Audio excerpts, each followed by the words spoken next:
chest, the great stroke of a priceless Get over that chunk of ice. Time for me to get back to work. Don't nobody move while I go get the goods. I don't think they'd notice a few extra bodies around here. Know what I mean?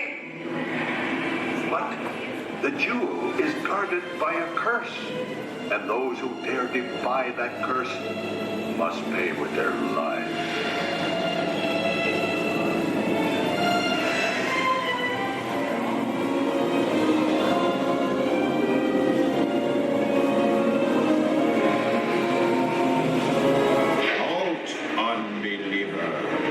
Disturb the treasure of the gods, and you shall all pay with your lives.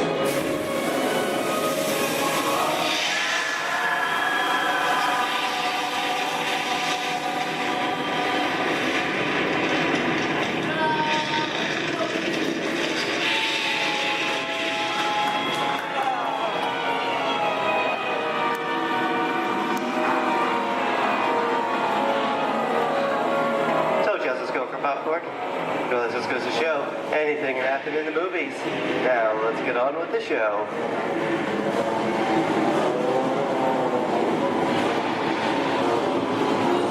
Ooh.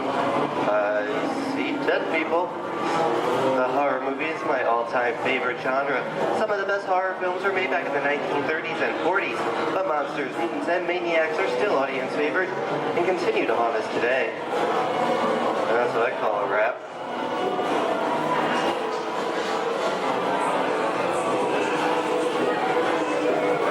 We are now entering the jungle home of one of the most beloved characters of all time. No, it's not George of the Jungle. Actually, it's Tarzan, portrayed here by Johnny Weissmuller. Over here we have Maureen O'Sullivan as Jane, and the lovely and talented Cheetah as herself.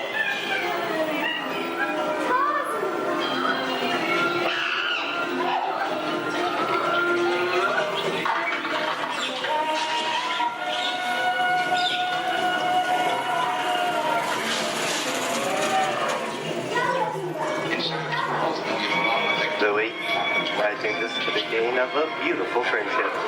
Best last line of a movie ever. Humphrey Bogart and Ingrid Bergman in the classic romance, Casablanca.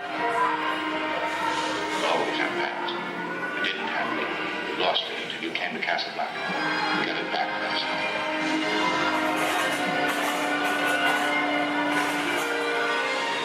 I've got a job to do too. Where I'm going, you can't follow. What I've got to do, you can't be any part of. I'm not good at being noble, but it doesn't take much to see that the problems of three little people don't amount to a hill of beans in this crazy world. Someday you'll understand that.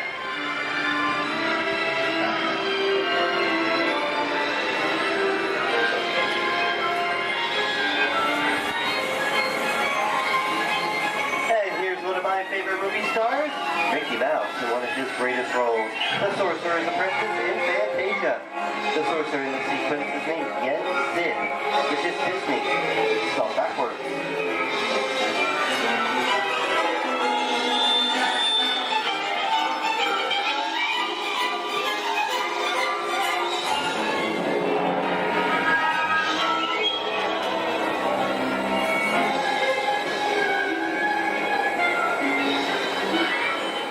Toto, I have a feeling we're not in Kansas anymore.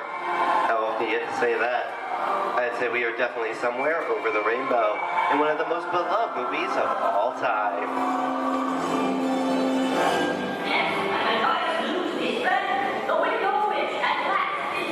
The Wizard of Oz.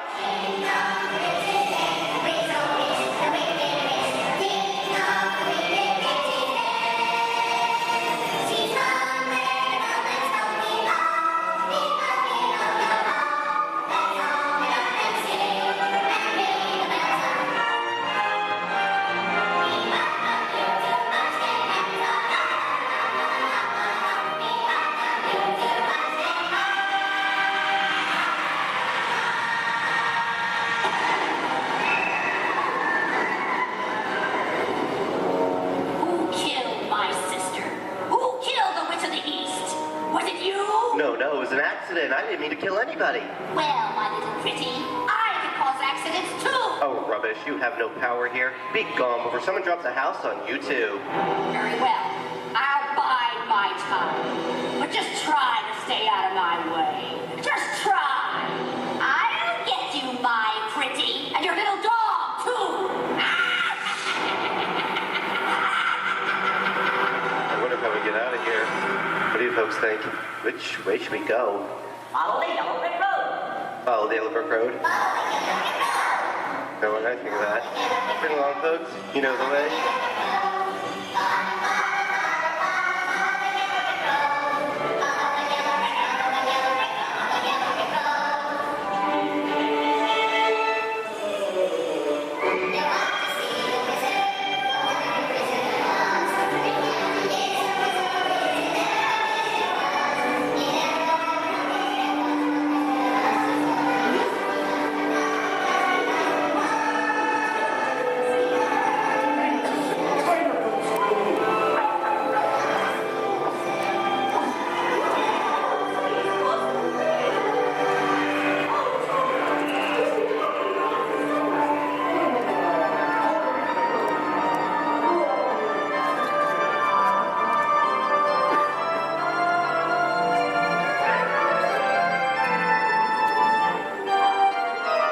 I hope you enjoyed our tour of these great moments at the movies, but we've only scratched the surface of what Hollywood has to offer. There are thousands of great movies out there just waiting for you to discover, and here are just a few of my favorites.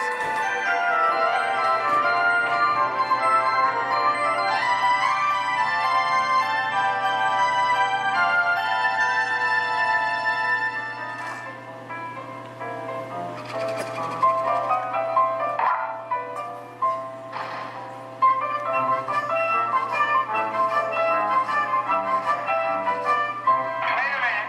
You ain't heard nothing yet.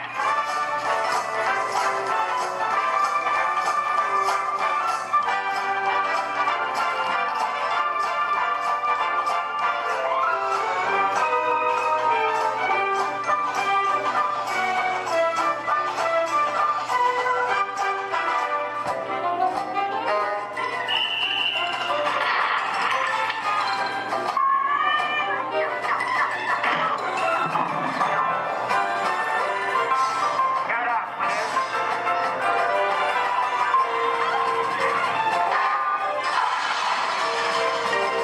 Is there a problem, officer? I want to make him an offer again.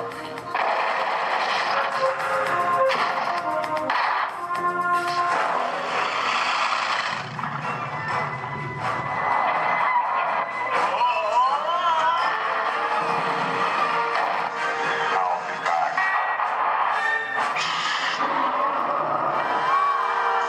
Feeling we're not in Kansas anymore.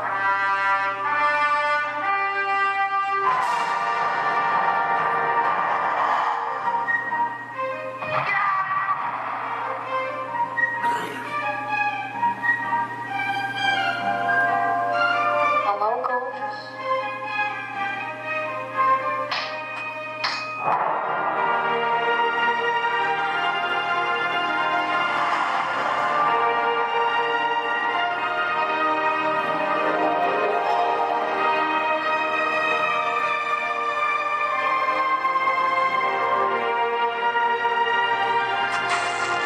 What do you know? Queer face.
Hollywood studios, I'd like to thank you for joining us on the great movie ride. But before we wrap this production, there is still one more scene to do.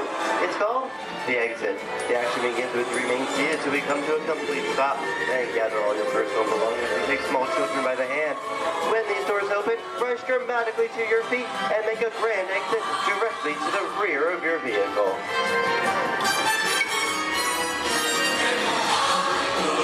Oh, and one more thing. When I yell action, don't forget the thunderous applause for yours truly. All right, places, everybody, and action! Thank you, thank you. Have a wonderful day here at Disney Hollywood Studios, and we'll see you at the movies. The stuff movies are made of. Goodbye, everyone.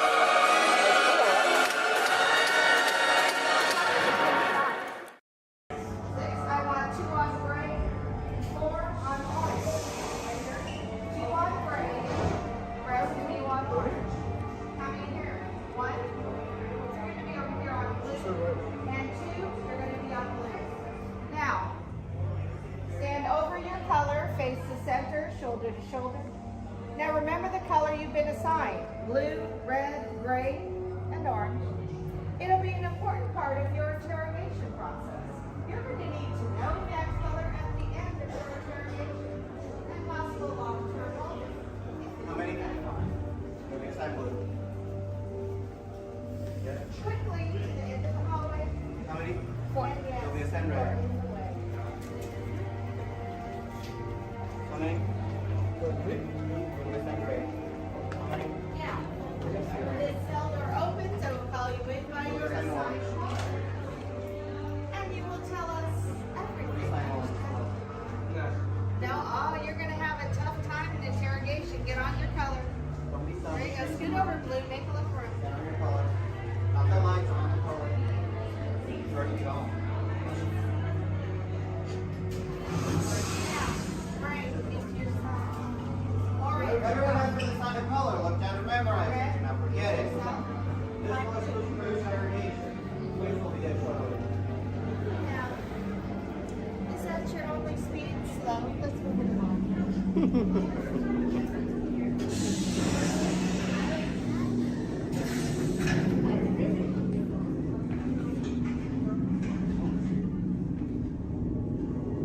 Leave us. Yes, General.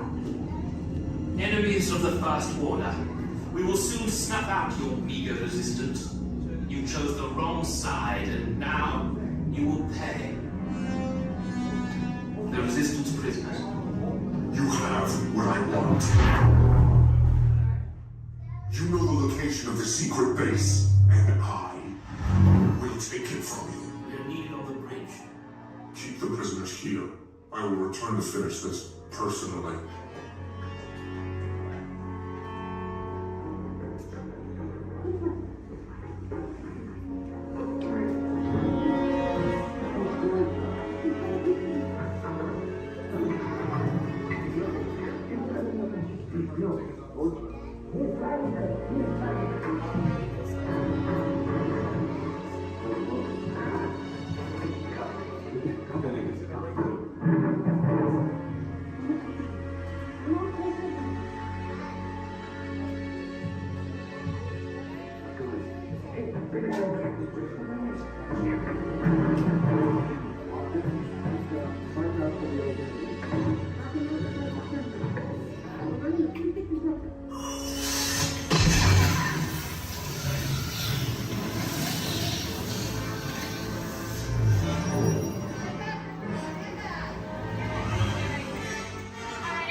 happy. Welcome to the celebration, everybody.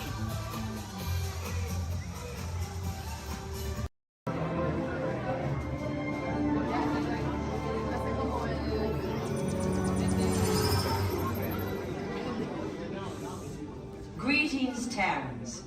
I am Nova Prime Irani Rayan, Commander of the Nova Corps. On behalf of all Xandarians, I hope you have enjoyed exploring the wonders of Xandar.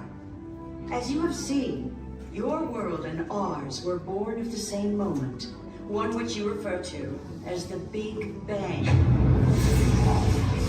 As such, we are all galactic neighbors in a vast universe which we and countless others share. For you to travel to Xandar would take 2.5 million years, assuming you had a ship that could fly at the speed of light. So we decided to come to you.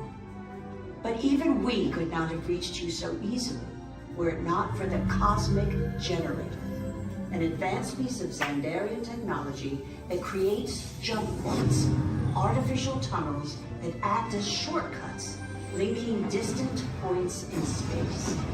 It is our desire to share this wondrous technology with your people so that together we might explore new worlds and create a brighter tomorrow.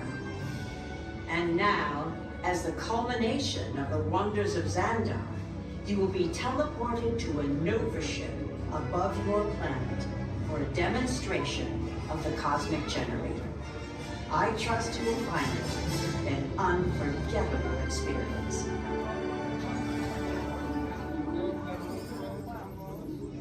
Welcome, people of Epcot, Epcoters, Epcotians, citizens of Epcot. Does anyone know what they call themselves? What? I'm on? Someone needs to tell me when I'm on. Welcome, Epcot-tarians. I am Centurion Tal Merrick, and we're just about ready to teleport you up to the ship for the demonstration. As you're about to enter a secure Nova area, I must ask you to put away your Terran communication devices at this time. Recording of any type is strictly prohibited. I am very serious about this. Now, please step forward into the chamber. You're gonna love this.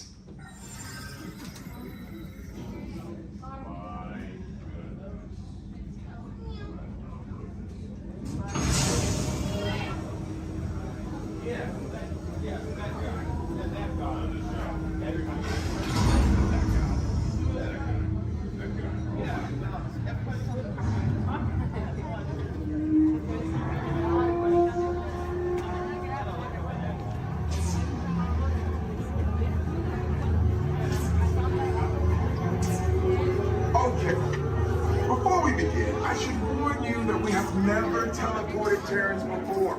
But since your molecular structure is very similar to Xandarians, it should work. It'll work. So long as you are standing inside the lighted ring. You do not want to know what happened last time someone did not stand where I told them to, okay? Please make sure you're all the way inside that lighted ring on the floor. We must teleport you till you're all the way inside that lighted ring.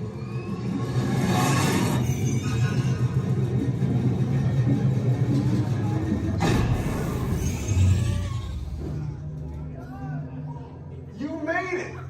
I mean, of course you did. Nova Prime, they're ready. Excellent. What you see before you is the Cosmic Generator. And in just a few moments, we'll be activating it so you can experience for yourselves what's happening. I'm not sure. Our power's out. And the Cosmic Generator is gone. Superior Monarch, go to Code Red. Prepare the fleet. And call the Guardians. Now! There is no cause for alarm. Turn off that alarm. I've got an important transmission coming in. Hey, what's up, Nova Corps? Our Cosmic Generator has been stolen. What? How? Why didn't we think of that? That thing's gotta be worth a fortune. I am Groot. Good question. Yeah, who do you think took it? Perhaps that really big man outside your ship. Well, that is a big man.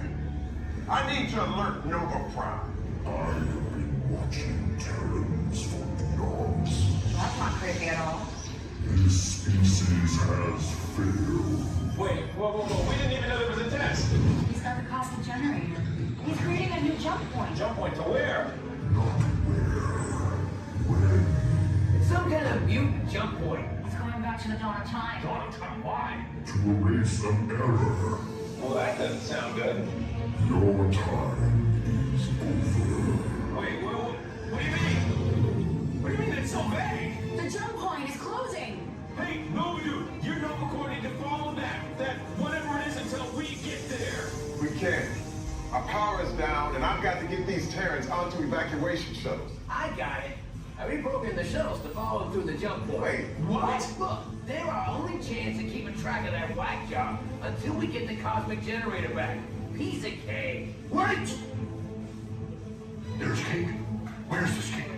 The odds are impossible, Yeah. but it's our only shot. Good luck. Are you sure you can control it? Come on, it's me. I got this. We're all toast. First it was cake, now there's toast. This plan is making me so hungry. Terrans, listen up. Any good food that not should try on Tuesday? Stay there.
You guys are good to turn left here. It's gonna take you all the way through the rest of the trail.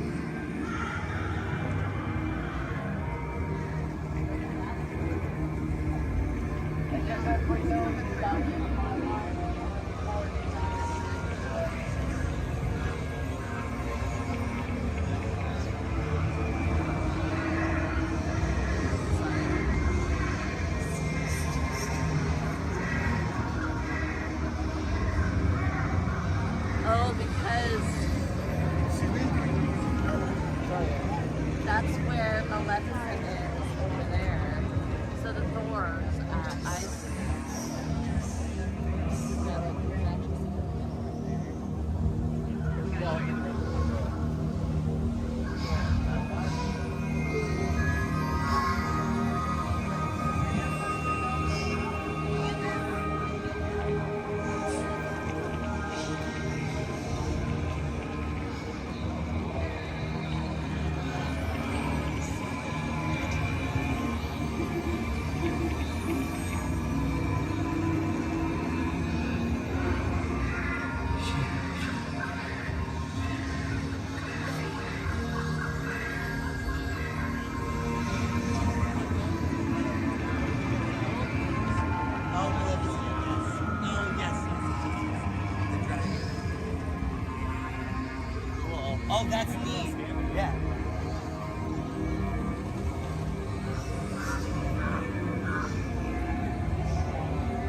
folks discovered a barrel of fun.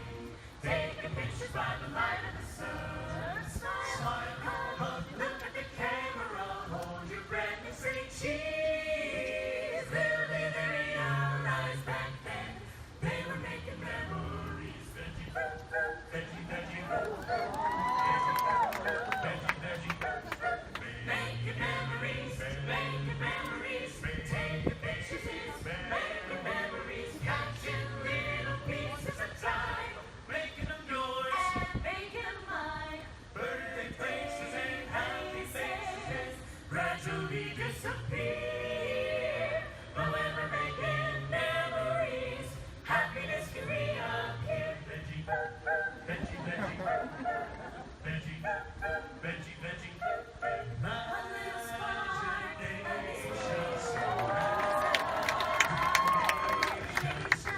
a dream can be a dream come true. We're just a spark in me and you. We can dream it, then we get to do it. Yes, we can. If we can dream it, then we can do it. Yes, we can. Yes, we can. And it will be our future filled with care for you and me. A world we all can share. For today holds the challenge to make this world a better place to be. New horizons for you and for me.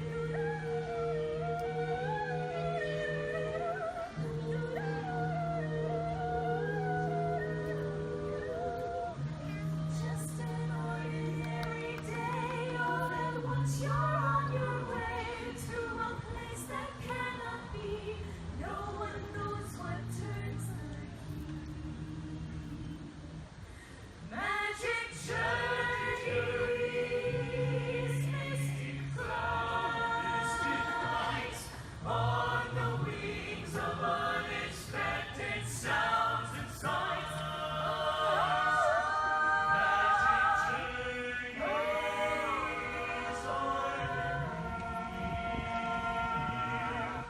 Do they mirror what we think or sense or feel? We go on. We go on. Moving forward now as one. With the spirit with each rising sun to a new day we go.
Hello, Imagination Institute, Dr. Channing's office. I'm sorry, Dr. Channing is hosting a tour of our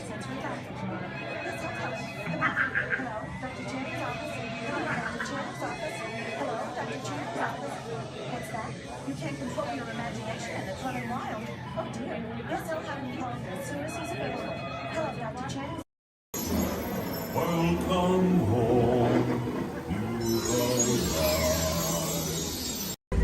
In the life cycle run, there are winners and there are losers. Who are you?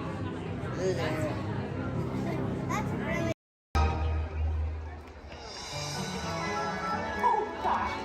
Look at so many friends here. Now we can all dance together.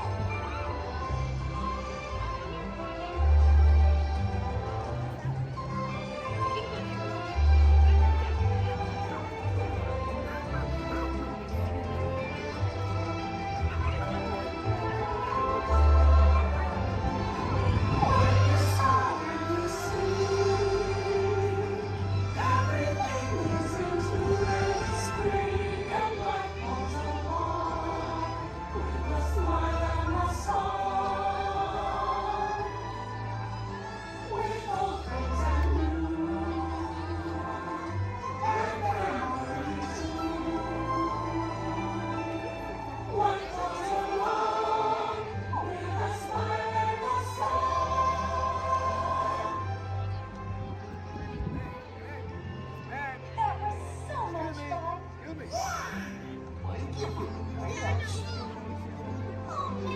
This really has been the best day ever. Discovering new dreams. That's an adventure for sure. Trying something new. And having a swinging good time. You win. Finding the confidence to be true to yourself. That's right. Here's to all of us, old friends and new. Warm hugs for everyone.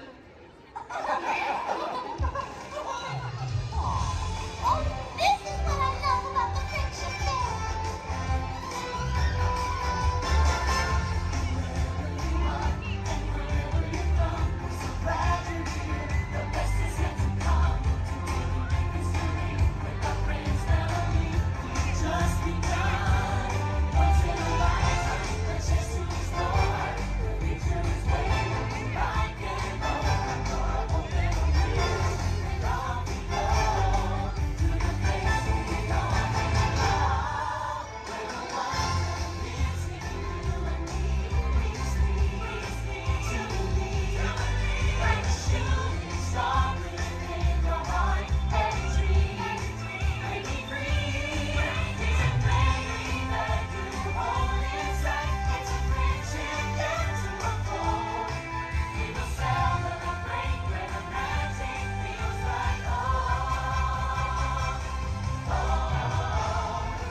Thanks to all of you, old friends and new, for celebrating with us today.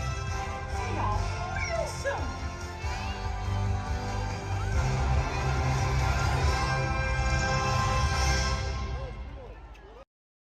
We recently learned that your Terran visionary, Walt Disney, had a similar goal in mind with his early concepts for the experimental prototype Community of Tomorrow.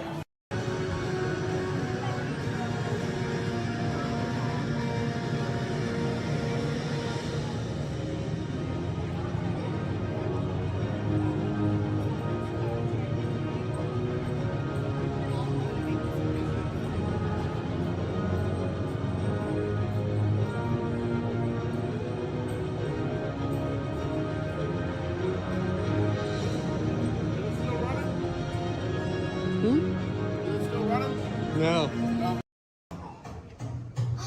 Where is it? I know I left it around here somewhere. Mom! Have you seen my cowboy belt buckle?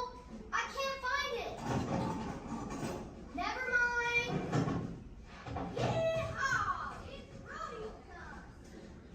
Well done, cowboy.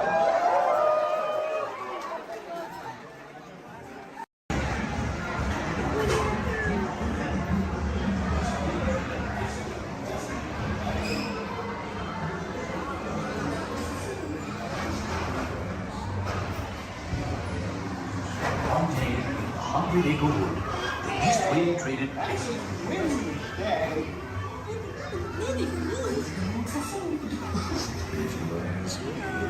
He'll never reach there. Why me? Why me? Oh dear. Can't even talk to them, Mom. Look, Mama, look. I'm a fight.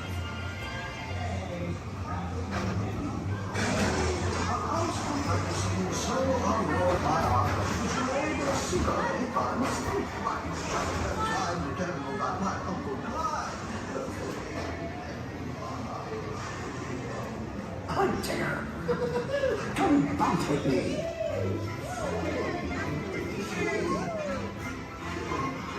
Music makes you feel just great, doesn't it?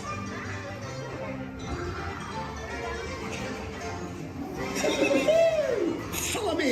My little shade. I almost bounced right out of the ride. Watch out for Peppermint and Wolf. They steal honey. Steal honey.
Rain went away, and everyone gathered together to say,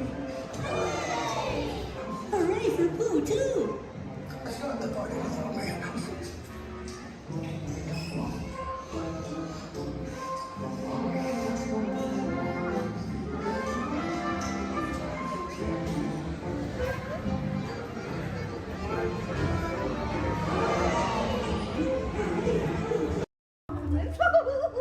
I am the best.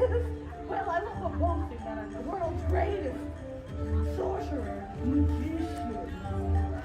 Unlike Walt, he just goes around telling everybody everything. And now look at you. Oh, you're frozen. Now he doesn't even talk. It's perfectly dreadful, isn't that right, Archimedes? He's a little shocked if you can't tell.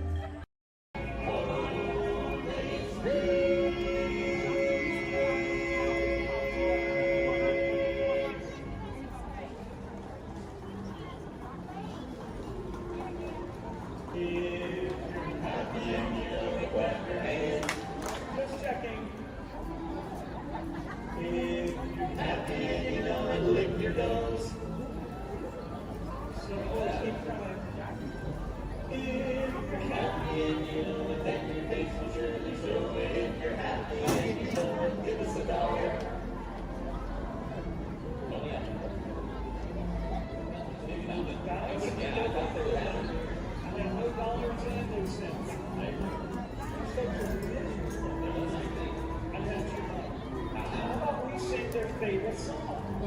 Which one is that? The last one.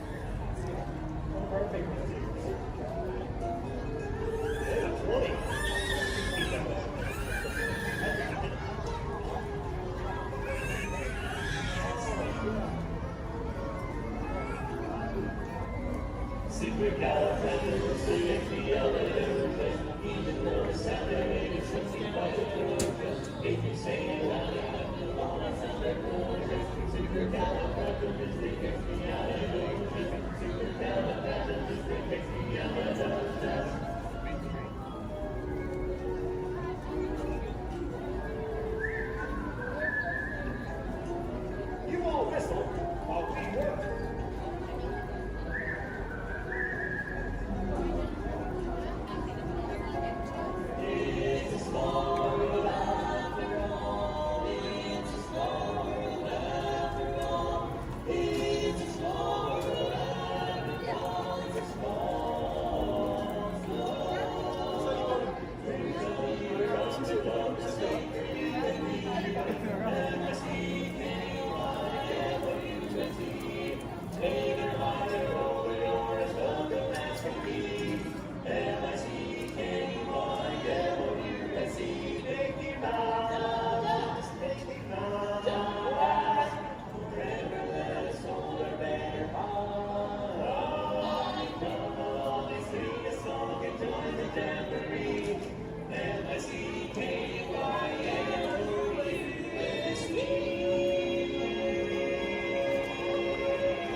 Thank you so much, everybody.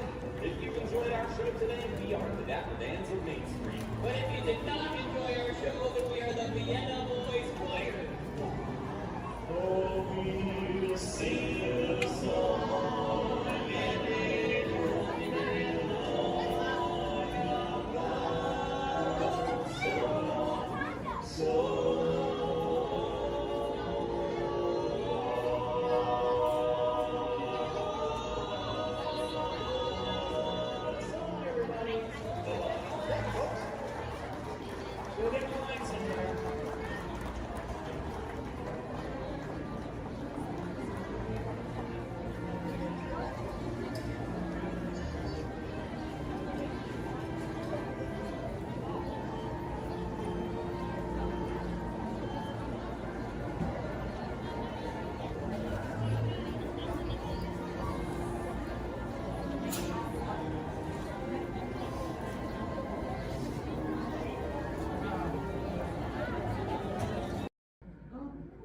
Parce que on s'est fait à la fin, soit là, non?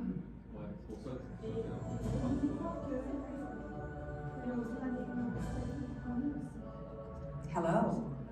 I'm Dr. Marsh, director of the Dino Institute, and I hope you enjoyed those quaint exhibits in the old wing. That's how dinosaurs have been presented to the public since the study of fossils began over 150 years ago.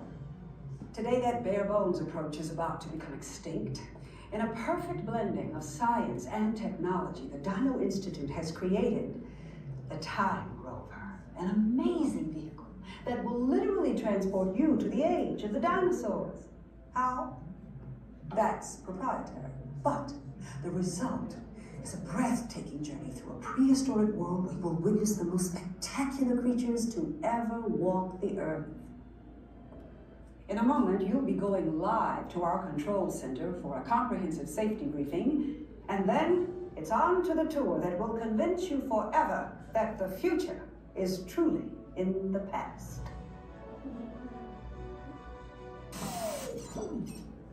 Hello there.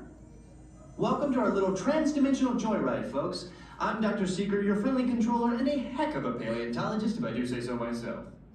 But let's not talk about me, let's talk about you, and how you can help me make history today with the Time Rover. It's like this.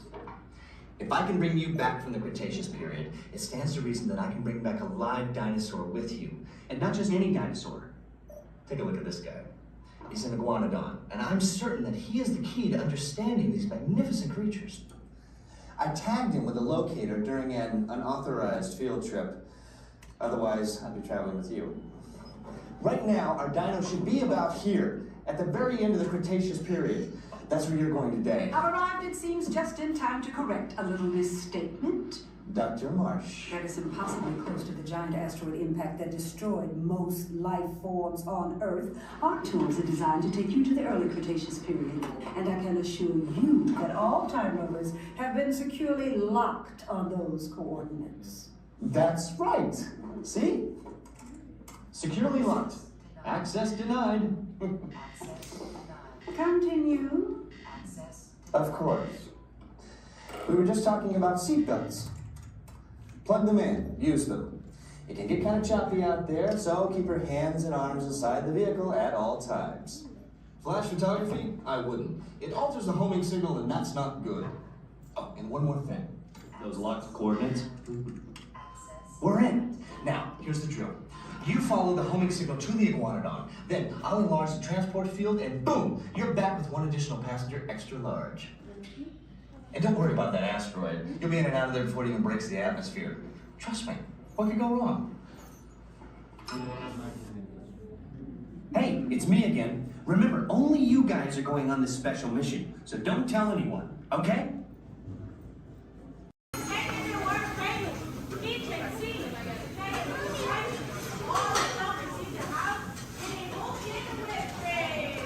Oh, Cam.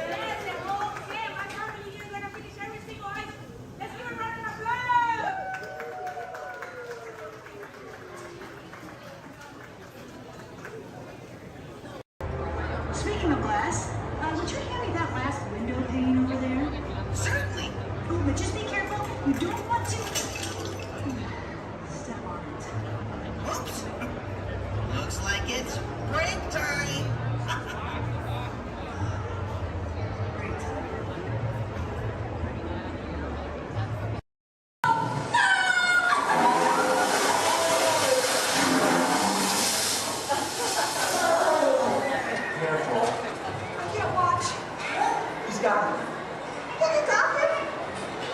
Yeah, you're doing it!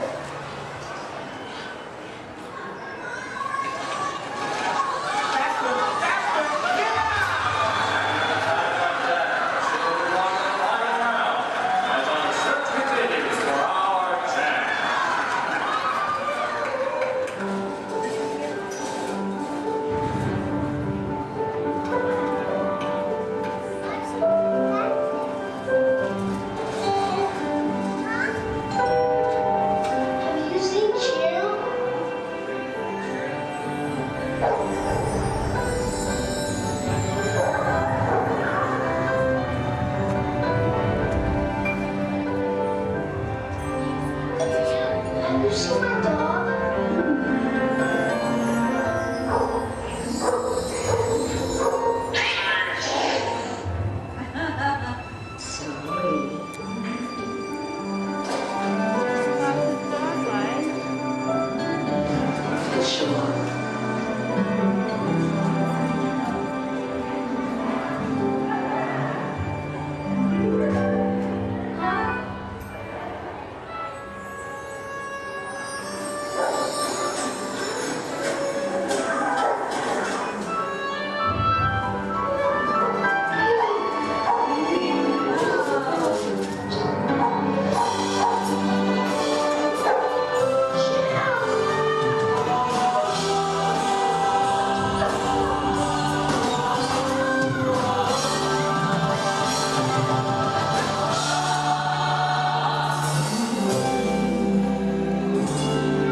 With imagination, every picture tells a story.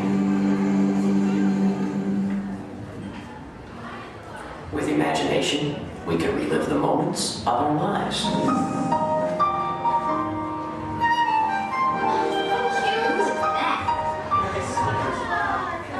Sand monster. Look, I snagged into a tiger. Here's my little shortstop. She's got frog feet.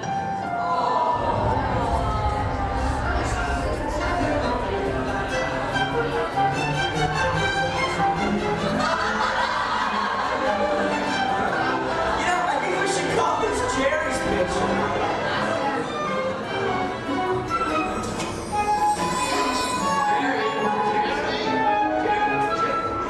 He's over here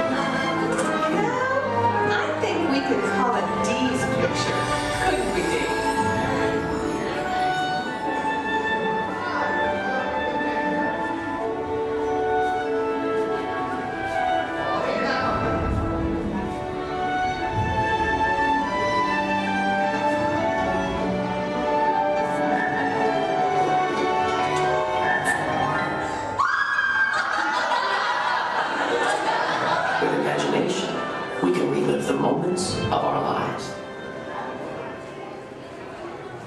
With imagination, anything is possible. I'm gonna be a fireman just like my dad. It's Billy Cartwright stepping up to the plate. Bases are loaded. One, two, three, fresh to air it back.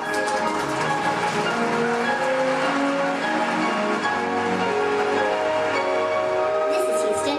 How's the view up there?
With imagination, anything is possible. Well, imagine that.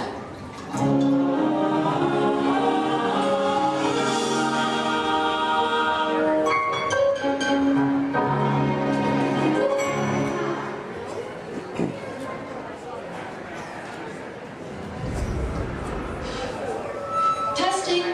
1, 2, 3. I don't think this. Is this thing on? I don't think this thing is on. Can anyone hear me? Good, you can hear me. Hi everyone. I'm Christy Smithers, an assistant here at the Institute. We're just about ready for you next door. But before we go in to see today's presentation, here's a message from my boss, the head of the Imagination Institute. Hello, Dr. Nigel Cannon here. Welcome, welcome, welcome to our annual open house. It is my pleasure to have you here, just as it is your pleasure to be here. For over 100 years, the Imagination Institute has honored the world's leading thinkers, dreamers, and innovators with the Inventor of the Year Award. This year's recipient, Professor Wayne Zielinski, holds patents on numerous unique, one-of-a-kind inventions, including the hands-free phone helmet, the hands-free personal grooming helmet, and his newest creation, the video camera helmet, which, if I'm not mistaken, is also hands-free. But what brought Professor Zielinski to our attention was not headwear, but his incredible shrinking and enlarging machine. Although he's had some small setbacks, he has demonstrated a truly enormous gift for imaginativeness. Today, before receiving his award, the good professor will demonstrate for us his latest inventions, all developed right here at the Institute. Before we begin, I have one special reminder. Do remember, safety goggles must be worn during the presentation. But please, for your safety, do not put on the safety goggles until you are safely seated safely inside the theatre safely. That's right. Now, please gather up your personal belongings and move all the way into the auditorium. See you in a few moments. Cheerio.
almost as much fun as New Year's Eve in the orange groves.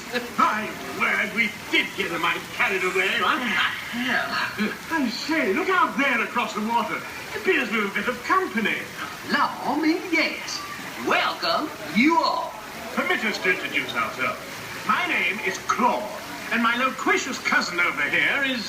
I'll introduce myself, if you don't mind. Hi there. I'm, now listen, it's right on the tip of my beak. Clyde Birdbrain? Oh, yeah. I'm Clyde Birdbrain.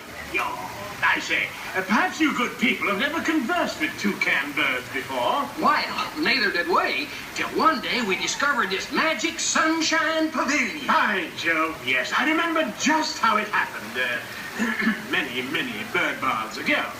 There we were in an explorer's launch on a mysterious river in deepest Adventureland. Off in the distance comes the fierce roar of an African lion.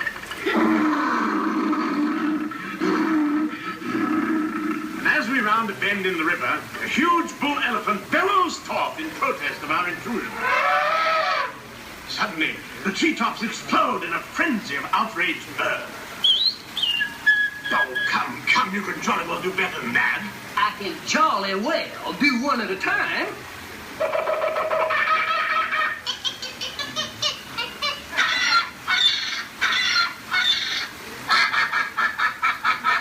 Meanwhile, shifty-eyed crocodiles lurk by the water's edge. Lurk, lurk, lurk. And the giant python slithers down from an overhanging limb. What's happened? What's wrong? I think snakes. Don't be ridiculous. I'm only relating a story. Oh, all right, Clyde. Enough is enough. That wasn't me. I never even opened my beak. Huh? Excuse me, I really hate to interrupt socializing story, but you are calling us for a show. For heaven's sakes, it's already showtime? And say yes, it is already showtime. And now, Claude, it is your turn to make the announcement to all our guests. Righto. Ladies and gentlemen, boys and girls, gather up all your cameras, purses, and other articles, and now turn to your left towards the tall doors. When the drums begin, they'll open magically to lead you right into the Sunshine Pavilion. Is everybody ready? Follow me, please. Please pay attention to the following safety information. When the automatic doors have opened, please proceed directly across the ramp into the cabin. Continue to move all the way across your aisle, filling in every available seat. Galactic regulations require that all carry-on items be safely stowed beneath your seats. To fasten your restraint, use the yellow strap to pull the belt out from the right side of the seat and snap the belt into the buckle on your left. For your safety, remain seated throughout your flight with your restraints securely fastened, and please watch your children. Para su seguridad, permanezcan sentados, con el cinturón de seguridad ajustado, y cuiden a los pequeñitos. Do not put on your flight glasses until instructed to do so by a crew member. One final reminder, smoking and photography are never permitted on any Star Tours flight. If you have any questions, don't hesitate to ask a Star Tours agent. You'll be boarding in just a few moments. Thank you.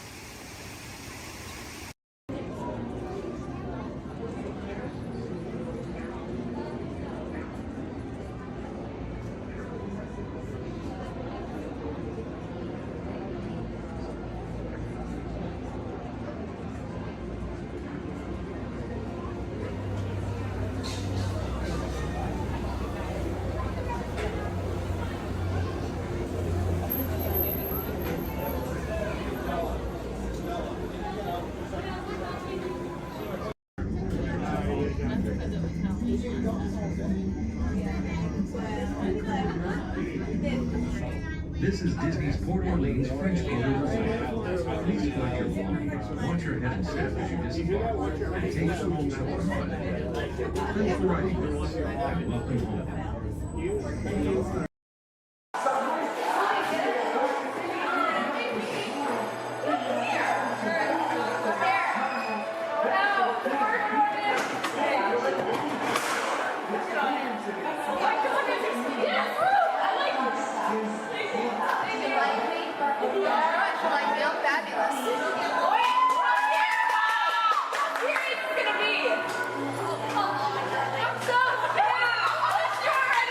Wait!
May peace go with you forever and ever as you celebrate the future hand in hand.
It will never cease to be a living blueprint of the future.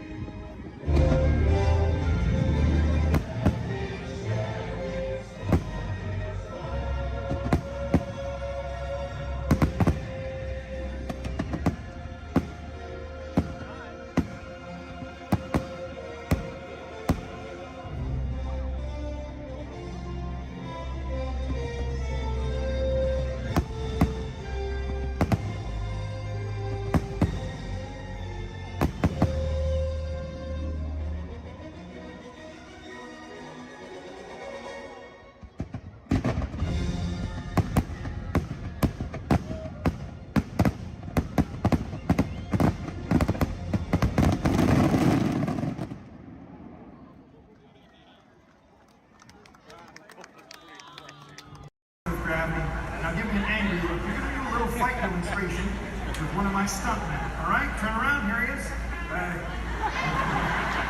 My bad. You know what, Steve? I'm sorry. You're just too big for this. Why don't you go get set up for the desert scene? All right. Thank you for wanting to help out. Oh, where are you going?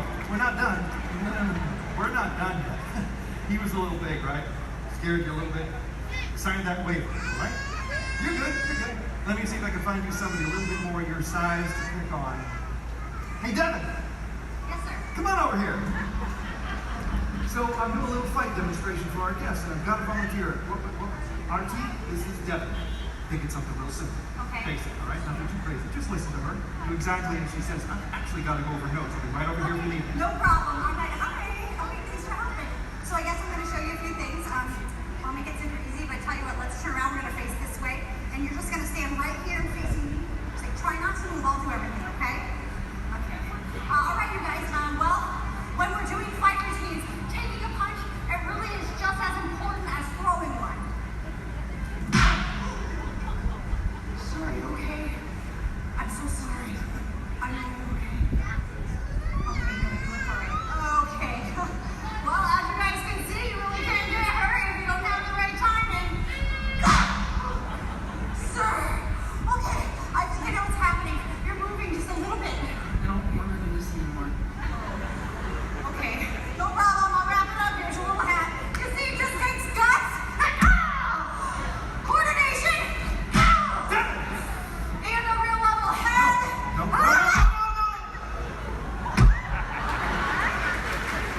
say something to the folks while I check on the man on the floor? No problem.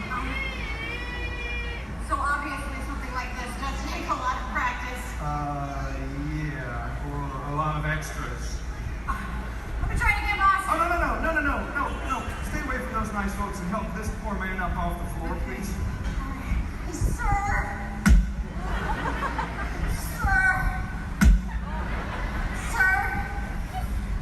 Ladies and gentlemen, that is indeed one of my stuntmen. Give it up for Mr. R.T. Lovato!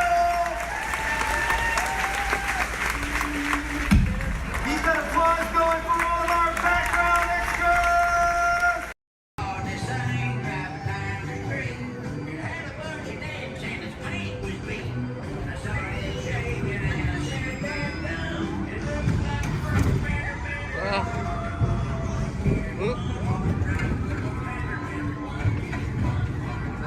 Wait, what?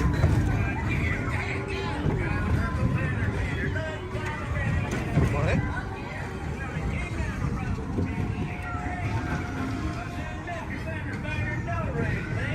I heard him say in a voice of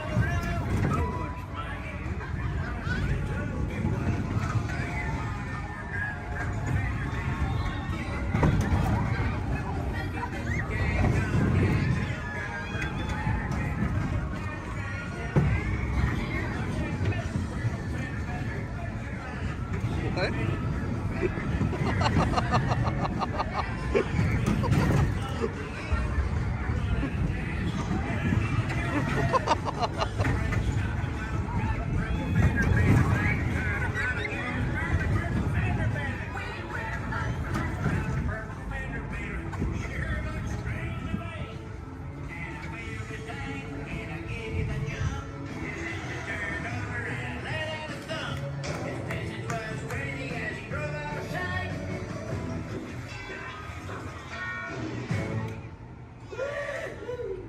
Can you believe that?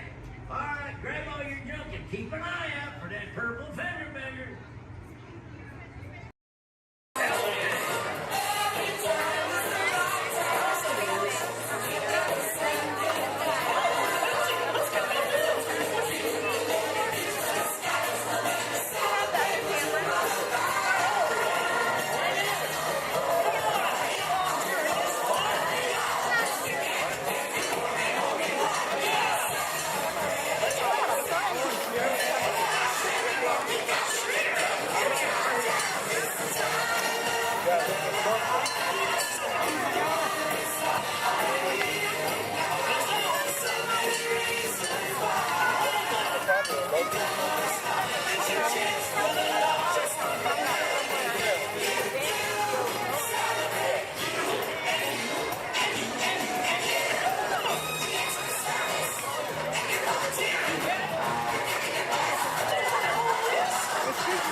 Robots have been a part of our imagination for longer than you might think.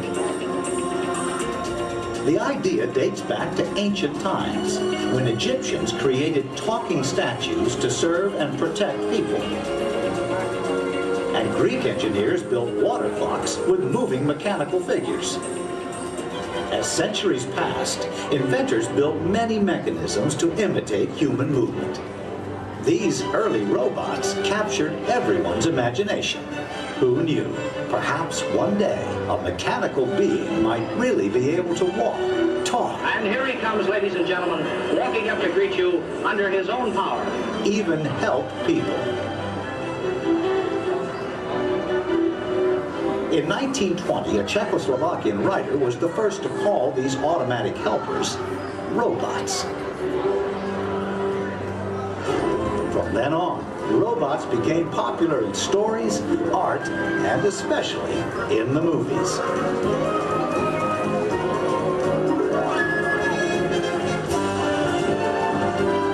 Movie robots often had fantastic abilities. And not all were helpful. Some were downright scary.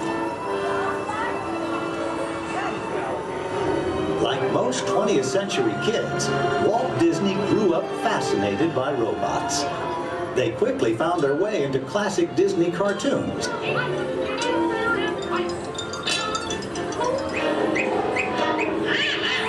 Walt's passion for robots soon took them out of cartoons and into real life. Whatever the man in the harness does, this figure will respond simultaneously in the same manner. Would you cover your light? I don't think we better. A little smoking on the stage. His magic kingdom became a welcome home for mechanical creatures of all kinds.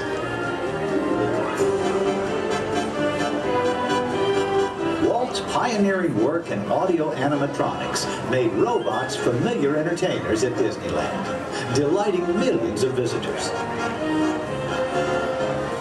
Meanwhile, in the world of science, advances in hydraulics, microcircuitry, and digital computers were turning science fiction into science fact.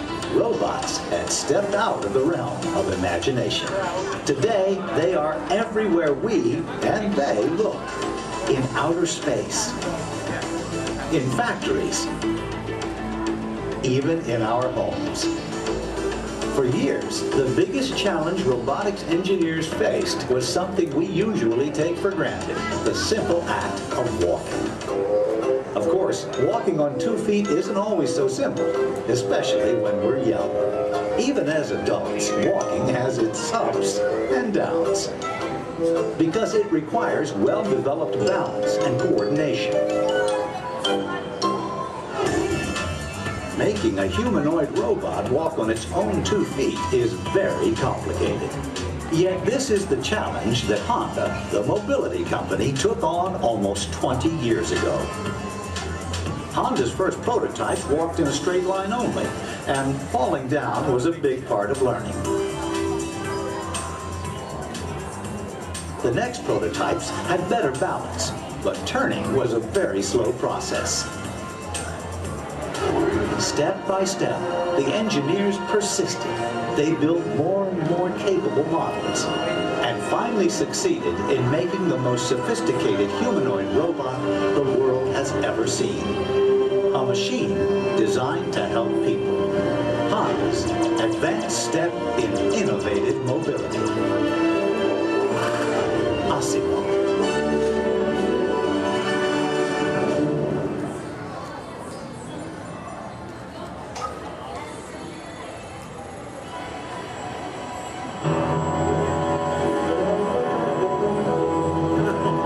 I know. I just had to get. Oh, hi. You won't believe what's going on out there. I think everyone in town is on my lawn right now. Oh, Phil. No, you gotta stay out of the rose bushes, buddy. Okay. I'm sorry, I'm Captain McGuire. Welcome to the McGuire household. You see, we've been chosen as the first family to test a new Honda Asimo robot, and I just sent it out to go check on the mail. It was so much fun watching the neighbors' faces when they first see Asimo. Like, they all... No, you can't borrow the robot. Just... Okay. Now, if you're not familiar with Asimo, you're going to be amazed at the way it... You know what? You're just going to have to see it to believe it. Of course, when we first met Asimo a couple of weeks ago, we learned that its name stands for Advanced Step in Innovative Mobility. Oh, here it comes now. Everyone, Say hello to Asimo.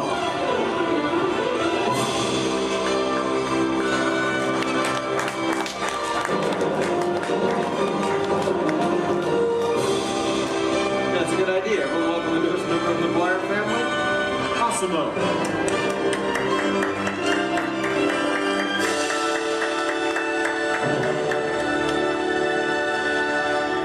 Hello, everyone. Oh, Asimo. Did we have any mail? No, but your neighbor gave this to me. Ooh. I wonder if it's from Phil. Oh no, it's an invitation to Cassidy's birthday party. My kids will be very excited, Osmo. Thank you, that was great. Well, I'm an amazingly capable humanoid robot. Yes. How can I help you? Well, actually, my parents are coming over later because my wife and I... Oh my goodness, I completely forgot. I was supposed to call my wife as soon as you got here. I was just having so much fun with the neighbors, but... You know what? We should probably call her right now. Come on, I've got her on speed dial.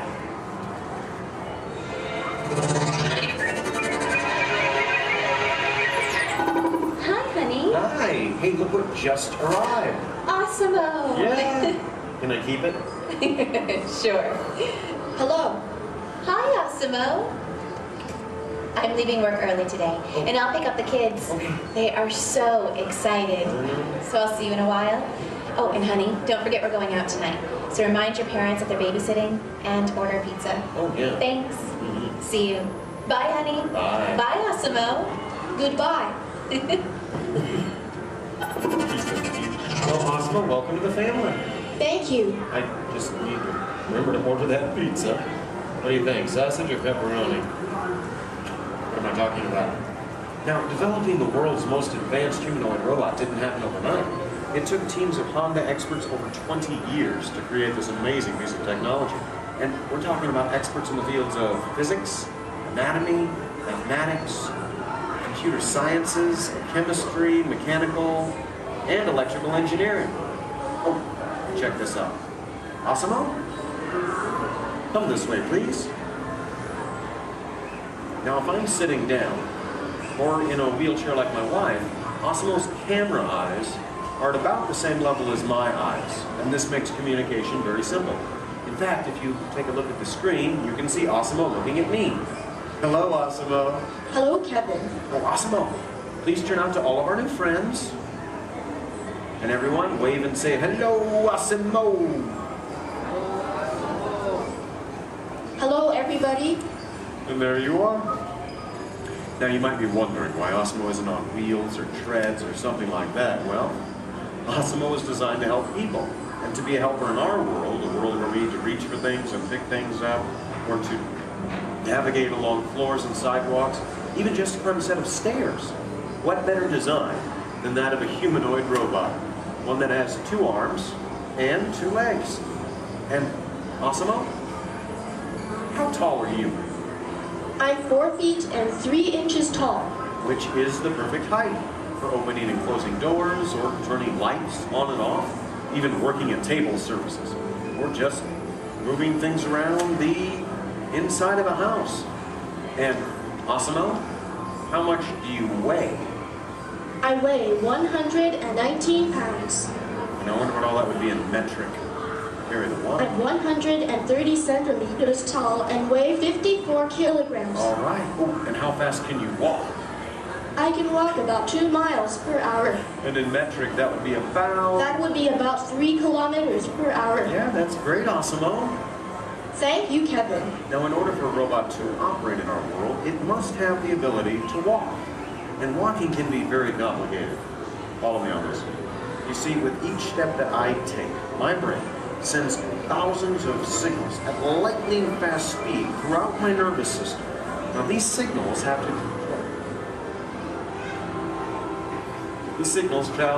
to the muscles, tendons, and ligaments in my legs, hips, arms, and shoulders, which all have to move in sync just for me to keep my balance. But the really amazing thing is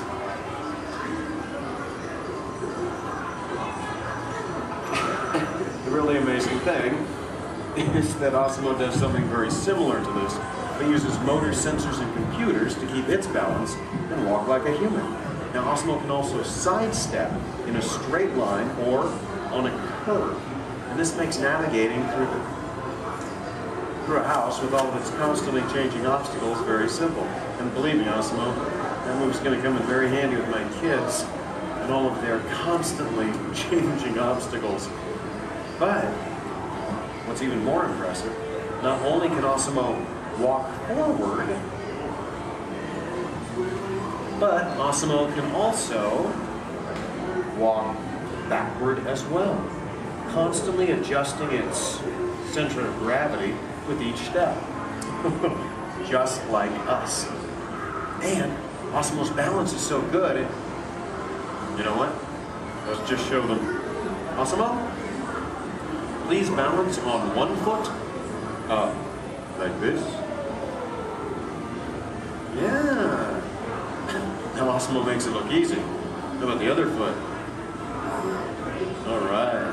And Osmo must constantly analyze the data from all of its sensors and 34 separate servo motors. Well, Osmo, I guess it's true. There's really nothing you can't do, except fly, right? But I could play soccer. Yes, you can. You know, I think Molly left her soccer ball here, so yeah. Why not show everyone? Oh, hold on just a moment. Let me get some goalposts so we can make it official. All right, Osmo. Bend it like Beckham. And that's a goal! Very nice, Osmo. Yes. Now, it looks simple, but kicking the soccer ball actually requires some technically advanced balance, stability, and coordination. But you know, Osmo, with your ability to understand vocal commands and navigate effortlessly through the environment, it's easy to see how helpful you're going to be around the house. Oh, telephone. Okay, Osmo. I'll get it. Hey, is Osmo there? Yeah, right here. Hello. That is so cool. Osmo, we'll be home in like 5 minutes. Osmo, I told everyone in school they can come over and meet you. And I invite everyone in the neighborhood. Hold on. They all see your video. Yeah, Osmo, you're a star. Bye, Osmo. Okay, my kids. I know. How about a bye, Dad? Bye, Dad. Love you. You're cool. Well, Osmo, looks like you're pretty popular with my kids. Oh, come on. You know what I'm talking about. Actually, what my kids are talking about is Osmo's DVD, Step to Safety with Osmo, in which it shows how we can use Osmo's unique walking ability to help teach young children safe ways of crossing the street. But Osmo can be helpful in many different ways. In fact, Osmo, did you use your wireless networking capabilities to go online and look for tonight's weather forecast? Yes, I will go online. Great. My wife and I are going out for our anniversary tonight, so good. Yeah. Partly cloudy, with a high in the mid-60s. Perfect. I'll just remind her to bring a sweater. We can have dinner on the patio. Now, even though Osmo's current role is to help her in the home today, someday Osmo might be able to work in dangerous situations, like fighting fires or working in unhealthy environments, cleaning up toxic spills. And there's even the possibility... But I'm not only designed to help. I can also have fun. I think I know what you're talking about. Everyone, would you like to see Osmo dance? Yeah? All right, how about this, Osmo? You lead, I'll try to follow. Go ahead and kick it.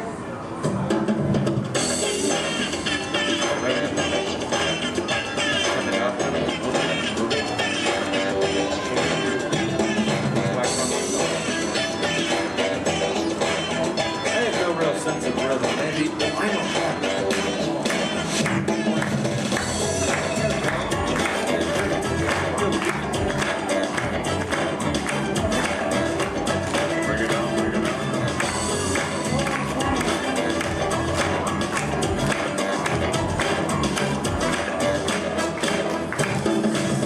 Very nice, Osmo. Take a bit. Hey guys. It's on, Dorothy. Hello. Oh, hi dear. Hi, Mom. What are you doing? Trying to keep the rhythm. Tell them we'll be over in a while. Oh, your father says to tell you we'll be over in a while to watch the kids. Okay. That's about the robot. Oh, did that cute little robot arrive? Yes, Mom. Osmo's right here. Oh, good. Well, we'll see you soon. Okay. Make sure our room is ready. Make sure our room is ready. Dad, I can hear you. We can all hear you. So. Can hear you, girl. We're good. Okay, honey. Bye. Bye. How do I turn this thing off, girl? Use the remote. It is the button on the right. My parents and technology don't always mesh well. There you go. Although, you know, this is the first time in a long time my parents have actually volunteered to watch the kids. I wonder why. It's a mystery. Anyway, if you'll excuse me a moment, I need to go check on them. A second, Asimo? Could you do me a favor? Yes, Kevin. Could you go upstairs and look into the room on the right to see if it's ready for my parents? Of course. Great. Now, what you're about to see is one of Asimo's most challenging maneuvers, made possible by combining all of its onboard technology. The ability to climb a set of stairs with balance and precision is a culmination of over 2 decades of research and development. Now, first, Asimo stops momentarily at the foot of the stairs and adjusts its position by reading a mark on the floor using the sensor in its torso. Oh, are you all ready, Asimo?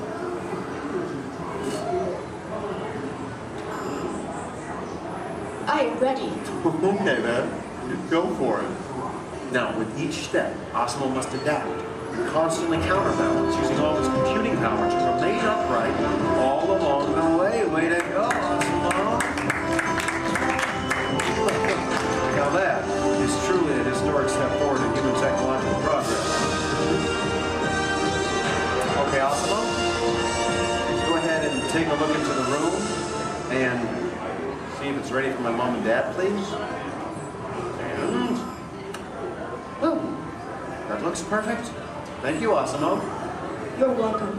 Now, if you thought going up the stairs was difficult, it takes even more balance and coordination to make it back down whenever you're ready, Asimo. Once again, Asimo will find its position by reading a mark on the floor using the sensor in its torso. And when it's ready, it will descend the stairs, constantly adjusted with each step.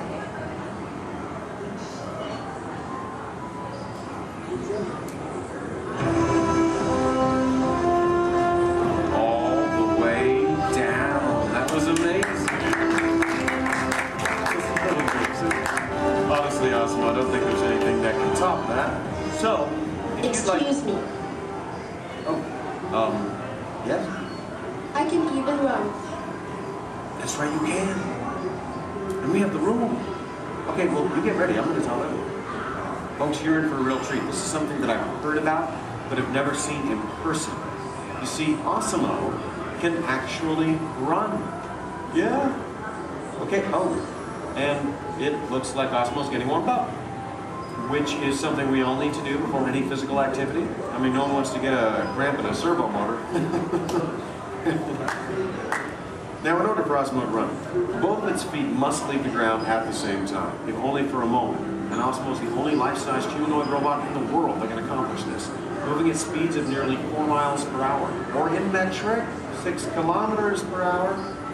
Okay, Asimo, you just let me know when you're all warmed up and ready.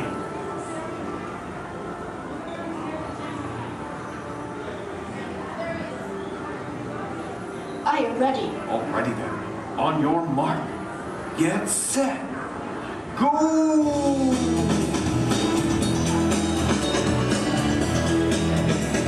That was incredible. Watch, turn around. I want to show this to you in slow motion. Now, this is truly an amazing accomplishment. Asimo's airborne, meaning both of its feet leave the ground for about 0.08 seconds, running very similar to that of a human. Very impressive, Asimo. Thank you, Kevin. Now, if you'd like to learn more about Asimo, please visit the website, asimo.honda.com. As for you, I think it's time to get you ready to meet the rest of the family. So, why don't we say goodbye to all of our new friends? Excuse me. Yes? Please do not forget to order the pizza. Pizza for the... That's right. Thank you, Asimo. You're welcome. You know what, Asimo? I think this is going to be the beginning of a beautiful friendship. All right. And the kids are home. I hope you're ready to meet them. But before we go, let's say goodbye to all of our new friends. Goodbye, everybody. And everyone, let's hear one more time for Asimo.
the turbo lift. Then head down to the escape pod base. Those droids are programmed to return you to Batuu. Hurry and don't get caught. Lieutenant Beck will guide you. Recruits, for your safety, stay seated with seatbelts securely fastened. Keep hands, arms, feet, and legs inside the transport and supervise your children. Tell them it's a prisoner transfer. Did it work?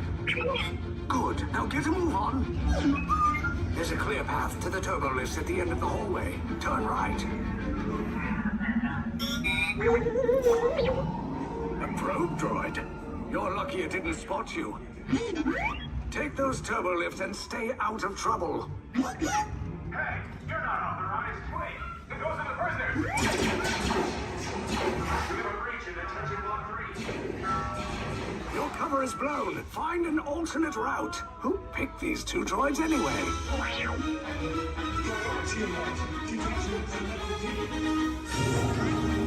There they are! Fire! Recruits!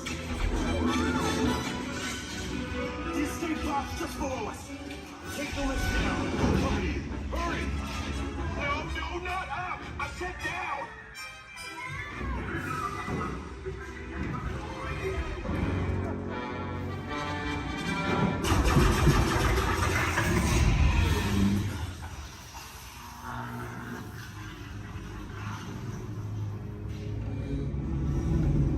The Resistance will attempt to rescue the prisoners. They have neither the resources nor the courage to engage us. You underestimate their conviction. Raise the shields! Shields? I see no evidence. Now! Sound the alarm! All personnel to their stations! Sir, the prisoners have escaped. How brave, but ultimately hopeless. There's nowhere to run.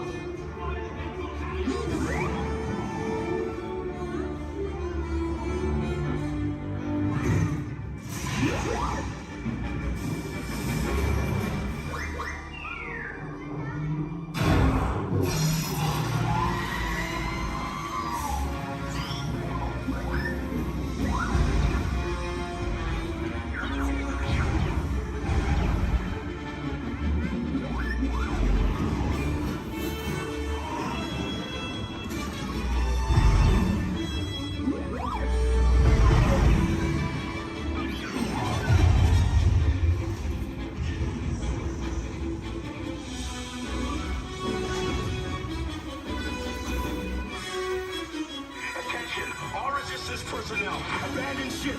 I repeat, abandon ship. Just as sure as about it. There's no escape.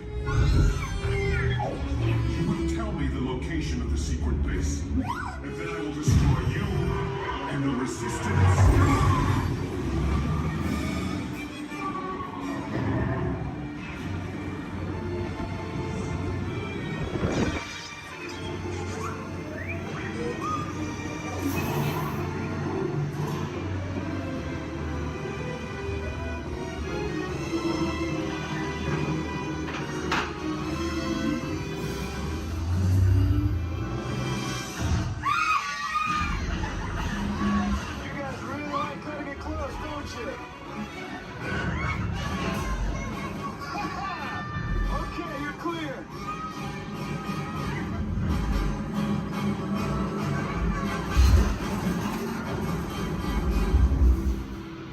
Escape pods came in a little off target. Ground crews will meet you outside the wreck. All right, nice job, recruits. Not what you signed on for, but hey, you're Resistance now. I think I have that authority. Right, Beck? Where's the lieutenant? I need eyes on Beck. I know, Scampery's pod beacon. More escape pods down in Sector 4. Verification pending from Key Command personnel. Lieutenant Beck here. Beck! You're alive! I should hope so. Great job, recruits. Thanks to your heroism, the location of the Resistance base is secure. Bravo! Yes, R5, you too.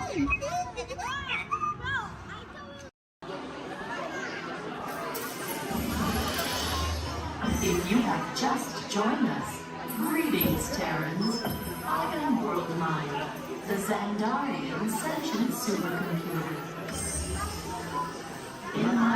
extensive data banks are storing the combined knowledge of every Xandarian that has ever lived. Recently, I have been learning so much more about you Terrans. We Xandarians and Terrans have much in common, including our mutual love of exploration. Xandarians have explored many celestial bodies, what you Terrans call planets, and many fascinating life forms.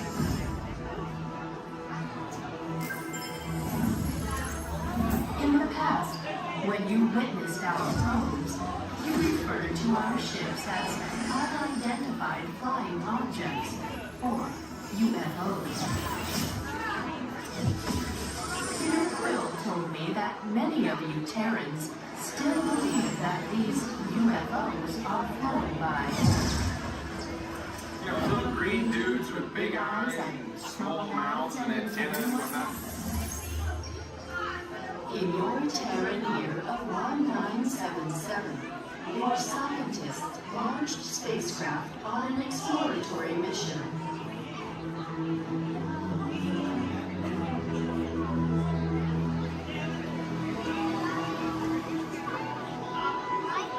In the Terran year of 2012, Voyager 1 made the historic entry into interstellar space, the outer limits of your sun's gravitational pull.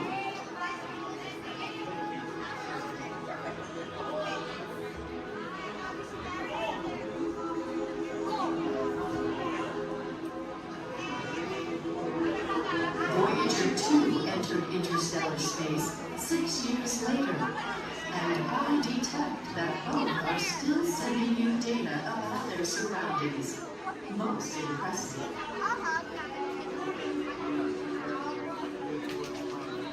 What I find intriguing is that not only are your Voyagers receiving and sending data, they are also serving as ambassadors, carrying greetings from you Terrans to the universe.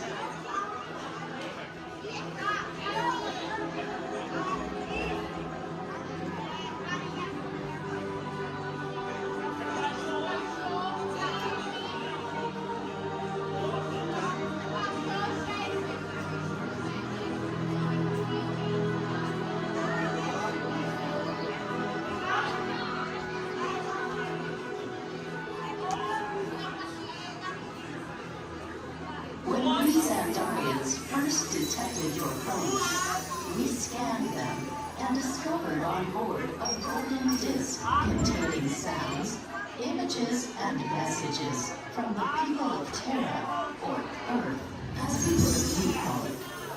Peter Quill has claimed that the most important item on the disc worth sharing with the universe is the musical message from your Terran, Chuck Berry. I am still processing this message, but am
Welcome to the sim track.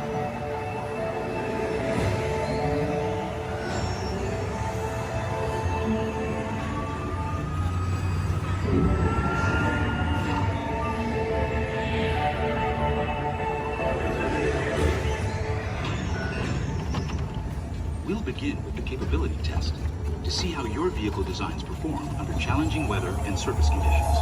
Monitoring road surface. Connecting to OnStar. SIM car performance data acquired.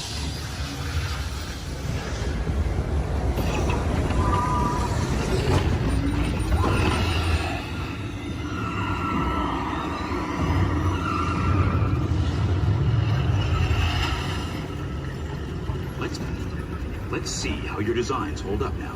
Commencing SIM car off-road and extreme weather sequence.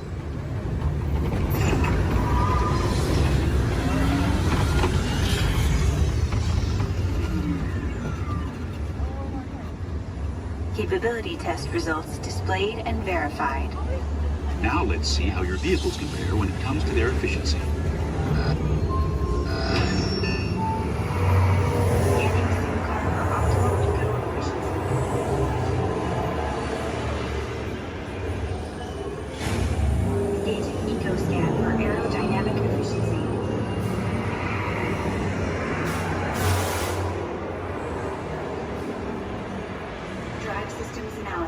Hyperspectral imaging in progress.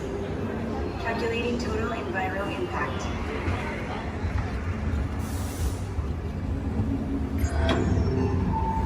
Commencing responsiveness test. Okay, the responsiveness data is now being synchronized. Automated driving technology verified and active.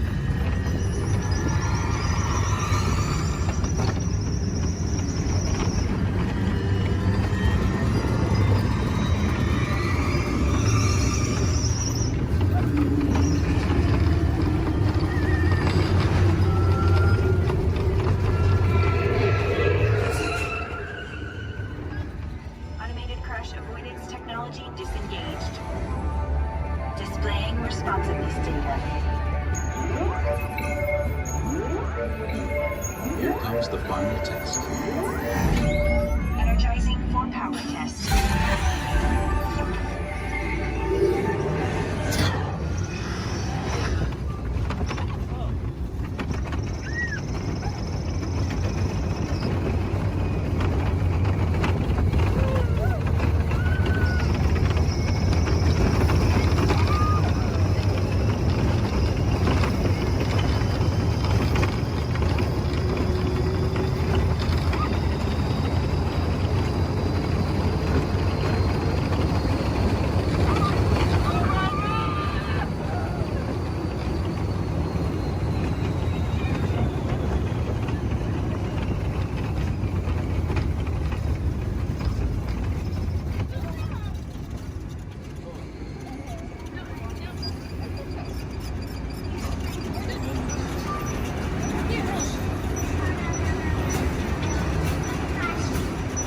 Displaying power test results. SimTrack performance testing complete. This concludes your performance testing. You'll be able to see how your Chevrolet custom concept vehicle designs compare with the sim car after you disembark. Please watch your step as you exit, and remember to take all your personal belongings with you. Be sure to check your final performance numbers in our scoring area.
boys and girls, this is Cruise Guide Cultural Ceremony. Thank you for attending and please enjoy the rest of the evening. Mahalo and aloha! Brazos fríos y viejos dentro del vehículo. Y cuida a sus niños. Gracias.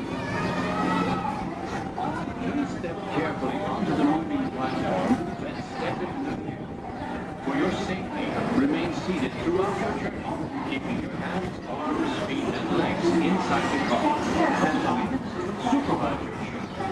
Remember to stay clear of the doors, but all will have rolled automatically. Enjoy your trip aboard the Metro Liner.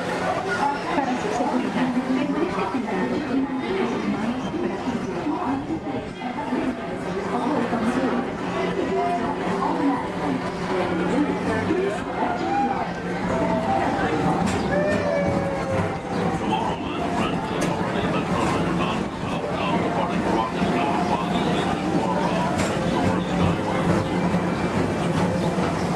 Welcome aboard, TTA travelers. We hope you enjoy Tomorrowland Transit Authority's Super Skyway.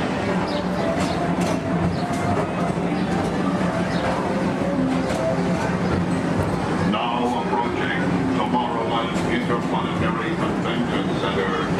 The convention center is home to a galaxy of wonders from faraway.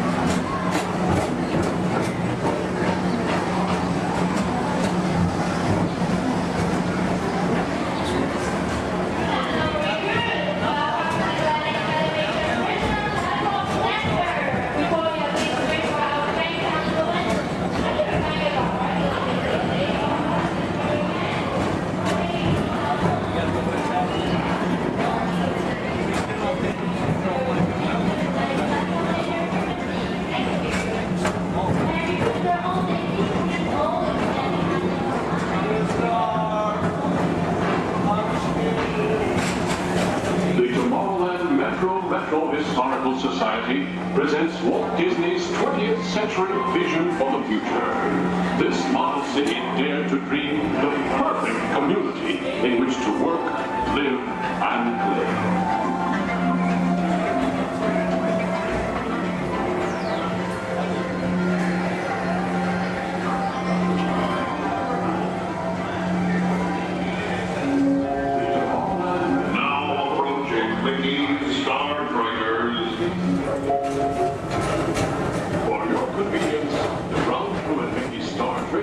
Will be glad to rocket ship to many planets in the galaxy.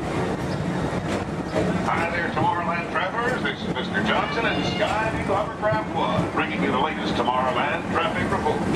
As usual, everything is perfect on Tomorrowland Superhighway. Back to you at DTA Center.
service provided by the Tomorrowland Transit Authority.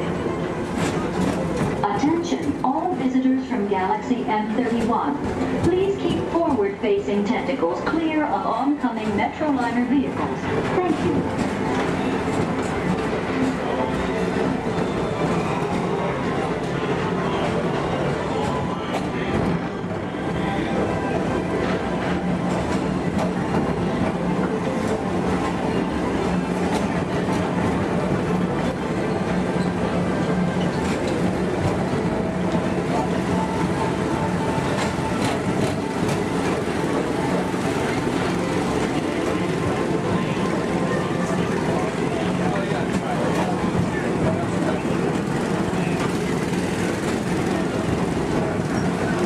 The centerpiece of Rocket Tower Plaza is the League of Planets Astro Orbiter. This symbol of universal harmony and interplanetary fellowship provides all beings with an exhilarating spin around the planets.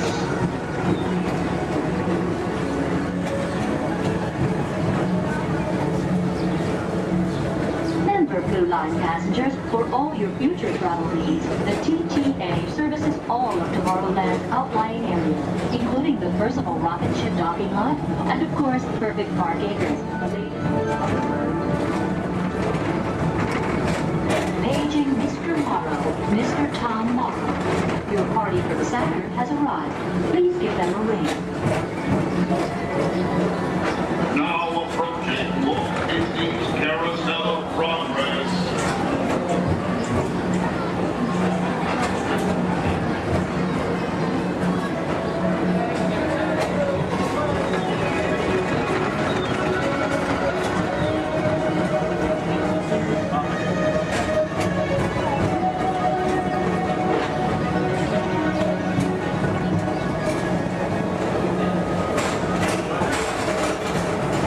Citizens of Tomorrowland, join Buzz Lightyear on a daring space mission to save the universe from the evil Emperor Zurg. Report to Star Command and Buzz Lightyear, Space Ranger Spin!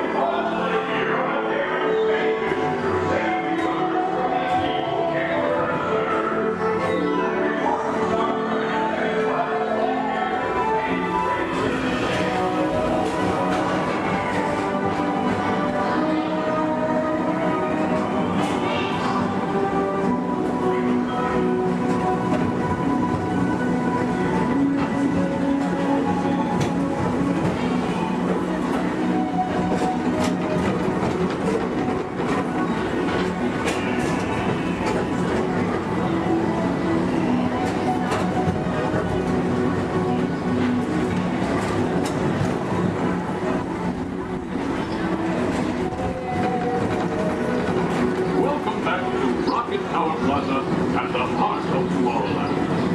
Come now, rejoin us and believe in the promise of tomorrow.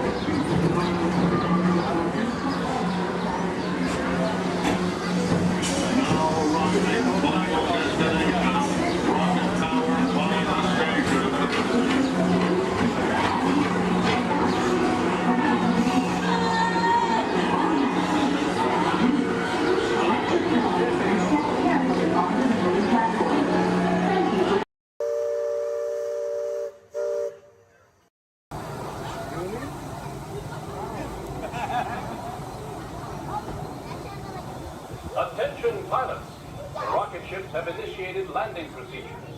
Please remain seated until your rocket ship comes to a complete stop. Then follow the arrows to the flight deck. Happy landings! You wanna go alone?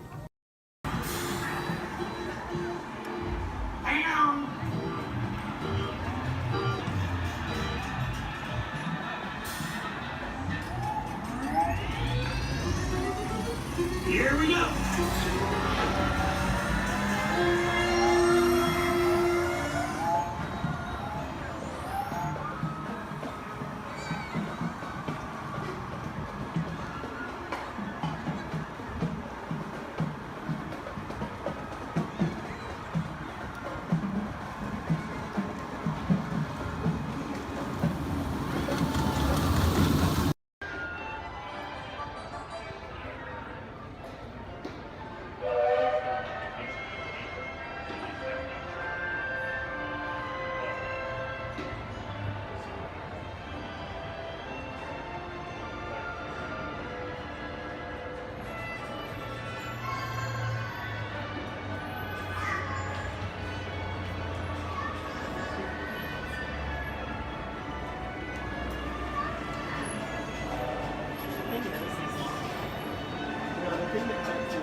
is Becky Klein, and I'm the director of the Walt Disney Archives. Here at the Archives, it is our mission to protect, preserve, and make available the history of the Walt Disney Company. So in celebration of 100 years of Disney magic and entertainment, it's my honor to welcome you to Disney 100, the exhibition. This very special exhibition will travel the world for 5 years in 2 units, one in North America and one in international locations. Both units feature hundreds of iconic Disney artifacts from throughout its history, including props, costumes, models, attraction vehicles, and artwork, as well as our original immersive activities that are sure to please visitors of all ages. We hope you'll enjoy your visit today and look forward with us to the next 100 years of Disney magic.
entre su vehículo y el de adelante.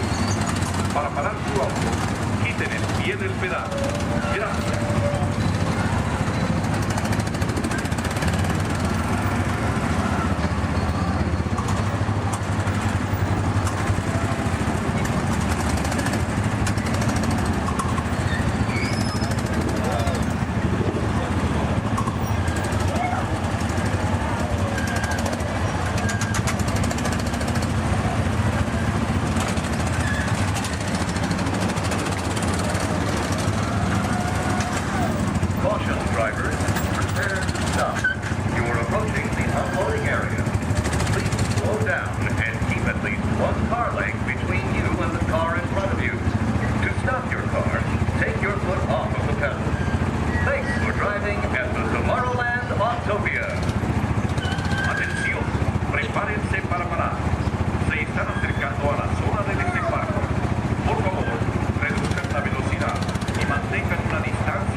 flowing through this land.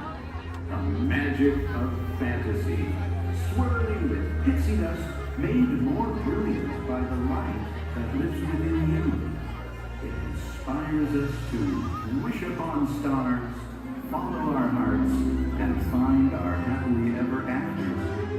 Tonight, as we gather together under the spires of this majestic castle, our dreams ignite the magic to create a beacon shining out and celebrating 50 years of the most magical place on earth.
The technology that makes Xandar most famous throughout the galaxy is our universal neural teleportation network. It generates artificial particles in the space-time continuum, which we call jump points. Jump points allow for ultra-rapid space travel. What do you think?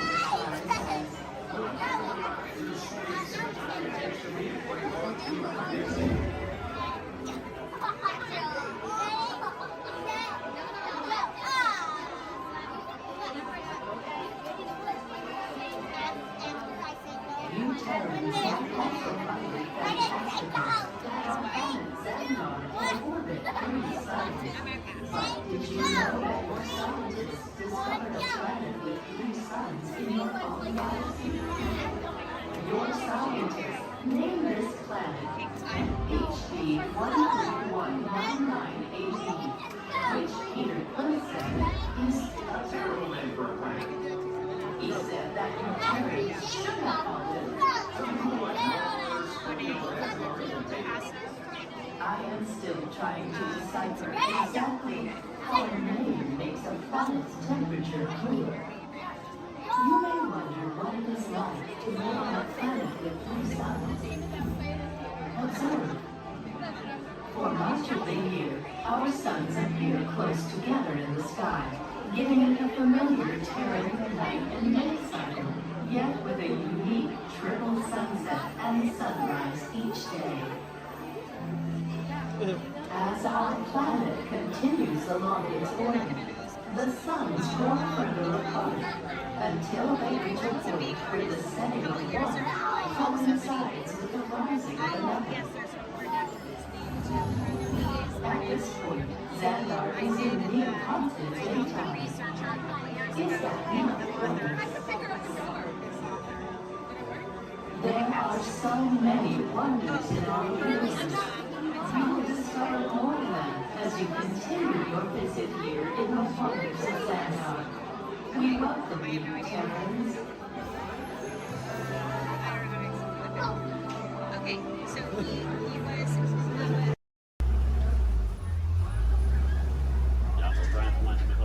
I'm going to be your guide today. Just a quick couple reminders. A bumpy road, so please stay seated with your arms, hands, feet, and legs inside the vehicle at all times. With that in mind, please keep a hold tight to those phones, cameras, hats, and sunglasses. If one of them falls, sadly, we won't be able to stop.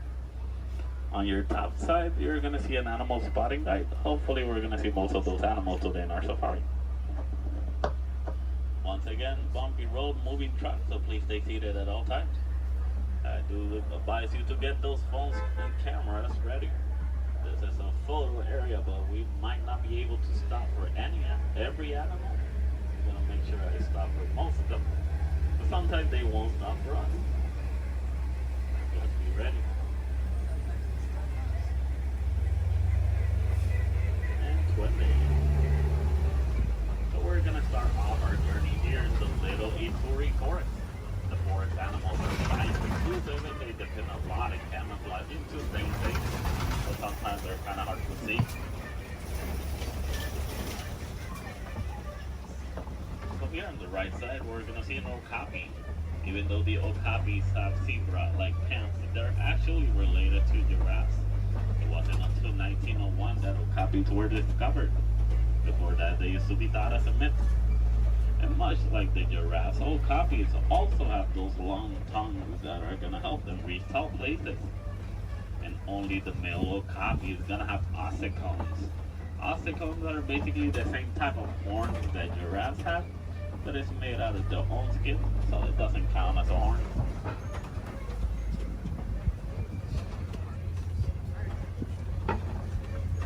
So coming up on our left side, we're going to see some black rhinos. The black rhinos are one of the smallest of their species, weighing up to 3,000 pounds.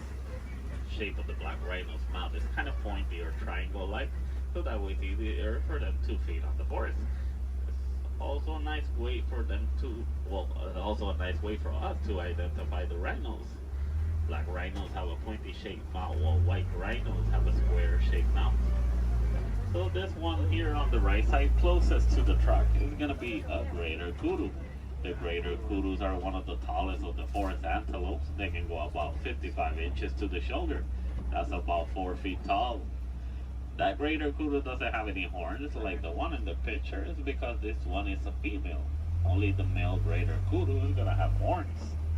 Behind the greater kudu, we're going to see some bongos. Bongos are also known as the ghosts of the forest because they're rarely seen. The shape of the bongo's horn is twisted and it goes all the way towards their backs.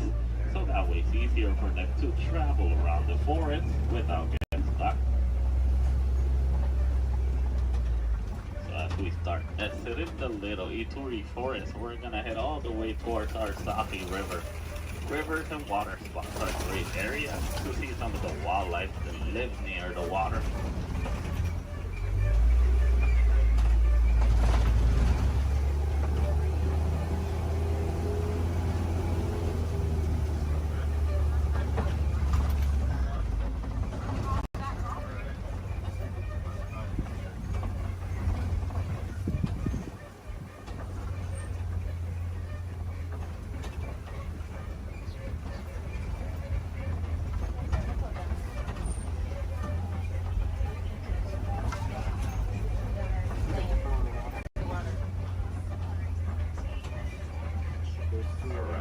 Here on the left side, we're going to see some Nile hippos.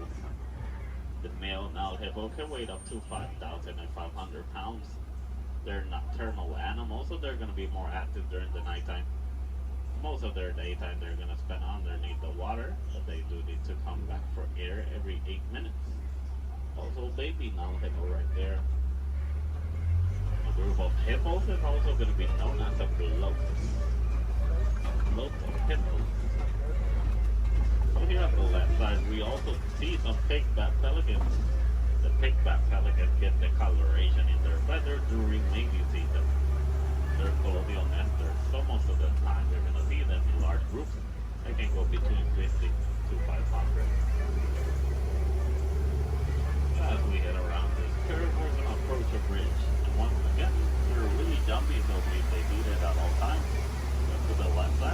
see some Nile crocodiles. Nile crocodiles are one of the largest crocodiles in Africa. They can go between 16 to 20 feet long and they can weigh up to 500 pounds. Their antlers are mixed. I mean, they're cold-blooded, but they're going to contribute their body to the environment. But they're going to spend most of their daytime underneath the sun. If they need to cool off, they'll just open their mouth or they'll dive in the water. They're great parents. They will roll around the eggs in their teeth, so that way they can help them emerge.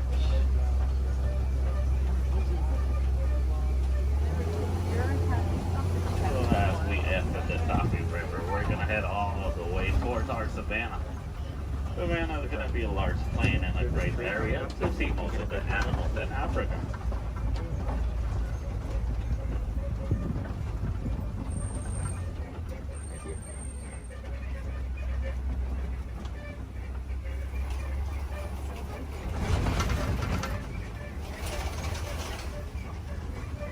Brian.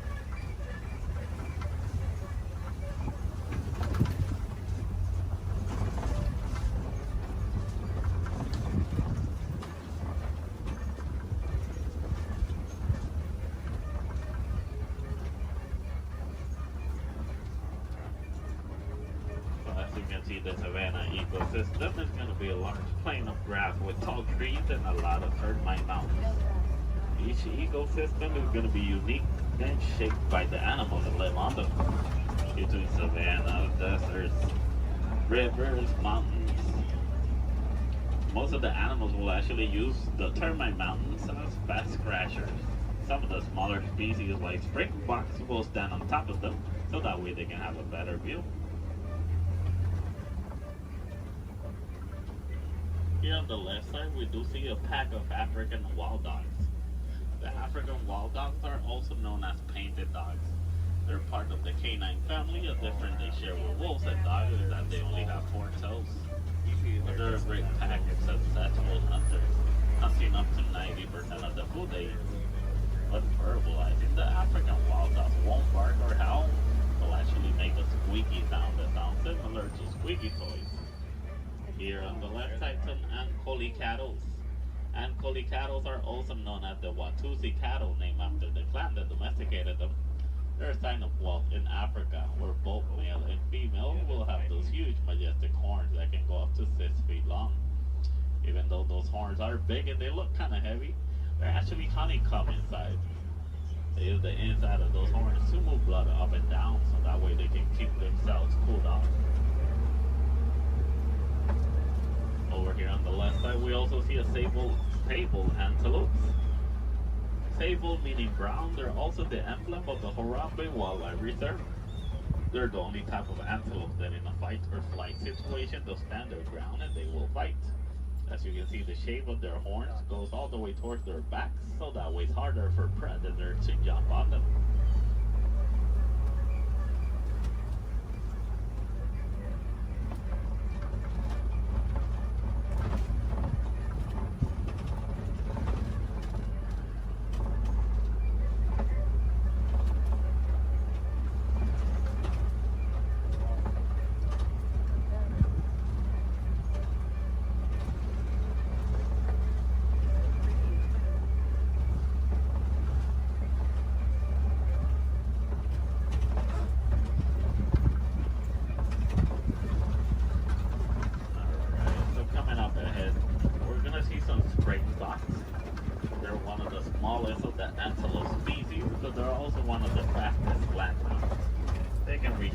Between 50 to 60 miles per hour.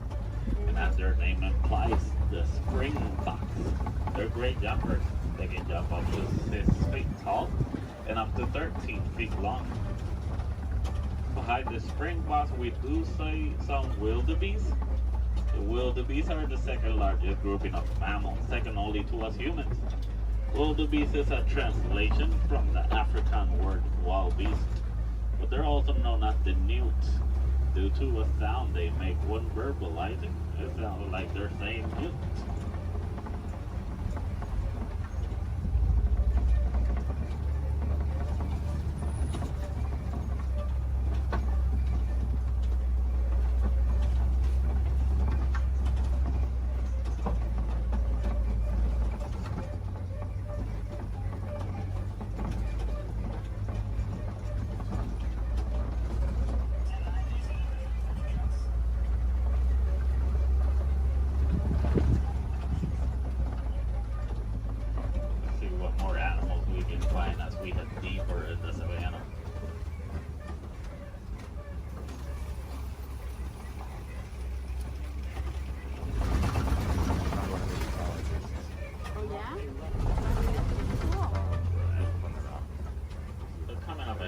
to the right, I do see an African elephant.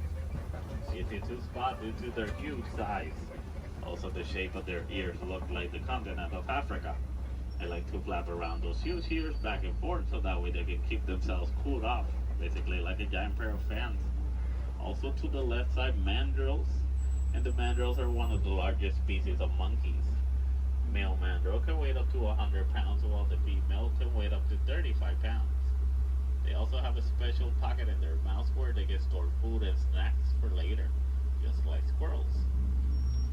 So the elephants will also throw dirt on top of their backs so that way the dirt will block them from the sun and also from bugs. They're huge animals with a huge appetite, eating up to 300 pounds in just a day. So a nice easy way to identify a male elephant is because male elephants, whenever they reach adulthood, they like to go on their own. And sometimes they'll join other elephants and they'll form a group known as a bachelor.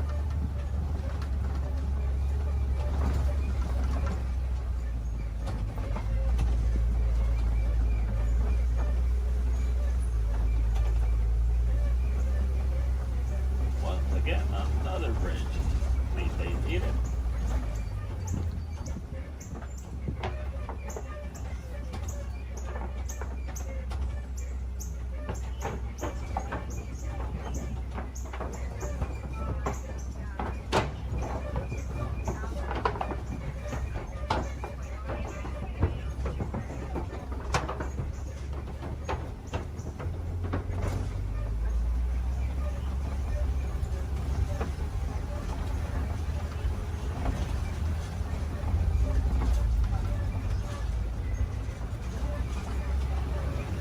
Here on the right side, we're going to see some markings on those red places. Those are elephant tusk marks. Elephants will stick their tongues on those red places so that way they can get some of the minerals they don't get in their regular diet. Basically like a natural vitamin for them.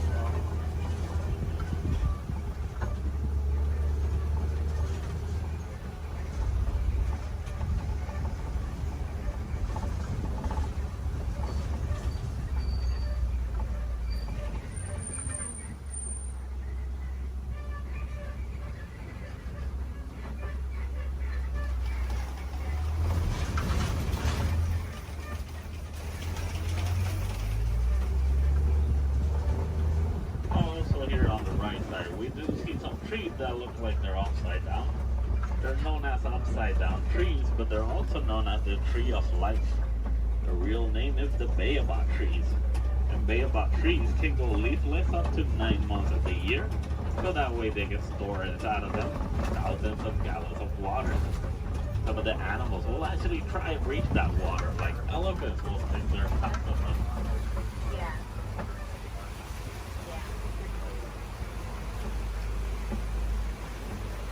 As we head around this curve, we're going to see a small island of greater flamingos. Greater flamingos are not greater because they're better than the other flamingos, it's just because they're bigger in size. As you know, flamingos have thick coloration in their feathers. Actually get those due to their diets. They consume dried shrimp, and shrimp is high in keratin.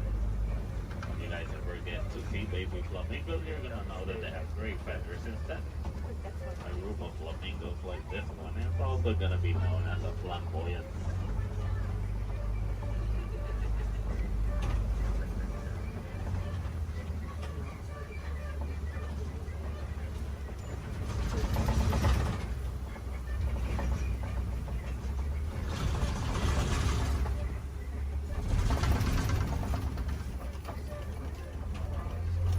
Coming up ahead, we do see some white rhinos. And the white rhinos are one of the largest of their species, weighing up to 5,000 pounds. That doesn't make them slow, because they can actually run up to 30 miles per hour. As you can see, the shape of their mouth is kind of squared, so that way it's easier for them to feed on the grass on the floor. And you'll usually find them in the savannah around mud pits. They like to roll around those mud pits, so that way the mud will help them against the sun and also against bugs. It's a nice way for them to stay cooled off. Basically, white rhinos are a different type shade of gray from the black rhinos. The reason they get the name white rhinos is not because of their colors, It's actually a mistranslation from the Afrikaans word lights. That means wide as in bigger.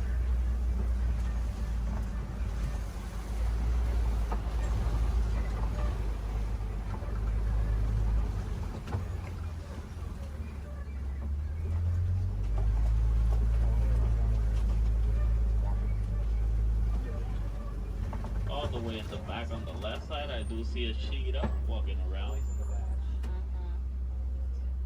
Cheetahs are one of the fastest land mammals.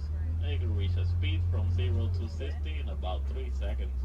There's also another one laying on the grass all the way in the back. But with that in mind, the cheetahs are built for speed, not power. So after running so fast in such a short amount of time, they're gonna need a couple of hours to rest their energies. And cheetahs are also diurnal big cat predators, so that means they're more active during the daytime.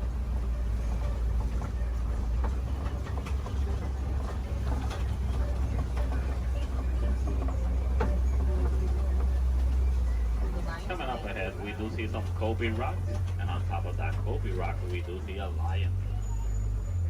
And lions are nocturnal big cat predators.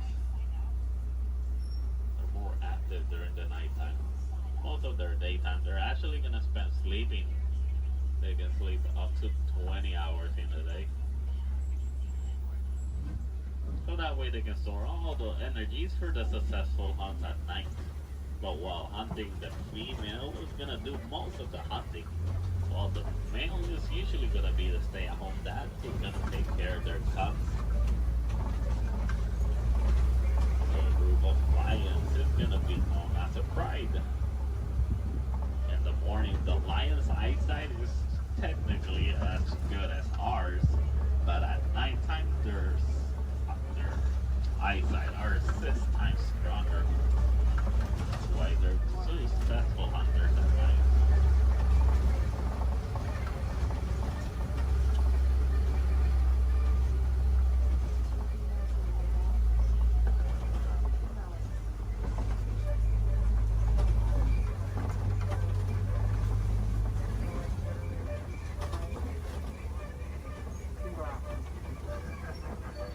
So coming up ahead, we're gonna see some warhogs.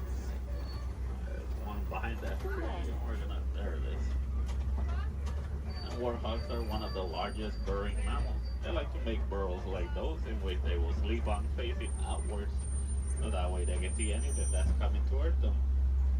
They're super close relatives to domesticated pigs, and they can run up to 35 miles per hour.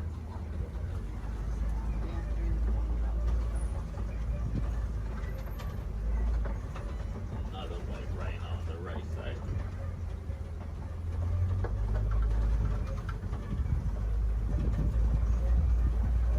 So as we start exiting our savannah, we're gonna head all the way towards the Warden's Post. Warden's Post is gonna be a great area to see how both humans and wildlife co-live in harmony.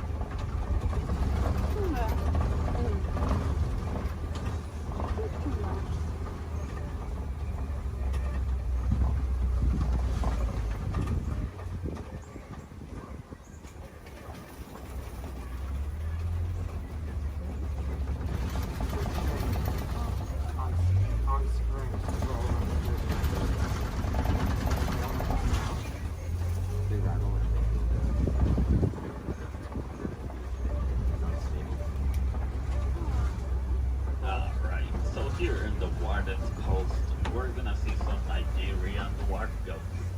These goats are super cute, but they're also really friendly. They're a great source of milk and cheese, and they're really agile with a great sense of balance. They're also one of the few domesticated wildlife that we have here in our reserve. So next to that yellow barrel, there is a yellow box. The farmers found out that elephants are afraid of bee sounds. Most farmers are gonna have a box like that filled with bees, so that way whenever the elephants get near the farms and they hear the bee sounds, they're gonna steer clear away from them, and that way they won't eat the farmer's harvest. It's a nice way for both humans and elephants to co-live in harmony, but it's also a great source of honey. most of the farmers will actually sell that honey for an extra income. Because sadly, due to a mining of a mineral called coltan, most elephants are losing their habitats and homes, causing them to migrate into human farms and villages more commonly so than it used to. So having trees in a box is going to be a nice technique for both keeping elephants safe, but also staying safe.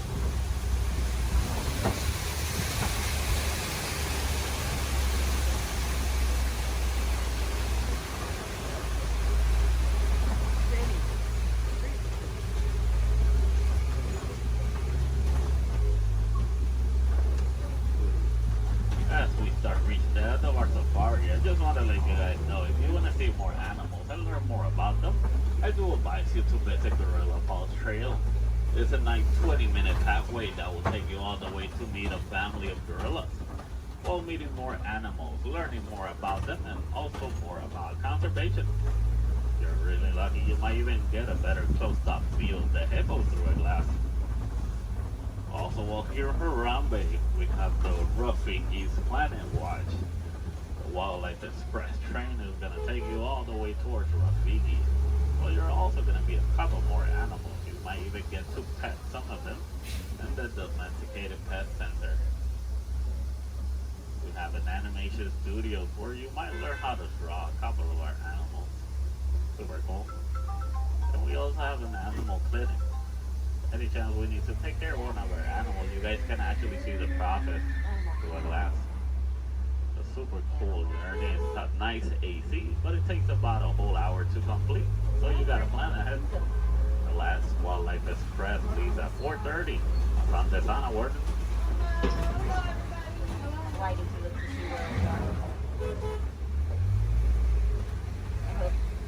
Alright, also while here in Harambe, you guys can visit the Celebration Festival of the Lion King.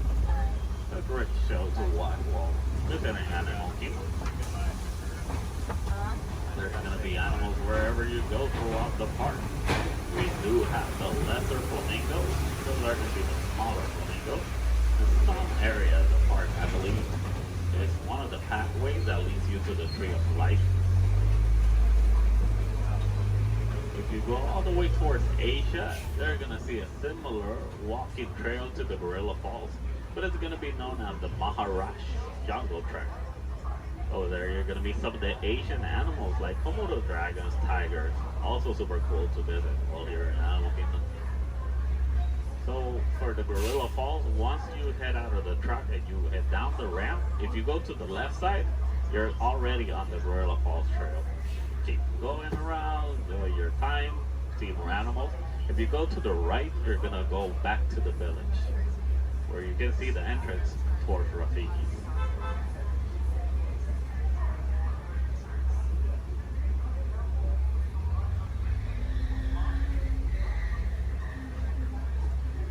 Almost to our destination. Just gonna wait a little bit.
Reaching the end of our safari. So here in Harambe, we don't like to say goodbye because goodbyes are always sad and final. We instead say Kwaherini. And Kwaherini does mean to go well.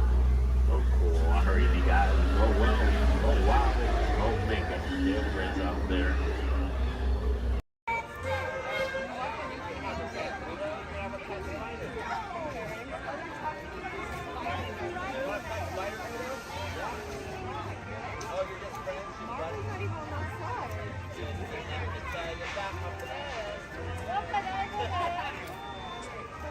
Got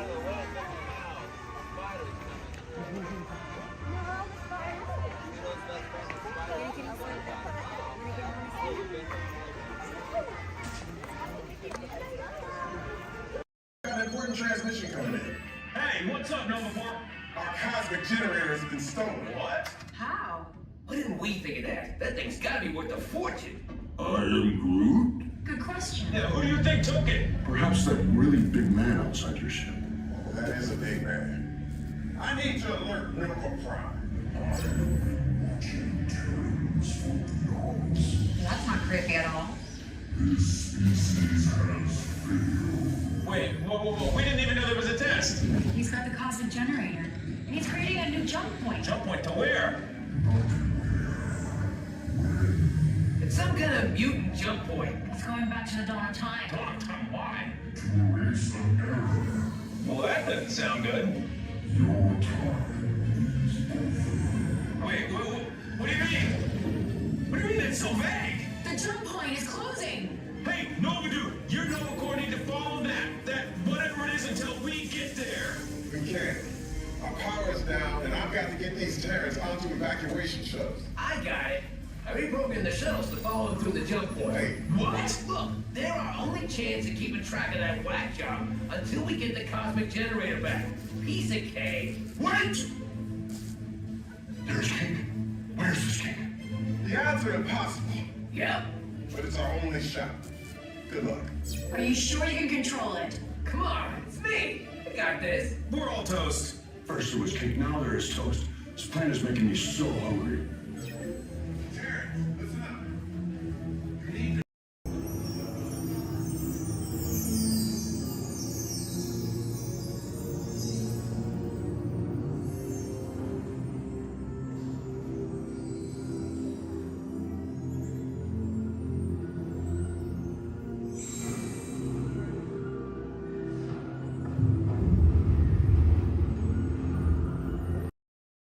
How y'all doing today?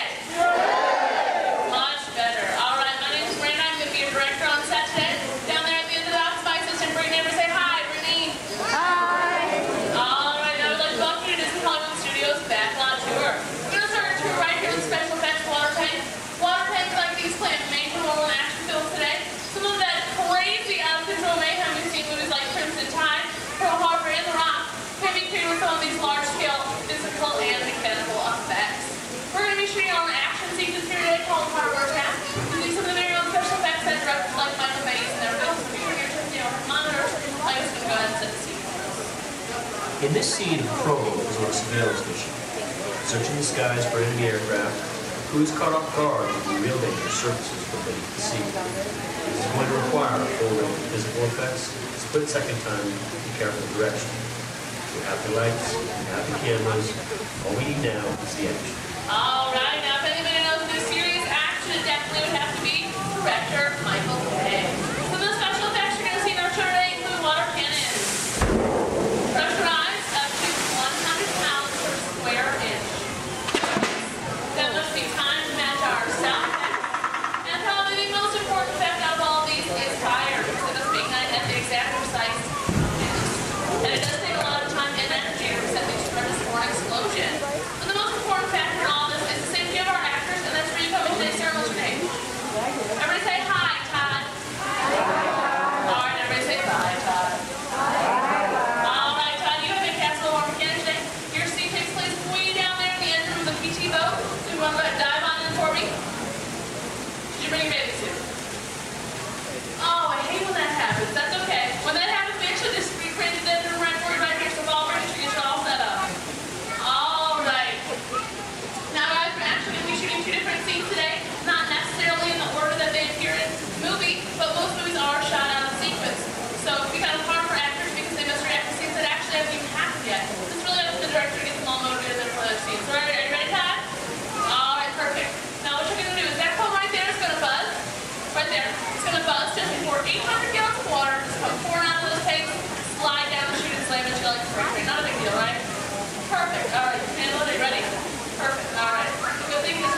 Ladies and gentlemen, let's give a nice round of applause for our Captain Ken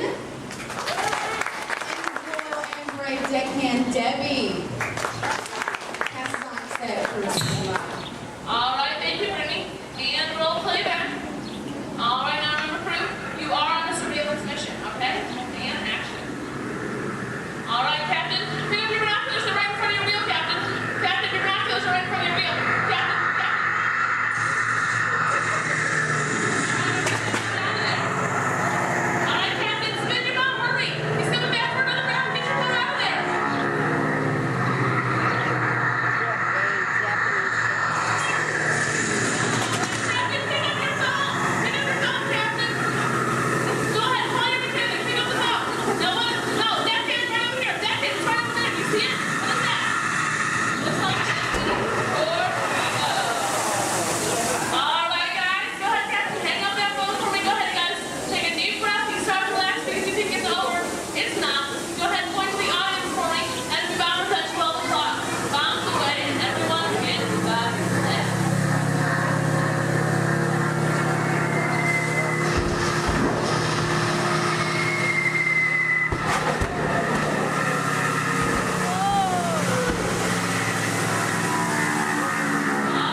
Grab the anti-aircraft guns. Myself and my assistant Brittany would like to thank you all for coming out Oh, they to our should. attack. If you're waiting for any of our brave volunteers, just stay right where you are.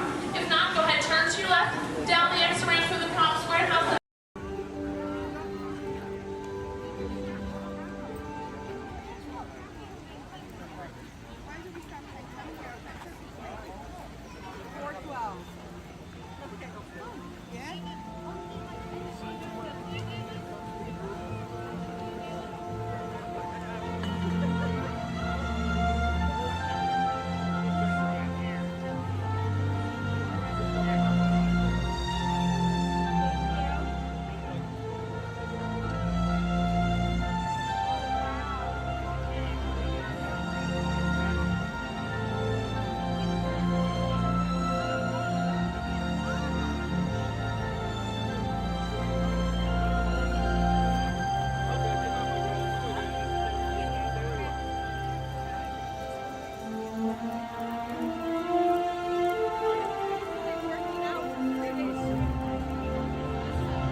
return to your craft, you are paused in no hover area. Passengers wish to exchange currency prior to their departure are invited to visit the exchange office over daily or irregular flight hours. There has been a seat change for StarCast Flight 114, Stars for your service to Endor. Flight 114 will now be departing from gate number 2. This is a gate change only. Thank you.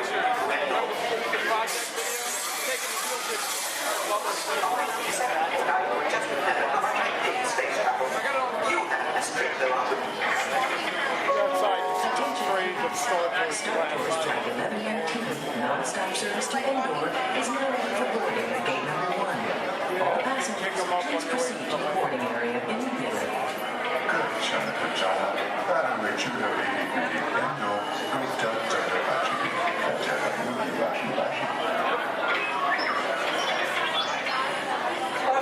just walked in. Get back to work before they deactivate you.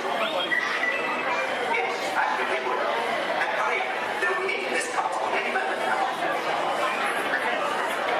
Then I will feel sorry for you more. Well, how should I know what's wrong with the ship? I'm an interpreter of an abstract. However, you won't just check the body things. Sometimes I think these new transports have a mind of their own. Your attention, please. All interplanetary travelers must have a current passport and the necessary visas prior to leaving the spaceport. Passengers requiring assistance should visit the nearest information kiosk. Thank you. Star Tours is now offering convenient daily departures to the exotic moon of Endor. Come spend an afternoon or the entire day with the lovable Ewoks in their charming tribal villages. It's a fun-filled visit that you and your family will remember forever. Just ask for the Endor Express, available only from Star Tours. Non-stop flights leave every few minutes, so don't delay. Visit Endor today. Things have suddenly changed.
Echolocation's awesome. We're gonna do it. Everyone, both fins up, go. Okay, sub-level, really good. Back bench, solid. Grandma in the corner. This is where we put our fins up. Good job, Grandma. Good job. Fins up, eyes closed, go. How many fins am I holding up now? No, you gotta go. Yeah, you so totally rock.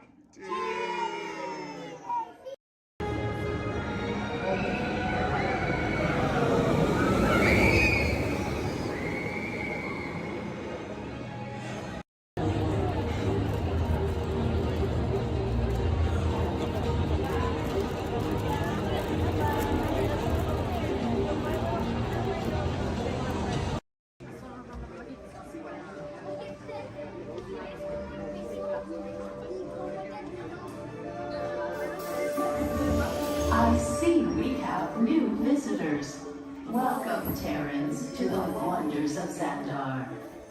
I am World Mind, sentient supercomputer of Zandar. I hold the knowledge, memory, and experiences of all Zandarian citizens, past and present. This gives me extensive knowledge, yet I am constantly learning, and I am now learning about you and your planet, Terra.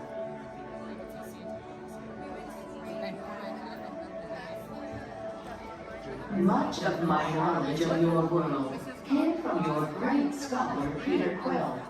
However, many of his facts have yet to be confirmed, such as the incredible importance of a legend called Footloose. Through my fellow Zandarians working here at the Wonders of Zandar, I am discovering more about you Terrans. Such as your fascination with eating the turkey leg. Why only the leg? What about the rest of this creature? We are eager to learn the answers to these questions and so much more about your world. In return, we Zandarians hope to share with you more about ours. Although Zandar is 2.537 million light years away from your planet Terra, our worlds are actually quite similar and began at precisely the same moment. We refer to this as time zero, before the existence of anything. Our worlds were born of a single point of matter and energy that blasted outward in what you Terrans refer to as the Big Bang. And from nothing came the beginning of everything. Incredibly hot and extraordinarily powerful, this explosion filled the cosmos with a cloud of rapidly moving particles. Over the next 100 million years, space continued to expand, and the particles cooled and slowed. As they coalesced into huge swirling clouds, gravity pulled them into larger, denser clusters. At the heart of these clusters, the temperature rose, and the particles were compressed so tightly they fused, releasing enormous amounts of heat and light. This is how the very first stars in our shared universe were born.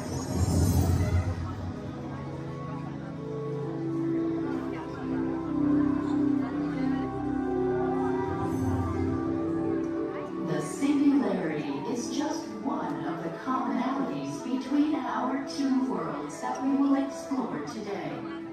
Welcome, Terrans, to the Wonders of Zandar.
This is Disney's Port Orleans French Quarter Resort. Please collect your belongings, watch your head and step as you disembark, and take some home children fun ahead. Thanks for riding with us, and welcome home.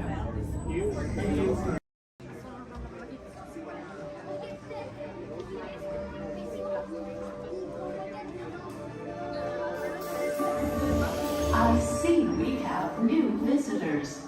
Welcome, Terrans, to the wonders of Xandar. I am World Mind, sentient supercomputer of Xandar. I hold the knowledge, memory, and experiences of all Xandarian citizens, past and present. This gives me extensive knowledge, yet I am constantly learning, and I am now learning about you and your planet, Terra.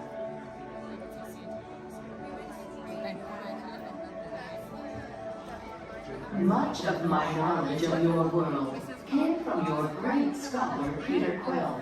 However, many of his facts have yet to be confirmed, such as the incredible importance of a legend called Footloose. Through my fellow Xandarians working here at the wonders of Xandar, I am discovering more about you Terrans. Such as your fascination with eating the turkey leg. Why only the leg? What about the rest of this creature? We are eager to learn the answers to these questions and so much more about your world.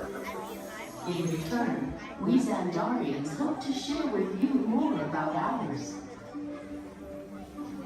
Although Xandar is 2.537 million light years away from your planet Terra, our worlds are actually quite similar and began at precisely the same moment.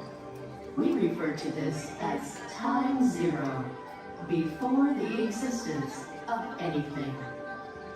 Our worlds were born of a single point of matter and energy that blasted outward in what you Terrans refer to as the Big Bang. And from nothing came the beginning of everything.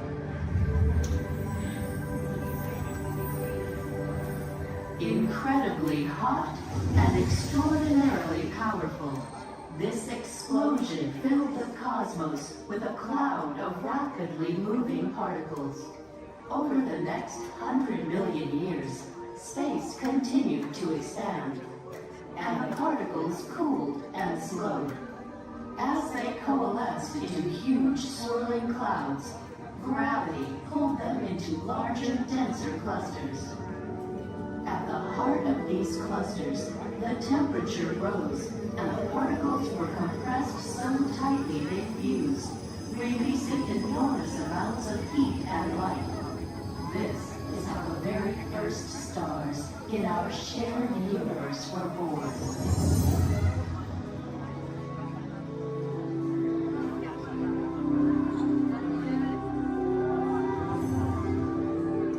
The singularity is just one of the commonalities between our two worlds that we will explore today.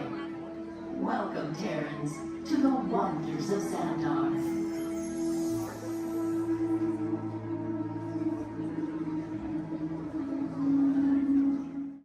We recently learned that your Terran visionary, Walt Disney, had a similar goal in mind with his early concepts for the experimental prototype Community of Tomorrow. Years now, Peter Quill, what do you have to say about this?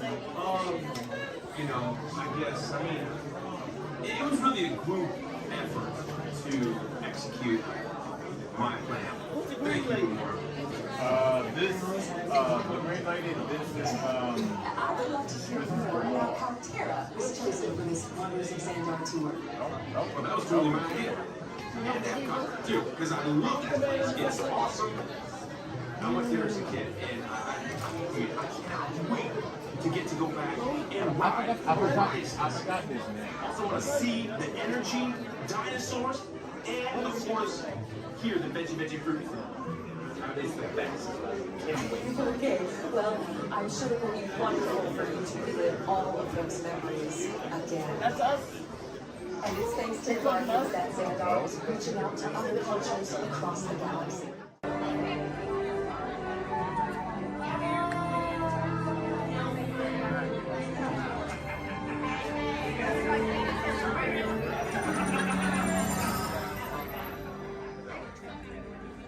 Greetings, Terrans. I am Nova Prime Irani Rayal, Commander of the Nova Corps. On behalf of all Xandarians, I hope you have enjoyed exploring the wonders of Xandar. As you have seen, your world and ours were born of the same moment, one which you refer to as the Big Bang. As such, we are all galactic neighbors in a vast universe which we and countless others share. For you to travel to Xandar would take 2.5 million years, assuming you had a ship that could fly at the speed of light. So we decided to come to you. But even we could not have reached you so easily were it not for the Cosmic Generator, an advanced piece of Xandarian technology that creates jump points, artificial tunnels that act as shortcuts, linking distant points in space.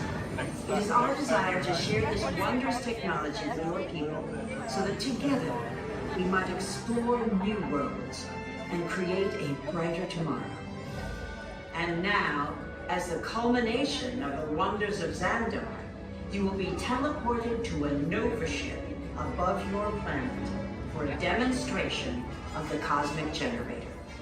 I trust you will find it an unforgettable experience.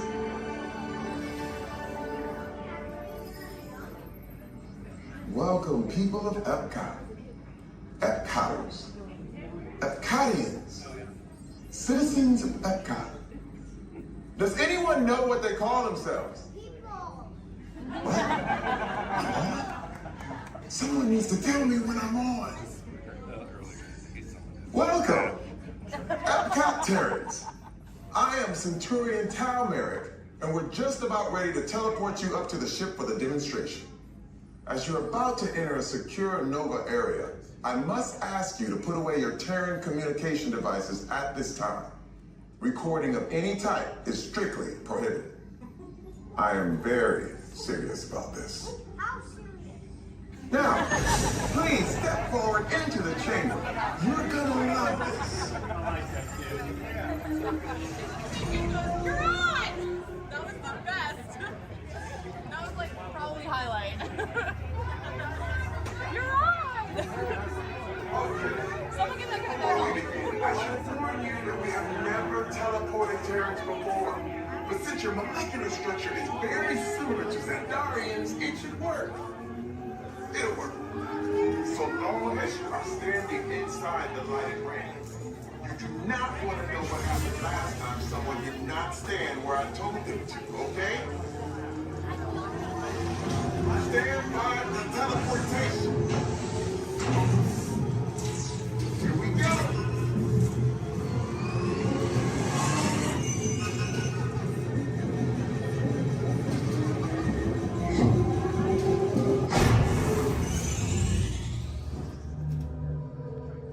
You made it.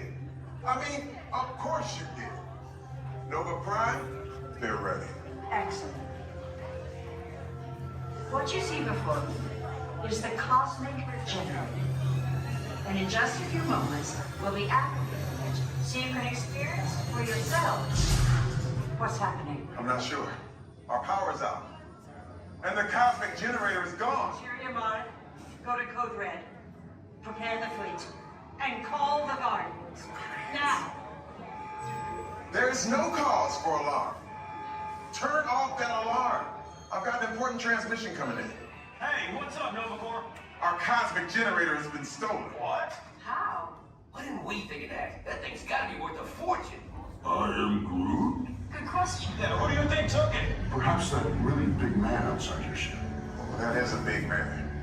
I need to alert Nova Prime. That's not creepy at all. This species has failed. Wait, whoa. We didn't even know there was a test. He's got the cosmic generator. He's creating a new jump point. Jump point to where? It's some kind of mutant jump point. He's going back to the dawn of time. Dawn of time, why? To erase the error. Well, that doesn't sound good. Your time is over. Wait, what do you mean? What do you mean that's so vague? The jump point is closing. Hey, Nobudu, you and Novacore need to follow that whatever it is until we get there. We can't. Our power is down, and I've got to get these Terrans onto evacuation shuttles. I got it. I reprogrammed the shuttles to follow them through the jump point. Wait, what? Look, they're our only chance of keeping track of that whack job until we get the cosmic generator back. Piece of cake. What? There's King. Where's the King? The odds are impossible, Yep. but it's our only shot. Good luck. Are you sure you can control it? Come on, it's me. We got this. We're all toast. First there was King, now there is toast. This plan is making me so hungry. Terrans, listen up. We need to make our way to the evacuation shuttles now. We'll follow with the plane and get our power. Okay, they're headed for the jump point. This plan is never gonna work. Well, Okay, I'm locked onto your vehicle. We'll be right behind you. nothing to worry about. Unless we cannot stop this unusually large man, we are likely doomed. Good luck. You're gonna need it.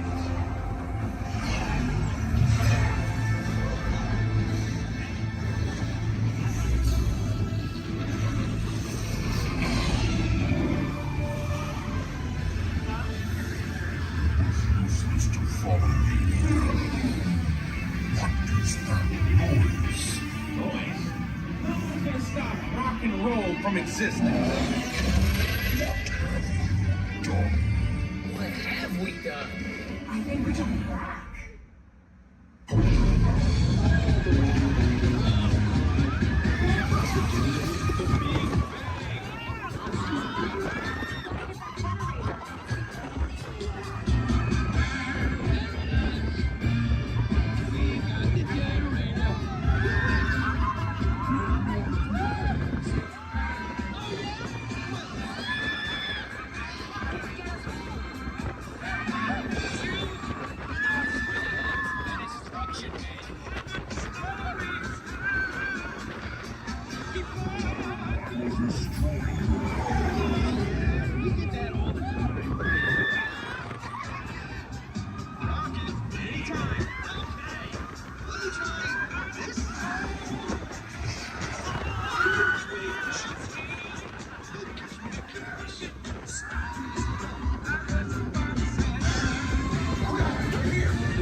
Heroes. So, do you really think they deserve to be called heroes?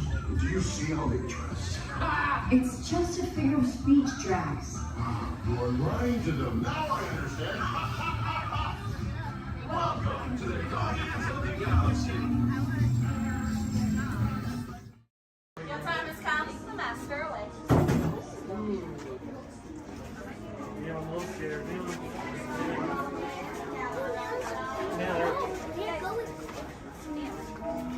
Are you closer to sticks or closer to seven? When hinges creak in doorless chambers, and strange and frightening sounds echo through the halls, whenever candlelights flicker, where the air is deathly still, that is the time when ghosts are present, practicing their terror with foolish delight.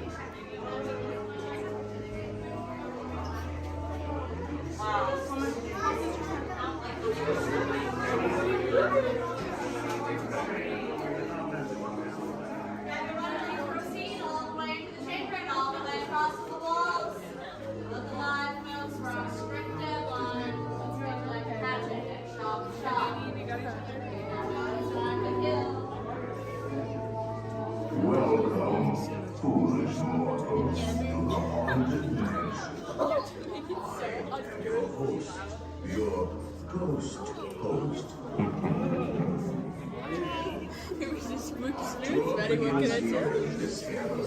Here where you see paintings of some of our guests as they appeared in their corruptible, mortal state. Kindly step all the way in, please, and make room for everyone. There's no turning back now. Now everyone, gather your bodies away from the walls and into the dead center of the room.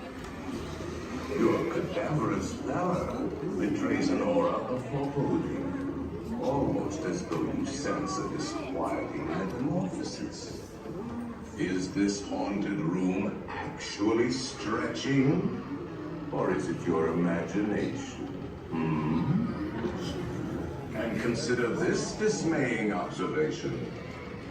This chamber has no windows and no doors. Which offers you this chilling challenge to find a way out.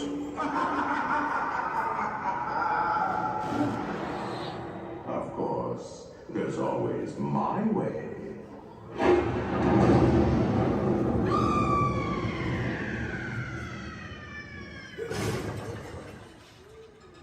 Oh, I didn't mean to frighten you prematurely. The real chills come later. Now, as they say, look alive, and we'll continue on. And let's all stay together, please.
the hell of it.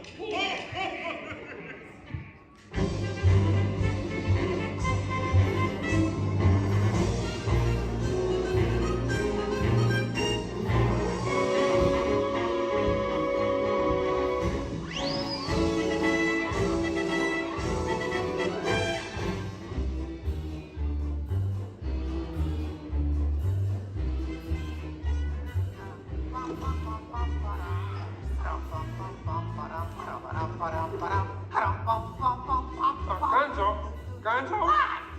Oh. Sorry, boss.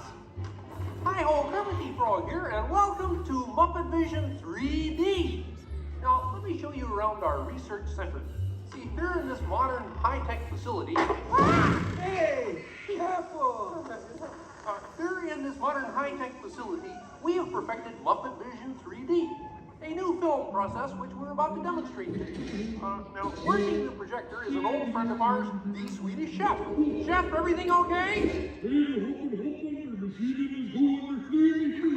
Exactly. And our demonstration includes a little song from Miss Piggy. Little? Did I say little? I meant to say it's a huge, show-stopping, major song from Miss Piggy. That's more like it. Good.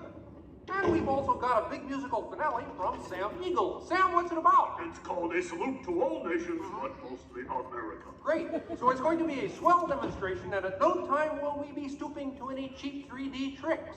Did you say cheap 3D tricks?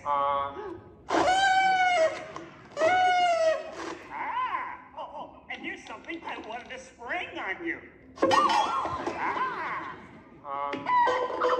Walmart, it's that dumb bear again. Yeah. Hey, Bear, you're not even funny in 3D. Oh, not you guys. How did you get here? We entered a contest. Yeah, we lost. Oh, yeah? Well, my new 3DX gonna shower you all with humor. Waka waka. He's trying to drown us. What kind of act is that? An act of mercy. Well, listen, better luck next time, Fozzie. Okay? And now, if you'll come this way, I can show you our secret laboratory. You see, we invited distinguished scientists from all over the world to come and work here. Unfortunately, none of them showed up. So instead, I'd like to introduce you to the guys who invented Muppet Vision, and they can show you some of their... right now, I'd like to turn you over to Dr. Bunsen Honeydew and his assistant, Beaker. Well, thank you, Mr. Kermit. Today, let's look at the advancements we've been working on for Muppet Vision. Beaker, would you turn on the machine?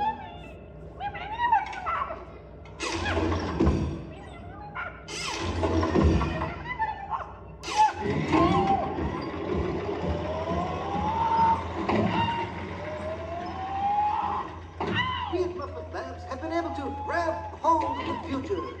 The wheels of progress turn swiftly here as we strike upon ways to bring science safely to you. This user-friendly machine will now generate the first living 3D effect just by flicking a simple switch.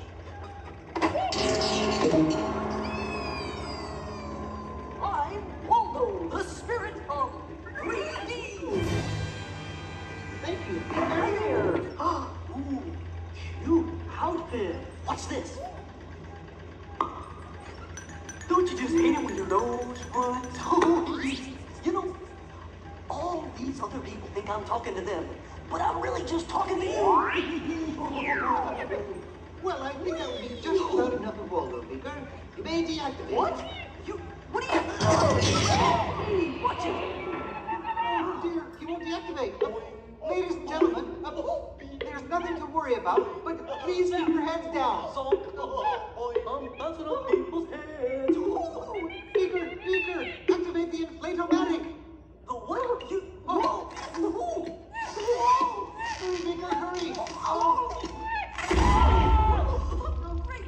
Now I can start my own football team! Beaker, we'll have to try the vacuum Muppet! Yes!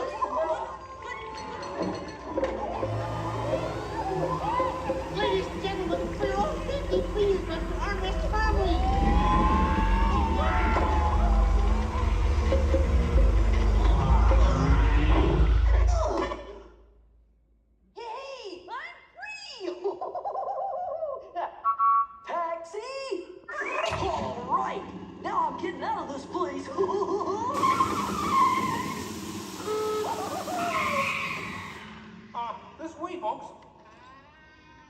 I'm sorry, but Muppet Lab seems to have been temporarily sucked up. But, now what is that?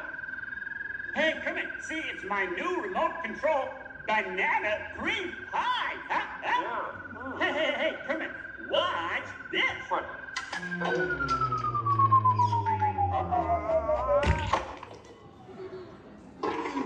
Ozzy, that's terrible. You're right. Needs more sugar. And now, ladies and gentlemen, for the first musical portion of our demonstration, we have Miss Piggy in a wonderful 3D number. That's you, penguins.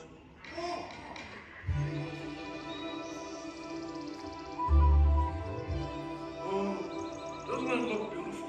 Yeah, too bad they're gonna spoil it with a pig. La la la la la la.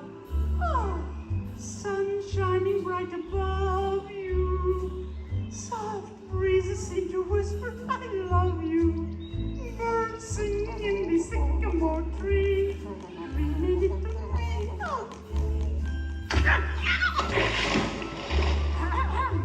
Look in my eyes and kiss me. Just hold me tight and tell me you miss me. While I'm alone and blue as can be. Dream a little dream of me. No troubles as life bubbles on, dear. Still craving a kiss. All right, that's it. Knock it off, penguin. Oh, but it was going so well. I will not work with the rabbit. But I was just doing 3D. Guess I won't be needing this. What's that? It was for the big water skiing finale. What?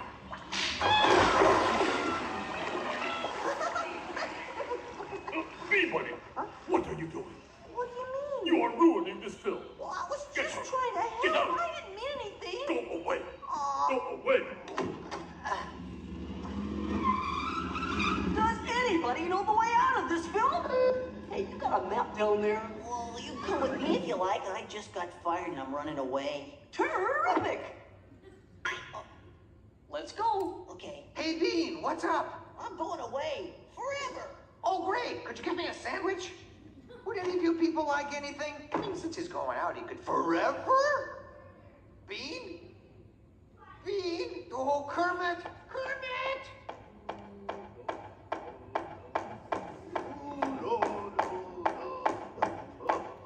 Hey, sweeter, that's a great effect. Hey, Fuzzy, Kermit! What is it? Bean Bunny ran away! Oh, no. Yes, For goodness. Hey, we gotta find him. I know! All right, everybody spread out and look for Bean. Right. I'll go this way. Ladies and gentlemen, we'll continue the show in just a moment, but in the meantime, if you see a rabbit, holler. Bean. Bean? Oh, Bean. Bunny! Bean! Where are you? Bean? Bean? Bean?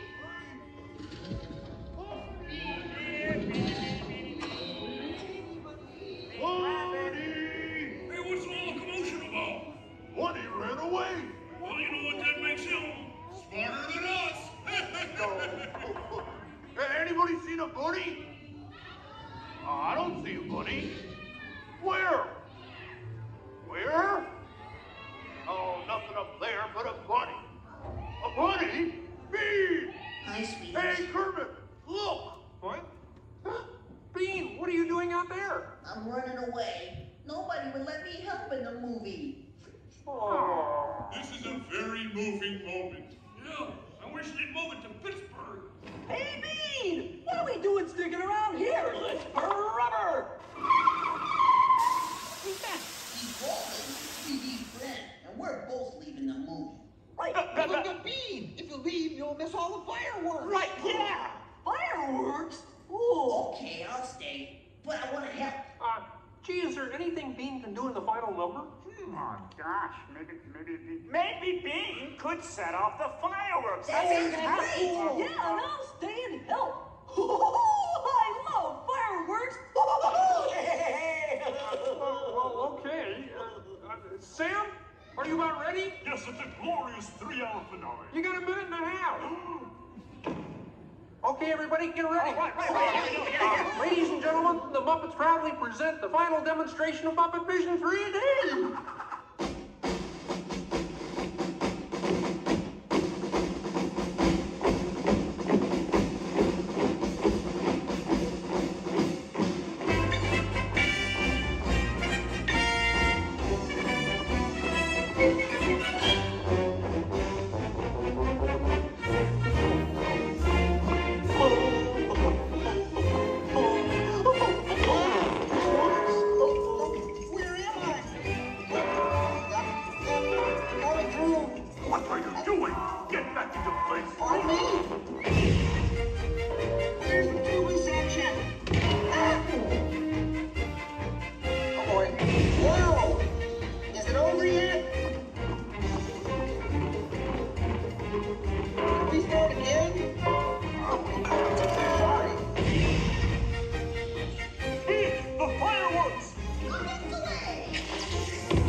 Enjoying the fireworks? No, your chair's on my foot!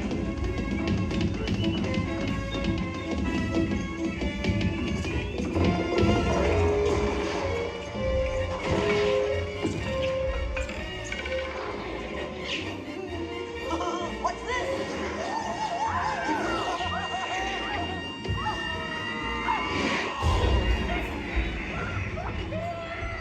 Stop the movie!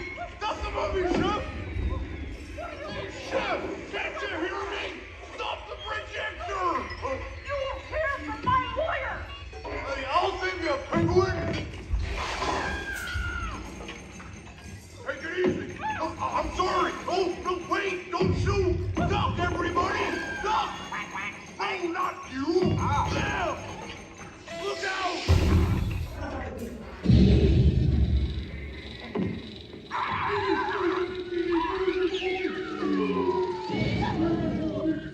At last, I'm out of this silly film! Hey, what are you shooting at me for? It was the penguin! Hey, watch it, will ya?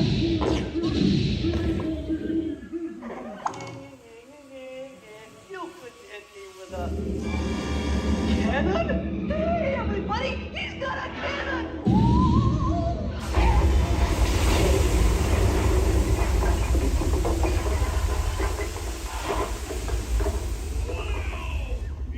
Everyone okay in here? We surrender! We surrender! What an explosion! Ladies and gentlemen, I'd like to apologize for our slight technical difficulties, but I do wish to assure you that no one was hurt and this theater suffered only minor damage. So thank you very much for coming to see this demonstration of Muppet Vision technology, and enjoy the rest of your stay, and come see us again sometime.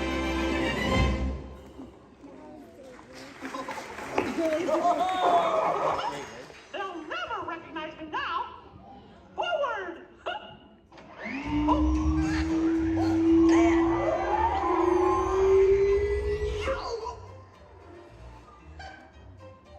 Cute ending.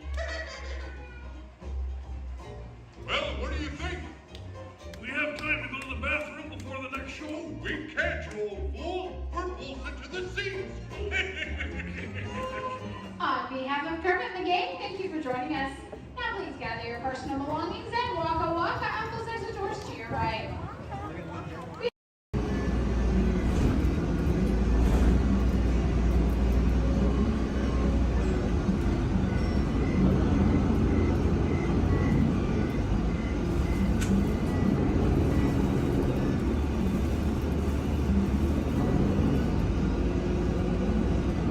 This is Disney's Orleans French Quarter Resort. Please collect your belongings. Watch your head and step as you disembark.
the mascot.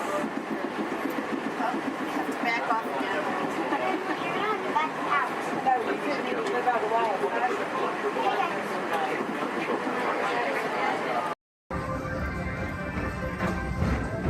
Attention all visitors from Galaxy M31.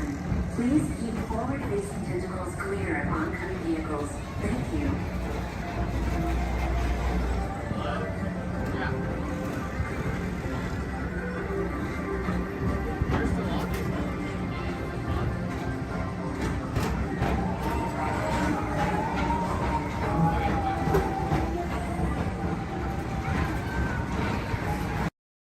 We recently learned that your Terran visionary, Walt Disney, had a similar goal in mind with his early concepts for the experimental prototype Community of Tomorrow. So far, and would not be possible without the combined efforts of all of these talented stunt performers and the very best crew in Hollywood, all working together as a team to create what we like to call here on the Indiana Jones set, a little movie magic. Right, guys? Let's do it. You got it, boss. All right. Ready to the hill. Thank you very much, Chaz. You set? We're good, John. Cameras ready, Jason? Standing by. Quiet and set, everybody, please. Roll cameras. Rolling. And speed. 16-3 Charlie, as a flight, take 1 mark. Playback. Action.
Hello.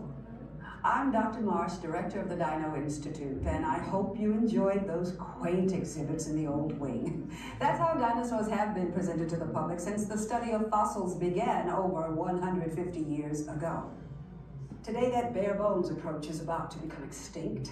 In a perfect blending of science and technology, the Dino Institute has created the Time Rover, an amazing vehicle that will literally transport you to the age of the dinosaurs. How? That's proprietary. But the result is a breathtaking journey through a prehistoric world where you will witness the most spectacular creatures to ever walk the earth. In a moment, you'll be going live to our control center for a comprehensive safety briefing, and then it's on to the tour that will convince you forever that the future is truly in the past.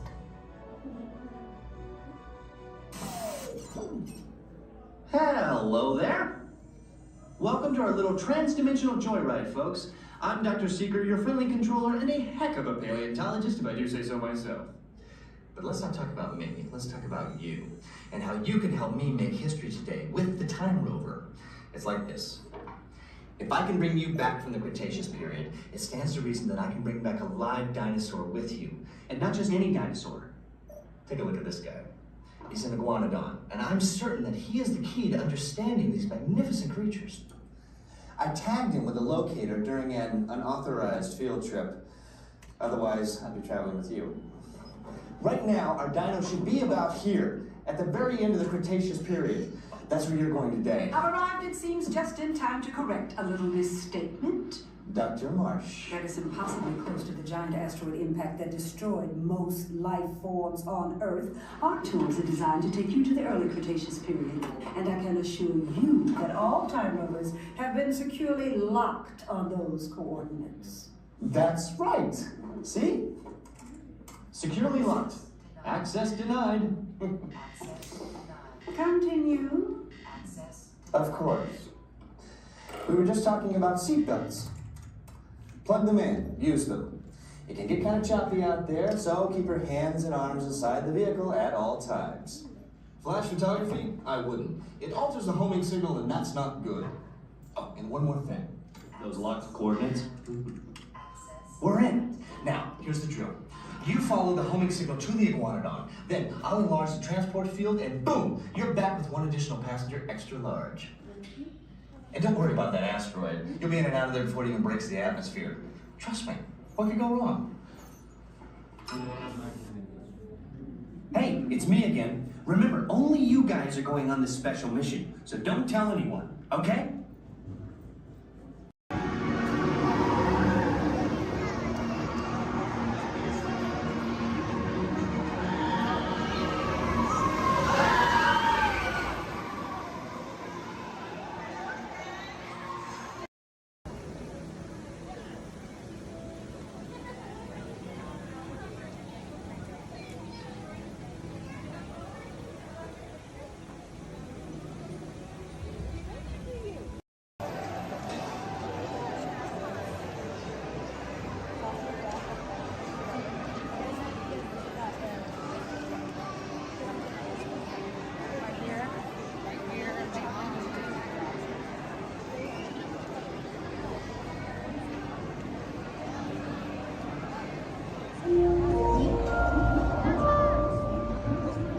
Attention marine life explorers.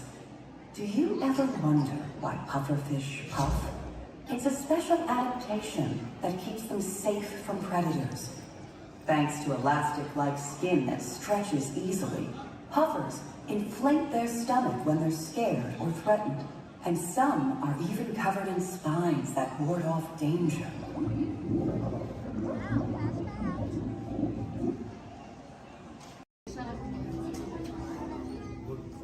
All right, everyone, for your safety, please do me a favor. Leave this center aisle clear and all side aisles clear as well. If for any reason you need to leave the theater, you can do so through these two right rear exit doors. That's if you're looking to leave. Please do so through these two right rear exit doors. They're a little bit heavy. Just give them a big old push and they'll open right up for you.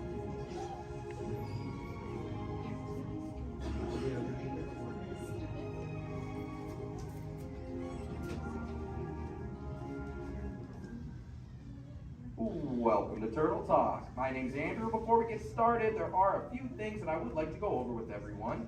Now, here at Seabase, there is absolutely no eating, no drinking, no smoking or vaping, and no flash photography. Thanks, guys. Now, this piece of equipment here is known as a hydrophone. It allows us to hear sounds from beneath the sea, and it's also going to allow us to hear from our very special guest today. Does everybody know who our special guest is? Please shout it out.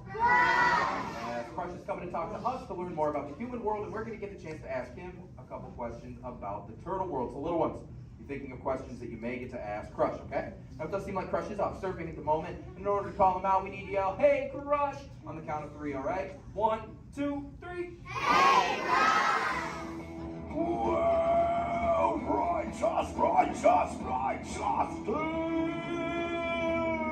well, awesome. Check it out, man. Hey, dude, look. Double barrel, 360, totally tubular. Whoa, look at the humans in the human tank. Hello, humans. Righteous, man. Oh, dude, speaking of most righteous, look at this, bro. Hatchlings, grommets, offspring, totally chillin' sub-level. Look at this, right next to you, you got a little dudette, blue shell, brown noggin, goggles, and extra ears. Yeah, right there on the coral. Hey, bud, what's your name down there, dudette? Bella. Hey, what's up, bud? Are you having a good day, man? Yeah. Awesome. Can you talk like a turtle? No. Oh, I got your back. That's really easy. Just say, awesome. Awesome. Nailed it.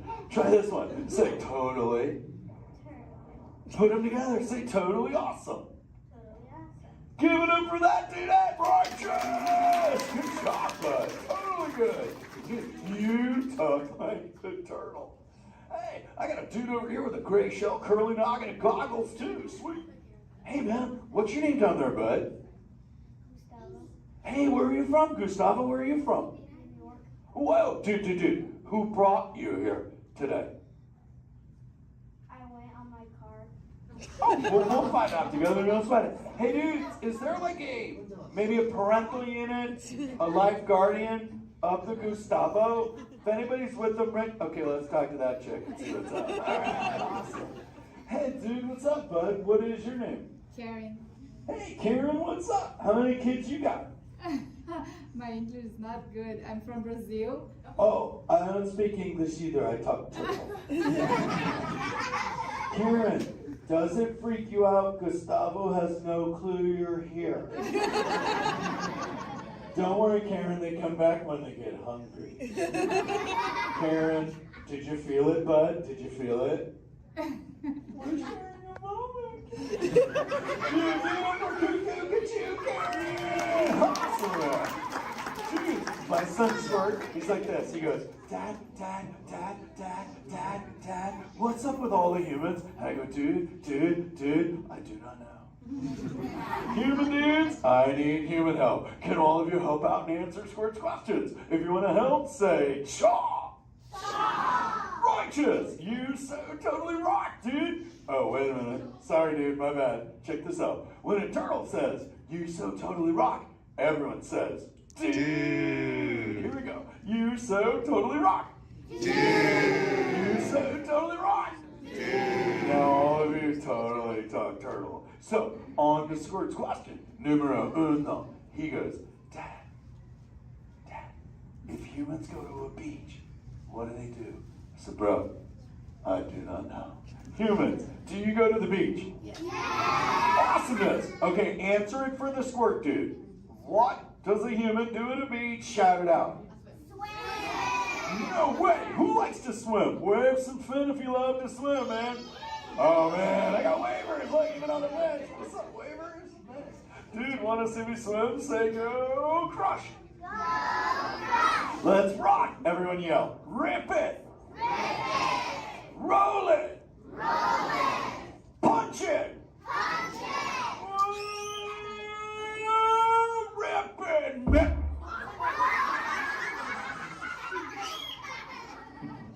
Hey, Crush, watch out for the glass. Hey, dude, thanks, Hank. How long has that dude been there? Oh, no, man. My bad, bro, my bad. Where are the manners? I've been asking the questions. Dudes, do any humans have a question about being a turtle? Raise a fin. Hi, if you have a question about turtles. Cool. Got a chick over here, aisle style, red shell, brown knock, hanging loose. Hello, bud. What's your name? Hey, bud. What's your question? What turtles eat? Oh, dude, we're chowing green seagrass and green sea kelp. Big dudes, you're sitting on green seagrass benches. But check it out, Harper. We only eat green stuff, and so it actually turned us green. So, like, I'm green, and my kids are green, and my parents are green. Oh, and my wife's green, and my favorite color ever, purple. He's pulling your fin. It's green. Hey, there's a purple chick over here with like a jellyfish lid. Let's talk to this one on this side. Hey, bud, what's your name down low? Scarlet. Hey, cool name, Scarlet. What's your question? My name's not Scarlet. Oh, wait, what's your name? It's Charlotte.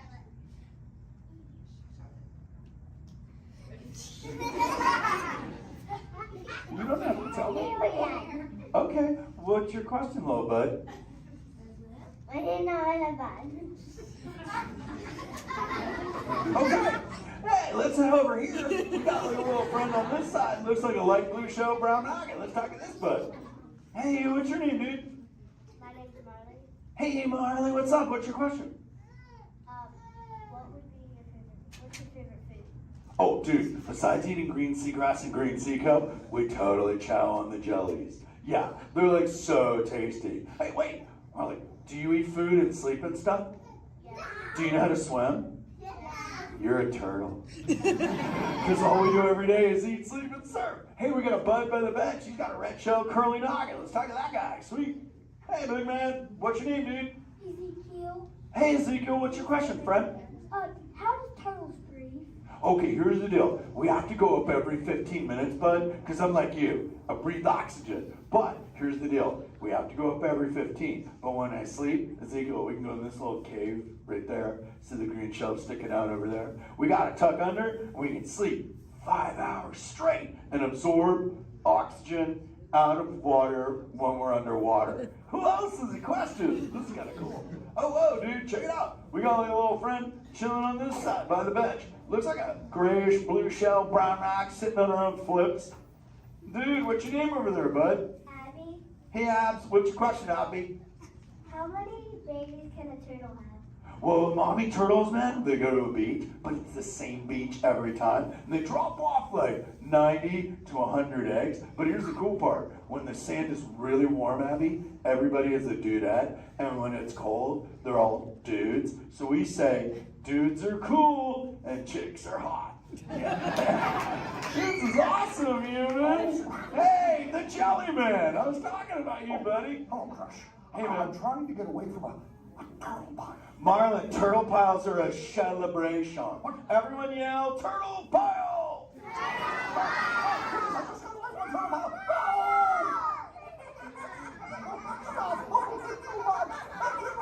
Oh, cool. Hey, boys, surf's up, dudes.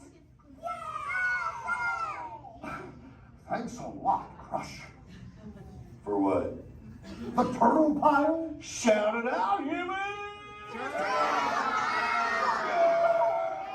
That dude has serious thrill issues. Humans, you rocked it! You so totally rock! Okay, like 4 kids remembered. The rest of you dudes pulled a hard Dory. Dudes, don't space out! Remember, Turtle says you so totally rock. Everyone screams! You so totally rock! There you go, you're back again. Oh, bummer. Hey, bro, the frequency thing is not working. Whoa, it's Bailey. Call him back with your fins. Put your both fins up. Yeah, put your both fins up. Go.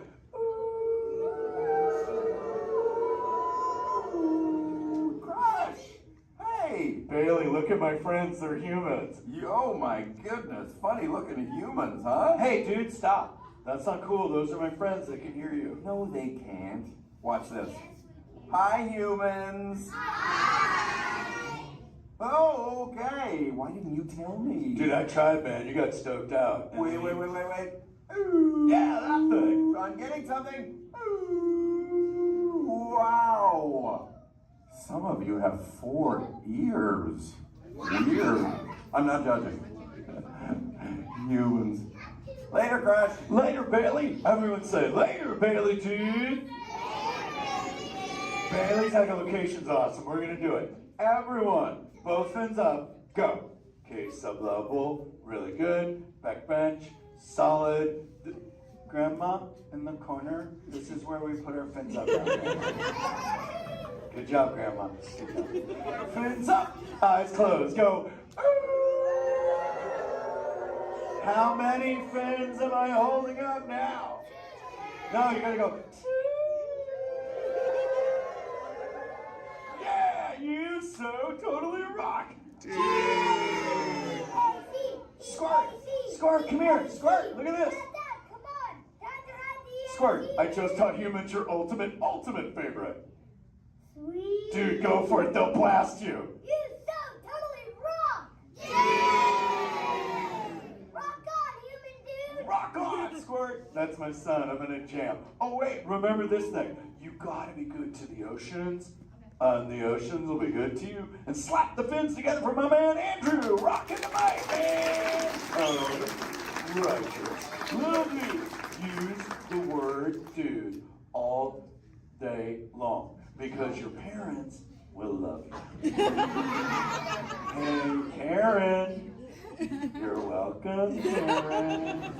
Let's go. You so totally rock. Let's give it up for Fry.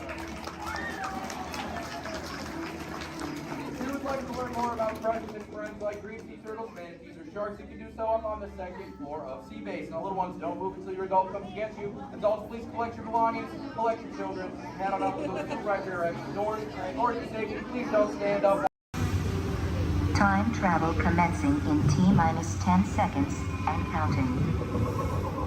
This is Seeker. Listen up.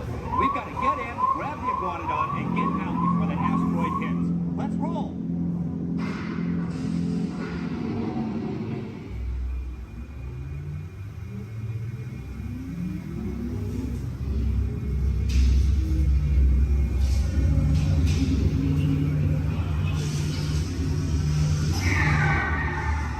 Okay, now let's go get that dino. Computer, what are you tracking? Styracosaurus. Not our dino. Warning, meteor shower in range. Just little one. Oleoramus. Hadrosaur. Raptor. Time to get serious. Locking autopilot on homing signal now. Hang on. I'm tracking a big dino on the scope. Could be ours. Computer, full stop. Identify. Definitely not our dino. Go, go, go!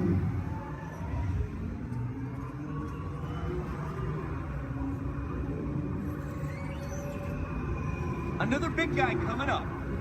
Computer. Slow and identify. Sauropod. Still not our dino, but at least this one's a vegetarian.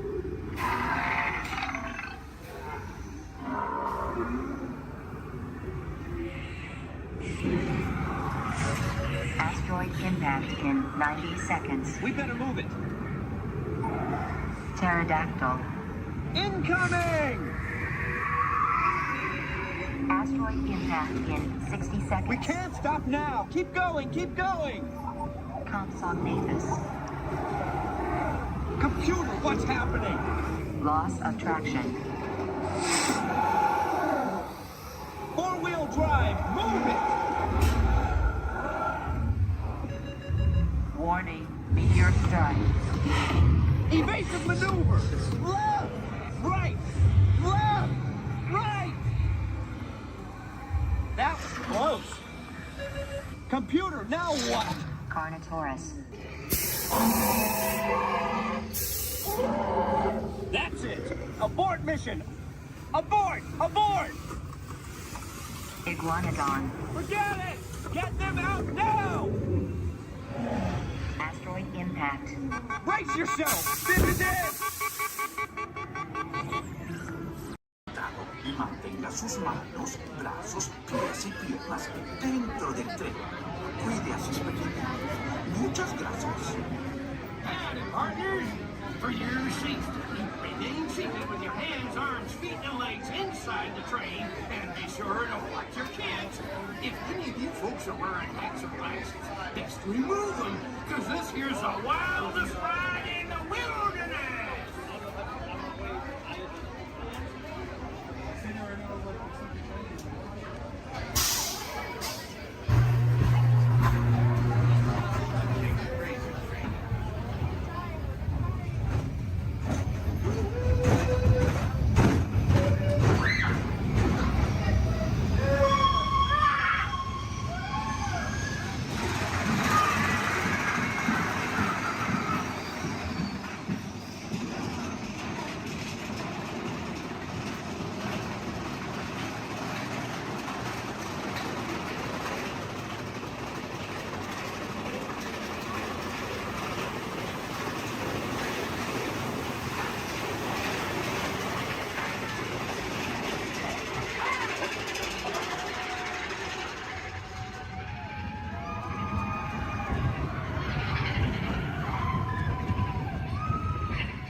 Positive to positive or negative to negative? No. A positive that was negative positive. Absolutely positive. Hey, what are y'all staring at? Oh, me. Well, you got cameras. Why don't you take a picture? It'll last longer. Gee, a lot of families here today. Glad you're flying with us. You know, I like families. Sure. I see a lot of mine these days. Oh, look, there's Dad. Hi, Dad. Dad was the top Star Cruise pilot. Till he took a crash course in Star Speeders, if you know what I mean. Now he's a real basket case. Yep, that's him all over. It's a shame, too. Really gone to pieces. Hey, are you all together today? Are you sure? Okay, you have me working there. Attention, please. Attention, please. We are experiencing unusual behavior from the G2 droids in Sector 2. Maintenance units begin surveillance of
like to call those?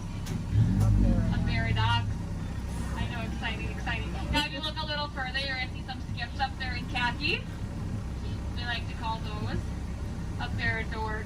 I know, it's great stuff, guys. It's great stuff. So right now, you know, we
Orbiter is now beginning its descent. Please remain seated until your rocket ship stops. Then follow the arrows to the flight deck. Welcome back, pilot.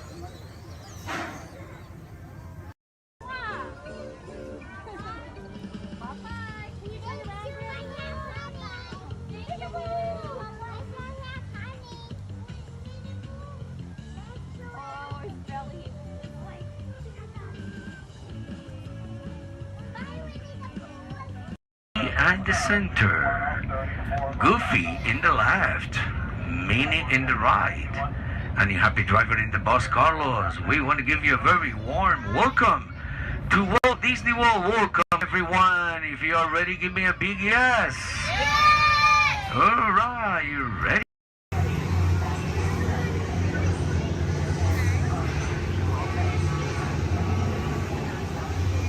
Time travel commencing in T-minus 10 seconds and counting. This is Seeker. Listen up. We've got to get in, grab the iguanodon, and get out before that asteroid hits. Let's roll!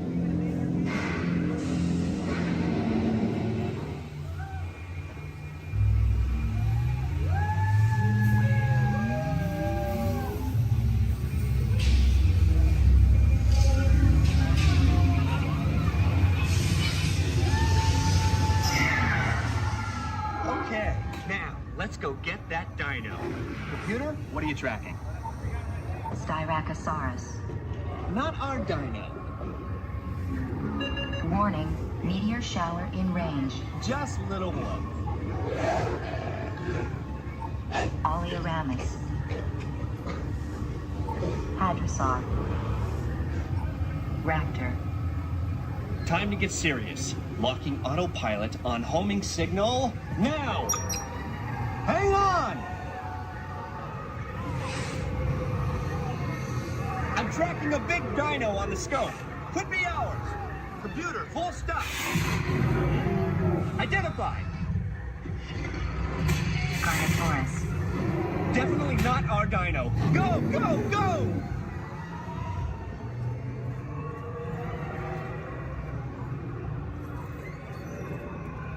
Another big guy coming up. Computer. Slow and identify. Sauropod. Still not our dino, but at least this one's a vegetarian.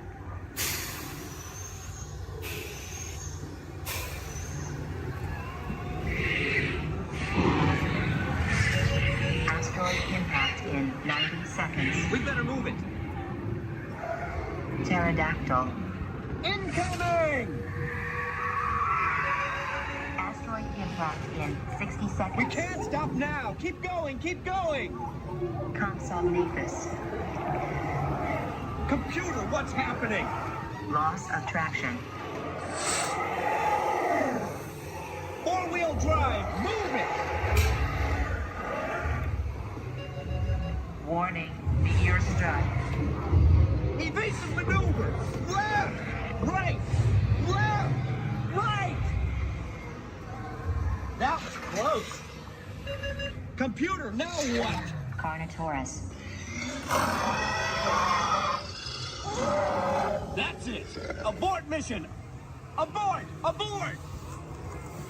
Iguanodon. Forget it! Get them out now! Asteroid impact. Brace yourself! This is it! They're not gonna make it! They're not gonna make it! Mission accomplished. You made it! I knew you would, and guess who made it back with you? I better find him before security does. Thanks for everything!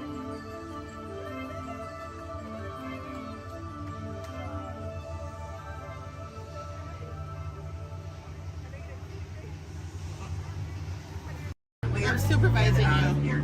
Now everyone pick up your favorite hand and wave goodbye to those people on that dock. Goodbye. Goodbye. Yeah, you're never gonna see them again. Pretty short. But you don't know them, so why would you see them again, right? Unless that was your family up there, then you know what? You're welcome. I just got you a 10-minute break from them. You probably need it. You've been at Disney World all day with them. But now let's see. Is this anyone's first time on the Jungle Cruise? Can I see you raise your hands? Perfect. Me too. Is this anyone returning to the Jungle Cruise? Can I see you raise your hands? Perfect. I can't wait to be a sore disappointment for all of you and exchange a lot of awkward eye contact has already started. How beautiful. But hello everybody, welcome in. My name is Skipper Kevin. First name Skipper, last name Kevin. I'm going to be your best friend, guidance master, dance instructor, tour guide, dragon slayer. If you don't laugh at my jokes, I'm going to be your swimming instructor. I said that just for you. I said that just for you because I knew you were going to interrupt me. Yeah, thank you so much. I really do appreciate it. Wow. But now here we are in the Amazon rainforest. If you look over to your left-hand side, you're going to see what I like to call an inspiration ball. I call it that because the longer you stare into it, the more it's going to inspire you to go. Oh, deeper into the jungle, of course. Yeah, I don't know about you guys, but that certainly does look like inspiration to me. So much that I now feel inspired to take you guys into the Congo River. So why don't we see how far this goes? Congo. Okay, I'm glad of you if you did not like that. Don't worry, my jokes, they don't get any better yet. So buckle up, we're going to have an amazing time together. And if any of you have not seen the Jungle Book or you'd like to see it again, don't worry, it's right over there in 3D and the box set edition. Yeah, it really was the bare necessities here in the jungle. Oh wow, this is awkward. I'm sorry guys, I was trying to throw you a surprise party, but it looks like no one's here. I can't see anyone. Canoe? Yeah, I cannot. It really is an either-or situation if you get what I'm trying to say. I even brought out that giant python snake. I just would not recommend getting too close to him. He will develop quite a crush on you. It's what I like to call a constricting relationship. It never ends well. What in the jungle? Oh, sorry. I hope that did not alarm anyone. Those are just my roommates. Yeah, looks like they got into the explosives, but I'm sure they were just trying to find the bananas. They do find them very appealing. Yeah, they kind of go ape over them actually, but you know, I think we should make like a banana and split. So we're now gonna head down the Nile River, which is the largest river in all of the jungle. It goes on for Niles. And Niles. And Niles, thank you. And if you don't believe me, you are in Denial. disbelief. I bet you believed you had that one. No. Yeah, you did. I heard you say it. But if you look right there, everybody pay attention. This is super cool, super rare. It's honestly an African bull elephant. You could even say it is a once-in-a-lifetime opportunity. You will never see one of those again in your entire life. A twice-in-a-lifetime opportunity. You will never see one of those again. And how majestic that is the common African elephant. Okay, but now here we are on our African bell, which has some of my favorite animals on it. If you look up boulders, you're gonna see those tall neck cheetahs. Right here in the front, those are the ones that killed Mufasa. Over there, we have the scary looking chickens. Look at all those chickens. And then we have that beautiful pride of lions protecting that sleeping zebra. Yeah, who am I kidding? I can't lie to you guys. That zebra's dead. Those lions are chowing down on some lunch right now. But kids, don't worry. I like to call that zebra plastics. There's lots of trust issues here in the jungle, I know. Wow. Okay. This is not something you see every day. Wow. All right. So, are you all looking like that's what you normally see on a Saturday afternoon? That's concerning, you guys. I'm a little nervous now. I don't know about you guys. I don't think I have ever seen that many rocks on the beach before. Yeah, there's like, what, 200 rocks up there? Maybe 300 rocks, but then again, I'm not a geologist, so what do I know? Yeah, but what I do know is we're not going to look up both the rocks. That just sounds like a lot of paperwork, and I hate paperwork, so instead we'll ignore it and hope it goes away. Yeah. Oh my goodness, there they are. Those are my friends who are going to go to that surprise party. We have Walt, Smiley, and Ginger. Just be careful, Ginger snaps. Yeah, she is one tough cookie, and I'm not sure why, but my jokes, they kind of get crummier from here. I guess it's just the way the cookie crumbles. I don't really understand. It's unfortunate. But behold, straight ahead, we do have Schweitzer Falls, named after a famous and beloved founder of the Jungle Navigation Company, Dr. Albert. Wow. Yeah, don't worry if you didn't get that. We're going over it later. Yeah. So I really hope you know how to swim, and if you don't know how to swim, stop being dramatic. Stand up. The water's only 3 feet deep. Yeah, kind of like it's not that difficult. But if you guys are starting to wonder, Skipper Kevin, how on earth did you land your job here? I'd like to say it's plain to see. Yeah, I took a crash course, which was half off, and I've been winging it ever since, but that's kind of the tail end of that story. There's not much to it. And now it does look like we are entering a hippo pool, and I need everyone to be very careful. These do look like some dangerous animals. In fact, you could even say they are some hungry hippos. So if you guys could do me a favor and hold on to your marbles. I lost mine a long time ago, that's why that boat's halfway underwater. Oh no, I'm just kidding. The legal team said I can't keep saying that. That's gonna get me fired. Yeah, the last time I took a boat out, I went to a volcano and everybody came back without eyebrows. But lucky for you guys, I took a wrong turn this time. But this is normally the point in the cruise where people start nicking my job. It's so easy, I'd let a monkey do it. But I promise you, that's not true. Those are chimpanzees. Yeah, there's a very clear difference between the two. Just don't ask me what it is. I have no idea, and I didn't think you'd actually see any, so that's kind of crazy. But lucky for you, I do have a very fun fact about monkeys. So apparently, humans eat more bananas than monkeys. But I don't know if I believe that, because I don't know the last time I ate a monkey, do you? Yeah, that's bananas. And don't worry, if you don't get that joke, I'll give you about 10 seconds. I get it. You're a late bloomer, you just need a moment to digest that one. You're welcome. Yeah, so please take your time. And it is now the moment that we have all been waiting for. It is the amazing, the colossal, it is the eighth wonder of the world. The backside of water! O2H! O2H! Alright, I got a few chemistry notes on board. That was the reaction I was hoping for. Everyone else, don't worry, I only tell those jokes periodically. It just gets me my element sometimes, I did have a joke about oxygen and potassium. You could say it's okay. Yeah. I also had one about sodium, but no, you guys don't look interested. So instead, we're going to head down the Mekong River into the ancient Cambodian shrine. If you've never been in there before, be careful. There is a 10-foot drop. So make sure your seatbelts are buckled left to right and tug on that yellow strap. Yeah, if you're looking for your seatbelt, you can't find one, hold on tight. Let me know how that goes for you.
thought was it's a small world needing a bad refurbishment.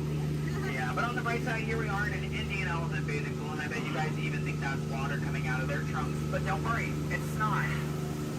Yeah, and as a double feature, if you look up ahead to your right, you're going to see those two baby elephants playing under a full moon. Yeah, I bet you don't see that very often, do you? No, I'm just kidding. Don't answer that. If you do see that often, I don't want to know why that's weird. Please keep that to yourself, okay? But you know, since we are here in the jungle and there are plants everywhere, I'd really like to take a moment and show you guys some of my favorites. So, that one.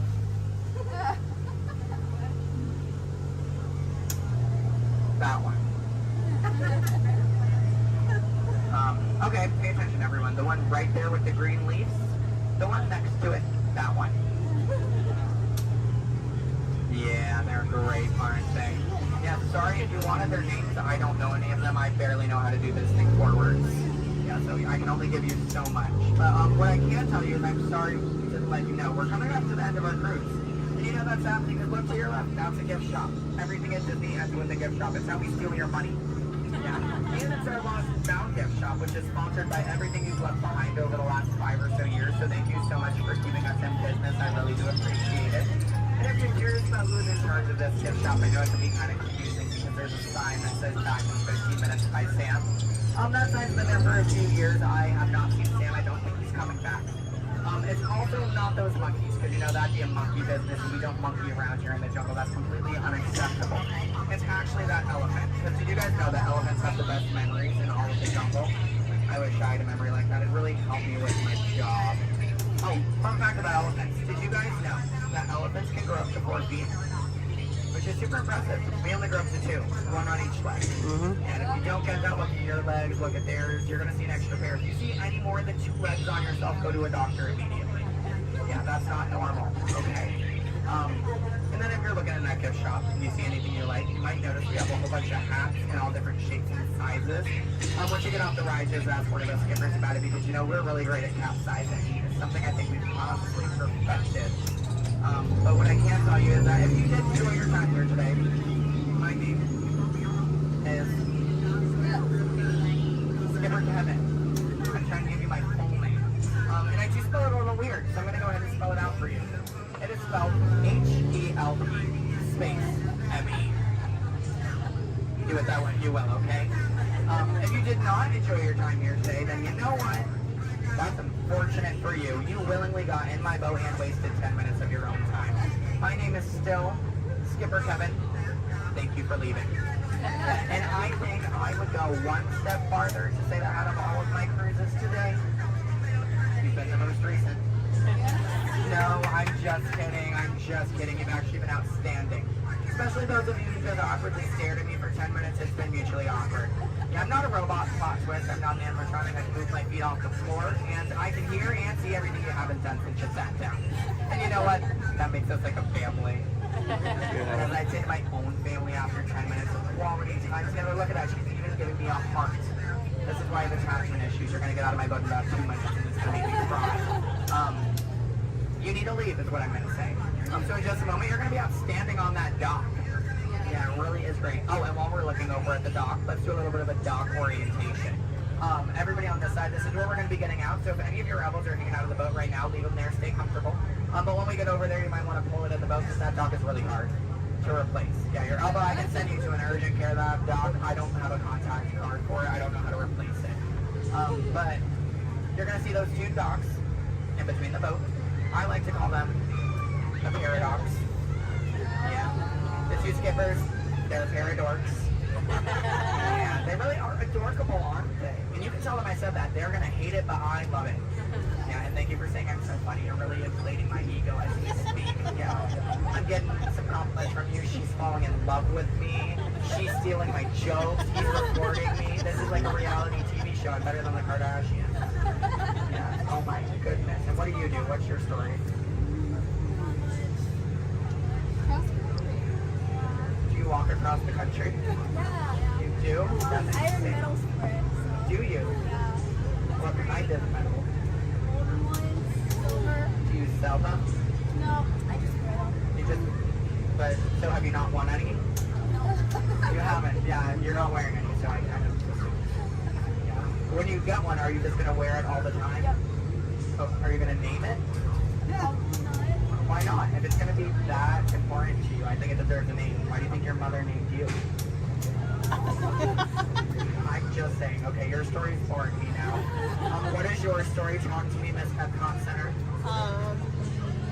She's wearing a shirt that says Epcot. Is that your story? Yeah. That's it? Yeah, and that I'm sticking to it. That was a pretty short story. Yeah. It's been a long life. Short story for a long life. Something about that doesn't make sense. Oh, goodness gracious. My friend in the middle with the Leia shirt. Hello.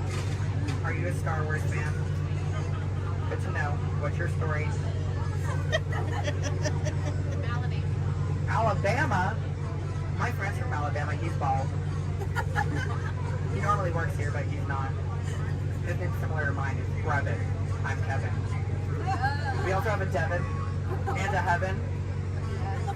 If you can, yeah. How do you think we feel? You hear us on the microphone, you just hear a name, all you hear is Evan. We all come flocking too. Yeah, it's great. Okay, my friends in the back, why are you so quiet? You're so quiet. Are you having fun back there? Just making sure you're not asleep. Your bucket has a little no. You're wearing sunglasses. You're wearing sunglasses. He's behind my engine. Can't see any of you. And then what about you two over there with the extra set of ears? How are you doing? Thank you. Are the nicest one here. No one asked me how I'm doing. Thank you. You are all horrible people. Just know that. Just know that, please. Except, well, no, you can love me all you want, but that doesn't mean you ask me how I'm doing. You know what? I think I'm ready to cut our time a little short together. So, now this is a word from legal. Make sure your hands, arms, legs, and feet are inside the boat. Parents, supervise your children. I don't have any, I don't want yours. Children, supervise your parents. I don't trust them, neither should you. And that number 2 they're holding, that means that we have to do this 2 more times because you guys just didn't make me feel good enough about myself. So hello everybody, welcome aboard the world famous Jungle Cruise. My name is Skipper Kevin and I would never do that again. That's treacherous. The only thing I'm going to do is make you 2 times farther from the exit for your inconvenience. You're welcome. And I really would like to tell you what my parents told me on my 18th birthday. They looked at me and they did say, Skipper Kevin, happy birthday. Why are you staring at me? That's all they said.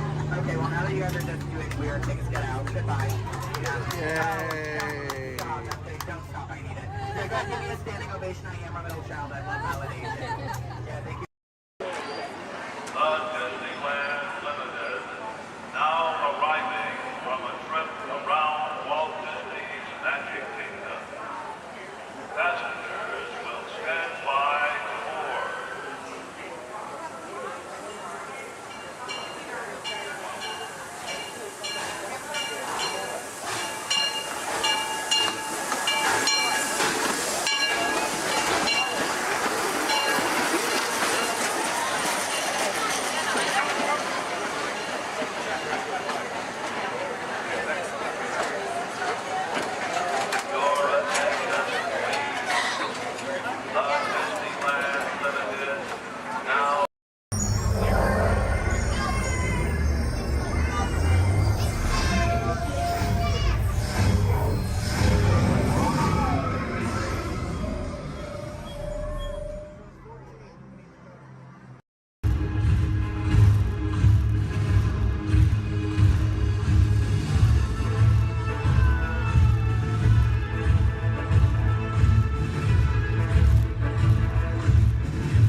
authority of General Hux.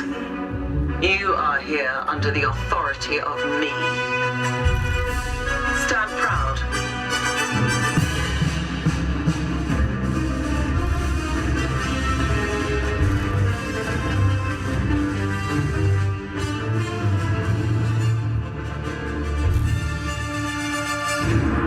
Troops in this division are held to the highest standard.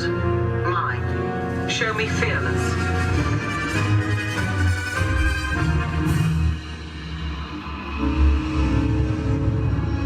Under my command, you will be proud to wear the armor of a stormtrooper. You will learn discipline, loyalty, and what it means to be a stormtrooper. Battle starts.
Is everyone assembled? Good. Should we be in flight prep? Recruits, thank you for joining the cause. A covert resistance team led by my friend Finn has infiltrated a First Order Star Destroyer that is now headed to this system. Your outpost on Batu is no longer safe. We have transports waiting to take you to General Organa's secret base on Pucara. I'll regroup with you there. The Resistance desperately needs your help in our fight against Kylo Ren and the First Order. Remember, it is vital that you keep the location of the Pucara base secret. Lieutenant Beck, one of our top commanders, will lead you. Affirmative. Transport is ready. 9 on the I shall personally see them delivered. Thank you, Lieutenant. Welcome to the Crawlers. May the Force be with us. Commander Poltam led a squadron of X-Wings to escort us to the rendezvous point on Pucara. Roger, this is Black Leader. I hear you're a fine-looking group of recruits. Well, no time to waste. Let's get you on your way to the General. Stand clear. Deck doors opening now. Hurry, all recruits to transport. No need for safety here, it'll be a smooth ride. Ground crews, deck is in motion. Recruits crossing to transport. Initiate pre-flight sequence on Deck 3 for Pucara.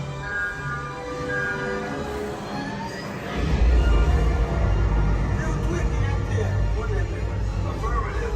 Deck 3, you are clear for launch.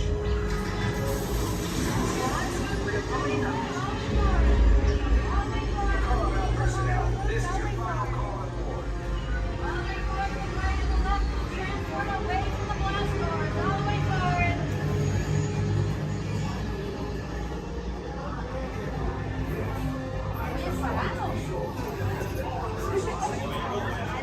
Scores away in 30 seconds.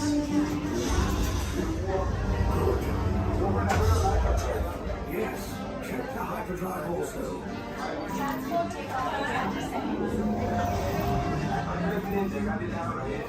Good. Airspeed sensor?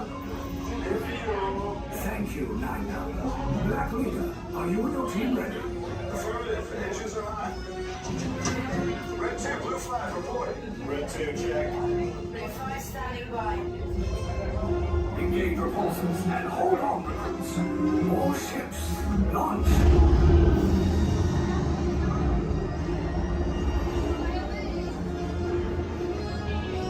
I am Lieutenant Beck.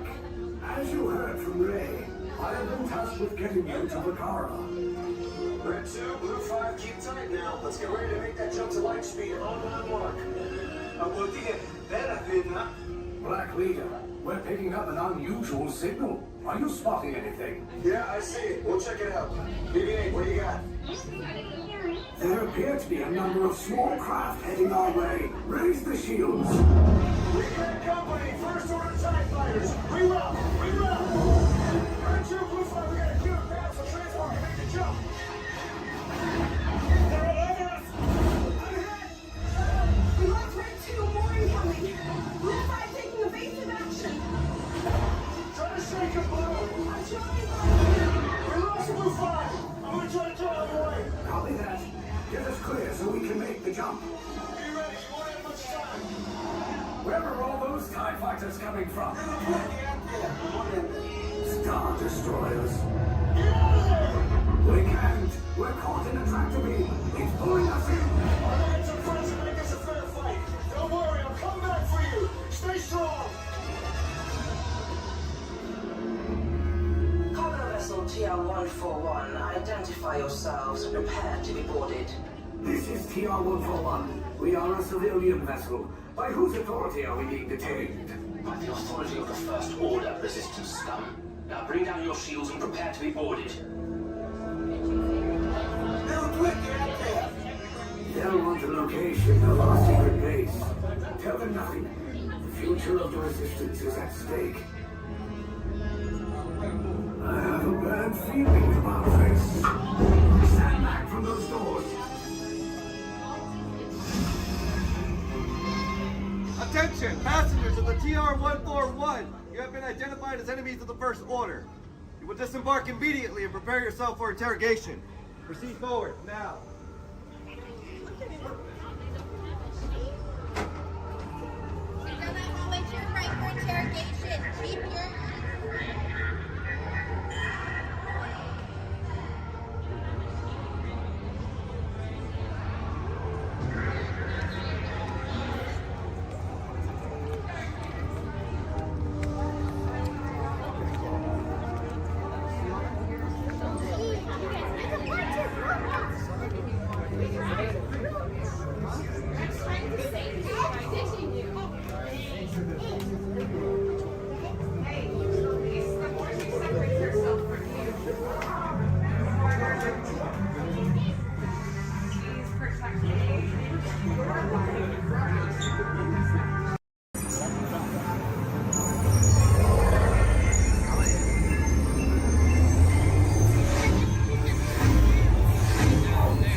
can plainly see, imagination works best when it's set free.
To those joining us, welcome aboard.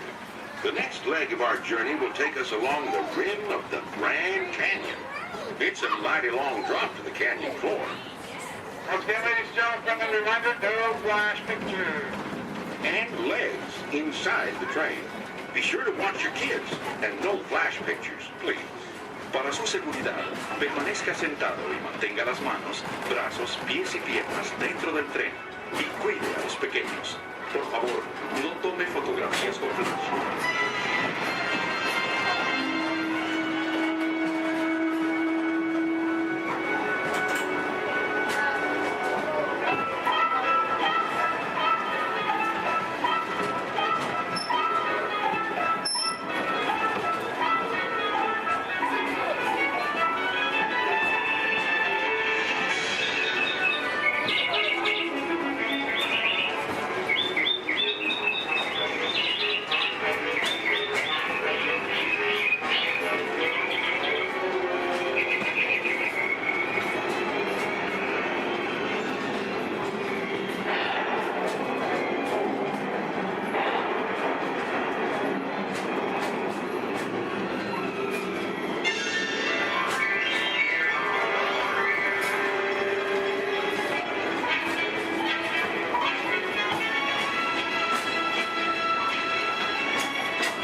We're now steaming back to our own time and to Main Street Station, gateway to Disneyland.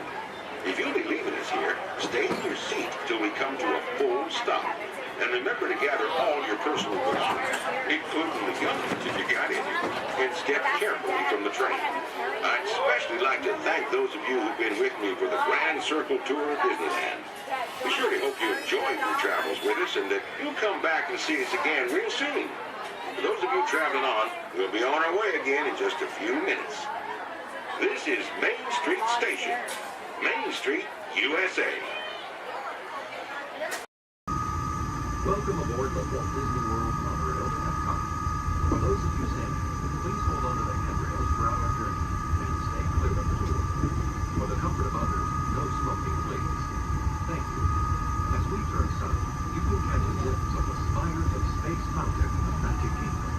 Nearby is Disney's contemporary resort.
undersea town from Disney Pixar's Finding Nemo.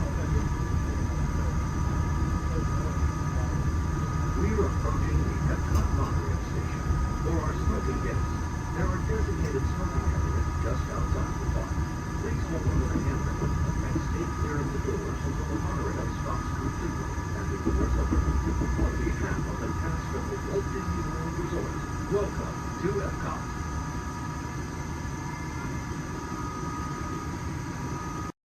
Beginning a 2.5-mile journey to downtown Disney Station and back. For a safe trek, remain seated, keeping your hands, arms, feet, and legs inside the cabin. Be sure to watch your children, and no smoking, please. Bienvenidos. Para su seguridad, permanezca sentado y mantenga las manos, brazos, pies y piernas dentro del tren y cuide a los niños. Por favor, se ruega no fumar. You're riding aboard a Mark 7 monorail, the latest generation of Disneyland monorails. When Walt Disney introduced this attraction in 1939, it was the first daily operating monorail system in the Western Hemisphere.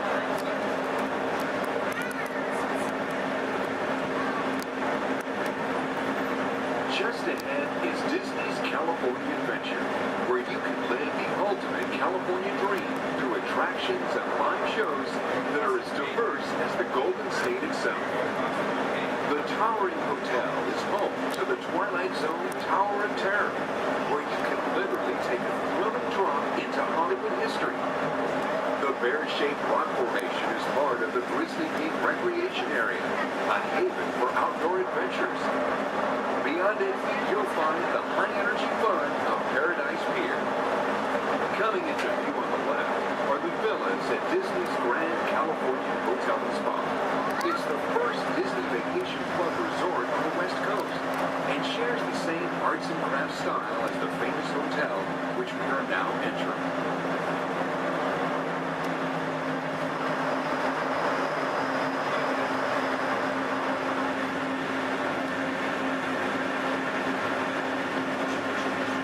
Now arriving at Downtown Disney Station, gateway to the Downtown Disney District and the Disneyland Resort Hotels. If you will be leaving us here and returning later today, please hold on to your park ticket and have your hand stamped as you leave the station. You may reboard the monorail for a return trip to Tomorrowland up until 1/2 hour prior to Disneyland closing. Please remain seated until the monorail comes to a complete stop and the doors have opened. Then, gather your belongings, lower your head, watch your step, and exit to the left of the monorail. Thanks for traveling with us today, and we hope you enjoy your visit to the Disneyland Resort. For those of you continuing with us, we'll begin our return trip to Tomorrowland in just a few minutes. Thank you. Remain seated throughout your journey, keeping your hands, arms, feet, and legs inside your car. And please supervise your children. Stay clear of the doors which will open and close automatically. Enjoy the trip. Para su seguridad, permanezca sentado y mantenga sus manos, brazos, pies y piernas dentro del car. Y cuide a sus niños.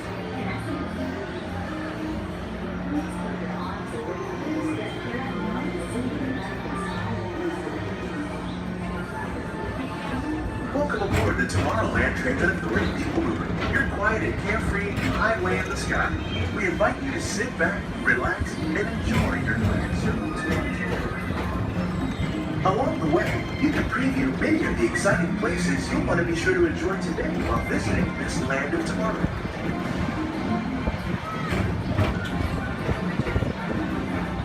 The People Mover is the perfect vehicle for people watching, so keep your eyes peeled. You never know who you might see.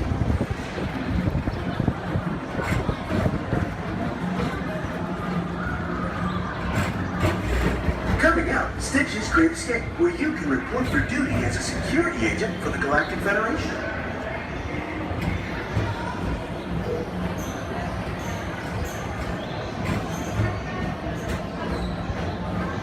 Your mission is to keep Experiment 626, the biggest little mischief maker in the galaxy, under control. I don't think so!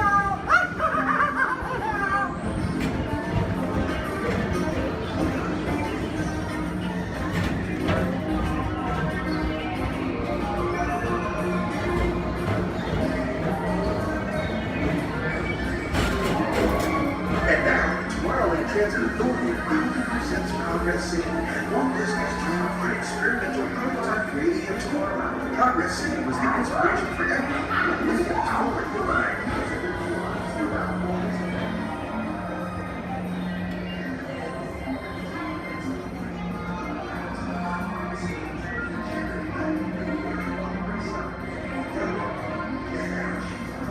If your future includes shopping, then you'll want to visit movie Star Traders, where you'll find the greatest goods from around the galaxy. That's right. It's after tomorrow.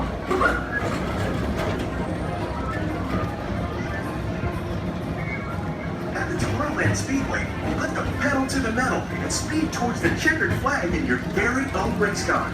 Young or old, this is your chance to drive in the fast lane without worrying about getting a speeding ticket.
Paging Mr. Morrow, Mr. Tom Morrow.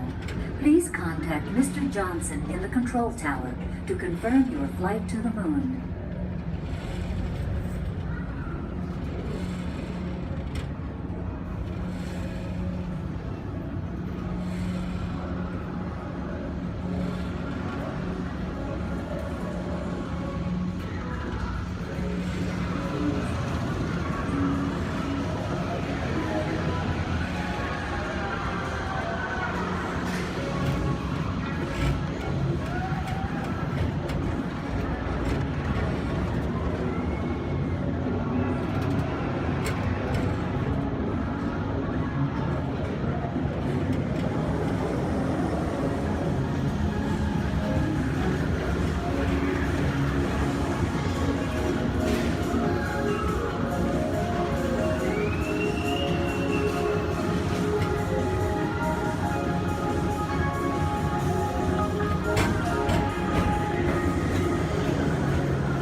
Different high-flying adventure.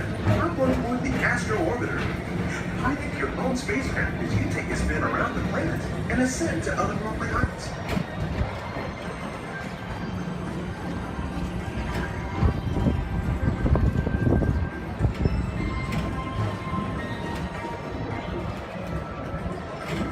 We're now approaching Walt Disney's Carousel Progress.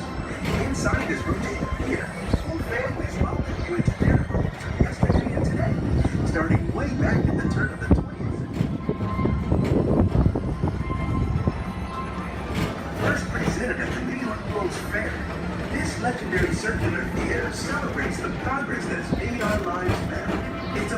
reminder that there's always a great, big, beautiful tomorrow shining at the end of every day.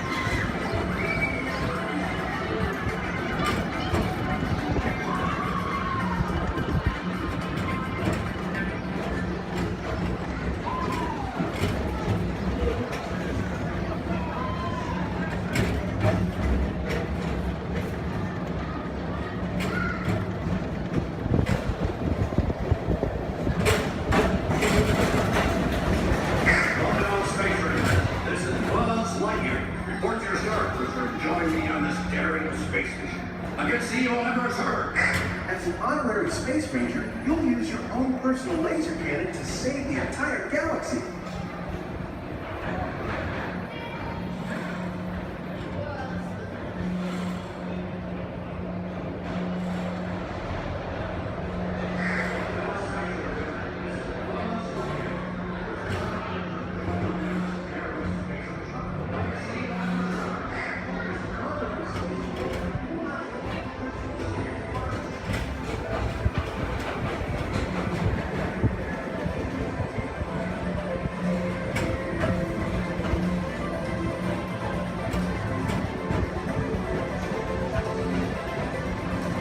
This time it's laughter they're after at Monsters Incorporated.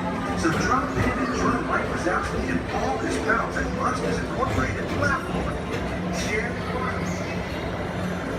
Yeah, very good. Keep it moving. We're on a tight schedule here.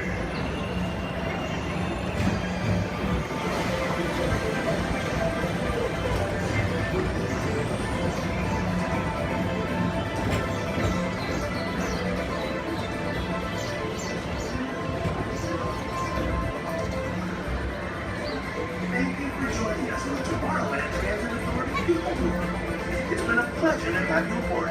Enjoy the rest of your day and have a great, big, beautiful tomorrow.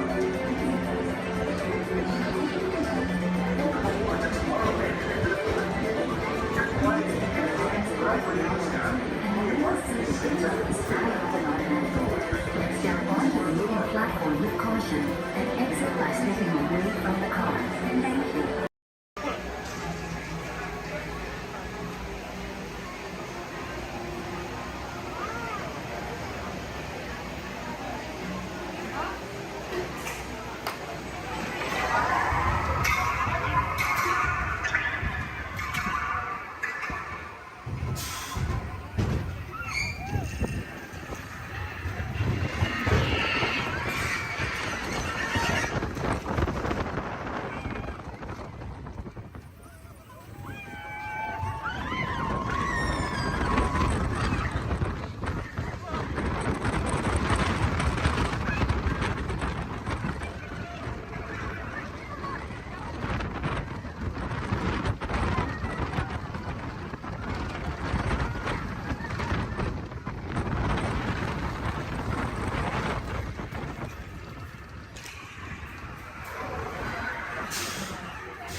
Here we go.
folks might be a little bit slow. Stay seated till we come to Time travel commencing in T-minus 10 seconds and counting. This is Seeker. Listen up. We've got to get in, grab the iguanodon, and get out before that asteroid hits. Let's roll!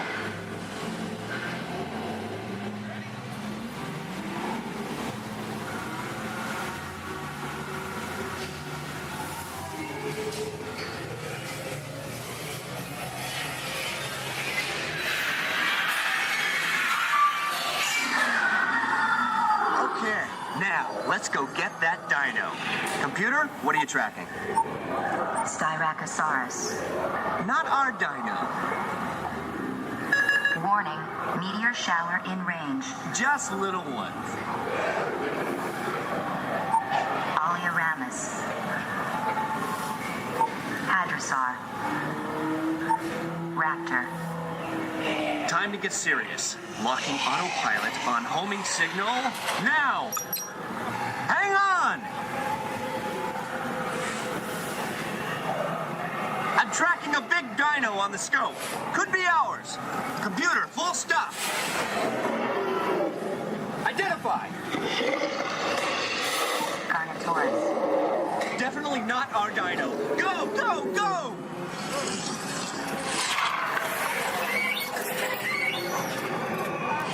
Another big guy coming up. Computer, slow and identify. Sauropod. Still not our dino, but at least this one's a vegetarian. Whoops. Asteroid impact in 90 seconds. We better move it. Pterodactyl. Incoming! Asteroid impact in 60 seconds. We can't stop now. Keep going, keep going. Compsognathus. Computer, what's happening? Loss of traction. Four-wheel drive, move it.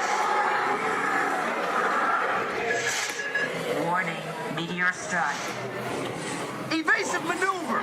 Right, left, right, left. That was close. Computer, now what? Carnotaurus. That's it. Abort mission. Abort, abort. Iguanodon. Forget it. Get them out now. Asteroid impact. Brace yourself. This is it. They're not gonna make it. They're not gonna make it. Mission accomplished. You made it! I knew you would, and guess who made it back with you? I better find it before security does. Thanks for everything!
Take a peek.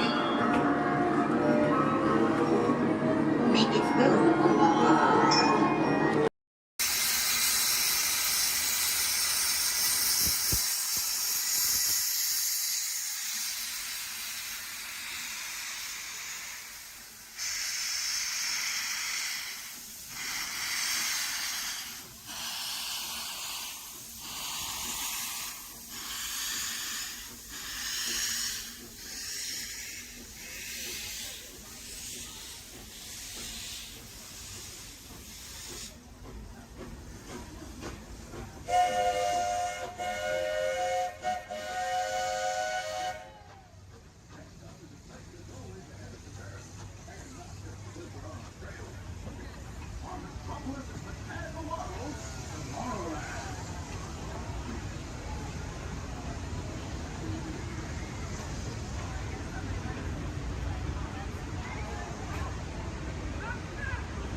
Hello everyone, my name's Don and welcome aboard.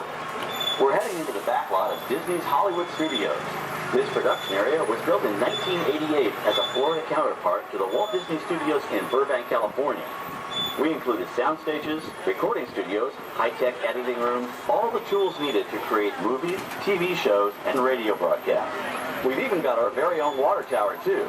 It's up ahead on the left side of our shuttle. We call it the Earful Tower. It's inspired by the water tower Walt Disney had built for his Burbank studio in 1939. Our Florida tower stands a lucky 13 stories high, and we added our own creative touch, a giant set of Mickey Mouse ears. If you wanted to wear those ears, you'd have to have a hat size of 342 3/8. Up ahead, after the next bend in the road, you'll have a perfect opportunity to take a picture of this famous icon.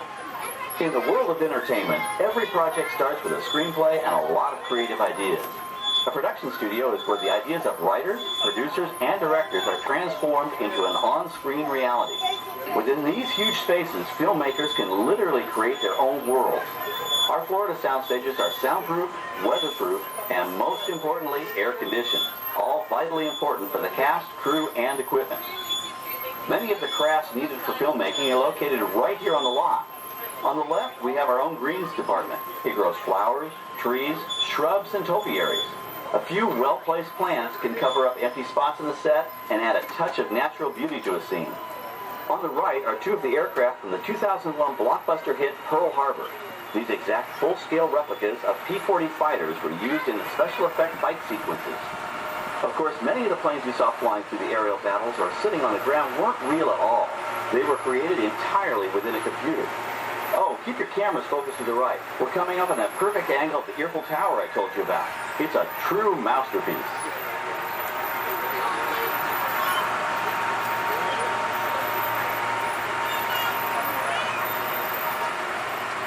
We're entering one of our most glamorous and colorful departments, creative costuming. Every star has to have just the right wardrobe, and it all begins here with a designer's sketch. Our team of designers, seamstresses, and tailors can turn 1.5 million yards of fabric into over 25,000 costumes every year. Many of these costumes will become part of the shows and attractions of the Walt Disney World Resort. In fact, here in Florida, we have the largest working wardrobe department in the world. Why, Mickey Mouse alone has over 175 different outfits to choose from, while Minnie Mouse keeps more than 200 unique costumes in her wardrobe. On the left are costumes worn by the stars in recent studio productions. You'll probably recognize some of those costumes from the big screen. Every story needs a setting, and our design staff can create just about any place a script calls for, from an urban city street to a remote desert canyon. On the left is our scenic shop where large-scale sets and props are built. Our team of set designers, carpenters, artists, and engineers has created caves and caverns, game show sets, even replicas of the U.S. Supreme Court and NASA's Mission Control, all on our sound stages. The shop also provides sets and props for our shows and parades here at Walt Disney World. The same skill and craftsmanship that goes into a movie set can also be used to create magic for our parks. Either way, it's all about making dreams come true.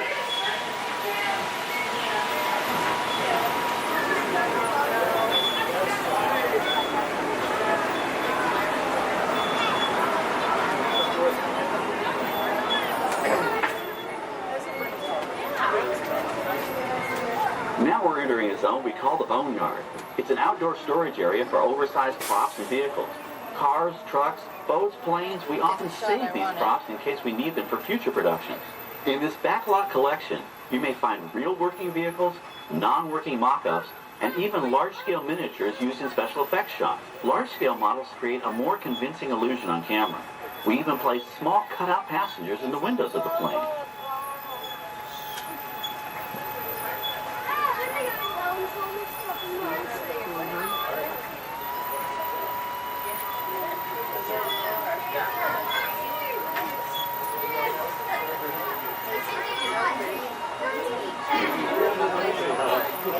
We're now passing by the sets for our Lights, Motors, Action Extreme Stunt Show. On the left, you may catch a glimpse of the Mediterranean fishing village that sets the stage for this thrilling attraction.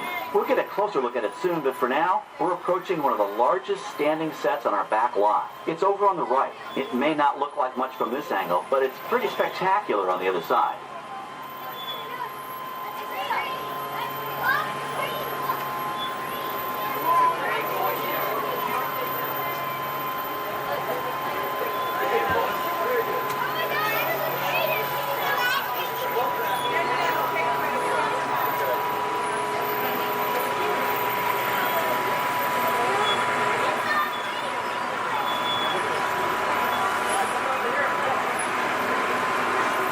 This is great, folks. The production crew has just given us clearance to enter the set. Hello, Backlot Tour. I'm Amy, a production coordinator here at the studios. I can see your shuttle heading toward our canyon set. I've given your driver permission to come in and take a look around. I'm up here with our effects crew, and we're getting ready to shoot a test sequence. Oh, on the way in, you're going to be crossing a wooden bridge, and things may get a little bumpy, so please, hold on to your belongings, especially hats, cameras, and glasses, and keep an eye on any small children in your party. And of course, please remain seated at all times. Welcome to the set. As you can see, we brought the bare, dry deserts of Southern California to green, typically humid Central Florida. This set is based on real locations that our production designer took pictures of. Our set crew spent about 6 months building the canyon, but we've used it for a number of TV shows and specials over the years. For our upcoming production, the script called for a tanker truck. We found this one in our boneyard, but it was too big to drive into place. So we picked it up with a crane and set it down here. We're up on the overhead platforms, and I see our director has arrived. As soon as the rain effect is ready, we'll begin the sequence. This set and shower is really just a special effect. We've rigged up a series of water nozzles just above your tram. The water sprays in a crisscross pattern to create a sense of depth.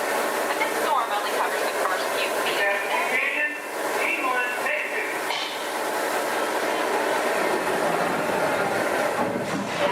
Okay, it's showtime. Everybody stay seated. Hang on to your belongings and watch your children.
Now, let's go behind the scenes and find out how the spectacular sequence was created.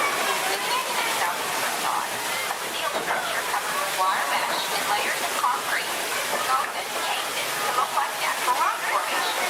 Narrow yellow pipes carry propane gas to fuel explosions and fire effects. For the flash flood, we used 100% real water, about 70,000 gallons of it, dumped from overhead tanks. Oh, but don't worry, we recycle. All of that water will be pumped right back up to the top for the next take. We shoot some of the water through air cannons for an extra dynamic effect. Those air cannons are powerful enough to shoot a basketball over the top of a skyscraper the size of the Empire State Building. To top it off, our shuttle was sitting on hydraulic shaker tables. They provided the shaking, rattling, and rolling sensations for the scene. The entire sequence can be reset in 3.5 minutes. That's just enough time to bring in the next shuttle. Well, I've got to get ready for our next take. Thank you all for being part of the action. Hey, I'm needed back on the set, so enjoy the rest of your tour. Okay, well, thanks, Amy, for giving us access to the set.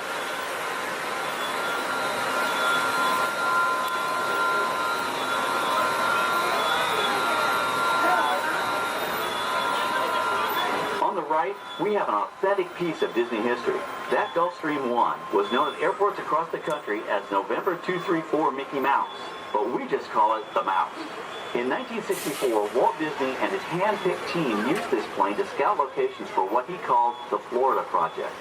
Soon, they secretly began purchasing thousands of acres of land, which became the Walt Disney World Resort in 1971.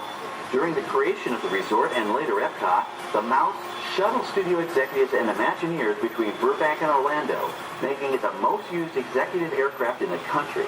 Appropriately, the Mouse retired here in 1992. As Walt used to say, it was all started by a mouse. In this case, the 234 Mickey Mouse.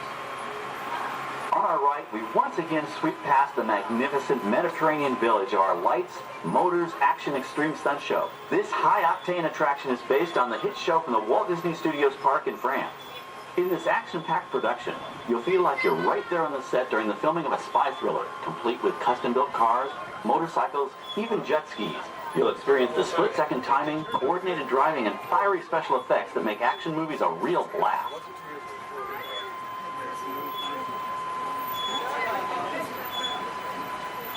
The staging area to our right is known as Acceleration Alley. Here, the custom-built stunt show vehicles rev their engines up to 70 miles an hour before making their high-speed entrances onto the stage for our lights, motors, action extreme stunt show. Of course, these are professional stunt drivers. We hope you'll enjoy their daring driving skills, but please, don't try them yourself.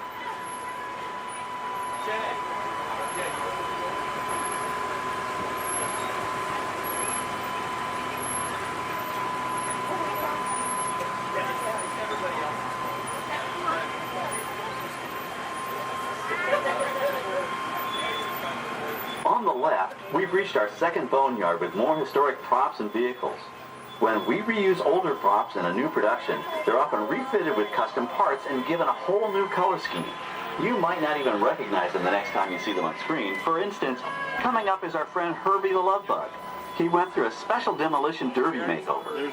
Those dents and dings were added on purpose, but he can be polished up as good as new for his next starring role.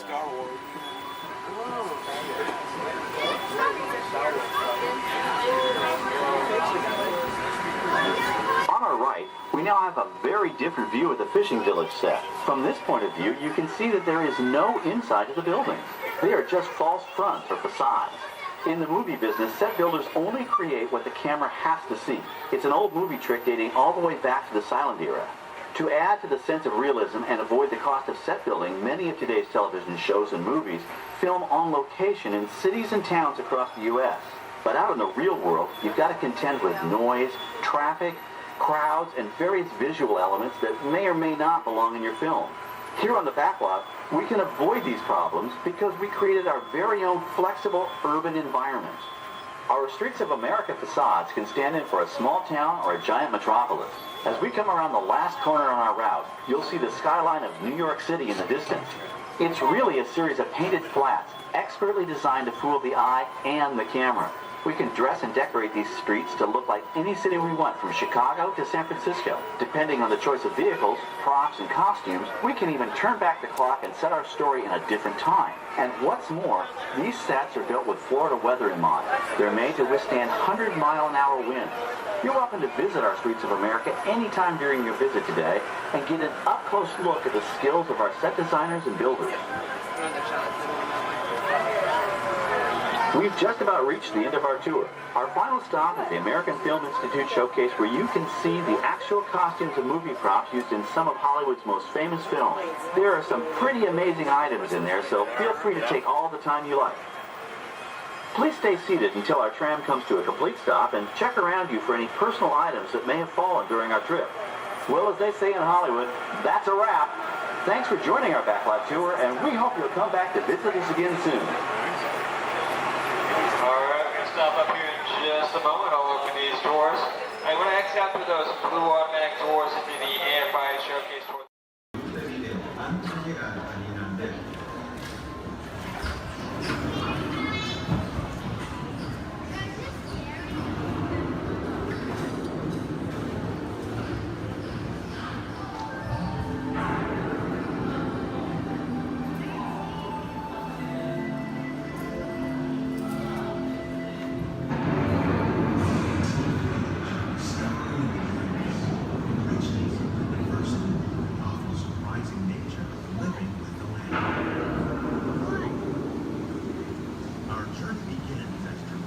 Sudden change in sleep remains simple, climate, and destructive to us, but to nature, it's a completely in the cycle of life.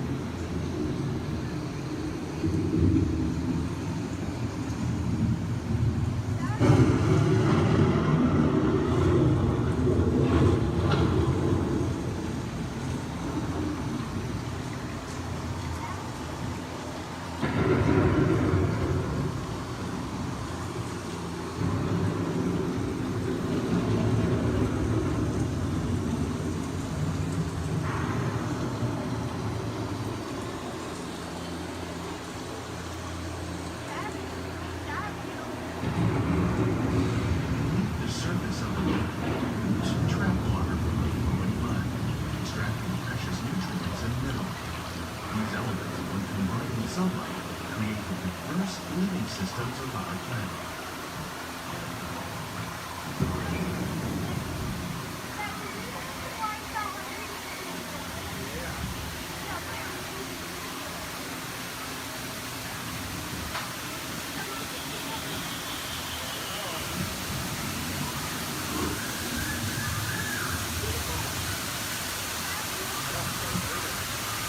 One of those living systems is the rainforest, home to the most amazing concentration of life on our planet. These dense and beautiful forests cover only a tiny portion of the Earth's surface, but they contain more than half of its planetary atmosphere. Rainforests are also extremely rich in synthetic living systems, providing us with oxygen, food, medicine, and other forms of cellular life.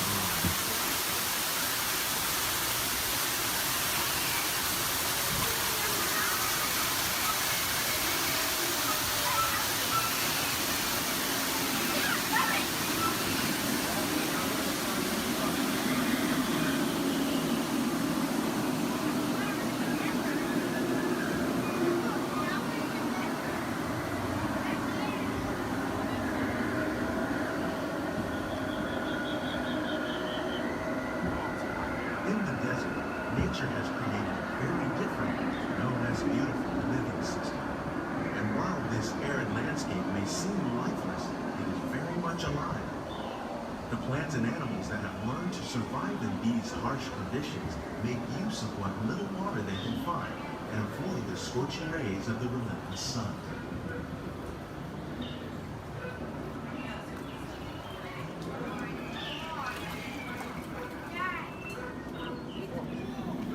The American prairie once appeared as desolate as the desert, but over time, rainwater and nutrients gradually penetrated the hard surface of this land.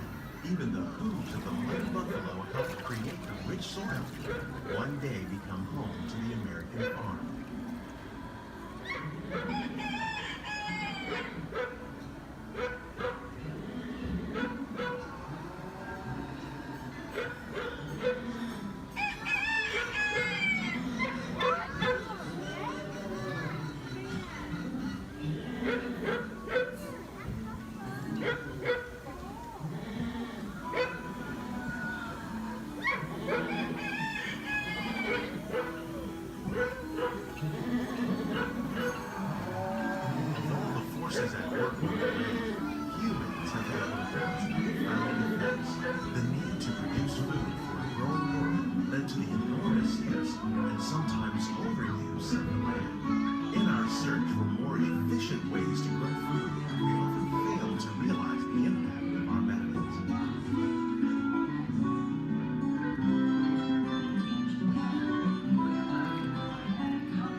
saltwater. Here at Epcot, we're learning to reduce the need for pesticides by using natural predators like ladybugs and wasps to control pests.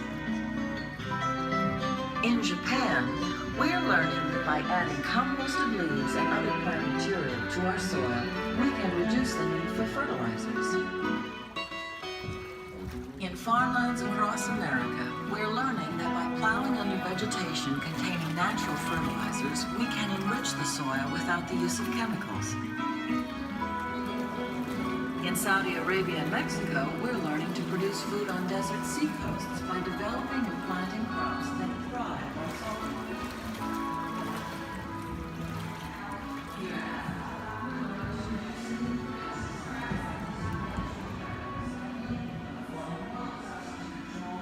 How will we meet tomorrow's growing needs for food production, yet still respect the needs of the land? Some of the answers are being discovered just ahead. To help us maintain these carefully controlled ecosystems, and for your safety, please remain seated in your boat at all times.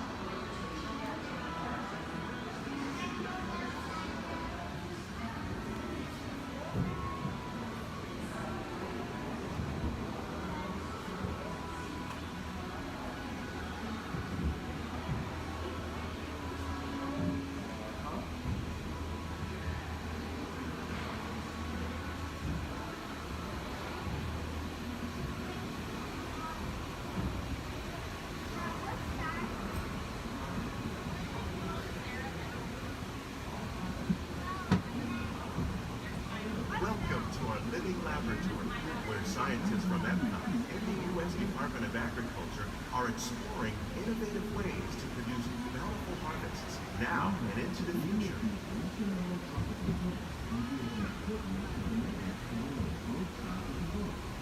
The tropics are home to the greatest diversity of plants on the planet. Many of these, like papaya, bananas, cacao, coffee, and rice, are well known around the world. These are just a few of the edible plants that have been an important source of nutrition for people living in the tropics. Many are rich in vitamins and minerals, while others are well adapted to growing in less than ideal conditions. Some, like the water lily, thrive in wet, swampy areas and waterways. All parts of this plant, even the flower petals, are edible. The starchy root of the plant has long been used to make flour for baking. One day, many of these lesser-known tropical plants may be as important as the bananas growing on both sides of the boat. More than 28 million tons of bananas are eaten annually, making it the most popular fruit in the world.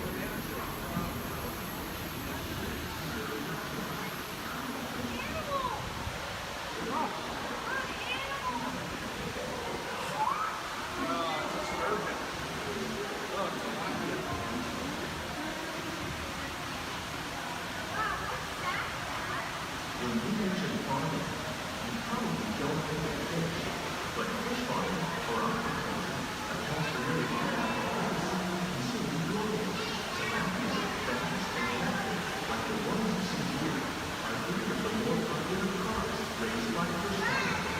The sustainable system we're using here recycles the water in the tanks. As a result, we're able to save millions of gallons each year. Our small fish farm produces nearly 5,000 pounds of fish each year to serve in restaurants around the sea. Innovations like this can play an important role in our efforts to produce bountiful harvests and still protect natural resources. Shrimp. That's a big shrimp.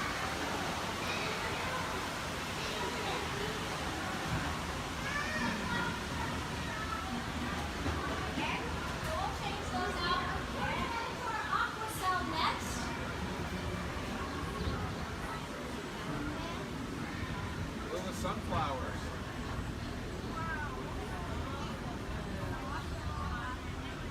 While there are more than 50,000 edible plant species in the world, most of us are only familiar with the handful that make up our everyday diet.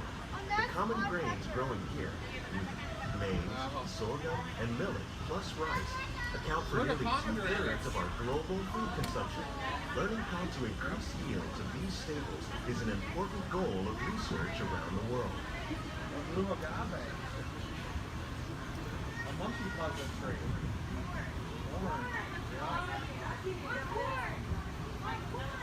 These plants are definitely on their way up. Innovative growing techniques like these increase yields while more efficiently using resources like water, fertilizer, and pesticides. Another innovation at work here is our integrated pest management program. By populating our greenhouses with beneficial insects that prey on harmful pests like aphids and flies, we are significantly reducing our reliance on conventional pesticides. We're growing these crops using our nutrient film system. This technique precisely controls and recycles water and nutrients. With it, we can produce over 27,000 heads of lettuce a year in this one small area. Look at the cucumbers.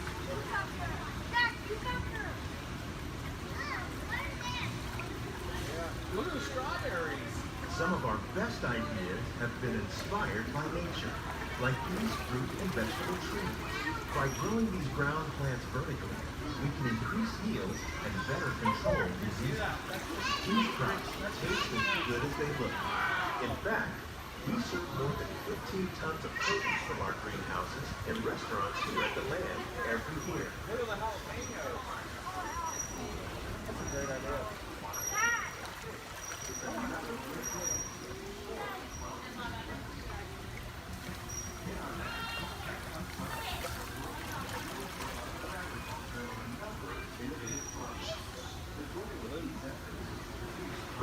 May include innovative ideas like this vertical growing system. Plants grown in this way use a fraction of the space required by traditional growing methods. That saves water and increases production. The aquaponic system on your left combines hydroponics with aquaculture. The fish provide a natural source of fertilizer for the plants, and the plants help keep the water clean for the fish. It's another great way to produce more while using less. In our labs, Epcot scientists are working with the U.S. Department of Agriculture on a number of innovative projects. The goal of these efforts is to produce higher yielding and better quality varieties.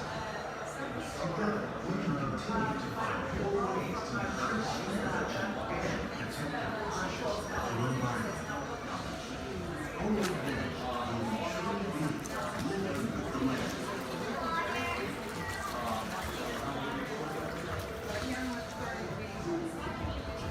On behalf of Walt, these greenhouses represent just a fraction of the work being done worldwide to produce bountiful harvests for our growing populations. Scientists, farmers, and even backyard gardeners are doing their part to improve the quantity and quality of foods that we all rely upon. Together, we can continue to find more ways to increase food production and protect our precious natural environment.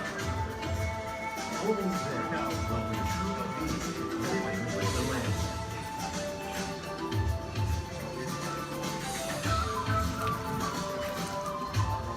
On behalf of Walt Disney World, we hope you've enjoyed this unique journey through our living laboratory.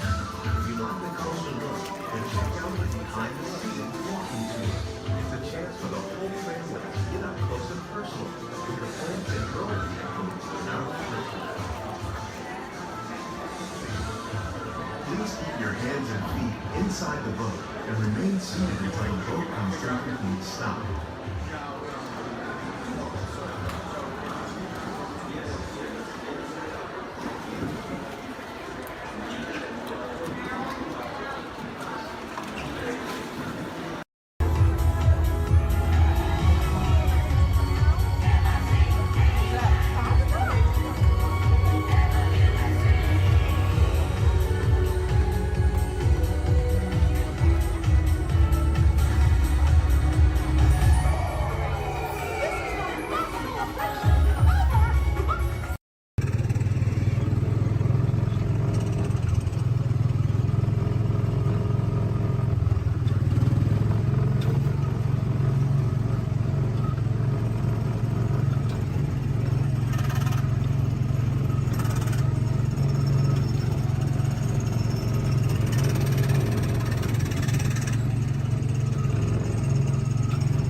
Your attention, please.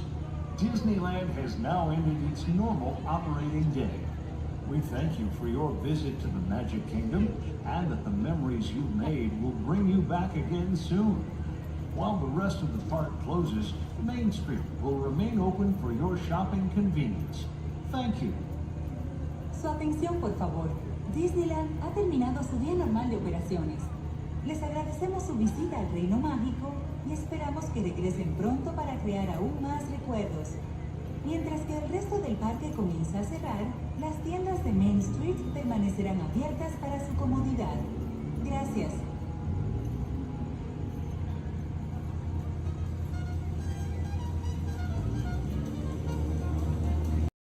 Yes, Walt has some of the brightest minds in the world, but I keep things around here pretty chill, so the kids can create the next big idea that will give you the tools to become the next generation of heroes.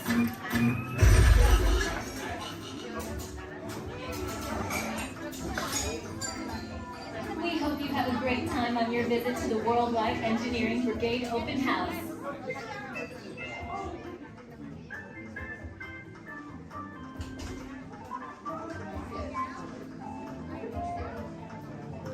And now, our project lead, the brilliant... Peter Parker! Hey, what's up? I'm Peter Parker. And here at Web, we get access to some pretty awesome tech, like vibranium from Wakanda, or this crazy alien juice stuff. We have Imparticle and Star Tech. It all helps us develop really cool stuff, like these spider bots, for example. Check it out. They have this really cool self-replicating feature. Because? This is awesome. Buddy, you can stop doing that now. But anyway, you guys are here today to help us test the Web Slayer vehicle. Using onboard tech, you will be able to sling webs just like my buddy Spider-Man. Peter, your presentation is getting away from you. Yeah, I'm aware of that, Sharon. If you could just initiate the safety protocols, it'd be great. Problem with that, So Peter. anyway, if you want to sling a web, all you gotta do is sling your arm in the direction you want to shoot the web, and that's it. It's awesome. Peter, your spider bots are continuing to replicate and are consuming everything in their path. They seem to be stuck in self-recognition mode. If you could just handle that for me, please. On it. Contacting Mr. Stark. Don't call Mr. Stark! Don't call Mr. Stark. Sorry, Shout. Could you just call someone else? Ask them to it. Okay. Contacting Spider-Man. Here. I'm gonna go find Spider-Man first off, because he's around here somewhere. Okay, goodbye. Spider-Man! As you may have noticed, the spider bots are locked in that awesome self-replication mode. In spite of what you see, they were created to be robotic helpers that can break down raw material and create all kinds of useful tech. But because they are stuck in self-replication mode, the spider bots are currently consuming everything in sight and multiplying at an alarming rate. If left unchecked, my calculations predict this will lead to the devastation of the entire Avengers campus. It should be safe until Spider-Man gets here, as long as they don't get into the alien fluid. This is now a bigger problem. Activating threat level protocols.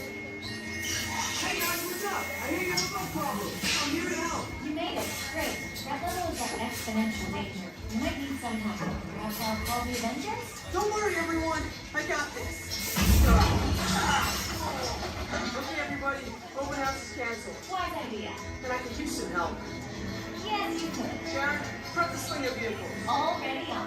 Everyone head to the slingers and we'll team up to stop the spider bots before they destroy the campus. Easy. Okay, we have a plan. Please move quickly through the doors and down the hall to the slinger vehicle bay. Your open house demo has been upgraded to a high-stakes mission to save the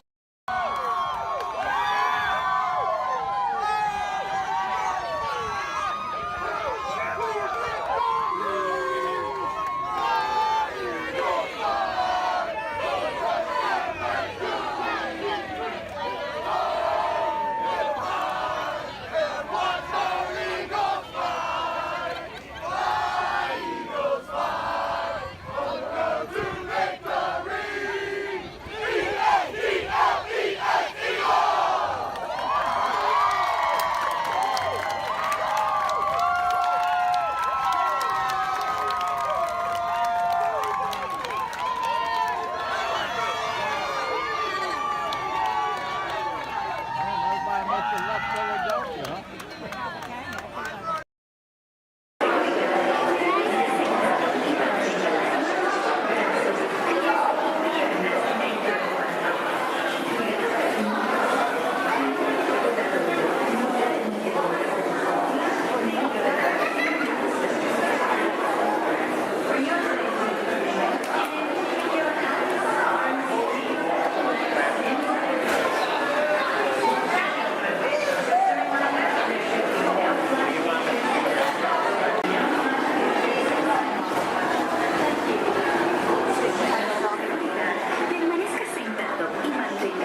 sphere.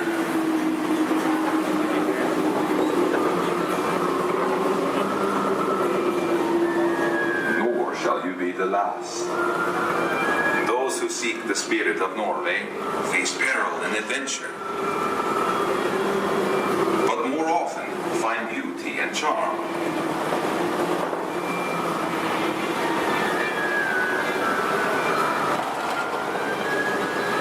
We have always lived with the sea, so look first to the spirit of the seafarer.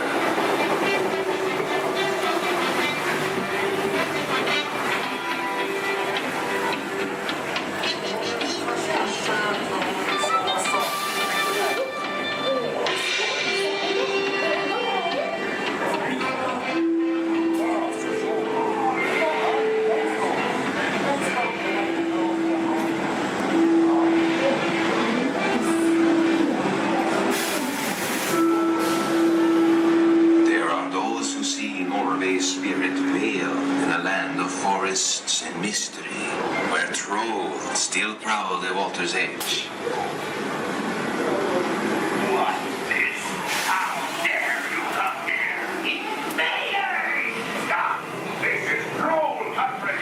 The Goliath, be gone! I'll cast the spell. Yes! Yes! You disappear! Disappear! Disappear! Back! Back! Over the farms!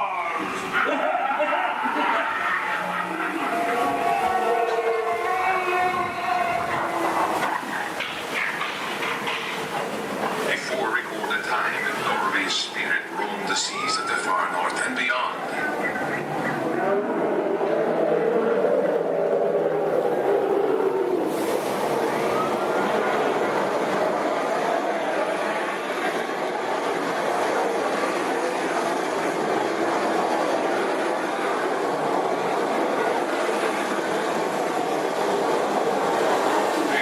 Norway's spirit still thunders in her grave fjords.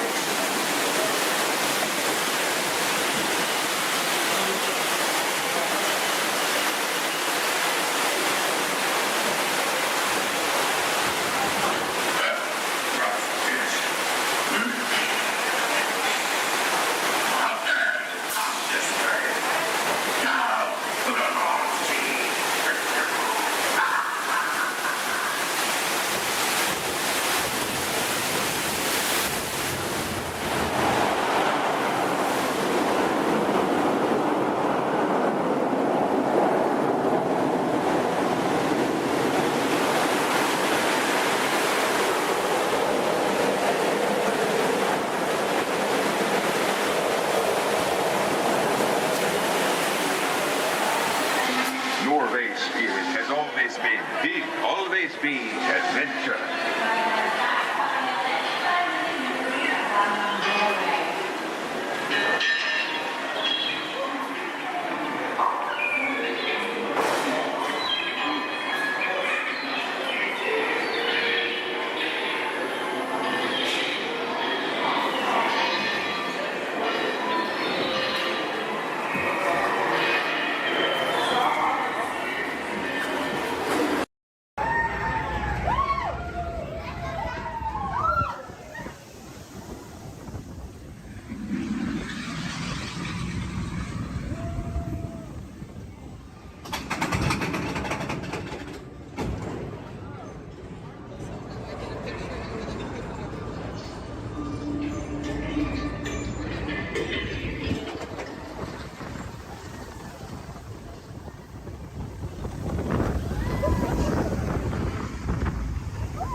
creeps have crept from their crypts to join the swinging wake.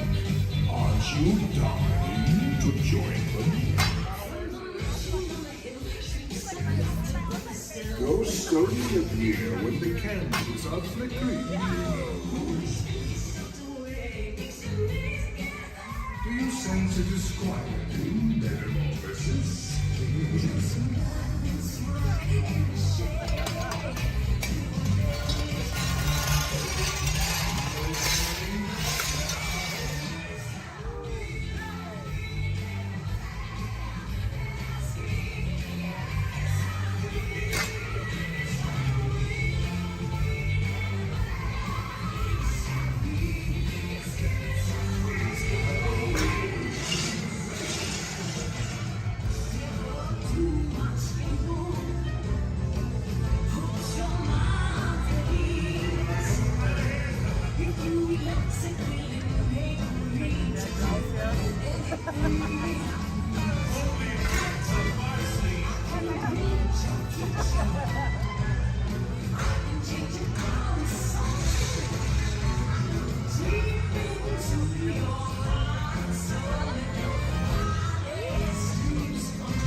My chère femme, is waiting for you. This way. Qu'attendez-vous?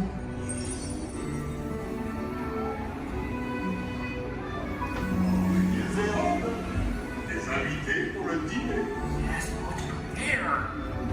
Vous n'aurez pas idée à Concova? Non. A simple moment. Too simple. What? Mais oui, that's it.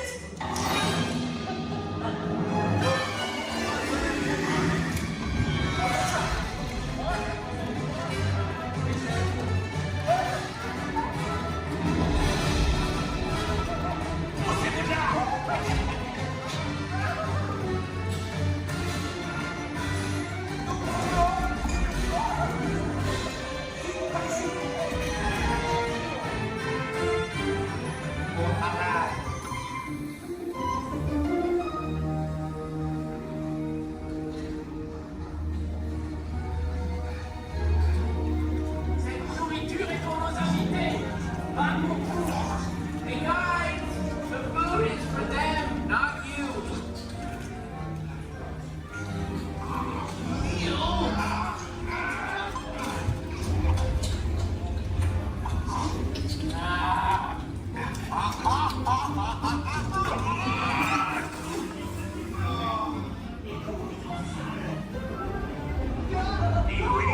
What are you doing? Que manigance-vous? Out of my way!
Alright guys,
Por lo menos nos vamos bien.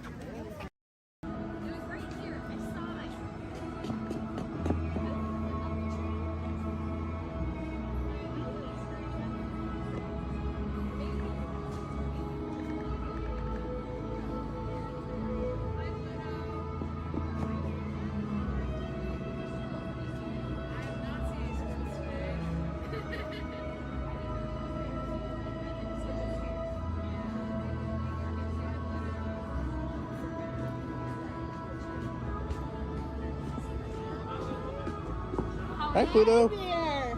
Now you don't chase those cats up those trees. Oh no, we don't chase any cats. No, we're big friends of Pickles, so we love him. He's the best. We're out looking for some treats. So have you guys found any, or maybe you have some Pluto? Nope, haven't seen any treats yet. Yet? Okay. I'll keep an eye open though. It's a promise you'll let us know if you find I will any? certainly let you know. Perfect. Pinky swear. There you go. Thanks, Ren. You're welcome. Bye.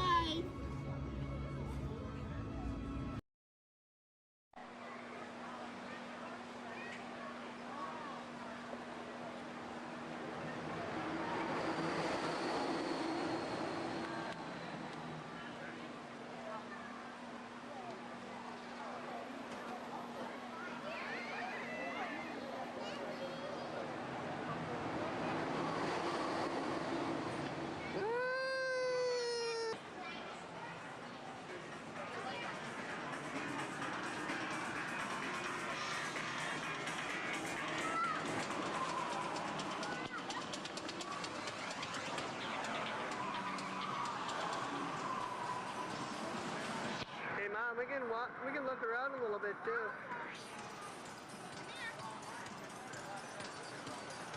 Go on ahead. Stick them out.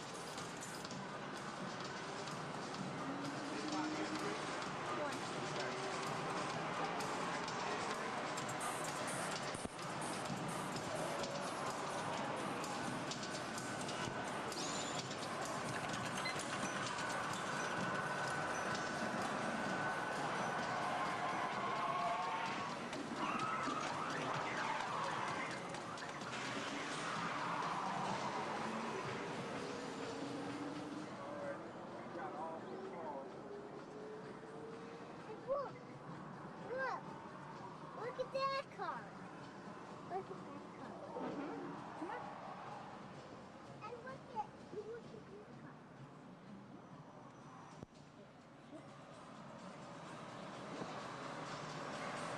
Let me go over here.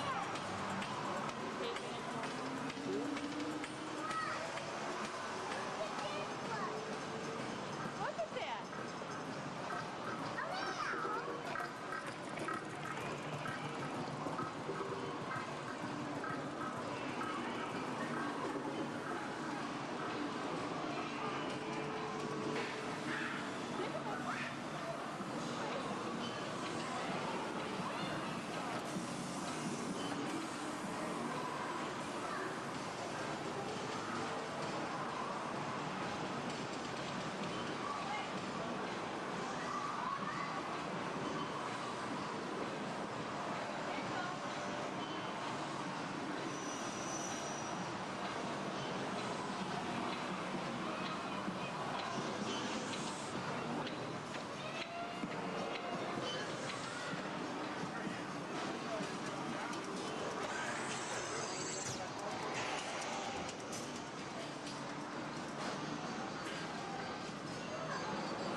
Everything's working today. What do you mean?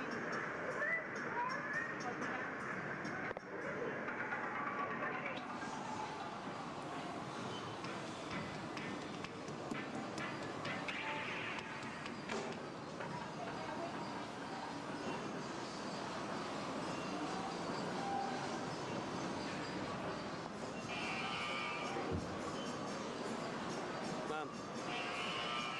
Oh, look at, watch this, Mitchell.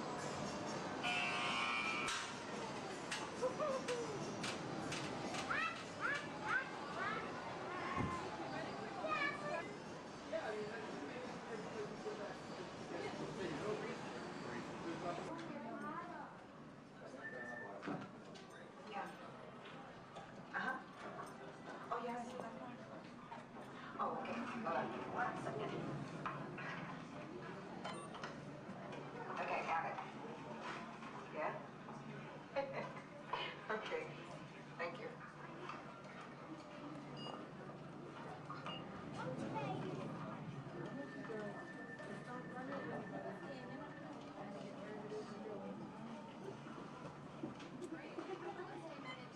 Fill up this little hole for that one. Bill. Yeah. The next group's ready. Oh. Thanks.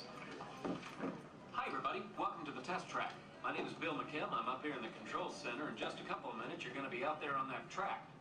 But first, let's put together your test schedule. These are the same kinds of tests that are run at GM test facilities all over the world. Let's put up the 26-8 grade. Got it. Okay, we're going to start you off on an accelerated hill climb. Now, these steep grades give us a chance to evaluate the effects of heat and stress on your engine and on the transmission. Twist stitch or blocks? Let's put up the blocks, German and Belgian.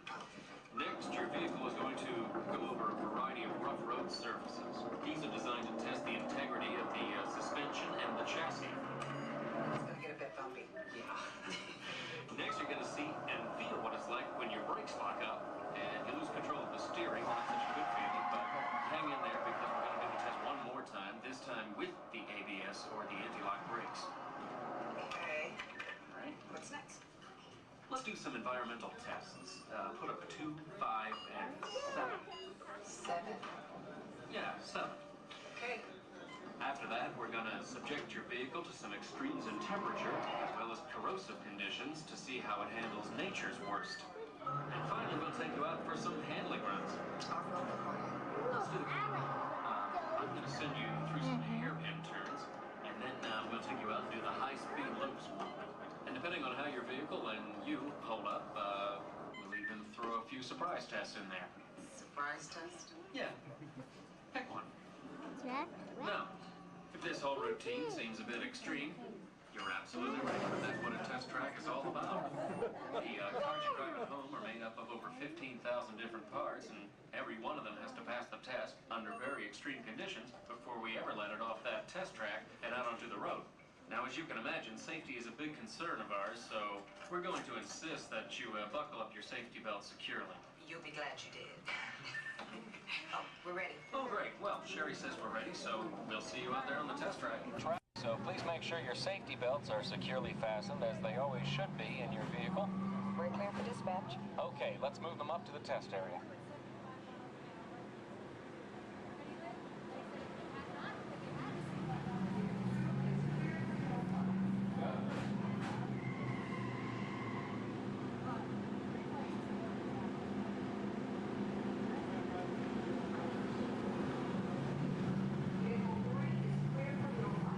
Okay, here we go.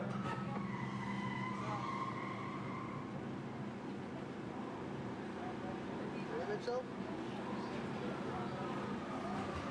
Vehicle 4 is clear for hill climb. Okay, here we go.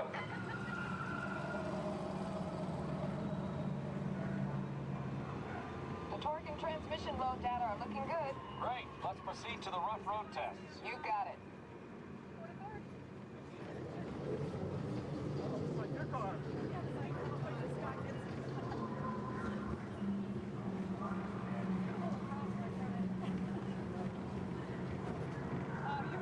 Okay, I'm going to take you right up to the cones, hit the brakes, and see if I can steer you through. Hold on.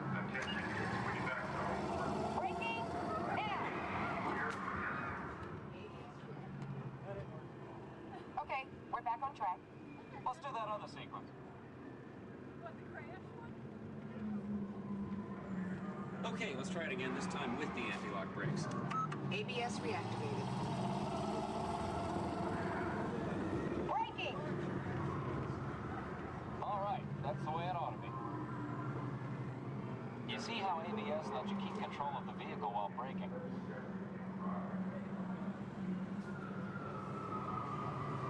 Let's demonstrate some extreme test conditions. Okay.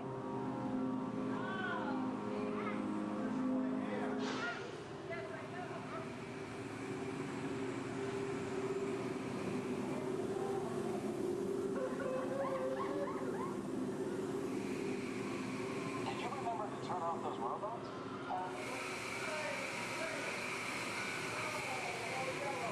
Clear for track course A. All right, let's pick up the pace. Increasing speed 10%. So it's not a matter of making way along, it's just 20%.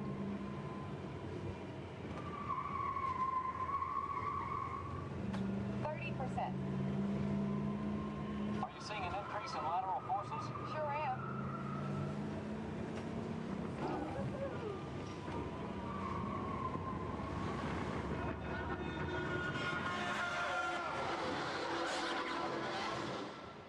And that's what we call an evasive maneuver.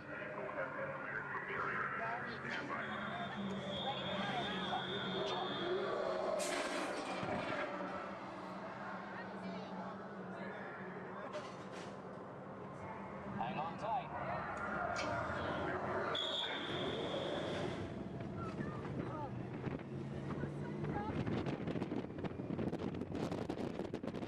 Increase speed for the loop.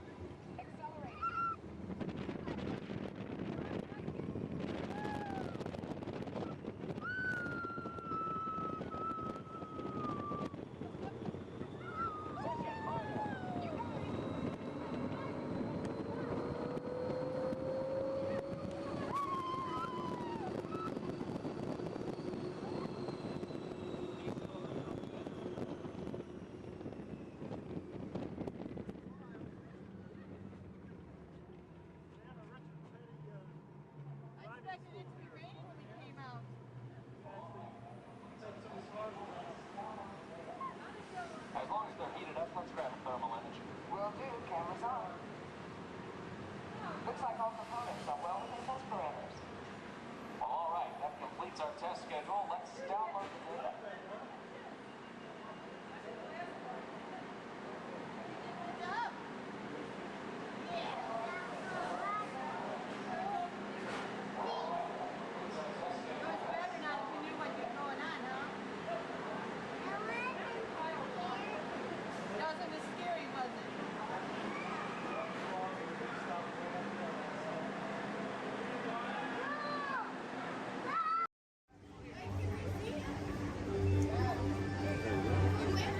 Hey there! See ya! This is sure finally climbing the stairs. Don't forget to tag me on your video. Hashtag Amazing Spider-Man.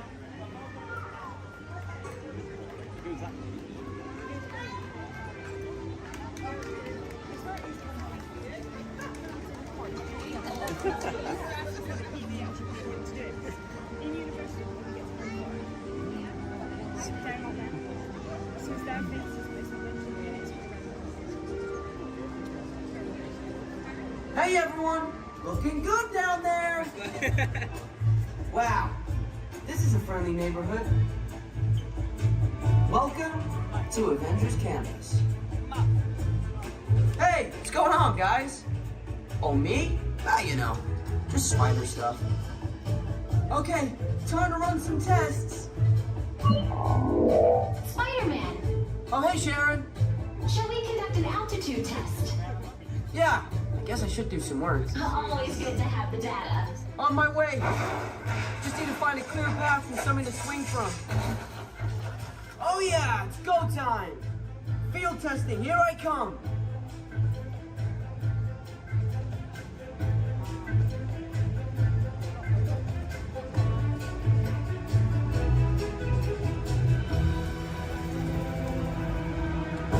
Time for some field testing. Here goes something.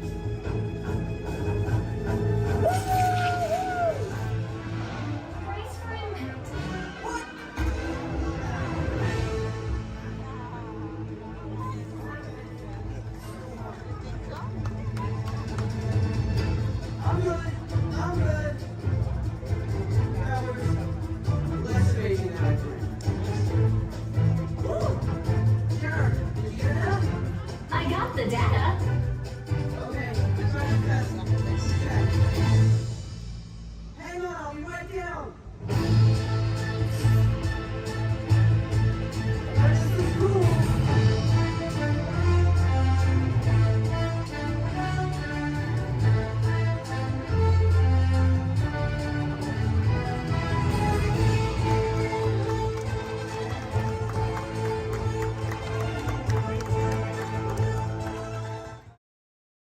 Star Tours announces the arrival of the Indoor Express. Once we've had a chance to service the Star Speeder, we'll begin our boarding procedures. Thank you.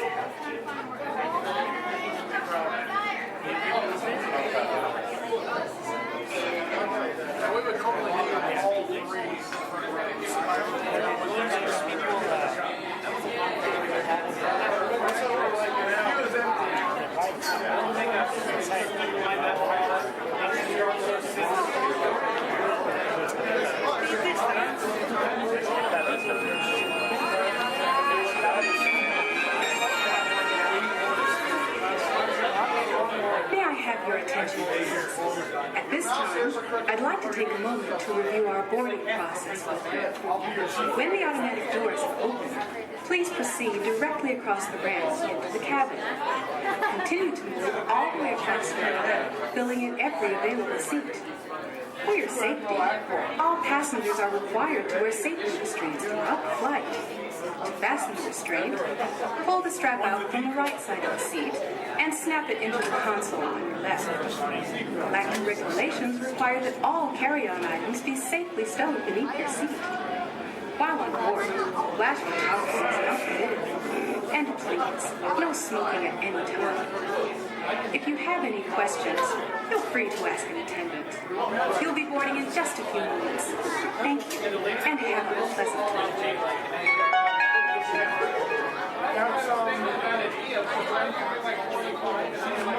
Welcome, Space Travelers, to the Indoor Express. My name is Eric, and I'll be assisting you this afternoon. Okay, they're headed for the jump point. This plan's never gonna work. Oh, yeah.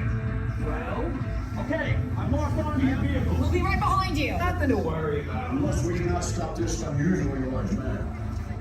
You're likely doomed. Good luck. You're gonna need it.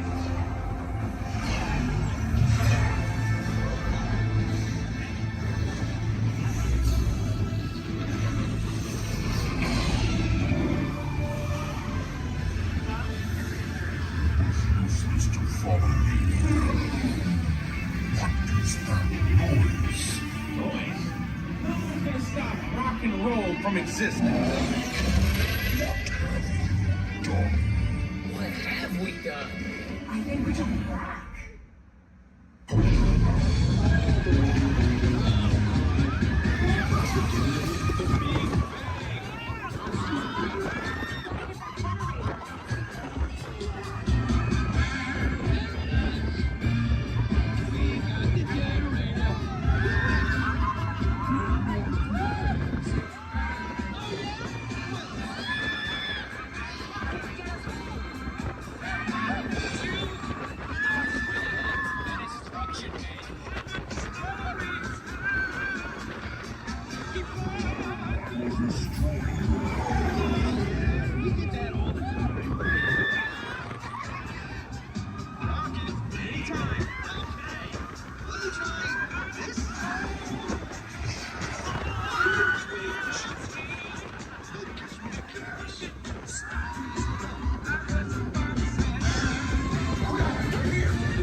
attraction? Blink your star blasters. We have a campaign, but no.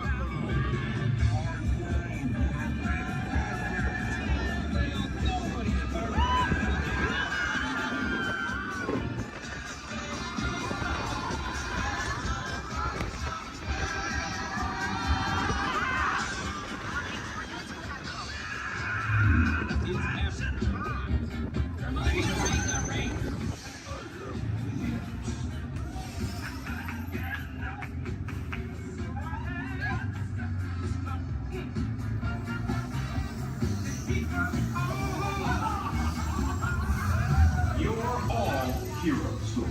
Do you really think they deserve to be called heroes? Do you see how they dress? It's just a figure of speech, Drax. You are lying to them. Now I understand.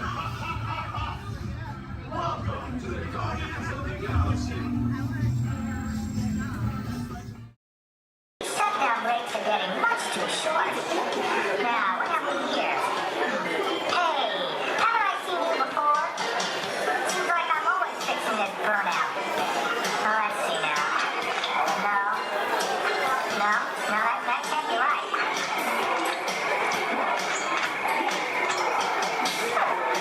Hey, you there.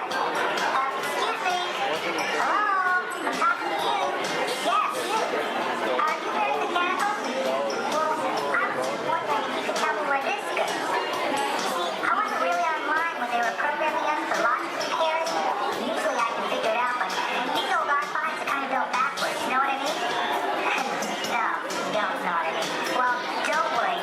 This isn't your navigator. No, I finished him hours ago. But thanks for trying to help me out. You have a nice flight. I'll figure this out. Eventually.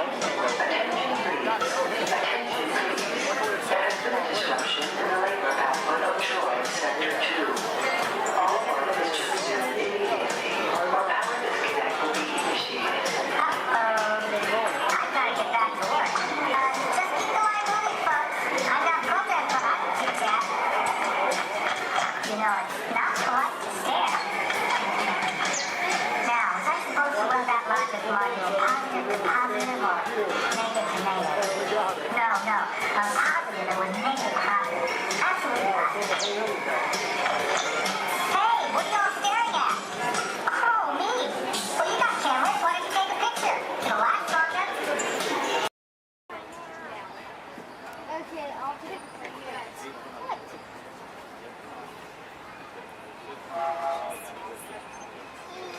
Okay, look at Mama when you say cheese. Josh. Oh my gosh, dude. This train could probably take us to the roller coasters. Hey. And it always zooms up. So Scott is done with his deadline. To those who just joined us, welcome aboard the Disneyland Railroad. To ensure a safe ride, remember to stay seated with your hands, arms, feet, and legs inside the train. And please, watch your kids. Para su seguridad, permanezca sentado y mantenga las manos, brazos, pies y piernas dentro del tren. Y cuide a los pequeños. Gracias. So he's doing full time We're now entering Splash Mountain, where every day is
If you're the leaders here, please wait until the train comes to a full stop.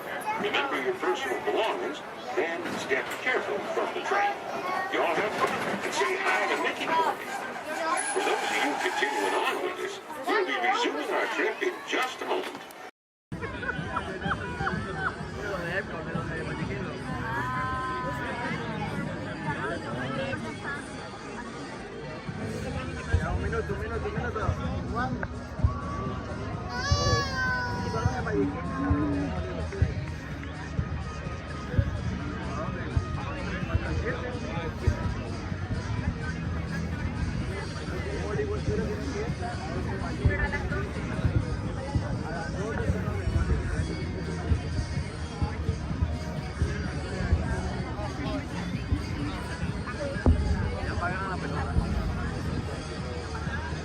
Aquí.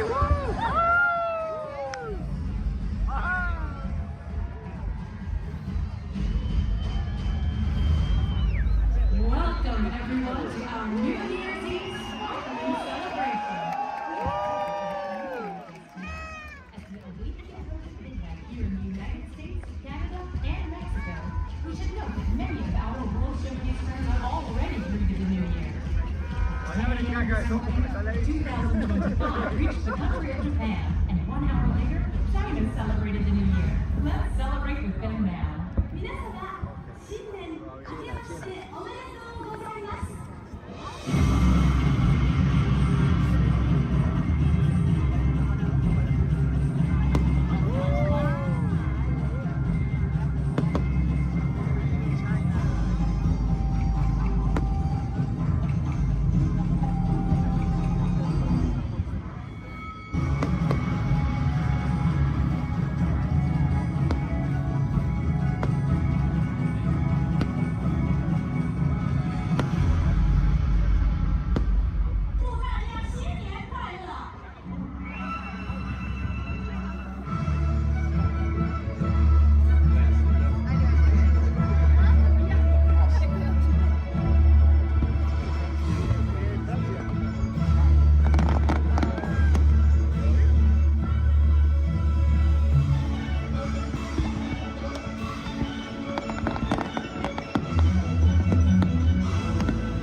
a rousing cheer.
Carolina. And here at Seabase, I do have a few reminders.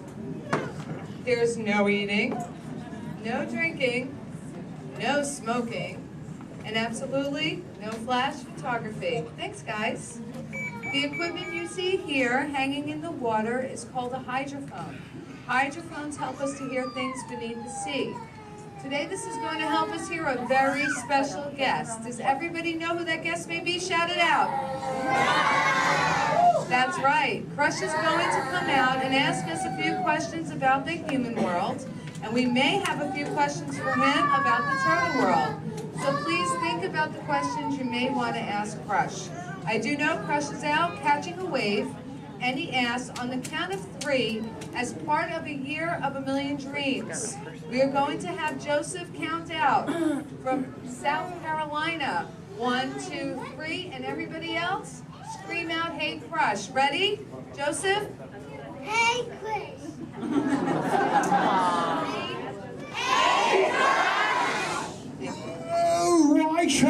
Righteous, dude! Oh, dude, I totally heard my name while I was catching that totally tasty wave, and I was just totally, whoa.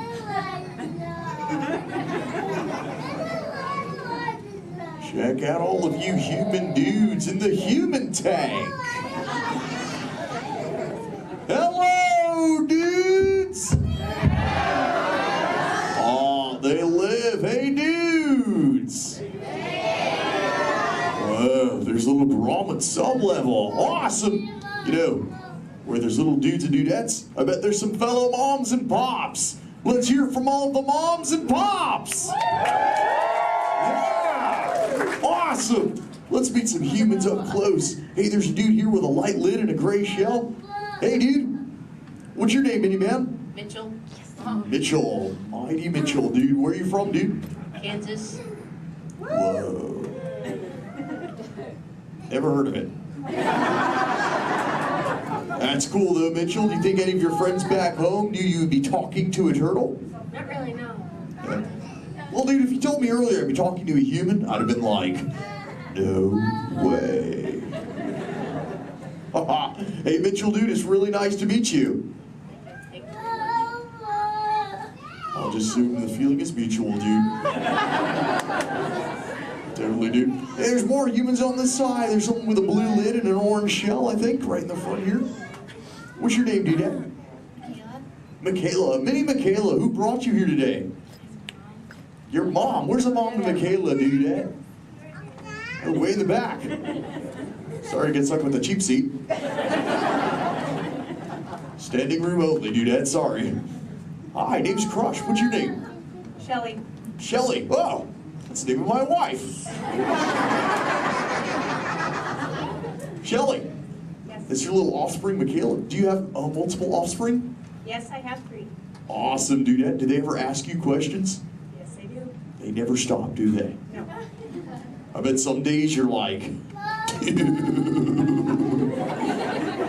I right, Dudette? You are very right. Sure.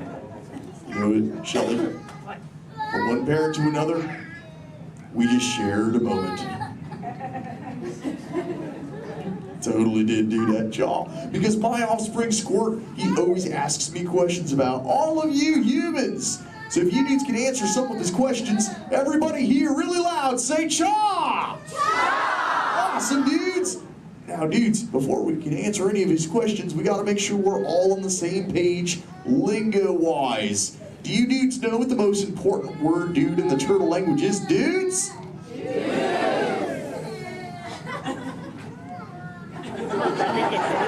That's right, it's totally dude! Because dude can be used in so many different ways. Example, if something is totally awesome, you say dude like this. Dude! Let's try that, dudes, really loud on 3. Here we go. 1, 2, 3. Awesome! But when you get bummed out, you go, dude. Try that one, dudes. Whoa, you're bumming me out. But no worries, dudes. If something is bogus, yet semi-humorous, you say dude like this. Try that, dudes. Dude. dudes. You are totally talking turtle. And here's Squirt's question numero uno. He saw some humans at the beach and he came back to me. He said, Dad, what is up with humans? What do you dudes do when you're at the beach? Shout it out, everybody! Oh, you swim, dudes! How many humans here swim? Raise your fin if you're a human that swims, dudes. Lots of human swimmers here today, dudes. Most excellent. There's even a dude sitting on the front row bench on the corner of this side. He's wearing a white shell. Where are you going? There he is. What's your name, dude? Brian. Brian, dude, you swim? Yes. Awesome. Brian, when you swim, do you prefer to swim real fast or to take it easy and take the turtle's pace? The turtle's pace. Turtle's pace. No shame in the turtle's pace, right, Brian? No shame. Awesome, dude. Hey, Brian, I've got a question for you, dude. All right. Does this look familiar? Yes. I'm Brian. Yes. Awesome, Brian. Thanks for your help, dude. Hey, dudes, I just realized I am the only one here asking questions. Does anyone have a question for me, dudes? Raise your fins, and I shall try to find you. Who's got questions, dudes? Let's go up front near the center. There's a dudette wearing a white shell. Right up front here. Hey there, dudette. What's your name? Minnie Madison. What is your question? How do turtles swim? How do we swim? Well, we got these awesome flippers that push us through the water, Madison. It's totally awesome. In fact, a sea turtle like me can swim up to about 20, 25 miles an hour. And that's like, whoa. Totally, dude, chaw. Hey, if you dudes want to see how fast that is, say chaw! Awesome, dudes. I'm going to swim so fast, you'll be like, no way. And I'll be like, oh, way. All right, dudes. I'm building up the speed now. Here we go, dudes. Check it out. Right. Whoa, dudes, that was bogus. Yet semi-humorous. What do we say, dudes? Totally. But you know what, dudes? I've got other questions. Who else wants to ask me a question, dudes? Oh, let's go back to the center. Right in that second row, she's got the red shell here. She's got a question for me. Right there in the center with the red shell. What's your name, dudette? Cameron, what is your question? What do you like to eat? Oh, I love to eat green sea grass and green sea kelp. Cameron, what do you like to eat? Chicken. Chicken. Does chicken ever give you bubbles, Cameron? Sometimes green seagrass gives me bubbles, dude. It's kind of bogus.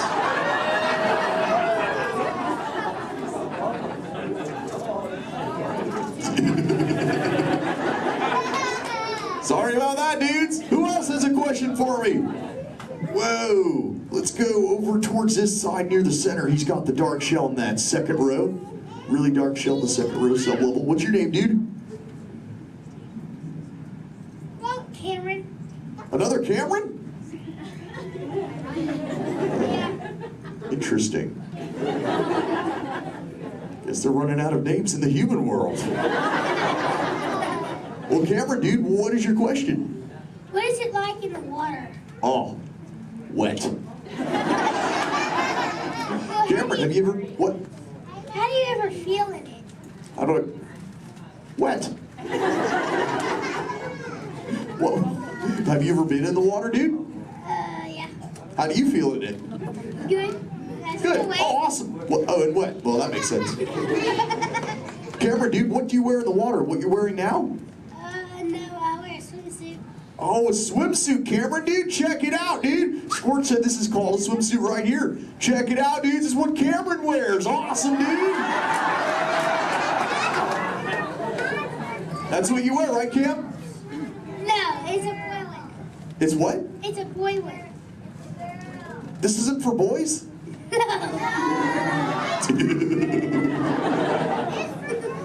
I didn't know that, dude. Cameron, dude, can I ask you a personal question, dude? Yeah. Does this make me look fat? No. No? Oh, thanks, dude. Camera dude, remember, when you get older, you'll find that will always be the correct answer to that question. Totally. What, dudes? No, dudes, the name's Crush. Where you see Little Blue? On the other side? No way, dudes. That'd be awesome if she were here, dudes, but she's totally not. Hey. Whoa, Little Blue. I know you. Chaw. Hi, I'm Dory. Totally. I remember you. You're Mush. Little Blue, the name's Crush. But what brings you here on this fine day? What brings me here? Chaw. My fin, silly. Watch. Woo ha, chee ha, woo. Ow, ow, yeah. Ow, ow, ow. Wow, that really clocked me there. Am I bleeding? Little Blue, I hope not, but... Look. It's a people tank. Hi. Hola. Ooh, bonjour. Welcome. Ni hao. Ohio. Hi. You're like a little linguist, Little Blue. You know, I just taught these human dudes how to talk turtle. It'd be so awesome if someone could teach us all how to speak whale. I can speak whale. Awesome. Okay, everyone, repeat after me. Hello.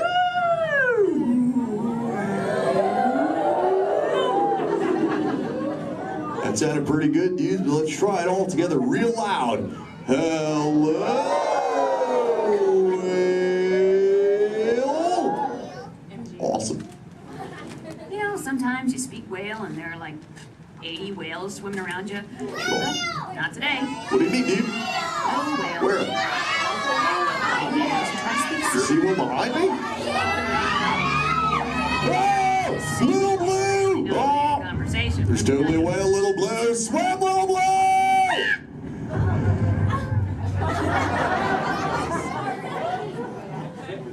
Tell the whale to go away. Help her out, dudes, and say, go away, whale.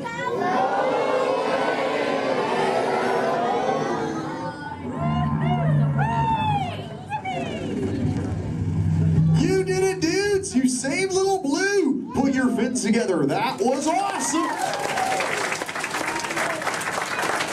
You so totally rock, dudes. You know, I could hang out with you all day, but I have to make sure Little Blue is okay. So before I go, remember, do not fight the current. Learn to ride it, and it will totally take you where you're meant to go. And little dudes and dudettes, do the Crush Men a big favor. Keep using that word dude for the rest of the day. Your parents will love it. Bye-bye, dudes. Let's give it up for Crush! Harbour the love well, Molly's and Dad's drink up with me, Molly's yo-ho, yo-ho, the pirates are free. They toast to pirates and its many shiny rewards. As a career, what could be more rewarding? Drink up with me, Molly's yo-ho. I humbly accept this magnificent treasure as my reward for a life of villainy, larceny, skullduggery, and lucidity. Drink up with me, Molly's yo-ho.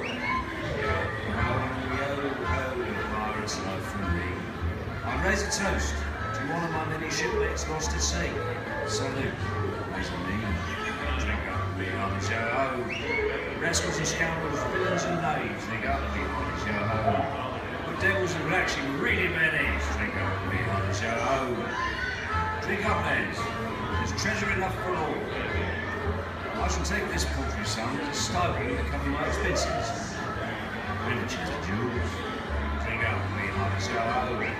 Yo-ho, yo-ho, pirates love me.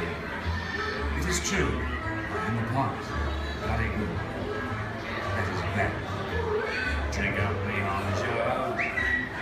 I'm foolish in reading so much gold just lying about hidden away. Some miscreant might be tempted to steal it, eh? Or order embezzle and even hijack. Drink up with me, honest yo-ho. Hijack. Ah, my feathery friend, you've a divine singing voice. Do help yourself for a trinket. Small one. Drink up with me, honest yo-ho. Yes, 'tis a fine treasure. We have temporary. That is some chromatic winged things. Crush, that's right. Let me me show you how it's going to work. Behind me is our window to the Pacific. It allows us to see all of the undersea life that swim by. Up there in the corner is our hydrophone. That allows us to communicate with all the undersea life. So it's going to be very conversational, meaning Crush will talk to you. You'll be able to talk to Crush. He's got questions for you, and hopefully you all have some questions for him. You can ask him anything you want. You can ask him what he likes to eat, what he does in his free time, what's the meaning of life, anything like that. He'll be happy to try to answer. If you do need to leave at any time during the show, it's okay. Just use the doors on the opposite side of where you enter, back there. Again, if you need to exit during the show, use those doors back there. Back there is my pal Rachel. Everyone say, hey, Rachel! Hey, Rachel! She'll be back there to assist you if you should need any assistance during the show. I'm going to turn down the lights and the music now so we can see and hear just a little better. We do have some last-minute rules and regulations to go over, but my friends the Moonfish have volunteered to show you the rules visually. So, hey, Moonfish, come on out. All right, first rule inside, please no eating during the show. And no drinking, no smoking. And the last one, take all the pictures and video you like, just please no flash photography or video lighting. Round of applause for the Moonfish! All right, Crush is up there serving. He said when you're ready, just call him down. So, on the count of 3, yell, hey Crush. Ready? 1, 2, 3! Hey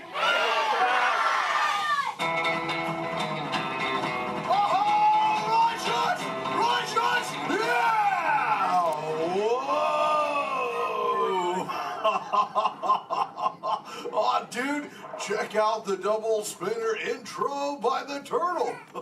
Whoa! Hey, check out all the human dudes in the human tank, too. Well, hello, human dudes. I said hello, human dudes. There you go. Whoa, hey, look at these little dudes, sub-level. Hey, little dudes. Focus, little dudes. Oh, man, let's totally make contact with some of the humans. Oh, hey, John, dude, come over here to the seafloor, dude. At the back of the seafloor, there's totally Meaty Man by the aisle with a blue lid and sparklies on it, dude. Oh, I see, dude. Chaw. Hey, what's your name, little dude? That's my deal, dude. Oh, totally sweet, dude. Let's see, how old is he? Hola, little dude. Dude, me amo Crush. 6. Cool, dude. I'm 150, dude.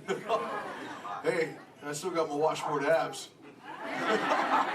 Well, cool. It's actually nice to meet you. It's nice to meet all you humans. I'm here on a mission today. My youngest son, Squirt, he's got lots of questions about you human dudes, but I don't have all the answers. So, I have come to get the answers from you. If you dudes think you could help me out with that, say chaw. Oh, you so totally rock! Oh, dude, hey, for those of you that don't know, when a turtle says, you so totally rock, respond by saying, dude, nice and loud. Try one for practice, human dudes. You so totally rock! Awesome. Okay, Squirt wants to know how many of you know how to swim. Hey, raise your fin if you know how to swim, dudes. Wow, we got lots of swimmers out there. Hey, let's stay up in the seats, dude, over on this side. Last row, dude, like second noggin in, there's a dude with a white shell, kind of like lots of colors on the front, dude. Chaw, what's your name? Tyler. Oh, nice to meet you, Tubular Tyler. Hey, dude, when you go swimming, do you like to swim fast or take it nice and easy? I like to take it nice and easy. Oh, chaw. Yeah, dude, just kind of like kick back on the shell and be like, dude. Totally, dude. Hey, I like to swim fast, though, too. Dude, you want to see me shred some biscuits? Say chaw. Chaw. Okay, dude, let me get my motor revved up. Human dudes, I want you to time me, okay? Start counting when I say go. Ready, set, go. That dudes.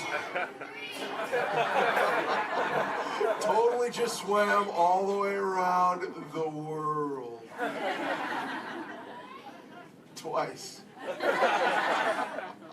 Ah, dude, I can't swim that fast. Only about what you call 20 miles per hour. Hey, but check it out, dude, if I got a tiger shark on my tail. I can go way faster, dude. Hey, but I'm doing all the talking here. Humans, if you got a question for me, like totally raise your fin, dude. Talk to the dudette right there, waving me down from the second row. Hey, what's your name, dudette? Morgan. Oh, cool, it's Mondo Morgan. What's your question? Do you know any twins? Oh, I know, yeah, dude, I got lots of twins of my own, dude. There's my twins, Bill and Ted. I got my twins, Cheech and John. I got my triplets, Mary, Kate, and Ashley. It's really cool. What about you? Do you have lots of twins, too? Yeah, well, I'm a twin. Oh, you're totally a twin. Wait, that dude in front of you looks just like you. Is that your twin? Yeah. I would hope so. That'd be an odd coincidence. That's cool. Where are you dudes from? Castro Valley. Oh, where's that? By the Bay Area. Oh, okay. That's cool. That's cool area up there, dude. Way too many sharks, though. That's totally sweet. Well, thanks for your question. Who else has a question, dude?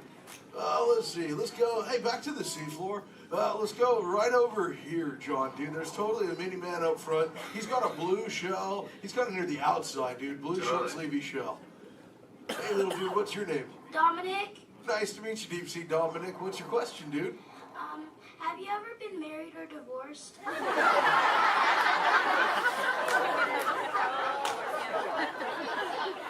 That's a pretty specific question. Actually, dude, most turtles, dude, we don't stay with the same dudette like our entire lives, but I have actually found one that's kept me around forever, dude. Her name is Shelly. She's my turtle dove, dude. We've been together for 130 years, dude. But it's still so awesome, it only feels like the first 75. It's really cool. Hey, can I tell Shelly you said hi? Can I tell her you said hi? Hi. Oh, dude, she'll totally love to hear about you, dude. Let's see, who else has a question? Let's see. Let's go. Hey, John, dude, jump across the aisle up here near the front. There's totally a mini man. He's getting his fin waved by another dudette. Hey, little dude, what's your name? Braden. Oh, cool, dude. What's your question, Boogie Braden? How many kids do you have?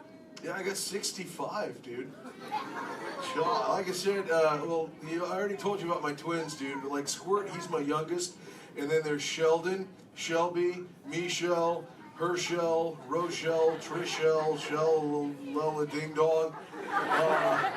See, I got my teenagers, Leonardo, Donatello, Raphael, Michelangelo, Zach, Kelly, Slater, Screech, Jesse, Lacey, Chris Jr. Let's see, there's John, Paul, George, and Ringo.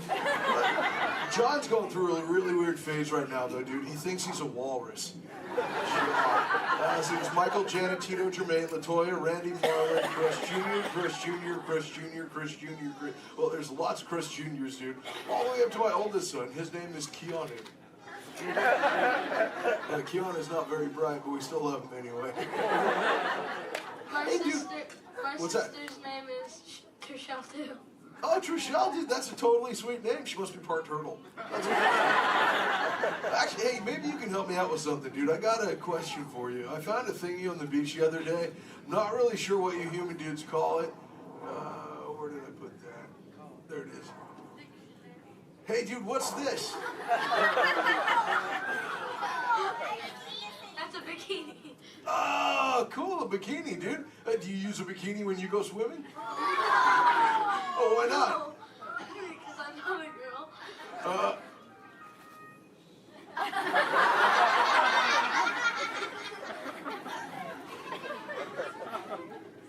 This is for chicks, dude? Does it make me look fat?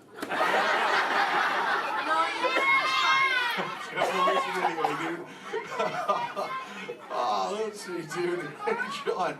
Up in the seats, dude, over on the other side. First row on the outside, second noggin over. That dudette with like the specs on the noggin, she had her fin raised too. Where, dude? She from the two noggins to the outside. Oh, totally. Hi, dudette. What's your name? Cassandra. Oh, nice to meet you, Kahuna Cassandra. Hey, oh, did you have a question too? Yes. Do you speak a second language? Yeah, I speak a little bit of whale, some orca, and some dolphin. That's pretty cool. I'm learning, like I said, like I speak human pretty well too. You know, my friend Little Blue, she's like the best at it, dude. Hey, do you dudes want to meet Little Blue? I think she's around here somewhere, dude. Call her out, dude. Say, hey, Little Blue! Whoa, there she is. Hey, Little Blue, dude. Check it out. I was hanging out with these human dudes. Cassandra over there wanted to know if I speak any other lingo, dude. I told her I was speaking just a little bit of whale, dude. I can speak whale. I totally Okay, know. everyone, repeat after me. Hello.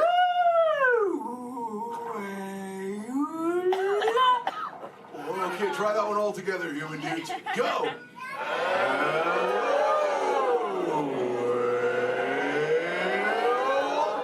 Wow, you human dudes speak whale really good, dude. That was just like excellent. Oh, too bad there's no whales around here, though, dude. You know, sometimes you speak whale and there are like 80 whales swimming around you. Yeah, totally. Not today. No whales around here, dude. No whales. No whales in the ocean today. Where? Behind me? Whoa! Oh, dude, look out! The humans call the whale, dude! Grab stuff! Swim away!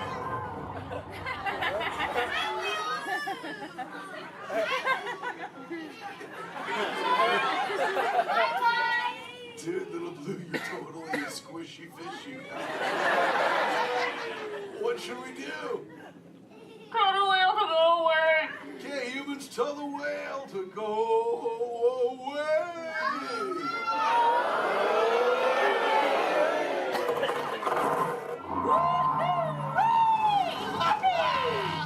Was excellent! Oh, see you later, Little Blue! Hey, humans, put your fins together for saving Little Blue!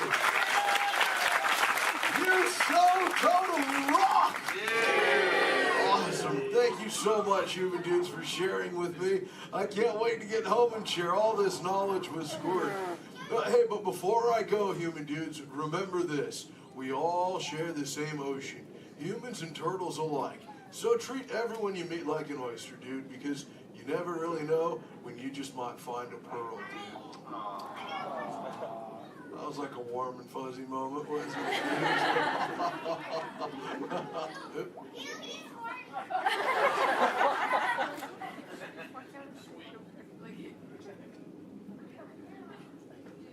That wasn't me, dude. That was my twin. See you later, human dudes. Rock on! Later, Missy Ellen Freshman. Awesome. All right, you dudes, find your exit buddy and escape into the doors in the back. Thanks for swimming by. Step into the car.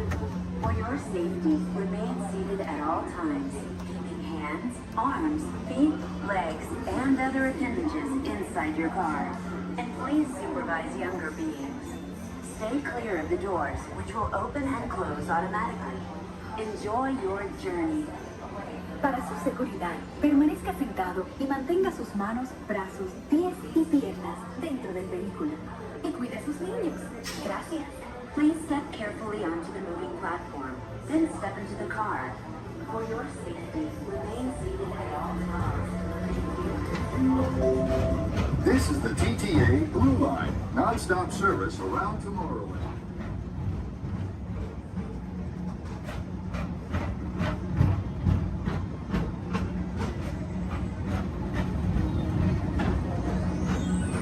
Greetings, intergalactic travelers. Welcome aboard the People Mover, presented by Enterprise.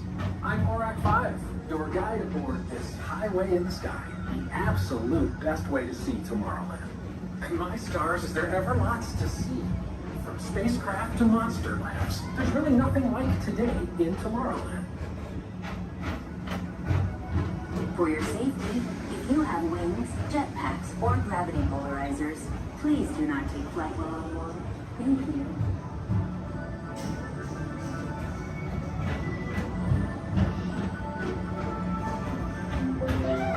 The next station is Tomorrowland Urban Planning and Star Traders. Transfer to the green and red lines. Don't worry, your express train keeps on rolling through the future, right by two of my favorite spots.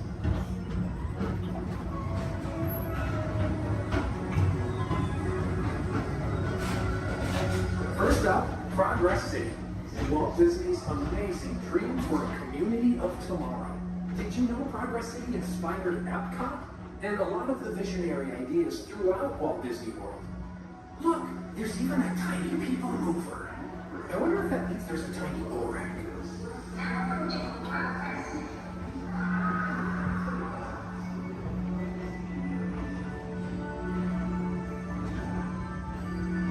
On your right is Star Traders, home to the greatest foods in the galaxy.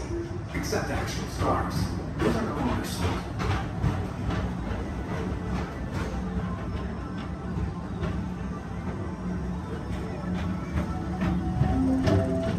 Now approaching Tomorrowland Speedway and Tron Light Cycle Run. I love a good circuit, and these are two of the best tracks in the cosmos for a bit of light, speedy competition.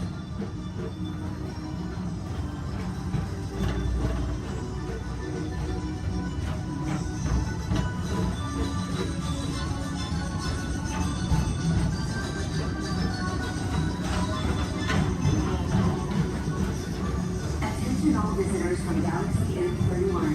Please keep forward-facing tentacles clear of oncoming vehicles. Thank you.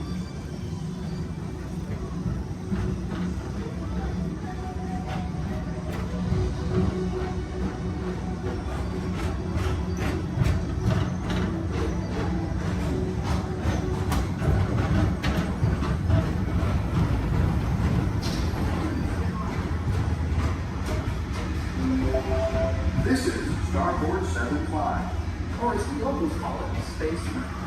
Our high-speed rocket port to distant deep space destinations.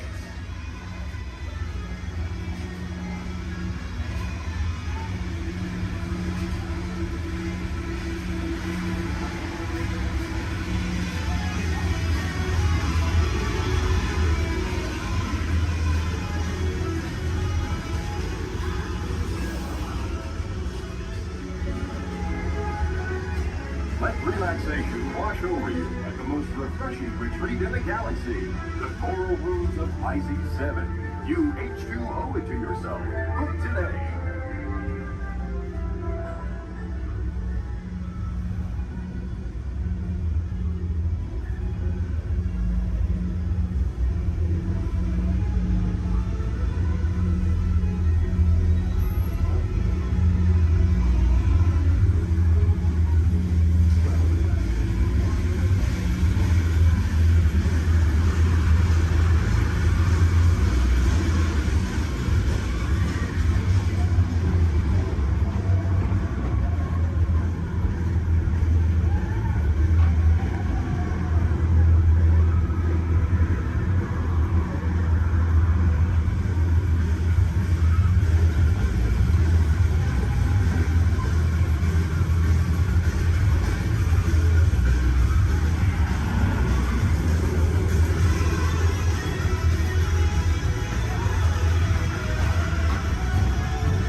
Mr. Morrow, Mr. Tom Morrow, please contact Mr. Johnson in the control tower to confirm your flight to the moon.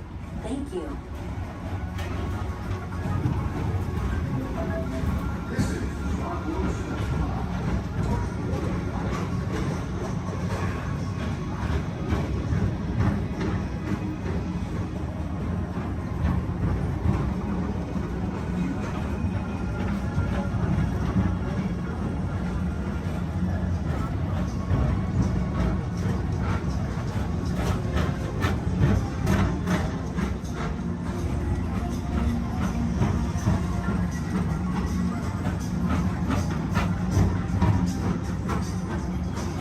Attention all visitors. To your right is the Astrobarometer, our celestial symbol of interplanetary harmony and fellowship.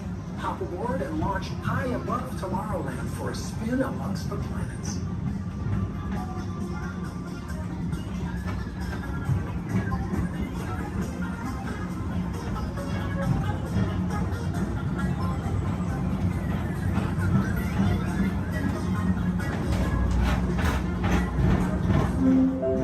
The next station is Walt Disney's Carousel of Progress. As usual, we'll keep moving ahead, and so does the carousel. Like progress itself, this theater...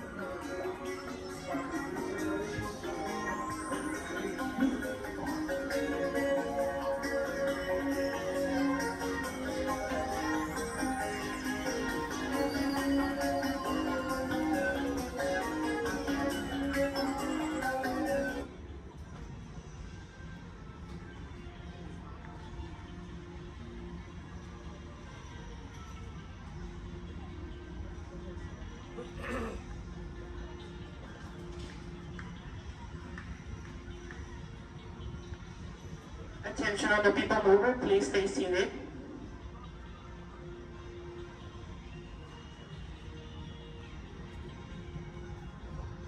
Attention all people mover passengers, for your safety, please remain seated with your hands, arms, feet, and legs inside the vehicle as vehicle bumping may occur. This ride will be in motion immediately. Thank you.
ahead, and so does the carousel. Like progress itself, this theater never stops, inspiring new generations to dream of a great, big, beautiful tomorrow.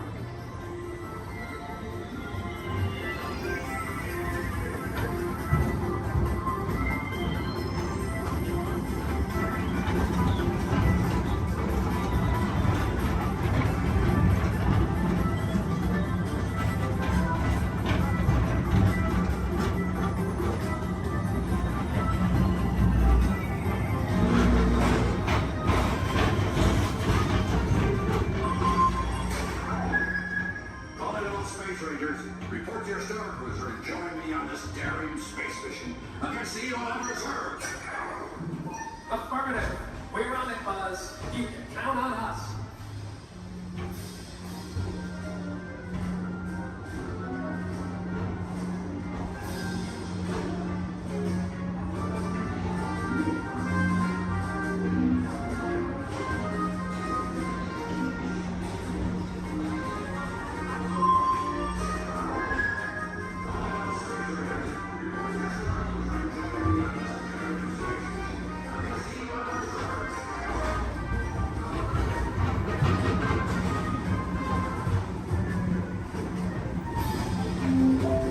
Now approaching Monsters Incorporated laugh floor. Mike Wazowski has brought in some real monsters of comedy. Whether you have one eye or 9, take the time to see this show. Now approaching Tomorrowland Transit Authority Station. My fellow sentient life forms, our people mover journey has nearly come full orbit. Thanks for riding with us. It's been a pleasure to have you aboard. And even though we're concluding, this is always my favorite part. Because now is the time, now is the best time to go out and explore tomorrow, today. See you in the future.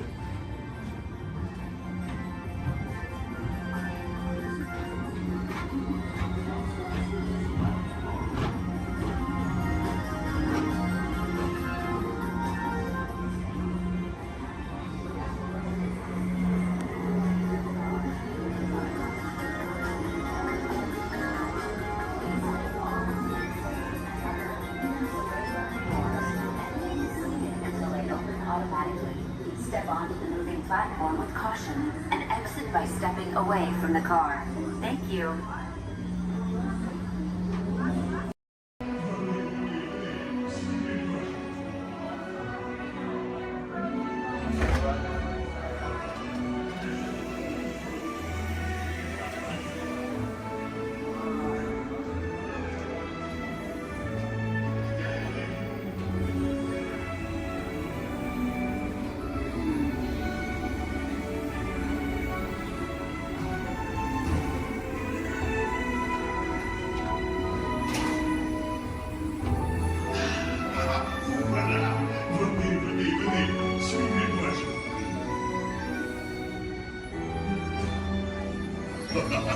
The chef is waiting for you. This way. Qu'attendez-vous?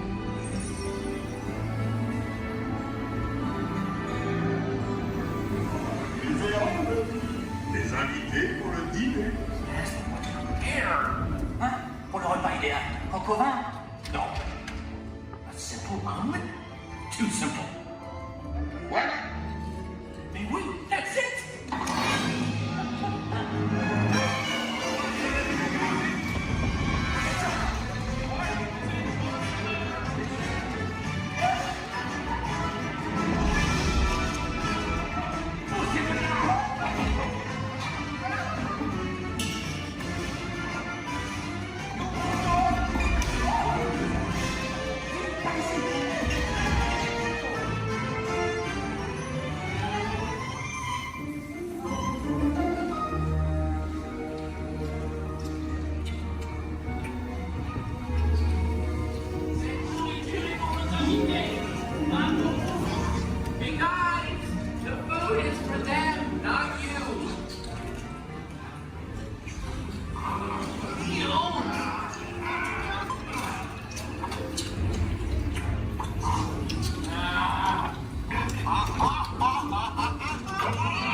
What are you doing?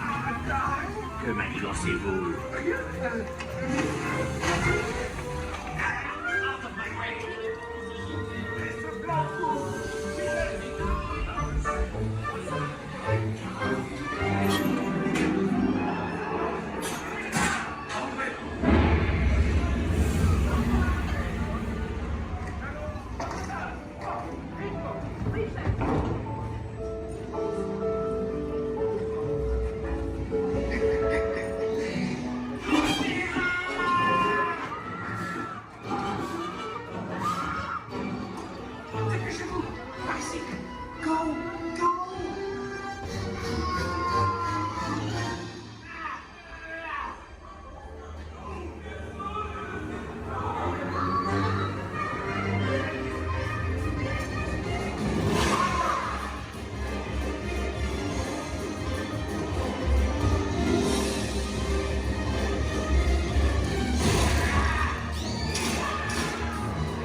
Okay, be sure to grab all your stuff and watch your step as you exit. Goodbye.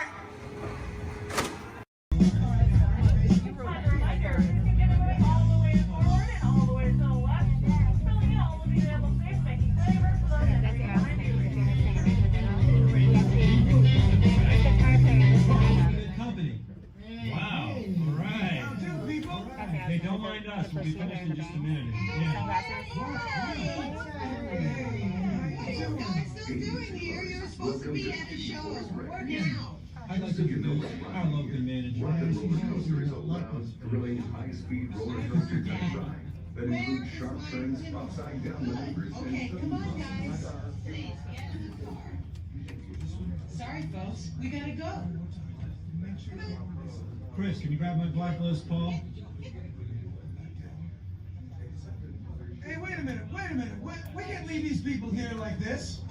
We can't? No! Come on, you know how we feel about our fans. Yeah, that's right. Well, guys, what do you expect me to do? Is send them all with you? Yeah. Wait a minute.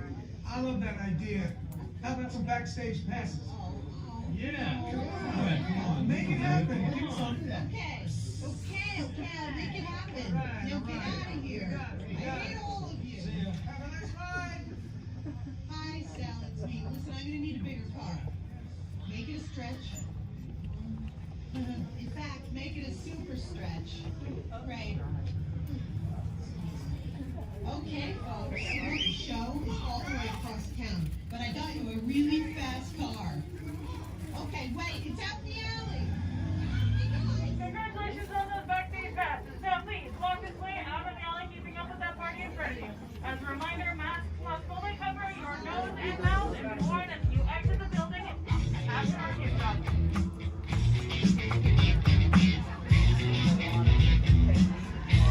Sure is fine in autumn. It's looking like the breeze and the falling leaves. A blue sky above, the one that you love. I saw a scarecrow smiling, winking his eye as we were walking by. I caught him. Then he looked my way, said, "Enjoy your day." It's the magic that can happen when it's autumn. Changing leaves of red and gold, all is in the air. You can see it on every autumn street. And if you find that someone warms your heart every time you meet, you should remind them that you find them positively sweet.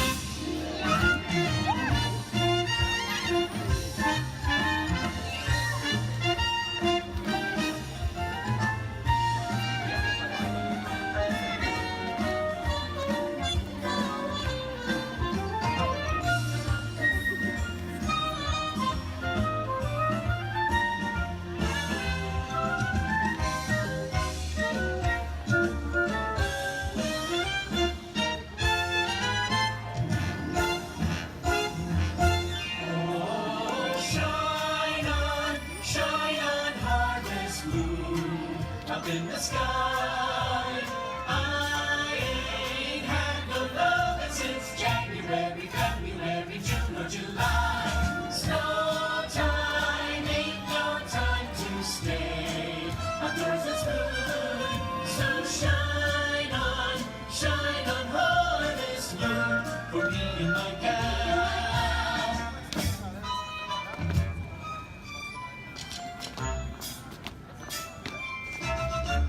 Shine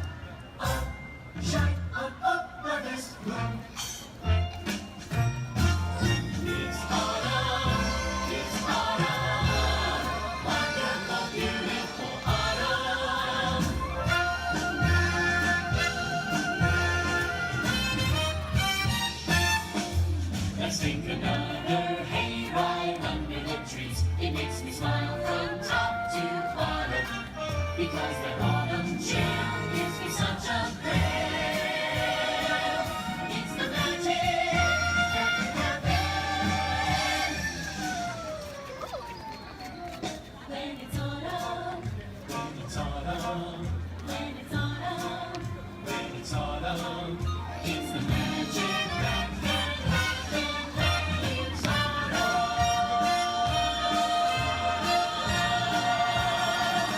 When it's autumn.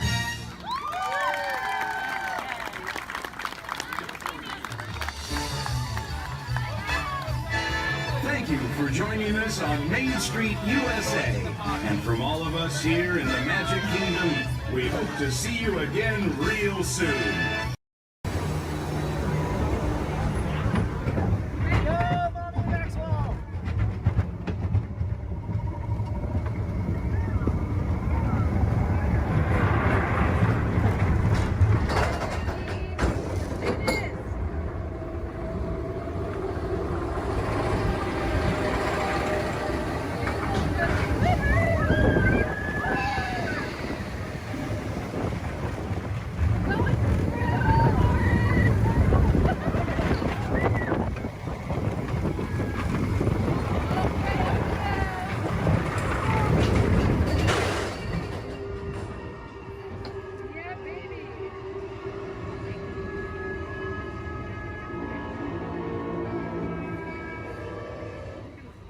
Ladies and gentlemen, please remain seated.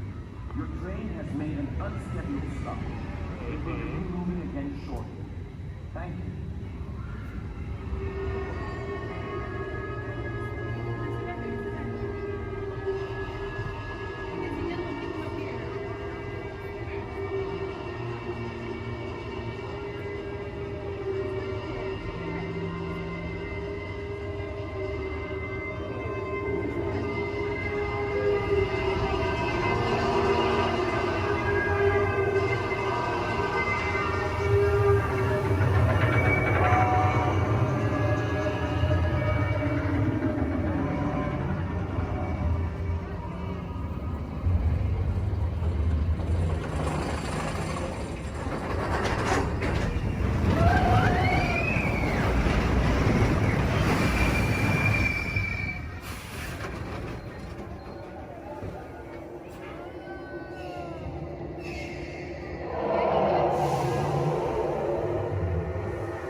Burgers, chicken, and salad. Barbecue. Hello, folks. Welcome aboard the Disneyland Railroad. We're now embarking on a grand circle tour of the Magic Kingdom, with stops at New Orleans Square, Mickey's Toontown, and Tomorrowland, followed by a visit to the Grand Canyon and Tiny World. We got a lot of traveling ahead of us, so remember, for a safe trip, you need to stay seated, keeping your hands, arms, feet, and legs inside the train. And please, watch your shoulder. Bienvenidos a bordo del Disneyland Railroad. Para su seguridad, permanezca sentado y mantenga las manos, brazos, pies y piernas dentro del tren. Y puede gracias.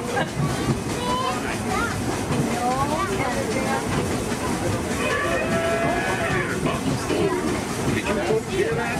Sounds to me like we've reached the wilds of Adventureland. We just might run into a lot of savage critters out there, including lions and tigers and tiki birds. Everybody must be on the lookout. You never know just what could show up. We're approaching our first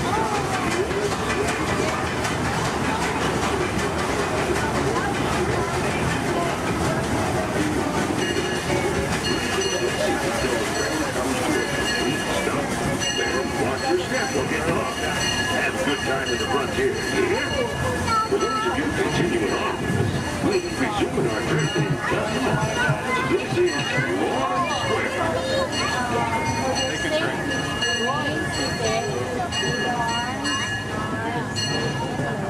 Your attention, please. Welcome aboard the Walt Disney World monorail to Epcot. For those of you staying, please hold on to the handrails throughout our journey and stay clear of the door. For the comfort of others, no smoking, please. Thank you. As we turn south, you can catch a glimpse of the spires of Space Mountain in the Magic Kingdom. Nearby is Disney's contemporary resort.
comfort, they sign up for one of 2 out-of-this-world missions.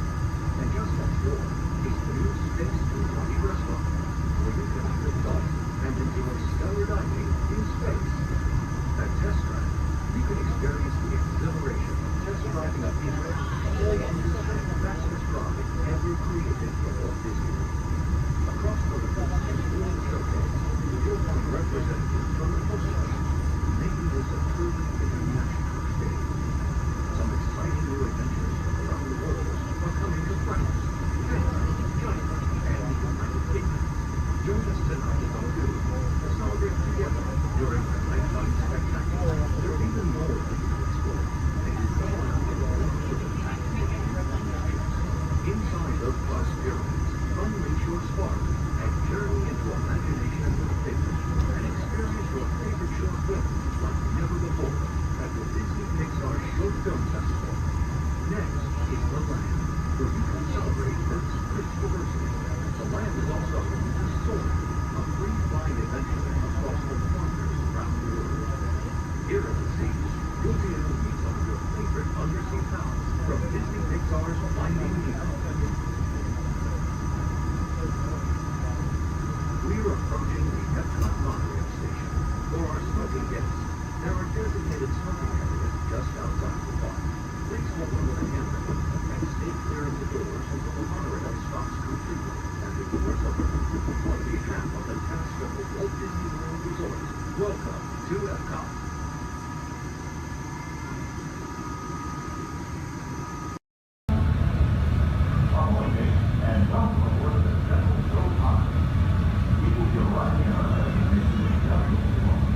On our way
bounce around a bit during docking.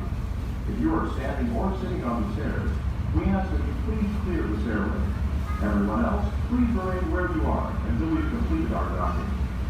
Once again, please clear the stairway. You will be given an all clear when it is safe to travel stairs and go ashore. Por favor, manténganse alejados de las escaleras.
To test your vision. Now, all together, if you would please read line 3.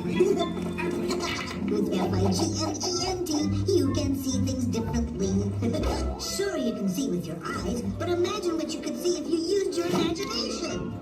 Follow the bouncing figment. One spark of light can light your fancy. Your mind sees more than what your eyes see. Your sense of sight can make your fancy fly.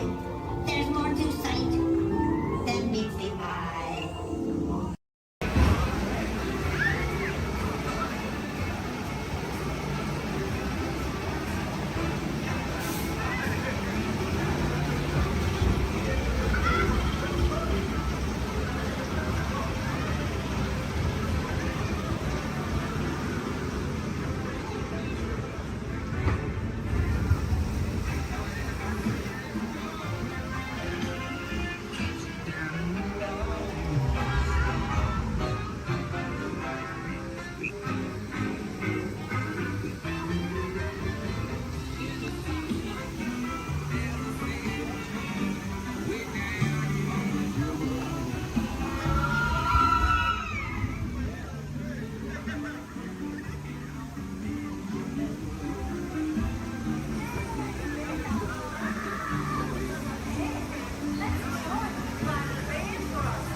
park, but we've got to keep searching high and low.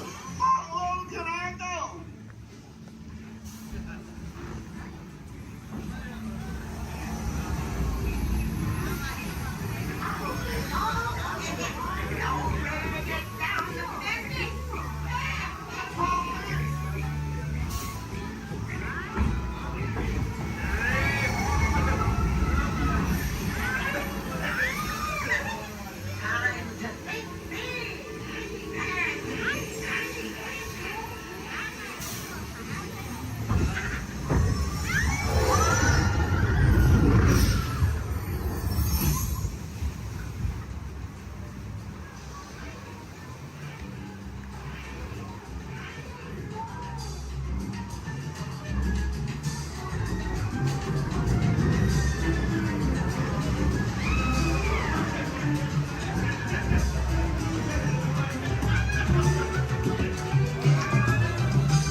These tiny musicians you found sure do bring the heat.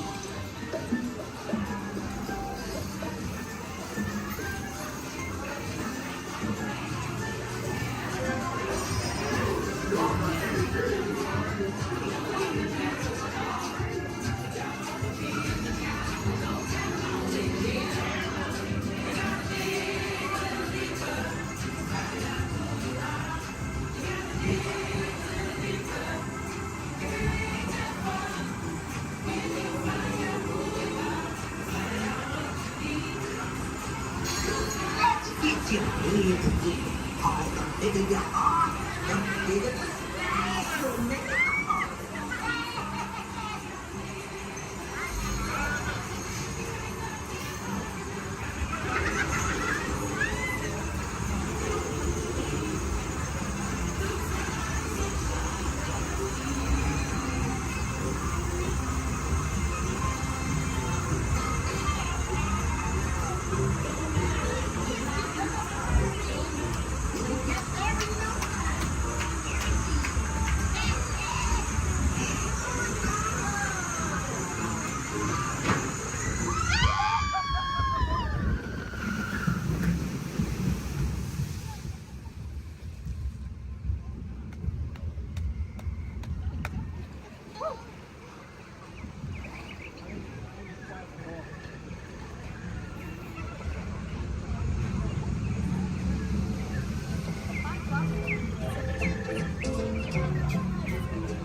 Remember, this party wouldn't be what it is without you.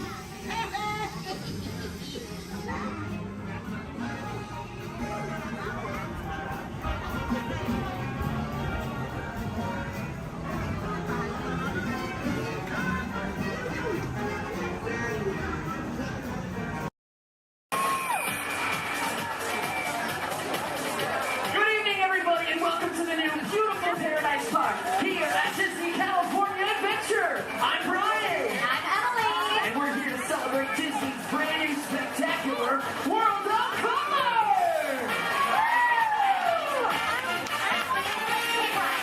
Do you think these people really know what kind of treat they're in for tonight? I don't know. Let's find out. How many of you have seen World of Color before? All right, so how many of you are seeing World of Color for the very first time? Woo! That's great, guys. All right, you know what? We won't spoil the surprise, but we can promise you this. Why don't you tell him, Brian? Something good is gonna happen to you tonight. Oh, yeah. Something real good gonna happen and it's so right. Something, something, something good. Something, something, something good. Something, something, something good.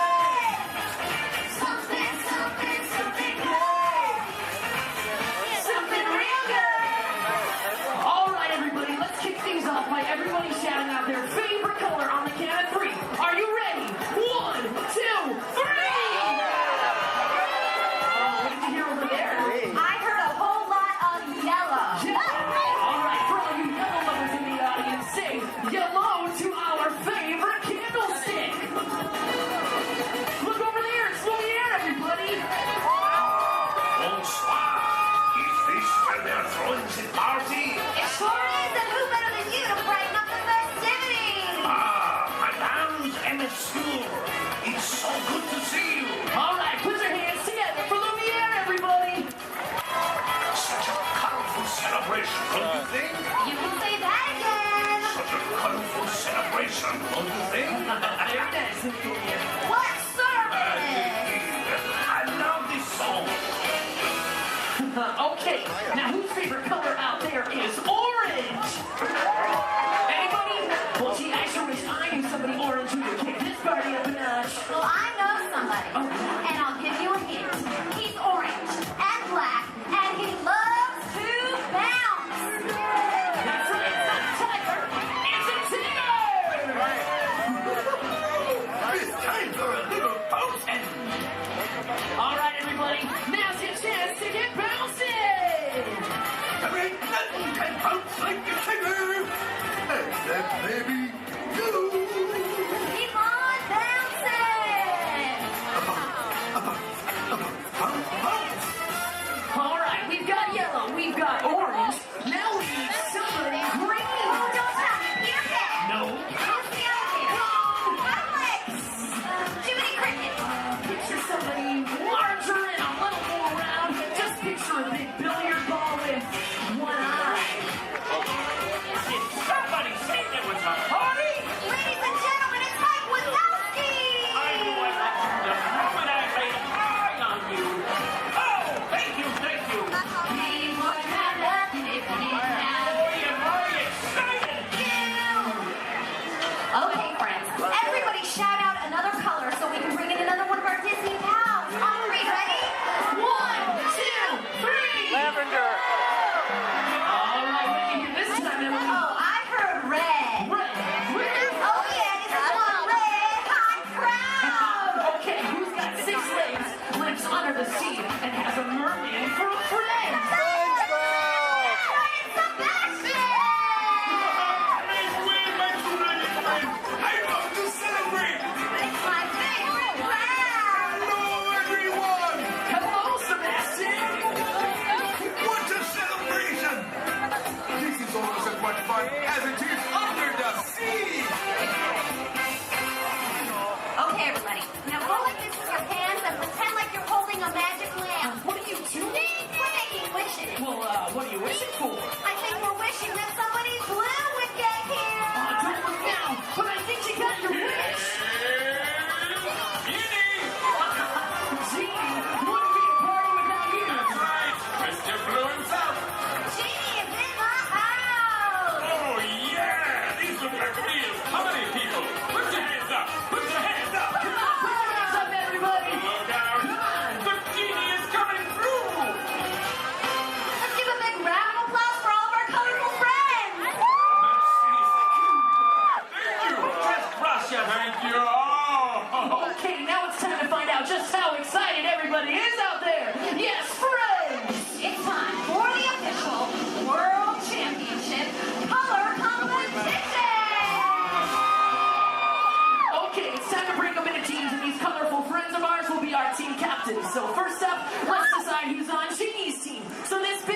people right here in front of me, including you in the center, I want you to think like a genie and yell abracadabra on the count of 3. Are you ready? 1, 2, 3!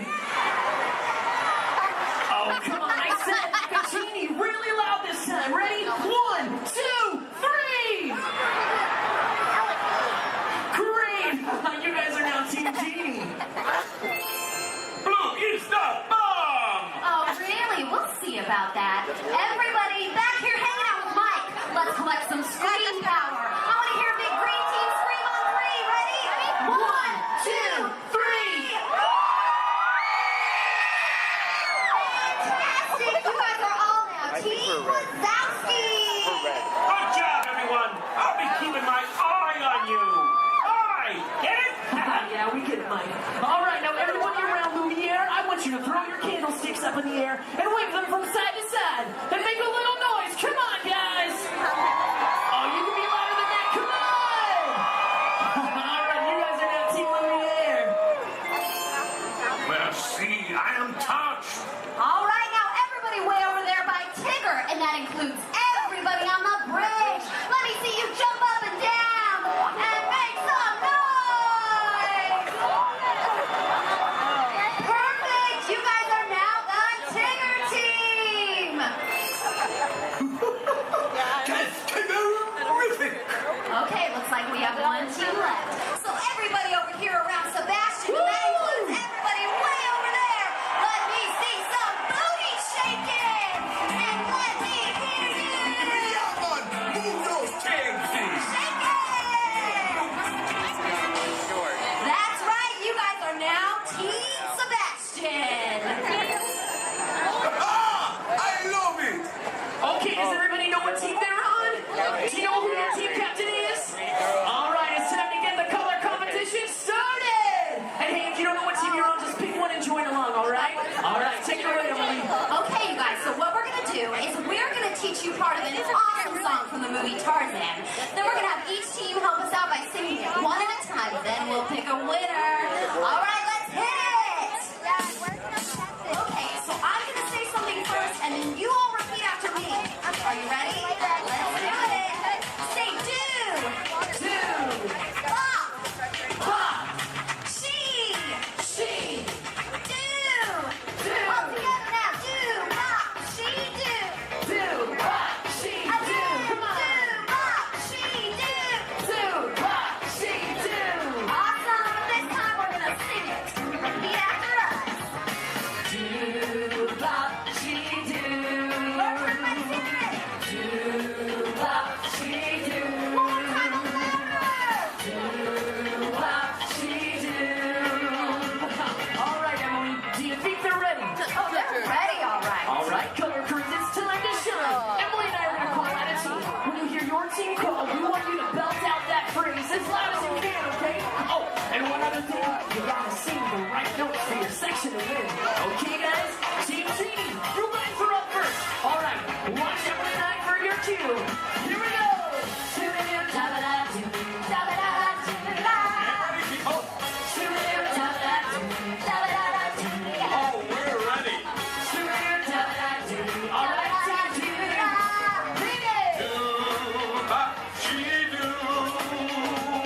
Hey, that was cool. Give it up for Team Genie. Oh, wait, you other teams think you can do better? Let's give it a try. Team Wazowski, you guys are up. Right, that's you. Try to sing the right notes. 3, 2, and...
celebration, it's a jubilation, it's a carnival. People in the streets are dancing, no time for romancing, it's a carnival. Oh, the secret lights are flashing, their eyes are laughing, they see the dreams. This is fantastic! There's so magic and a mystic music of the carnival. No one can resist the magic and the mystic music of the carnival. Let's keep this energy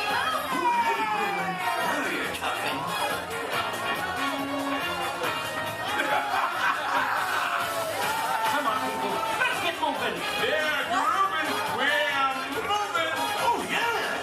And now the carnival. Whoa, look at all these photos, Emily. Are you seeing this? Oh yeah, Paradise Park is now one great big carnival of color.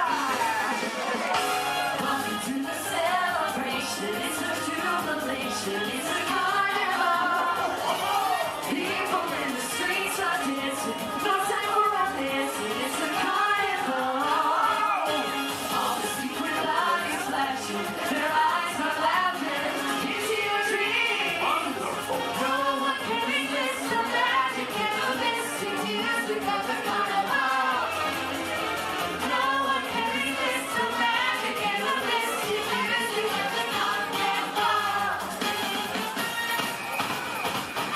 All right, everybody. I don't know about you, but I had a blast. All right, it's about time for all of us to take our places for World of Color. All right, let's give it up one last time to all of our colorful friends. Give it up for Sebastian, Lumiere, Tigger, Gene, and of course Mike Wazowski. Thanks everybody, we hope you enjoyed our carnival of color. Remember the exciting, colorful magic is over. Now we're going to show something really spectacular. Something, something, something good. Something, something, something good. Something, something, something good. Fun, people. Something, something, something good. Thank you. Good. Good. It's so Real good. Good. Something real good. In just 15 minutes. Dante Son Award, and if everyone's ready, here in Harambe we say Twende, and that means let's go. Jumbo friends, my name is Rachel, and I'm going to be your safari guide out in the Harambe Wildlife Reserve. Just a couple friendly safety reminders before we do head on out, though. Make sure we stay fully seated the entire time. It does get pretty bumpy out there. We're also going to make sure we keep our hands, arms, feet, and legs inside the truck, and hold on to any loose items that could fall out, because unfortunately I cannot stop to retrieve anything if it does fall out. Now, the first part of the reserve that we are heading into is the Little Aturi Forest. Now, the animals here in the forest are known for their camouflage, so we may have to look a little bit harder for them. Although, over on the right side, the brown-colored animal with those striped legs, that is an okapi. Now, okapis might look like they are related to zebras with those striped legs, but they're actually one of the only living relatives of the giraffe. Now, if you look closely at its head, they kind of have the same skull shape the giraffe has. They also have the same tongue that helps them get into vegetation. Now, that black and white bird that's hanging out down there kind of in the water as well, that is a saddle-billed stork. They can stand at about 5 feet tall with a wingspan all the way up to about 9 feet long. So if you look up above you, that is about the length of the canopy that's on top of your head. Now, they get their name from the yellow saddle shape on their beak, and they do also mate for life. So once they find their partner, they're with them for the rest of their life. Definitely be on the lookout for another one. There's usually another one that hangs out pretty close.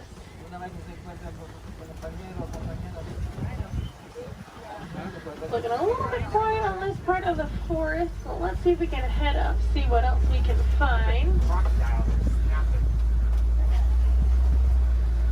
Looks like there is some movement up ahead, so I'm going to head over that way.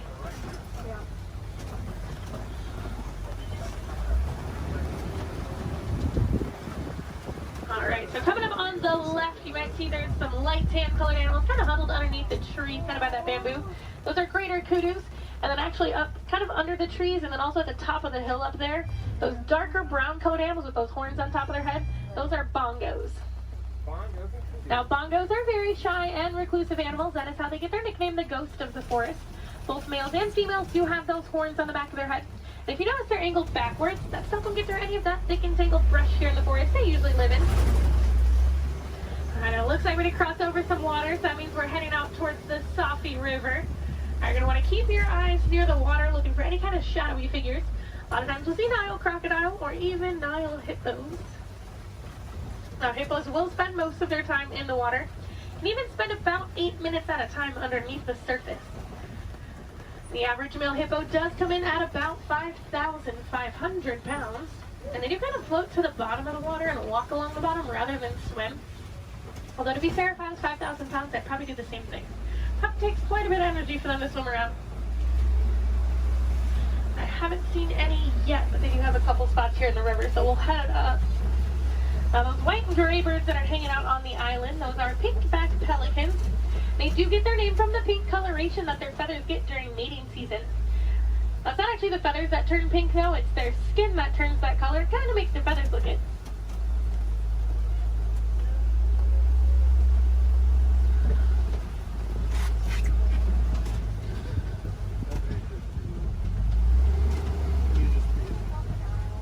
The hippos are being a little bit shy right now, but I do know we are heading towards crocodile territory. Aha, down there on the left, there are some crocodiles down there. Now the average Nile crocodile does come in at about 16 feet in length, weighing about 500 pounds. Although they can grow to be about 20 feet long, and I do know there's at least one down there that's a little bit over 700 pounds. Now when it is super hot, you will see them hanging out with their mouth open. That's because unlike you and I, they can't sweat. So they do open their mouth. It does help them regulate their temperature, keeps them a little bit cooler. You'll notice a lot of the animals here in Africa actually have some sort of natural cooling capabilities. It does get pretty hot out there. Now we are going to start making our way out towards the savannah. That does happen to be one of the largest parts on the reserve. It's also home to some of the more famous animals like lions, elephants, and giraffes. So hopefully we'll see some of those out there today. Now coming up on the right side of the truck though, this tree that almost looks like it was planted upside down. That is a baobab tree, also known as the tree of life or the upside down tree. And they will remain leafless or dormant up to 9 months out of the year, and that's to help conserve any kind of water or energy the tree does have. And I'm already seeing quite a bit of movement down there, so we're going to head down, get a little bit closer to everything. Now, unlike the animals in the forest, the animals out here on the savannah do rely on speed and agility to protect themselves. Now, even giraffes can run at about 30 miles per hour. That is a pretty funny run if you've ever seen it. Kind of see the head move way before you see any other part of the body move. Alright, coming up, those animals with those really big horns hanging out there on the right, those are Ankoli cattle, also known as the Watusi cattle, after the Watusi tribe that did first domesticate them. They are one of the only domesticated animals here on the reserve, and those horns might look really big and heavy, but they are actually mostly hollow with kind of a honeycomb structure on the inside, so they are fairly light. Now these zebras that are hanging out here pretty close, these are Hartman's mountain zebras. If you look closely underneath their neck, you'll see a little flap of skin. That is called a dewlap. Now that does help them regulate their temperature. They're also the only zebra species that has it, so it does help us identify them as Hartman's mountain zebras. Now a group of zebras is called a dazzle. And if you've ever wondered if a zebra is black with white stripes or white with black stripes, just look at their nose. If they have a black nose, they're black with white stripes, and if they have a white nose, they are white with black stripes. Alright, we are going to slowly start making our way towards those giraffes.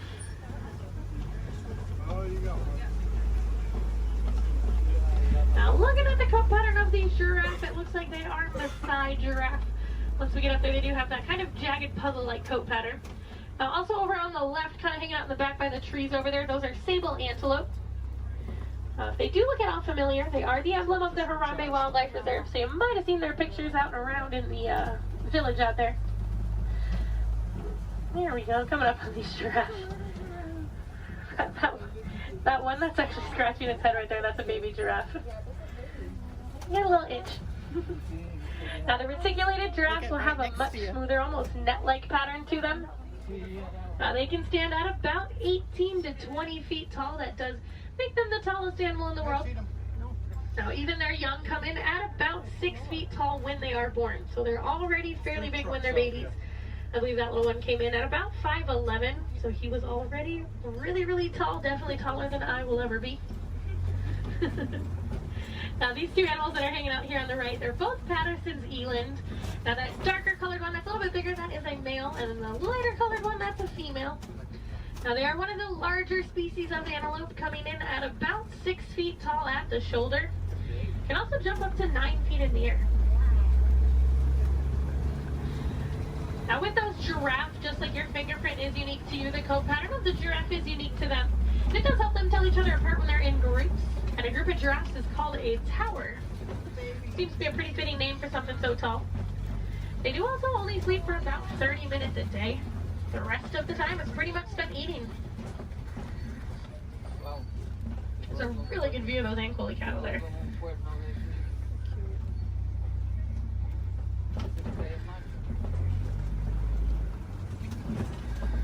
Alright, let's see if we can head up a little bit farther into the savannah, see what else we can find.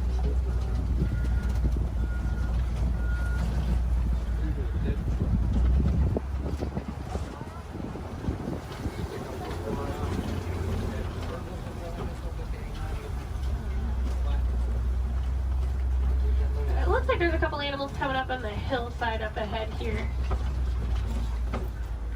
Once I make the turn, they're going to be on the right side. Those are white-bearded wildebeest. We might get a little bit closer to them in a moment, though. Now, they are a large herding animal. They take part in the Great Migration, which is so large it can actually be seen from space. There's easily over 1 million, usually more like 1.5 million that will migrate every year together.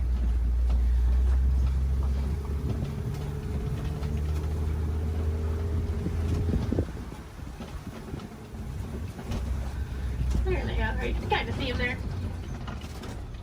Now we are also coming up on some knockdown trees just up ahead, so we're going to head over that way. Usually that is a pretty good indicator that there's an elephant or two nearby. Now elephants are known as nature's bulldozers, so you can always kind of assume. Actually, it looks like there is one up ahead of us. I'm going to see if we can get a little bit closer to it.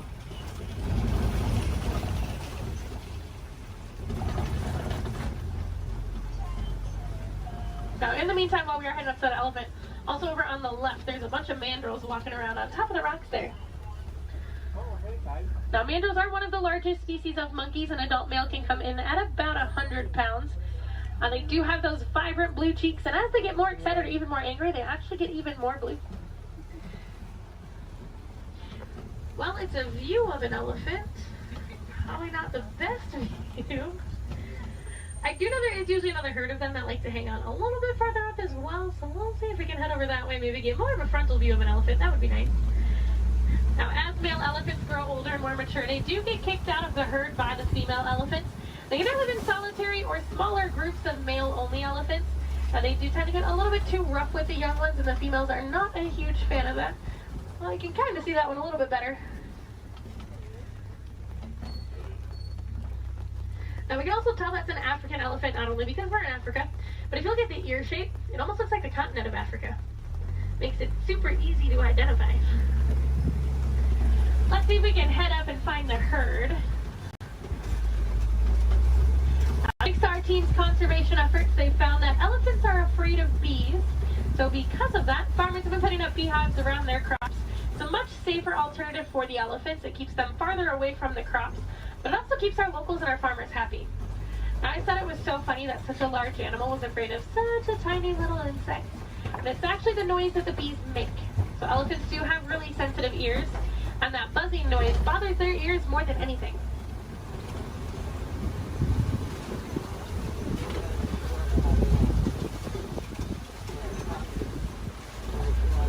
And I am seeing some tusk marks in the red clay, so hopefully that is a good sign that the herd has moved through here fairly recently.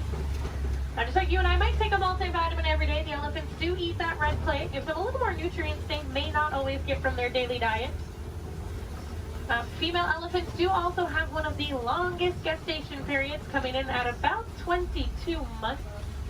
So I'm not sure I blame the females for wanting to kick the males out after a while. Personally, I might do the same thing if I had to go through that. Looks like there were a few of them moving up ahead, so we're going to see if we can get a little bit closer to them.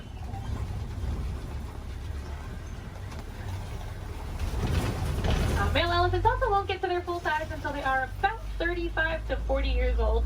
That is about half of their lifespan.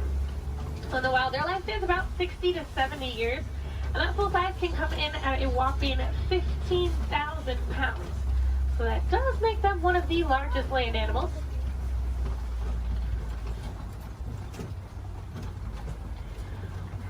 Now they do also have really sensitive skin, so you will see them throwing dirt and mud up on their back. That acts as a natural sunscreen for them. You're also going to see them flapping those really big ears that they have, as those ears are home to a bunch of blood vessels on the inside. So just doing that, it does actually activate those blood vessels and can even cool their body temperatures down about 10 degrees. We might be able to see when we start going around this curve here. Now in the meantime, we are coming up on some greater flamingos as well. Now those greater flamingos actually start out as a gray color, and as they get older, they get their vibrant pink color from their diet, which does consist mostly of beta-carotene, like brine shrimp. If you actually look on a couple of them, the back of their head and neck, you can still see some of the gray feathering on some of them. Now, they are one of the lighter colors of flamingo species, as well as one of the largest.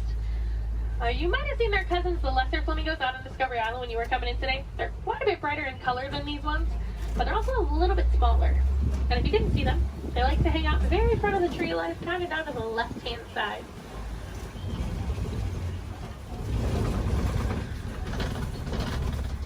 Looks like those elephants are wanting to be shy, but we are coming up on some white rhinos. Now, white rhinos don't get their name from their skin color. They get it from the Afrikaans word weit, which means wide. Now, if you look, they have a very wide mouth. Now, they're also one of the larger rhino species, coming in at about 5,000 pounds. Now, one of my favorite facts about them, even though they are 5,000 pounds, when they run, they can actually get all four of their little legs off the ground. So kind of like how a horse gallops. So they are very graceful for how large they are. Oh, there's one running. It was, for like a hot second, it was actually doing like the actual full run. I'm mad he stopped. Oh, he said, I got snacks over here. I'm coming over here. And usually if you see a couple, there's quite a few. So there might be some more around. So we'll definitely be on the lookout for some more. A group of rhinos is also called a crash. That is a pretty good name for them because they are almost blind. They kind of seem more like shadows. It's really funny when they stand really close to the road. Sometimes when you try to sneak by them with the trucks, they don't realize we're there until they hear the truck and they're like, oh, they like jump and run back. Well, we are coming up on a couple cheetahs. There's a cheetah laying down right on top of the hill there that's really close, and there's a couple more walking in the back. Yeah. Now, cheetahs are one of the fastest land animals. They can go from about 0 to 60 miles per hour in just about 3 seconds. Now, they do get to that speed fairly quickly, but they can't actually maintain it for very long. It's more like a short sprint of a couple hundred yards. Looks like there's a couple more walking up ahead here. Now, they will use that long tail of theirs, kind of works as a rudder to help them turn. Their nails also don't retract, so they do stay out. It does help them gain traction when they are running those speeds. And unlike most big cats, they will do most of their hunting during the day and do tend to be way more active during the day. They're also one of the only big cats that can purr. So kind of like your household cats, just a little bit bigger.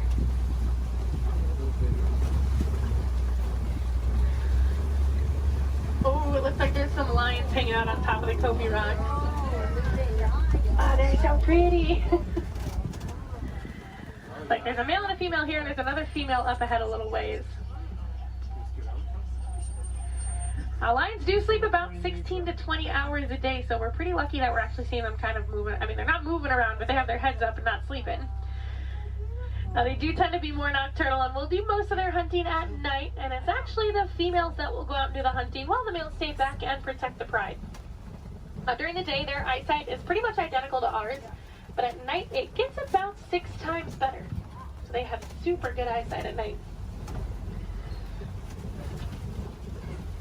Now, when they vocalize, they can vocalize up to 5 miles away. You can hear it. So if you do plan on staying here all the way up until park close, I highly recommend while you're walking out to your car, keep your ears open because sometimes you will actually hear them vocalizing. It's really cool. Now, I know everyone's excited about the lions, but there's a really cute little brown and white animal over on the right. And that is a bontebok. Now he's related to the white-bearded wildebeest that we saw earlier, and within 5 minutes of birth he can stand. Within about 10 to 15 minutes they can also walk and run. That's a super good survival technique for them. That way once those little ones are born, they can get up and get on the move as quickly as possible. Now also hanging out in the trees there on the right, those are water buck. Now water buck do drink an excessive amount of water, hence the name water buck. But they also have kind of an oily, greasy feel to their fur. That is supposed to help them be a little more waterproof when they are hanging out in the water. Now we're coming up on some fairly big burrows. I'll be on the lookout for warthogs. Actually, down in that burrow there on the left, there is a warthog. Now, warthogs are one of the largest land burrowing animals. They like to back up into their burrows, just like that one's doing. That way it keeps their tusks out, so if anything tries to sneak up on them, they can try to deter that animal. They've also been known to recycle other animals' burrows, so they might find when an animal has abandoned and call it their home. Isn't the ever so lovely ostriches over there, too? So while we are heading over there, it looks like those ostriches have also dropped some eggs there on the right. Now individually, each one of those eggs can weigh about 3 pounds, and they are so strong that just about any one of us can stand on them and absolutely nothing would happen. Are you guys gonna stay off of the road, or no? Okay. Now ostriches are the largest species of bird. They are flightless birds though. They use those wings to help them turn, kind of like how the cheetah uses its tail. They can run speeds of about 30 to 40 miles per hour, so they are fairly quick. They always look so confused, too. This makes me laugh. They are notorious for long animal stops, so when you can sneak by them when they're that close to the road, it's your lucky day. Alright, it looks like the warden post is coming just up ahead of us. That does unfortunately mean our safari is coming close to an end. But the warden has adopted some Nigerian dwarf goats that like to hang out here. Now they do help our warden keep the grass looking nice and the weeds down low, and in return they produce some milk that the villagers here find very sweet and actually high in value. So that does allow the village to rely less on the wildlife out there. They are small, but they won't get any bigger than that. They are full-grown adults. And they are one of the many examples of how humans and animals can live in harmony together. It just takes a little bit of effort from us. Some small things that you guys can do at home but make a huge difference for these animals. Planting some native trees or plants in your yard. Maybe building a few bird houses here and there, or even some bat boxes. A lot of these animals, including the elephants that we saw, are losing their habitats due to mining for metallic ore, otherwise known as coltan. And that's found in many of your small electronics, so things like cell phones, laptops, tablets, anything like that. So next time that brand new shiny iPhone comes out and you guys decide to go and purchase it, just make sure you recycle the old one. That will help keep mining down to an absolute minimum and saving those habitats for those beautiful animals out there. And if I have any wilderness explorers on board, you guys have been on board the Simba 1. That's S-I-M-B-A 1. And I am going to get you guys back up to that dock that we originally came from, so you're going to have to bear with me for just a little bit longer. Hopefully we should be able to buzz through some of the docks fairly quickly.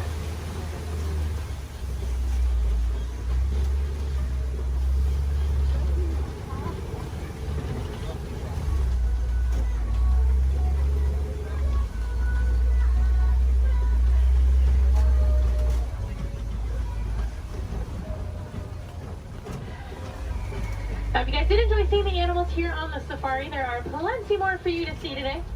Now, actually, when you guys get off of the truck, when you hop down that little pathway there and go down the hill, if you guys take an immediate left, you'll actually be on the Gorilla Falls Exploration Trail.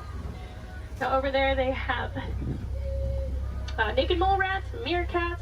They have an underwater hippo viewing pool where you can usually get a little bit closer view of some hippos, as well as silverback gorillas.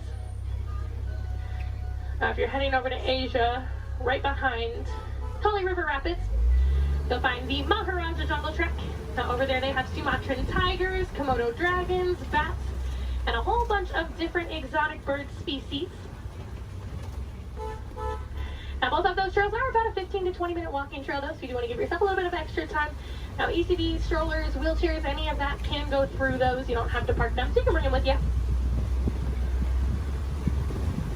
And if anyone has Disney Plus at home, if you have not seen it already, there is actually a whole series on there called The Magic of Disney's Animal Kingdom. And they do go into way more detail about the animals here on the safari, as well as the ones over at Epcot and Animal Kingdom Lodge. I know they have episodes on the giraffes, the lions, the rhinos, the elephants. You get to hear from the keepers that do actually take care of them on a day-to-day basis. So you get to know them a little more on a personal level. You might even get to know some of those names. So next time you come and ride the safari, you can impress your friends and family by knowing those.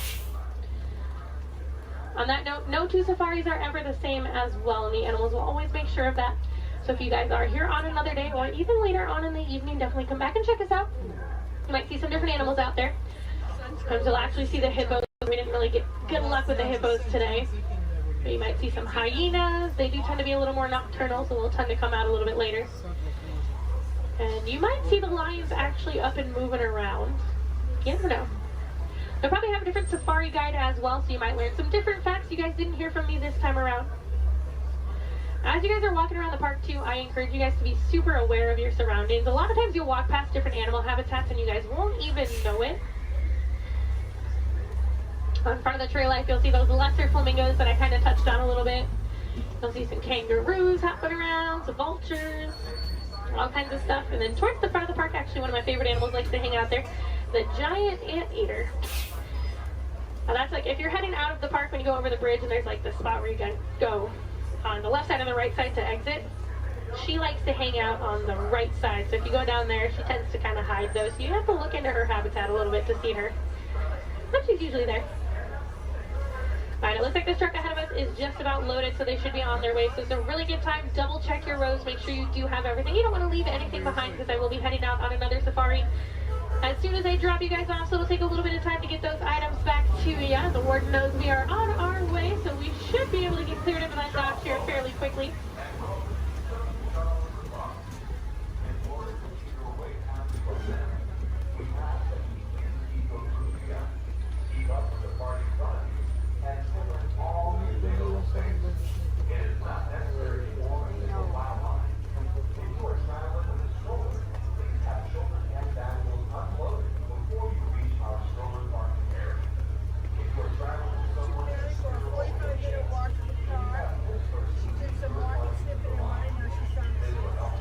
I was going to say, I'm not sure there's any calories.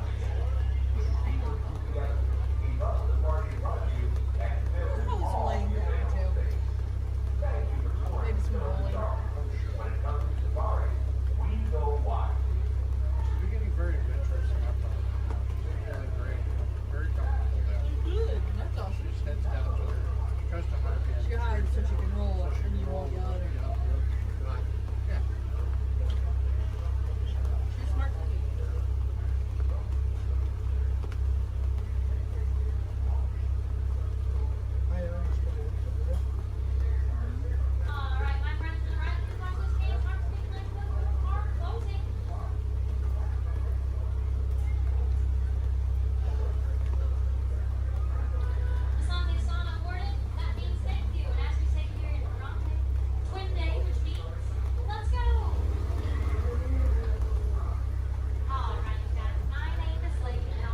Friends here in Harambe, we don't like to say goodbye as we feel that is far too sad and far too final.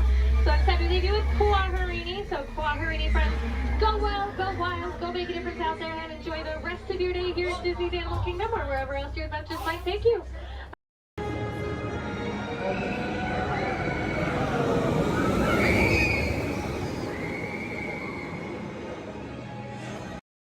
Right here in our very own special effects water tank.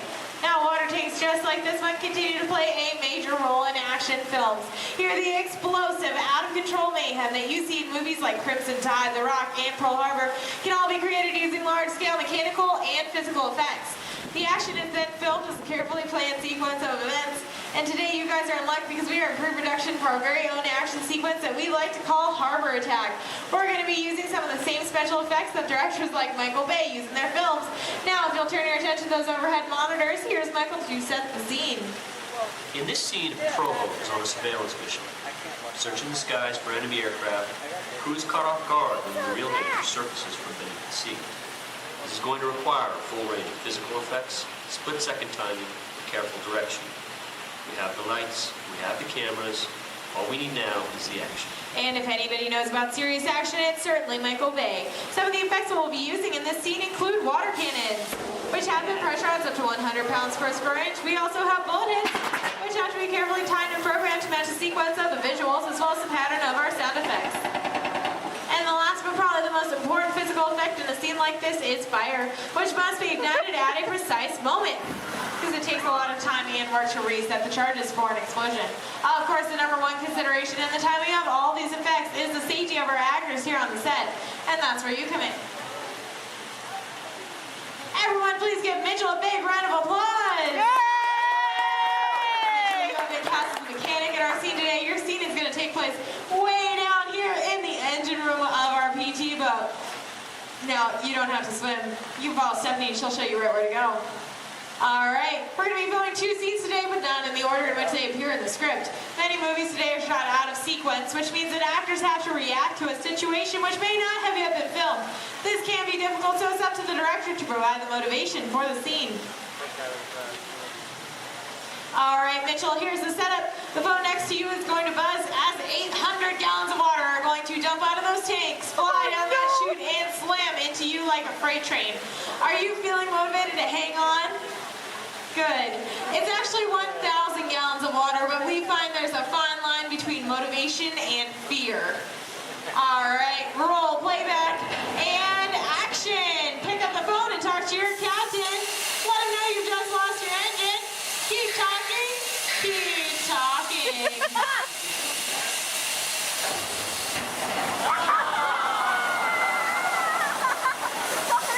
And cut! Everybody give Mitchell a big round of applause. Alright, Mitchell, you were fantastic in that last scene. Now I have one more acting task for you to do. I need you to sit there in that blue chair, stare dramatically out at the audience, and act dry. We're going to give you a couple minutes to work on that. We'll insert that shot into our next scene, see how it all ties together in the final sequence. Our next scene takes place on the deck of our PT boat, and here's Stephanie to introduce the rest of our brave crew. Hello, ladies and gentlemen. Can I get a big round of applause for our Captain Jeffrey and his wild and wacky deck crew, Julie and Brandon, the cast on set and the crew of 75. Well, thank you so much, Stephanie. All right, roll playback. Remember, you guys are on a surveillance mission. And action. All right, Captain, pick up those binoculars. Start scanning the skies for enemy fighters. Crew, I want to see that deck nice and clean. You're going to see an enemy fighter coming in from 10 o'clock. You're surprised. You're stunned. You're terrified. You're running around screaming because you see that plane is coming in for another round. Captain, spin the wheel. Try to get the PG boat out of there. Now, it's too late. They've just shut out your engine. So, Captain, you're going to pick up the phone, call your mechanic. What's that, crew? You see them again coming in fast off the starboard side of the boat. Give them one. Oh, no, it's an enemy torpedo.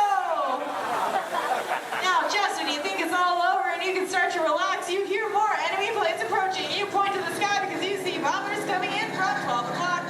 Bombs away, everybody. Head for deck.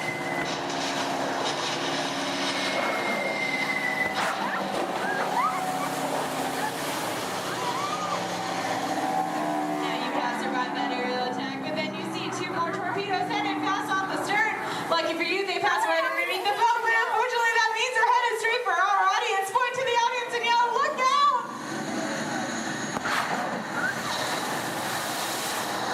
And that's a wrap. What'd you guys think? Give 'em a big round of applause. All right, now we're going to see what that whole sequence looks like when we have some computer-generated images, a couple of lines of pre-recorded dialogue, and an exciting musical score. Ladies and gentlemen, I'm proud to present Harbor Attack.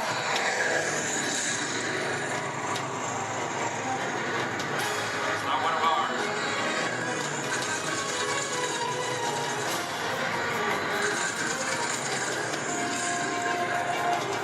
Skipper, he's coming around for another run. Metro, report. Both engines are gone. Torpedo,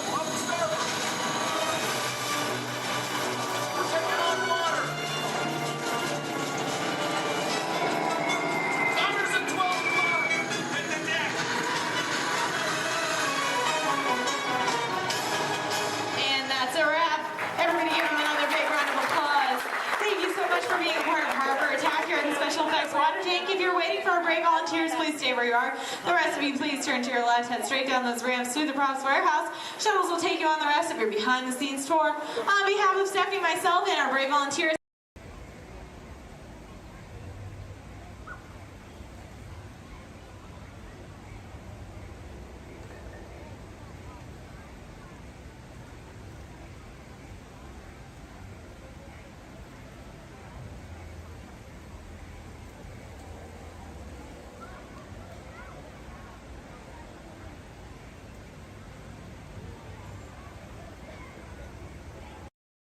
my name is Alexis. How's everyone doing this wonderful evening? Good.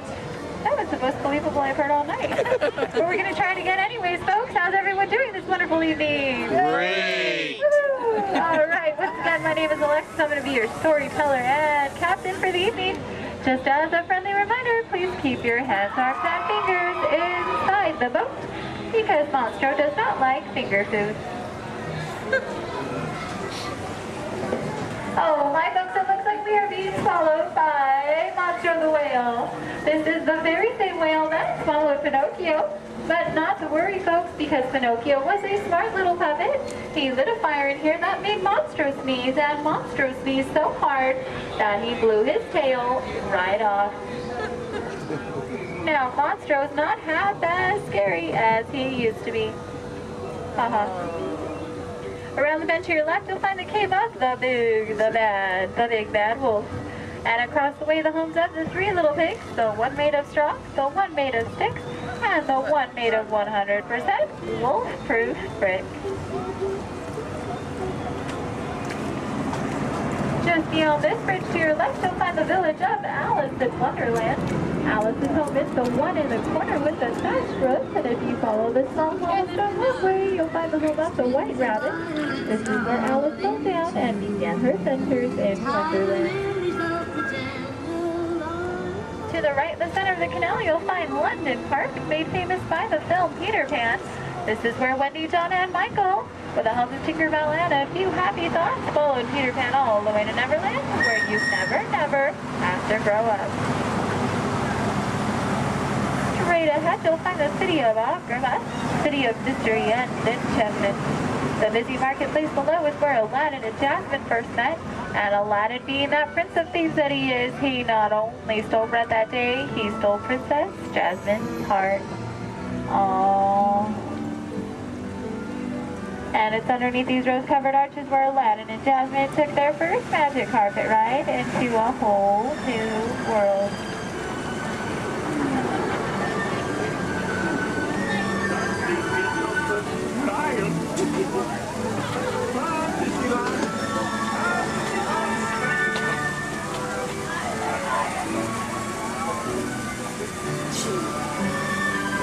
Now, folks, please be careful and please do not touch anything because we are entering the Cave of Wonders. As Aladdin and Abu discovered, this cave holds one treasure more important than all the others, a magic lamp complete with its very own genie.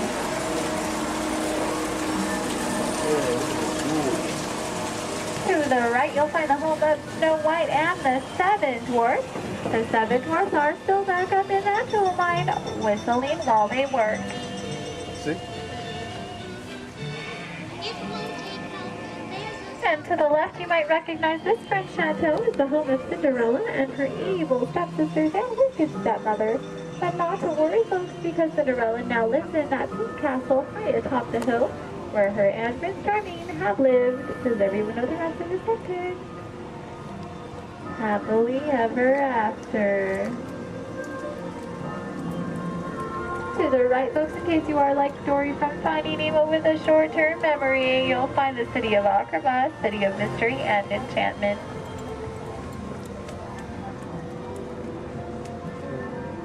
To the left, you'll find the world-famous patchwork quilt. This patchwork quilt is comprised completely out of desert flowers, and it, along with every other plant and tree here in Storybook Land, are 100% real. They have just been miniaturized by a process known only by Tinkerbell and a few of our Disneyland gardeners.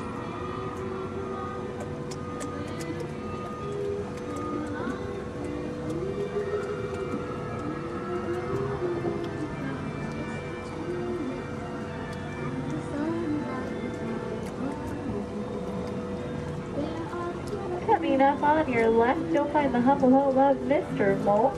And just beyond that is the not-so-humble home of Mr. Toad. Doesn't look like either of them are home right now. I've heard it's because they're on some wild ride. Bordering the canal to your left, you'll find the 3 Dutch windmills. The windmill in the center is best known for sheltering the local animals in Disney's animated film, The Old Mill. Straight ahead below those Alpine mountains, you'll find the village of Geppetto and Pinocchio. That workshop near the waters where Geppetto made his wish for Pinocchio to become a real live boy. If you listen carefully, you just might hear them still celebrating inside.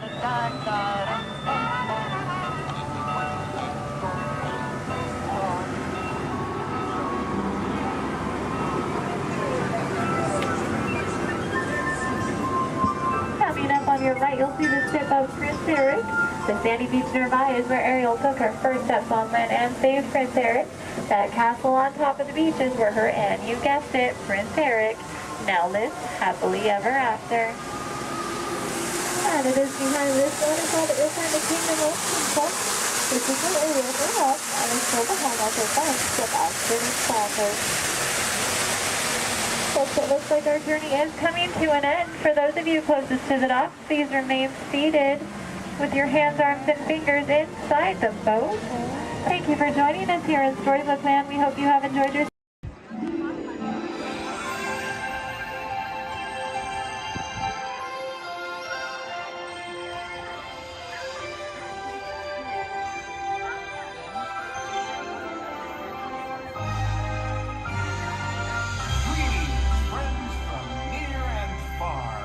Welcome to the magical Friendship Fair!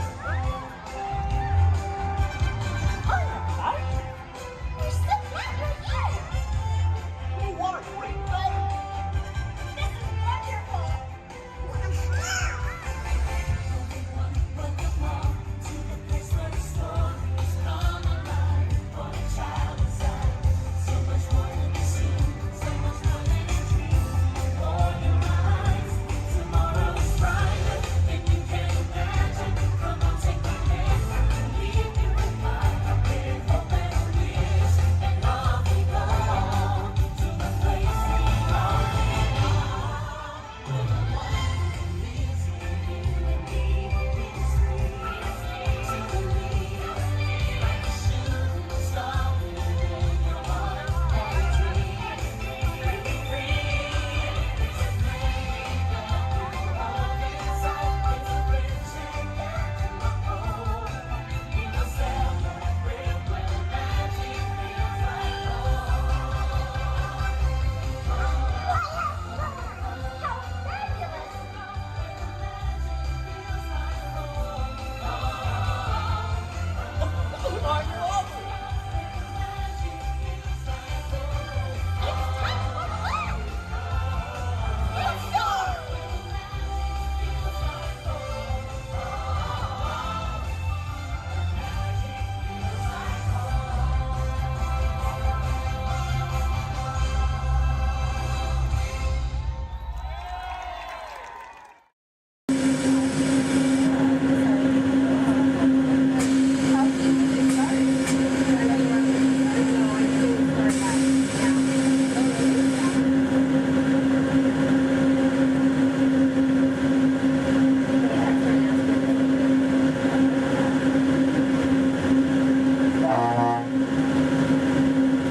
To those of you who have just joined us, welcome aboard the Disneyland monorail. For your safety, please remain seated, keeping your hands, arms, feet, and legs inside the train. Watch your children, and no smoking, please. Bienvenidos a bordo. Para su seguridad, permanezca sentado y mantenga las manos, brazos, pies y piernas dentro del tren y cuide a los niños. Por favor, se detengan. Gracias. We're now en route to our final stop, the Tomorrowland monorail station. Along the way, you can get a bird's inside look at the downtown Disney district, Disney's Grand California Hotel and Spa, and Disney's California Adventure. To the left of the monorail is the main entrance of Disneyland, the happiest place on earth. Disneyland is truly an American origin. Since its opening in 1955, it has hosted more than 500 million guests from around the world, including presidents, kings, and celebrities. It is the original Disney theme park, created and enjoyed by Walt Disney himself. To the right is our transportation plaza, where you'll find taxis, hotel shuttles, and public transit stops. We're about to enter Disneyland. Some of the clearances are pretty tight up ahead, so be sure to remain seated, keeping your hands and arms inside the cabin.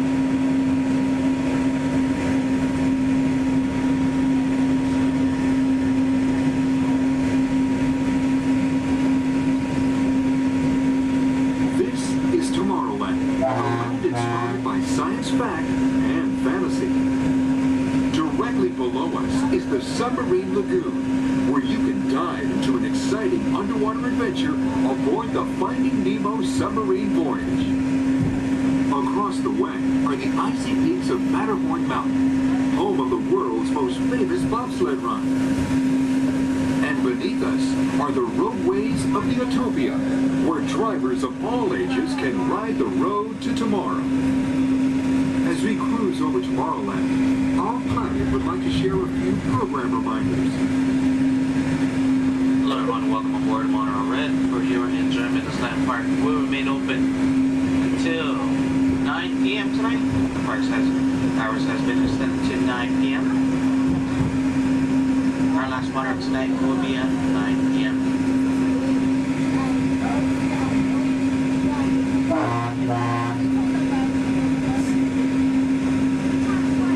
Later today we have Celebrate Main Street Party stepping off at 5:30, coming from Main Street, USA, back up to It's a Small World. And later tonight we have Halloween screens at 8 p.m. in front of Sleeping Beauty Castle. Hope you enjoy the rest of your stay here at Disneyland Resort. Thanks for Chronicles on that fabulous guy.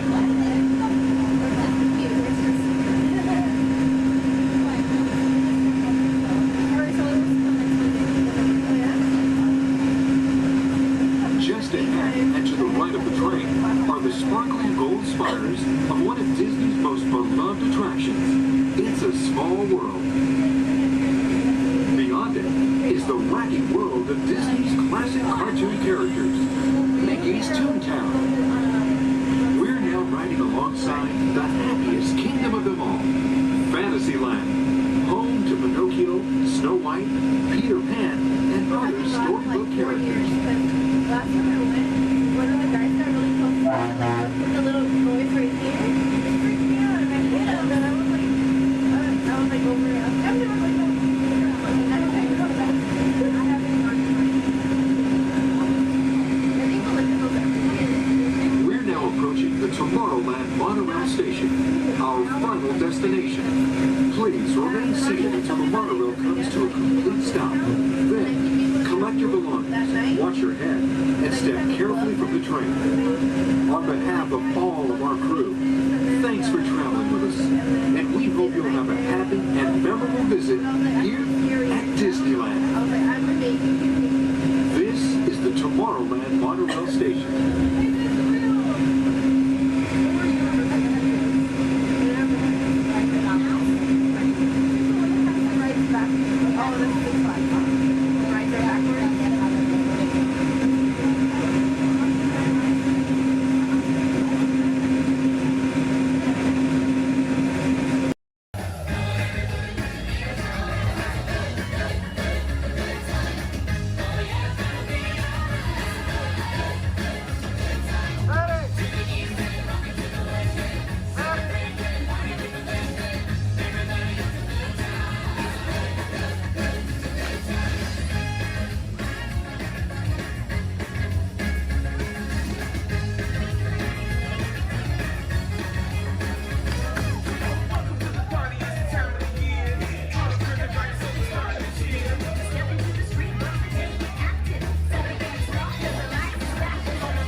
those needing special assistance.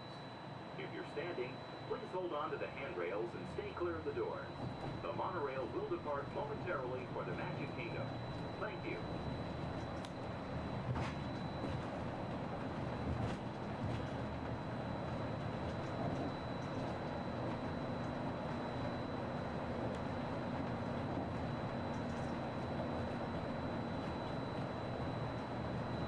Welcome aboard the Walt Disney World Express Monorail, our highway in the sky to the Magic Kingdom.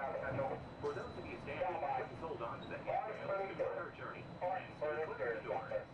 For the comfort of others, no smoking, please. Thank you. We are circling the Disney Caribbean Seven Seas Lagoon. Rising from the Magic Kingdom on the opposite shore is Cinderella Castle. You can also see Disney's Mountain Range, Big Thunder Mountain, Splash Mountain in Frontierland, and Space Mountain in Tomorrowland. To the right-hand side on the shores of Bay Lake is Disney's Wilderness Lodge, which captures the spirit of the National Forest Service lodges built in the West during the early 1900s. Also on Bay Lake, you can enjoy a natural setting at Disney's Fort Wilderness Resort and Campground. More outdoor recreation can be found in River Country, Disney's version of the old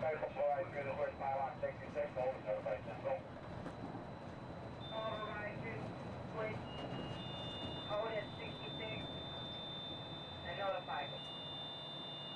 10-4, notify Central. Notify Central. Central 3. Central man. Pages radio. Central.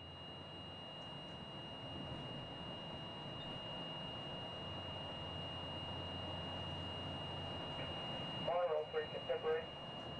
3 by. Channel 4, please. Channel 4, all right.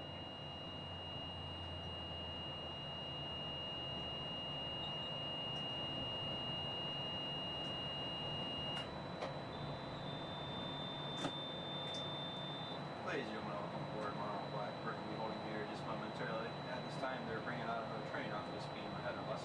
Therefore, we're going to have to wait here until that is complete. Once the train is on this beam and they line the swiftwing back up, we'll be prepared to proceed. I apologize for any delay, and we'll be on our way as soon as possible. Thank you. Turn stop, line.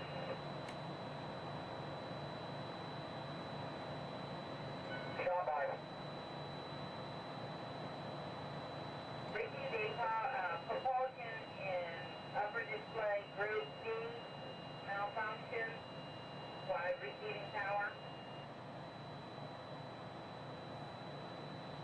10-4, will your train move? 10-4, both groups are picking up. Proceed on previous. 10-4, proceeding on previous.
Get by, orange is 10-7, fur line 10-8, exterior. Right, stop, Central, orange. Central.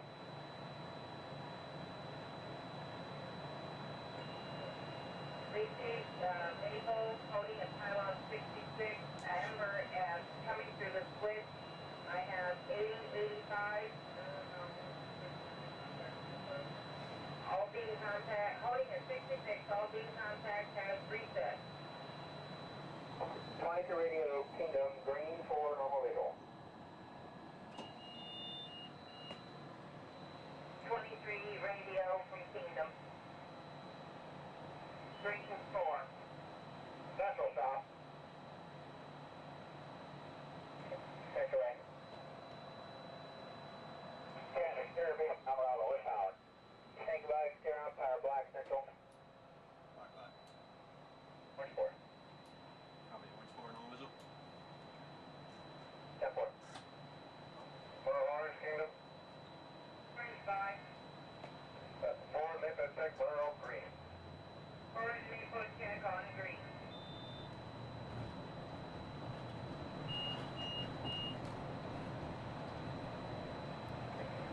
That's 23 hours.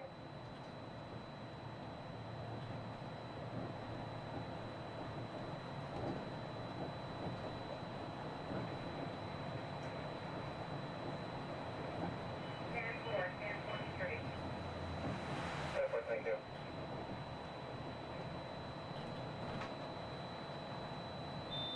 Contemporary Grand Floridian.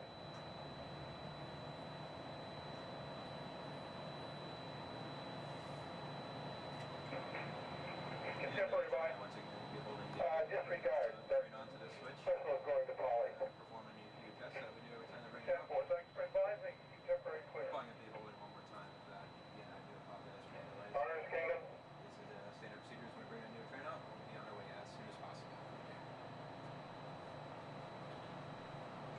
Orange, Magic Kingdom.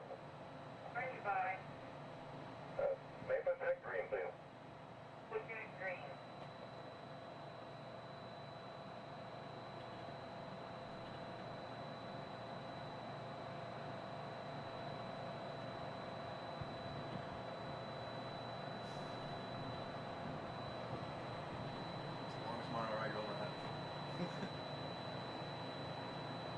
Well, the fun thing is I had the rest of my group on the boat there, and I was telling them I might beat them.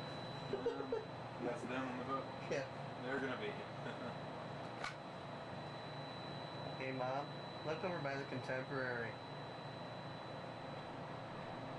Central orange.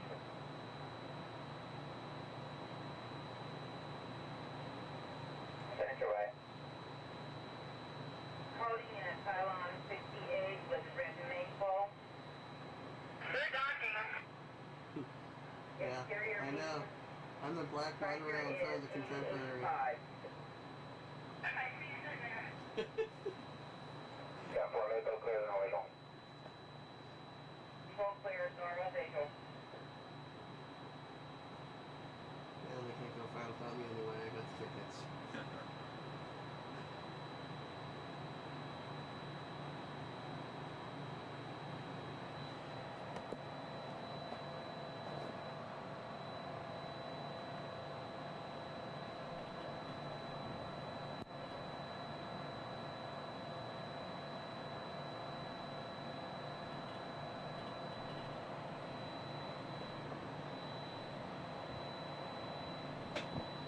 We are entering Disney's.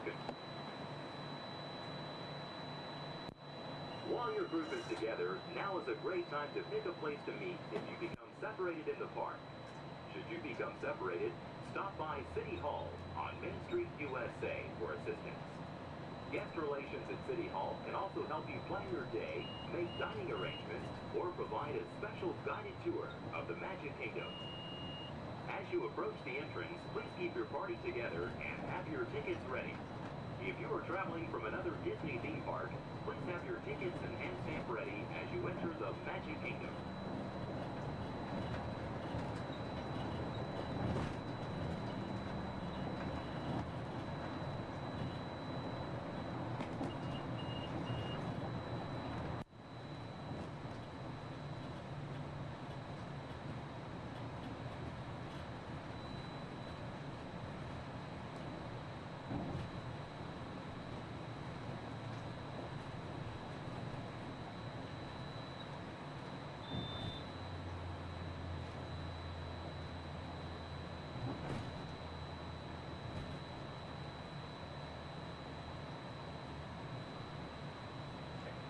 Central Magic Kingdom.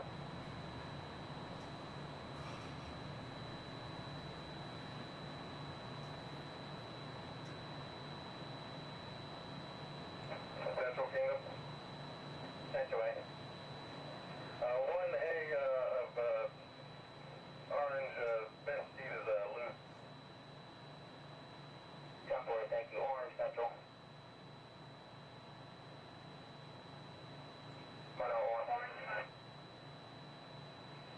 All doors closed. Kiosk on notified status.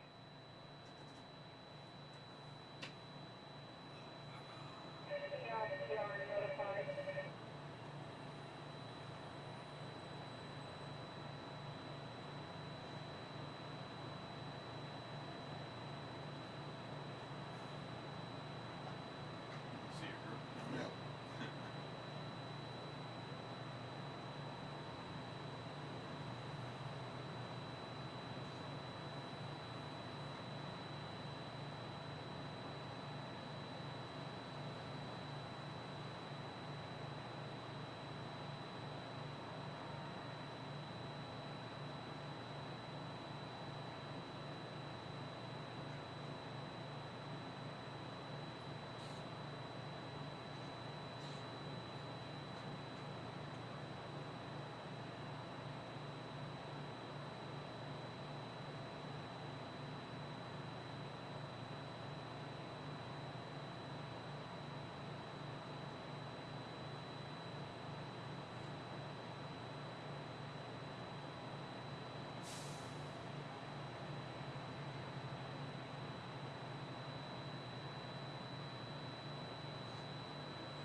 Ladies and gentlemen, we're almost to the Magic Kingdom.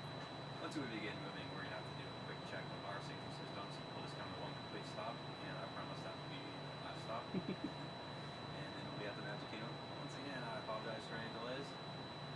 We should be on our way just momentarily. Thank you.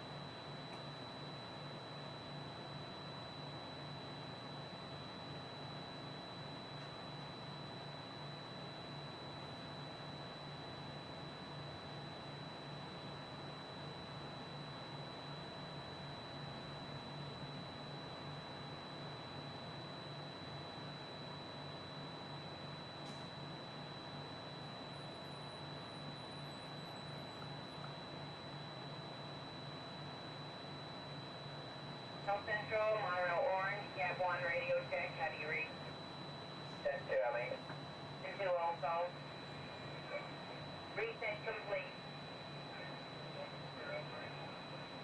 Propulsion has cleared up in upper display and monitoring. Time for nominal. It's for normal visual.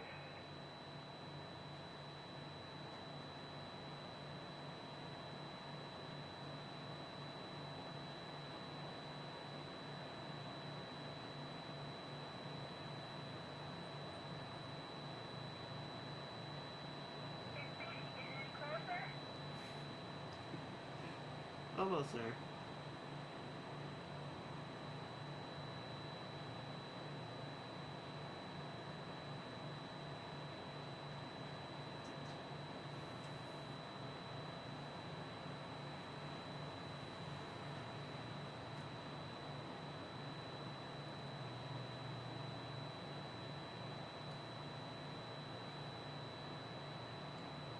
Central 3, hand user radio check. 10-2, I mean. 10-2, thank you. Pretty clear. Go.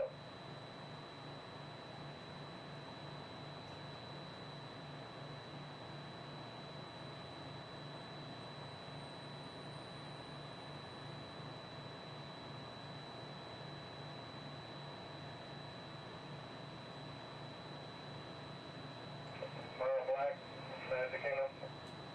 Black 566. And 4-4, Maple Tech cars. Maple Tech.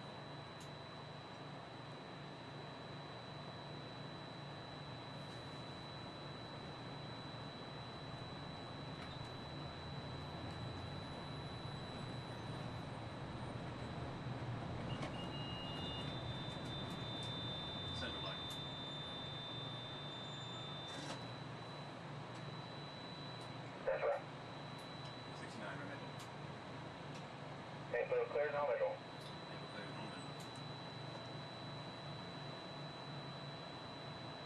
Orange Central. It's fine. Reverse Maple check. Maple check.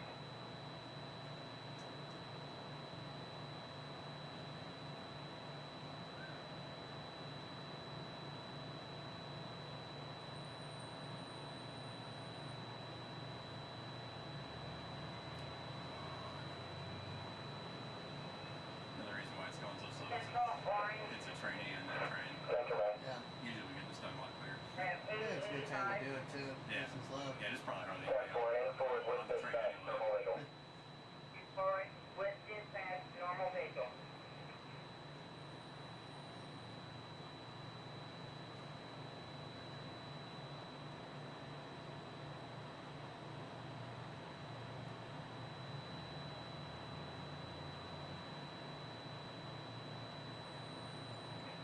Steering us to Monroe Central, 4 trains, train order black, coral, green, and orange, break Monroe T Central. Goodbye. Black, coral, green, and orange on exterior. Black, coral, green, orange.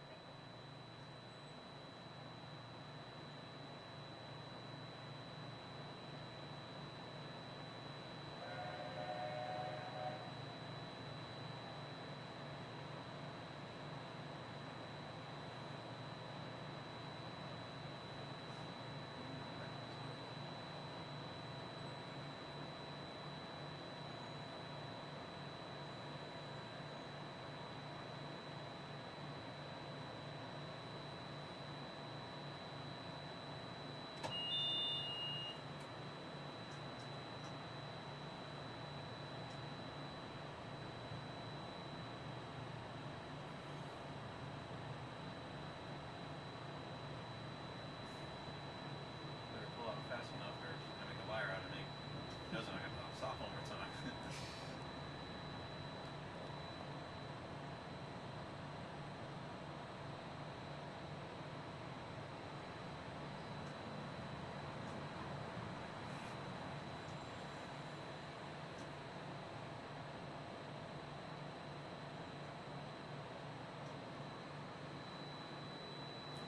See ya.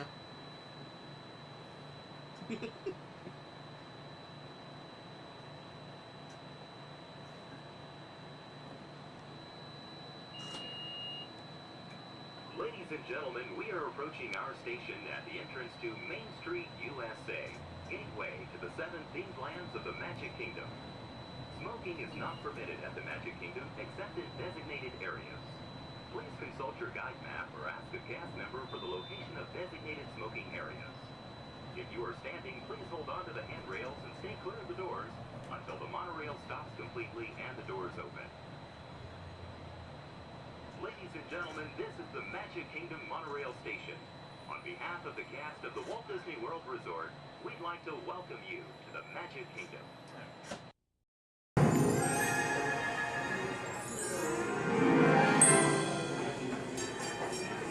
Ready? What card is that? Okay, keep your eye on it. Wait, please. Blow on it.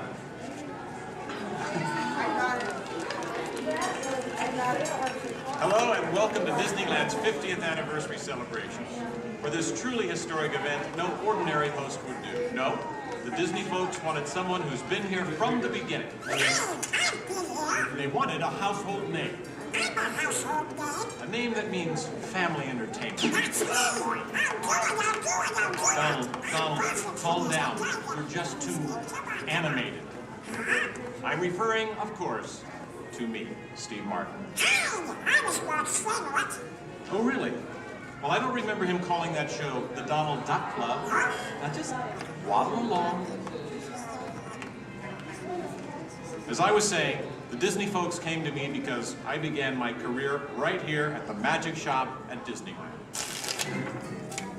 That's me, Disneyland class of 1960. Magician, prestidigitator, and seller of fake vomit.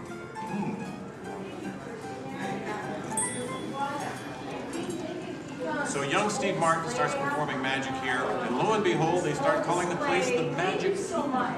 Coincidence? I don't think so.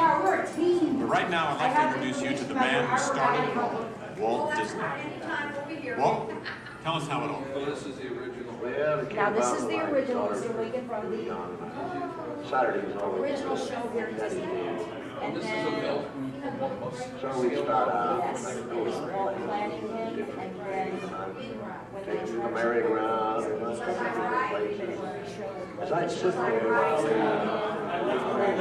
these things, sit on a bench, eating peanuts, I felt that there should be something to parents and the children could have fun together. Great idea. So that's how Disneyland started. Disney does everything. I'll take it from here, Oh, Walt. yeah, and I did not This work with priceless Disney artwork show, shows but the I did first work design with for the Disneyland. Journey to Gettysburg show A small park that with would have the been near the headset Disney show. Studios in Burbank. Headset show. It's sweet, They isn't could it? simulate a But he haircut. couldn't stop there. Not Walt. He wanted a world of the future, an exotic jungle, a wilderness frontier. This is just the most rare and valuable piece of art for Disney archives. It's the painting that sold the concept of Disneyland to the bankers. It was a painting. You guys really. Thank you, and just get this lobby just open this morning, so you were here day one. It's just open today. Then Walt heard about an orange grove in Anaheim. Thank you. Thank you, you're welcome. An hour away from any major city, at the end of a dirt road. Talk about impossible dreams. If I could take you back in time. Wait a minute. What am I saying? I'm a magician. I will have the next Friday. It's going to be very patriotic, which is something new. Here is the actual orange grove 1 year from opening. And that's actually Walt Disney in the actual orange grove. Let's listen in on his top secret plans. 1, 2, 3. Aha! Some sort of code. I get it. Walt also had a code for all the trees on the property. Red ribbons for the big trees he wanted to save for Disneyland, and green ribbons for the ones he wanted removed. But, as fate would have it, the bulldozer driver was colorblind! Oops. So, Disneyland, less than a year from opening. No one, in their wildest imagination, could ever build an entire theme park here in just 1 year. Yeah, I'll show ya. Watch this, Magic Boy. That kind sound.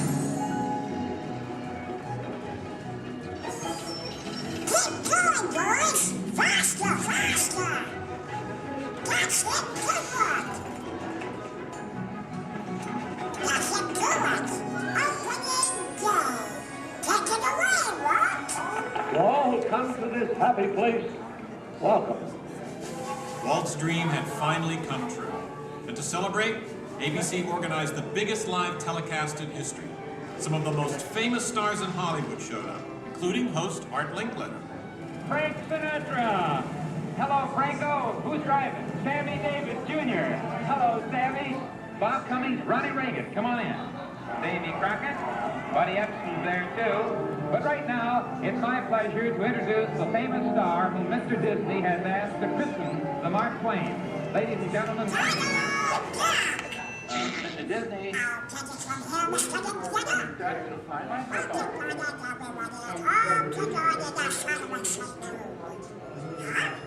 Hey, what's the big idea? I'm translating. Nobody can understand what you're saying. You can't do. Cannot. Can. Not. I'll show you. Ignore the duck. As I was saying, the lands that America saw on the Disneyland television show became real. I'll show you what's going on. Now, where was I? Oh, yeah. On opening day, we had Frontierland, Tomorrowland, Fantasyland, and Adventureland. It was a perfect day. Oh, really? I wouldn't say perfect. It was 100 degrees in the shade, and the freshly poured asphalt was still wet. 11,000 people were invited, but 28,000 showed up. Newspapers predicted the worst for Walt and his park, and only 90 days later, the 1 millionth guest walked through the gate. Disneyland not only survived, it thrived.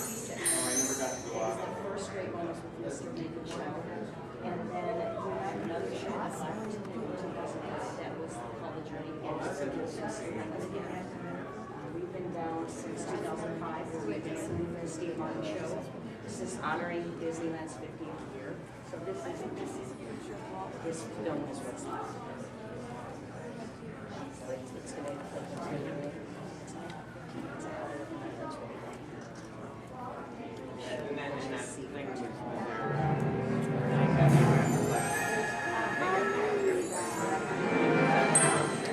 Walt wanted the magic of Disneyland to begin as soon as you walk through the gates. And your first stop is this turn-of-the-century street inspired by the small town where Walt grew up. He felt so at home here. He even had an apartment built for himself above the fire department, and it's still there today. Walt paid tribute to his father in one of the shop windows. In others, you'll find some of Disneyland's most important contributors. Nice try, Donald. Many shops have come and gone here over the last 50 years. Gone is the working pharmacy, and gone but not forgotten, my favorite, Hollywood Maxwell's corset shop, better known as the Wizard of Bras. Yes, Disneyland is filled with nostalgia and memories, but that's only part of the magic. Let's not forget fantasy.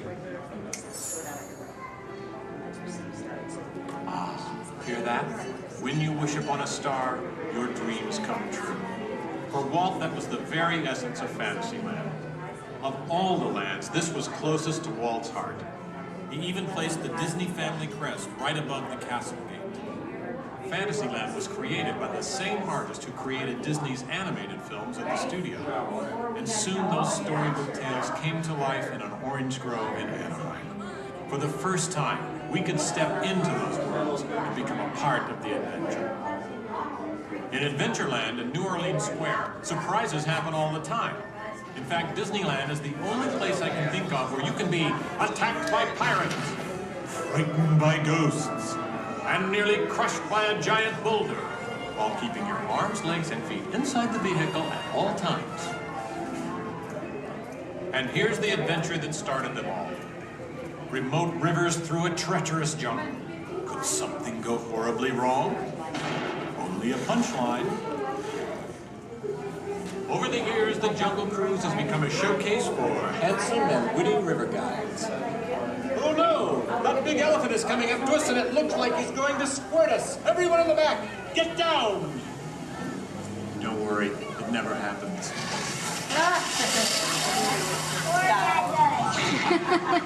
Yeah, Donald. It was the duck, right? The duck? You know, every time I get all dressed up in my cowboy hat and pearl-handled pistols, I think about the heroes of Frontierland.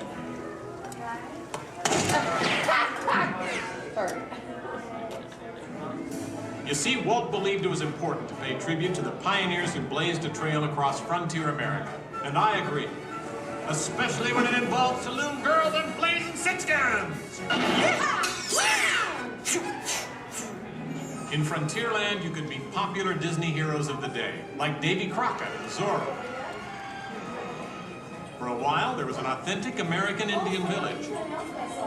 And in the little mining town called Rainbow Ridge, you could board a mine train or pack mule to explore nature's wonderland. And then the West got a whole lot wilder. Big Thunder Mountain Railroad was a thrilling addition to Disneyland's growing mountain range.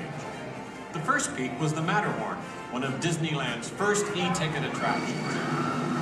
But the most out-of-this-world mountain of them all is right here in Tomorrowland. When Disneyland first opened, Tomorrowland gave us a preview of the amazing, futuristic world of 1986. Okay, so the 1980s didn't turn out that way.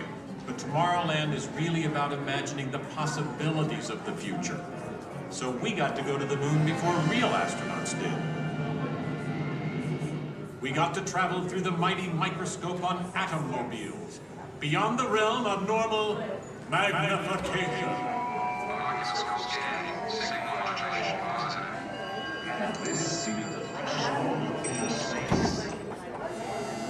Tomorrowland has always been a showcase for new ideas and new inventions, including one of Walt's most famous. Audio animatronics? Right, audio animatronics. And this technology wasn't just for the birds. Walt's idea got better and, as always, bigger. With my new wash day marvel, it takes only 5 hours. Not only could these robotic performers talk and act, they could jam. Hit it, boys!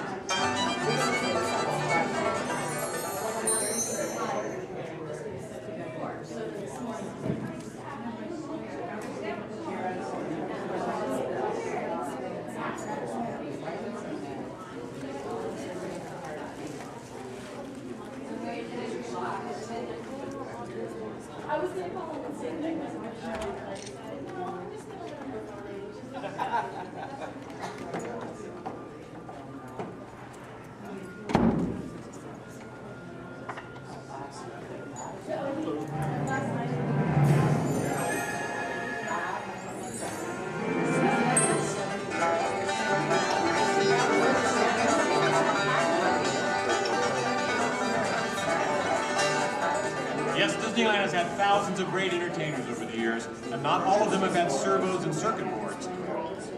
I learned a lot about comedy by watching Wally Boat, star of over 47,000 shows at the Golden Horseshoe Revue. And he was only one of the great homegrown acts that brought their unique magic to Disneyland over the years.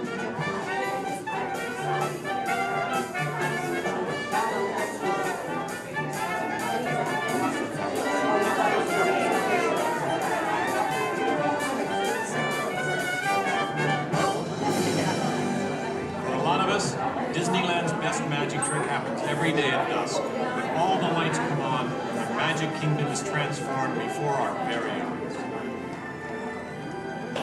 You know, that's one of the great things about Disneyland. Everyone has their own special memories. For some, it's the first time they walk through these gates. For others, it's their first parade. And I'm sure for all of you, it's watching me, Steve Martin, host Disneyland's big 50th anniversary. But while shows and attractions are all great, I think for most people, the real magic of Disneyland is right here. It's you, Donald.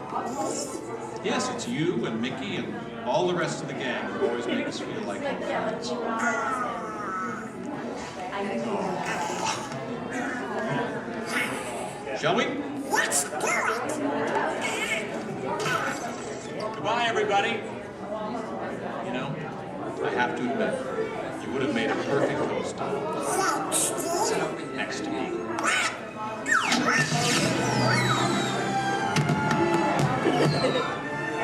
All come to this happy place. Welcome. Disneyland is your land. Here age relives fond memories of the past. And here you may savor the challenge and promise of the future. Disneyland is dedicated to the ideals, the dreams, and the hard facts that have created America, with the hope that it will be a source of joy and inspiration to all the world.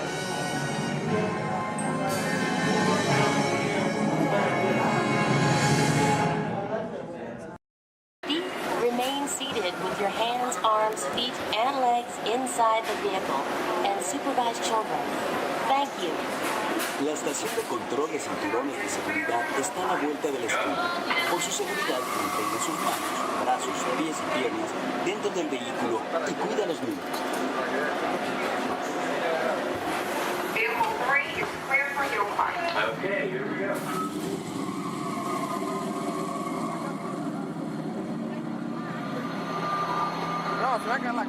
The torque and transmission load data are looking good. Great. Let's proceed to the rough road tests. You got it.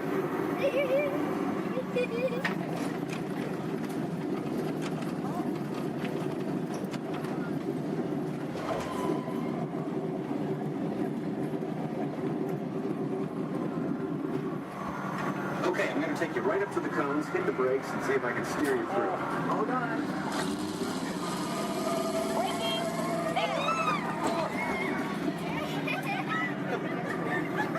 Okay, back on track. Let's do that other sequence. Okay, let's try it again, this time with the anti-lock brakes. ABS rear. Braking! All right, that's the way it ought to be. You see how ABS lets you keep control of the vehicle while braking?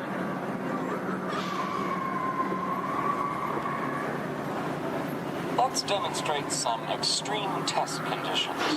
Okay.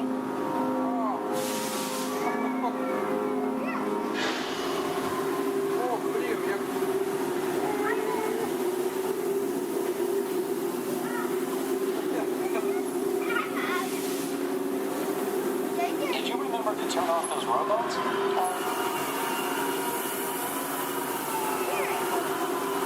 Clear for track course A. All right, let's pick up the pace. Increasing speed. 10%.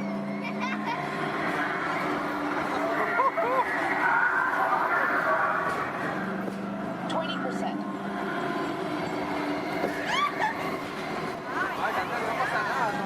30%. Are you seeing an increase in lateral forces? Sure am.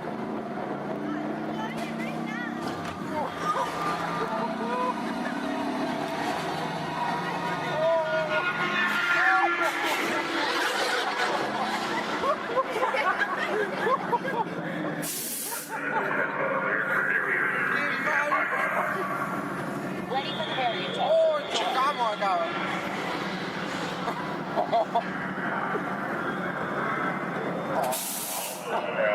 Hang on tight.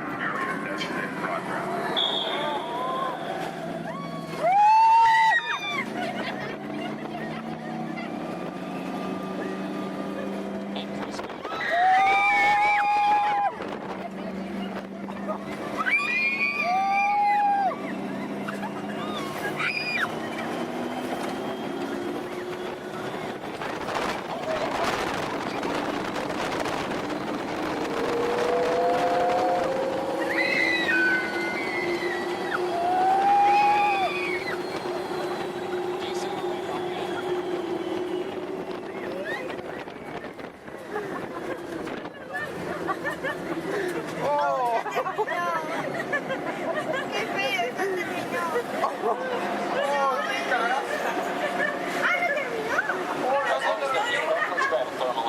Will do. Cameras on. Looks like all test parameters. Well, all right, that completes our test schedule. Let's download the data. Hey, thanks for being such a great test crew. Come back and ride anytime. Bye now.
the land.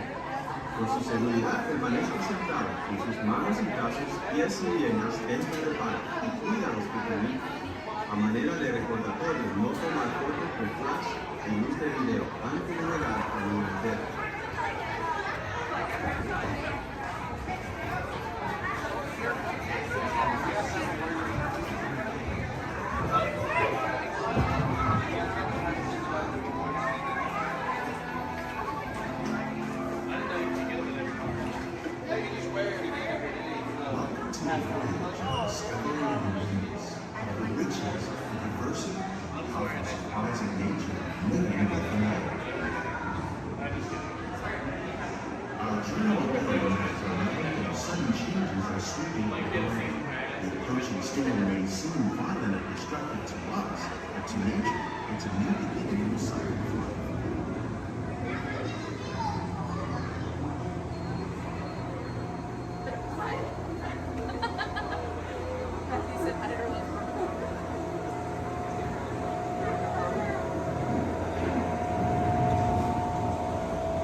Beneath the surface of the lake, roots trap water from the flowing mud, extracting precious nutrients and minerals.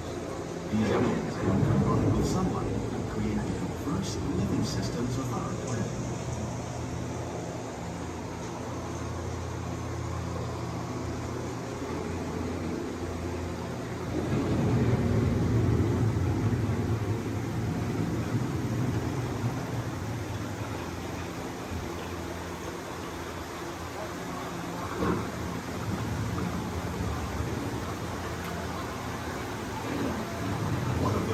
Systems is the rainforest, home to the most amazing concentration of life on our planet.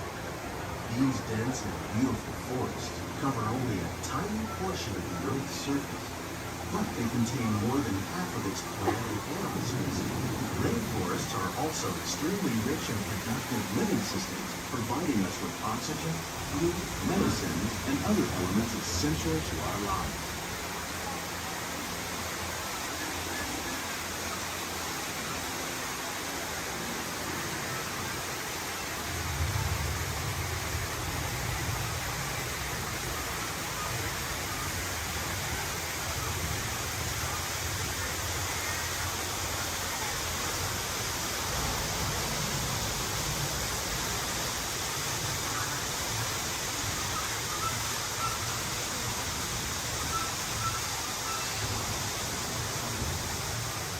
In the desert, nature has created a very different, but no less beautiful living system. And while this arid landscape may seem lifeless, it is very much alive. The plants and animals that have learned to survive in these harsh conditions make use of what little water they can find and avoid the scorching rays of the relentless sun.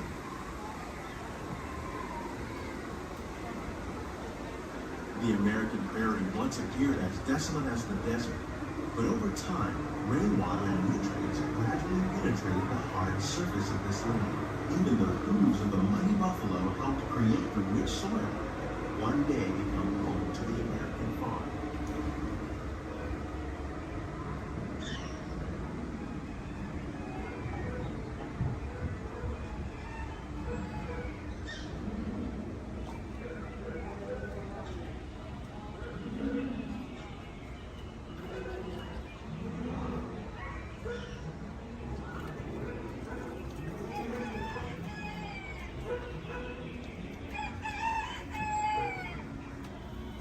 Of all the forces at work on the land, humans have had one of the most profound effects. The need to produce food for a growing world led to the enormous use and sometimes overuse of the land. In our search for more efficient ways to grow food, we often fail to realize the impact of our methods.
leaves, and other living materials into our soil, we can make farmland more fertile without the need for chemicals.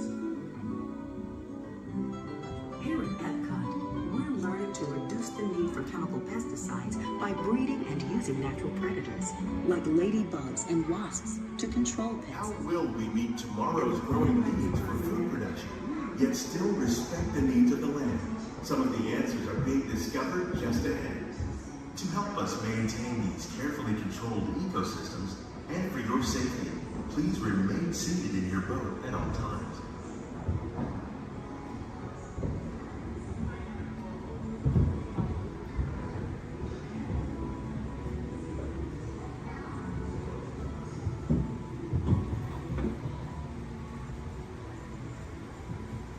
Welcome to our living laboratory, where scientists from Epcot and the U.S. Department of Agriculture are exploring innovative ways to produce bountiful harvests now and into the future.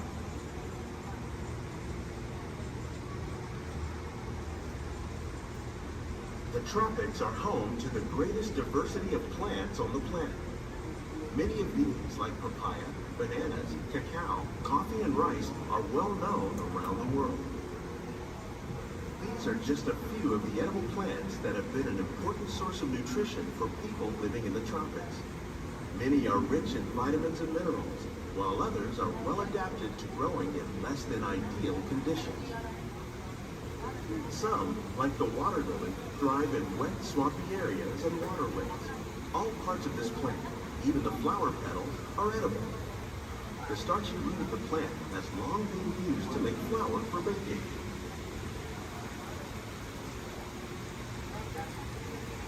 One day, many of these lesser-known tropical plants may be as important as the bananas growing on both sides of the boat.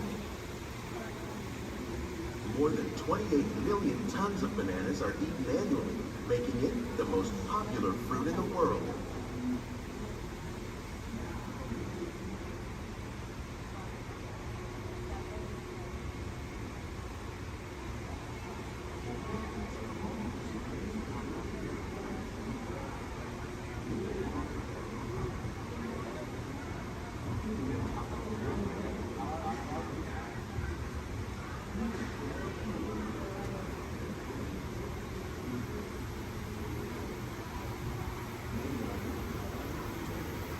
When we mention farming, you probably don't think of fish. But fish farming, or aquaculture, accounts for nearly half of all the seafood consumed globally. Tilapia, bass, and catfish, like the ones you see here, are three of the more popular crops raised by fish farmers. The sustainable system we're using here recycles the water in the tanks. As a result, we're able to save millions of gallons each year.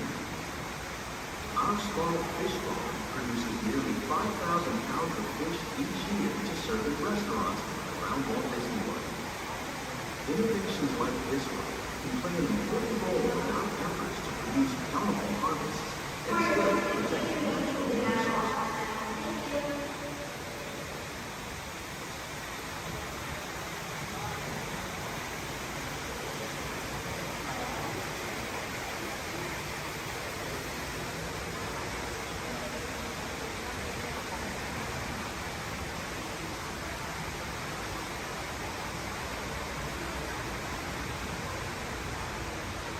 While there are more than 50,000 edible plant species in the world, most of us are only familiar with the handful that make up our everyday diet.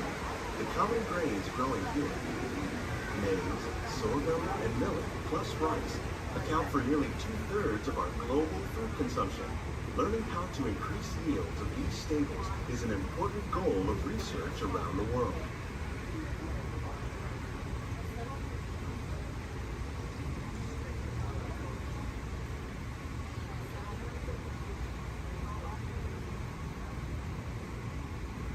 These plants are definitely on their way up. Innovative growing techniques like these increase yields while more efficiently using resources like water, fertilizer, and pesticides. Another innovation at work here is our integrated pest management program. By populating our greenhouses with beneficial insects that prey on harmful pests, like aphids and flies, we are significantly reducing our reliance on conventional pesticides.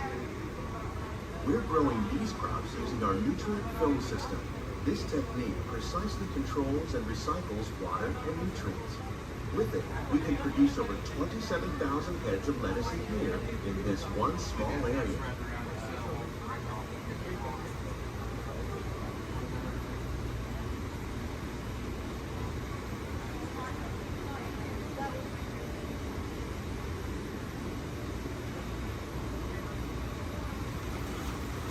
Some of our best ideas have been inspired by nature, like these fruit and vegetable trees. By growing these ground plants vertically, we can increase yields and better control diseases. These crops taste as good as they look. In fact, we serve more than 15 tons of produce from our greenhouses in restaurants here at the Land every year.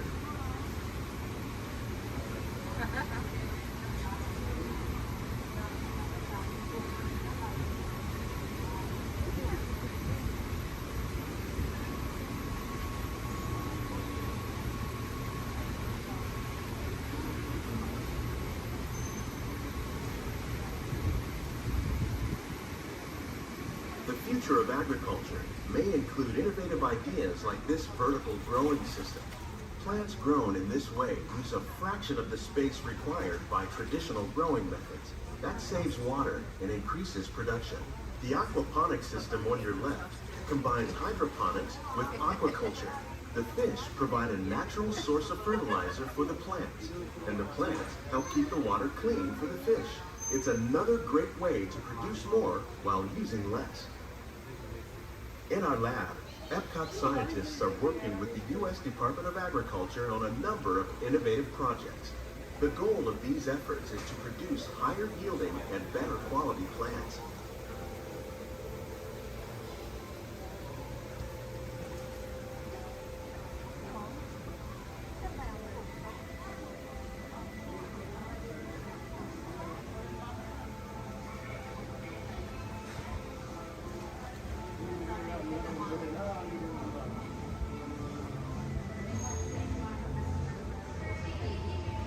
These greenhouses represent just a fraction of the work being done worldwide to produce bountiful harvests for our growing population.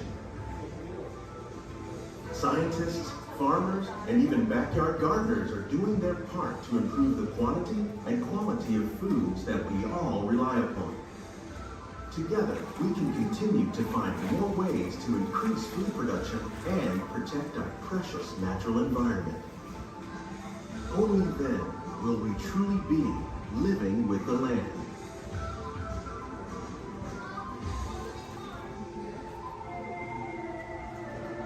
On behalf of Walt Disney World, we hope you've enjoyed this unique journey through our living laboratories. If you'd like a closer look, then check out the Behind the Scenes walking tour. It's a chance for the whole family to get up close and personal with the plants and growing techniques in our laboratory. Please keep your hands and feet inside the boat and remain seated until the boat comes to a complete stop.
Jim, thank you for volunteering for being the captain. I'm a skipper. I skip out at the first sign of danger. All right, and we are clearly out of my mind. Everybody turn around, wave goodbye to the dock. Now wave goodbye to the nice people on the dock. Now wave goodbye to the skippers. Bye, skippers. You're never going to see them again. All right, ladies and gentlemen, my name is Skipper Jason. For your safety and mine, please remain fully and completely seated, keeping all hands, arms, legs, feet, small children inside the boat at all times. Now, not only am I your Jungle Cruise skipper, I am also your dancing instructor, your cruise director, your lion tamer, your alligator wrestler, and if you don't laugh at my jokes, swimming instructor. Alright guys, we're starting off right here in the Amazon rainforest where it rains 365 days a year. That's almost every single day. That's what makes these bugs larger than life. These beautiful Amazon butterflies, ladies and gentlemen, their wingspan can go anywhere from 12 inches up to a whopping 1 foot. That makes them the rulers of the jungle. True monarchs, true monarchs. And over here, ladies and gentlemen, we have Inspiration Falls. Now, I am told the longer we stare at Inspiration Falls, the more and more we are inspired to go deeper and deeper into the jungle. Everybody say, ooh. Everybody say, ah. Everybody say, ooh, ee, ooh, ah. No, I'm just kidding. Don't do that, folks. Anyway, so much inspiration, we are going to not only change rivers, but jump continents. We are now in the continent of Africa along the Congo River. Now, we're going to see how far we can go on this boat with me behind the wheel. Who here wants to see the world-famous Jungle Book? Raise your hand. Awesome, everybody. Because there it is. Now, up here at the beach, ladies and gentlemen, I have arranged for you a welcoming pygmy party. There's going to be music, dancing, singing, eating, drinking, all sorts of fun, all sorts of game, all sorts of craziness, all sorts of... Oh. I can't see anybody canoe. Guys, the jokes are only going to get worse from here, I promise. I wonder what might have scared off my friends, the pygmies.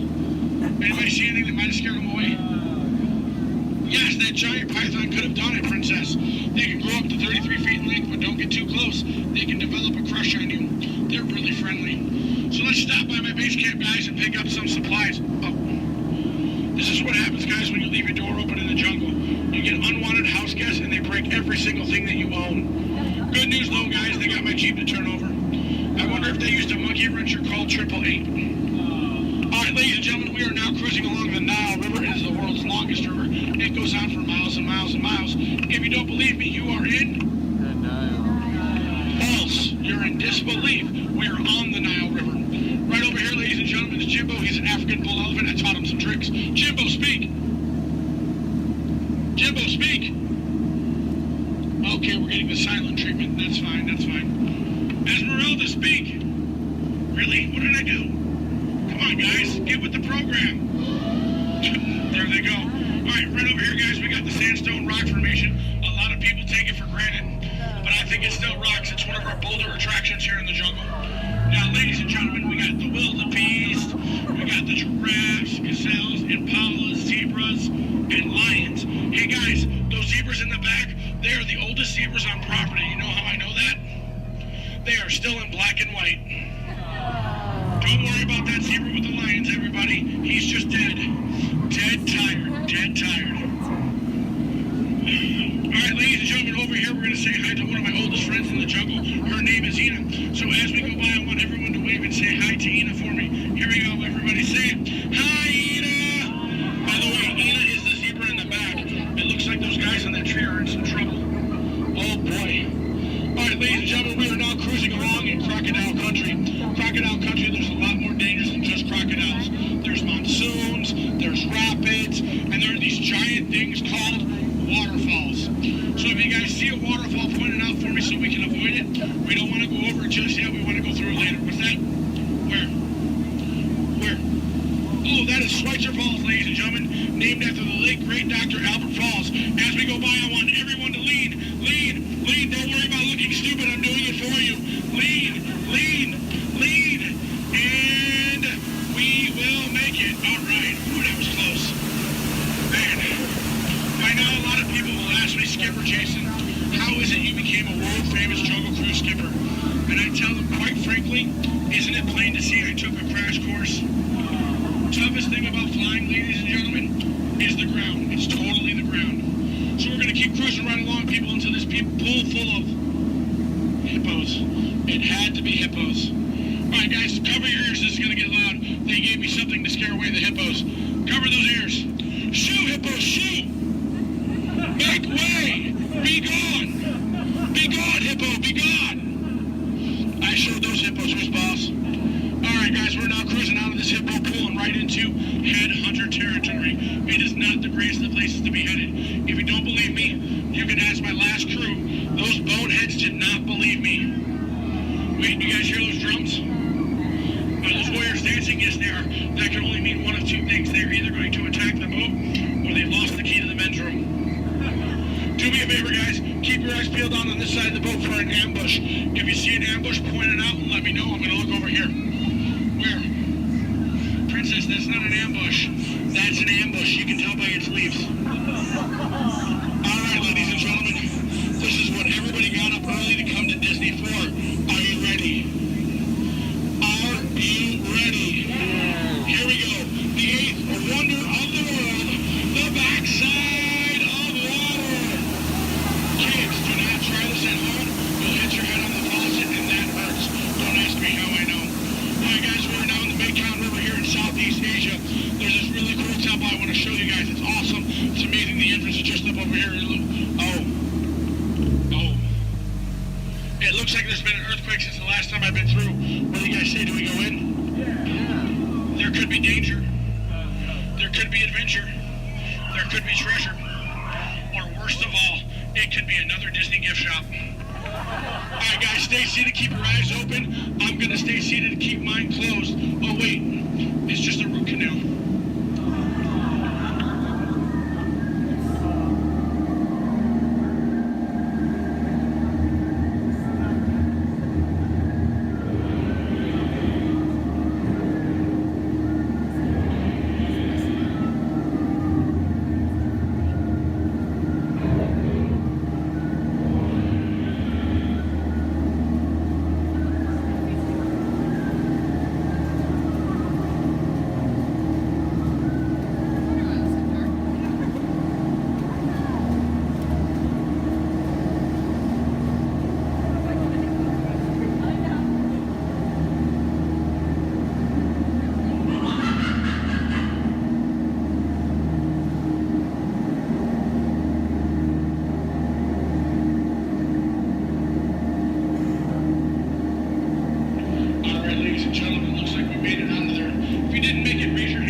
Trader Sam, ladies and gentlemen, is our head salesman of the jungle. Now, sales have been shrinking, but he's got a great deal for you.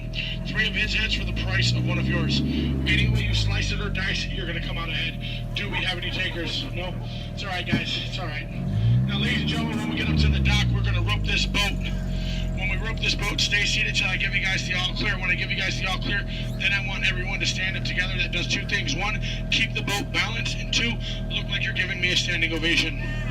At that time, I want you guys to clap, yell, holler as much as you possibly can, because then it looks like not only did I do my job, but it'll also help out my self-esteem.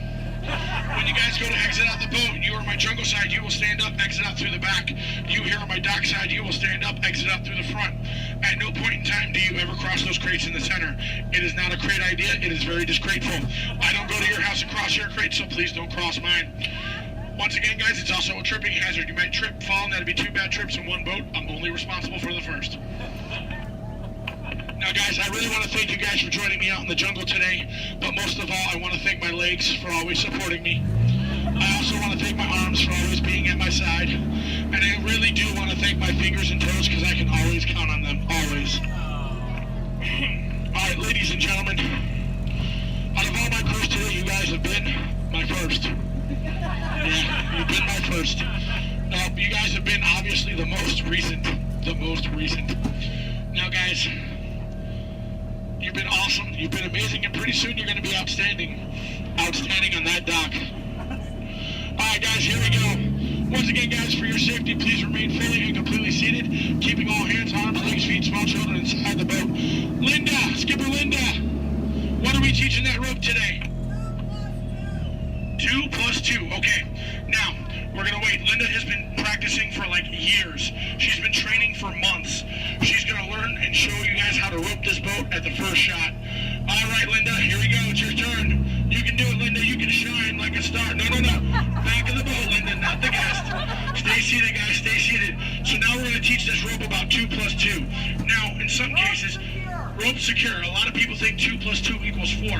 But in some theories of math, people say 2 plus 2 equals 3. Or 8. Or 12. But I say you're done. Let's go. Rope start. Everybody out of my boat. Bye, guys.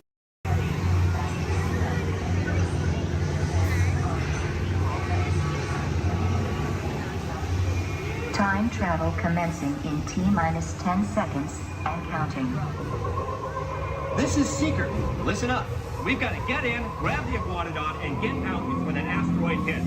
Let's roll!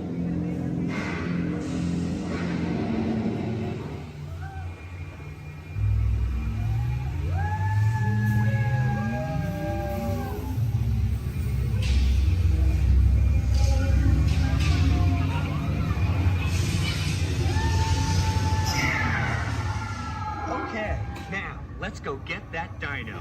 Computer, what are you tracking? Styracosaurus. Not our dino. Warning, meteor shower in range. Just little one. Oleoramus. Hadrosaur. Raptor. Time to get serious. Locking autopilot on homing signal now! Hang on!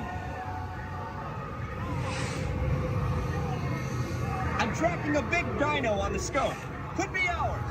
Computer, full stop. Identified.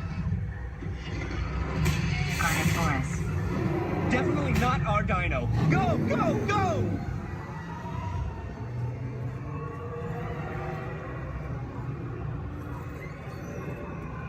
Another big guy coming up. Computer. Slow and identified. Sauropod. Still not our dino, but at least this one's a vegetarian.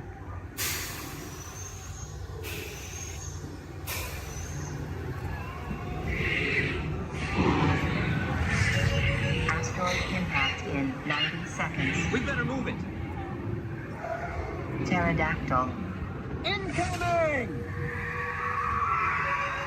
Asteroid impact in 60 seconds. We can't stop now. Keep going, keep going. Compsognathus. Computer, what's happening? Loss of traction. Four-wheel drive, move it! Warning, meteor strike. Evasive maneuver!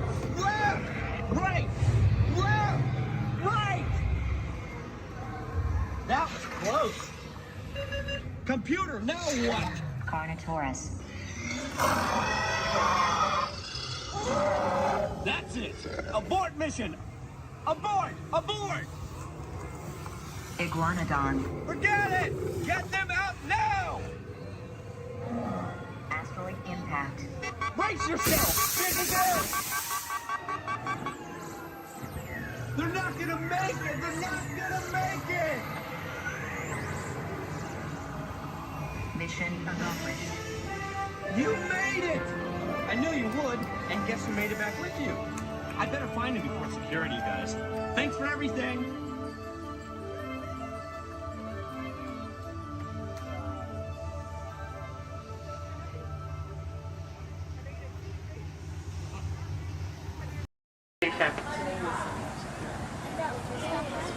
We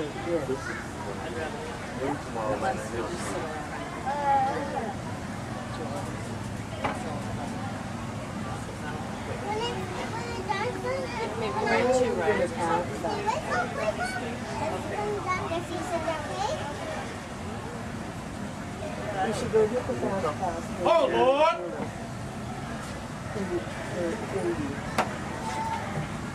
Is it all right there?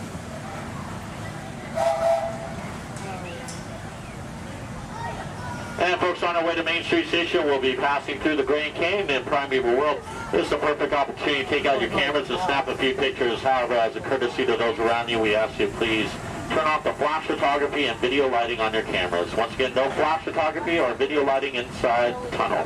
Thank you.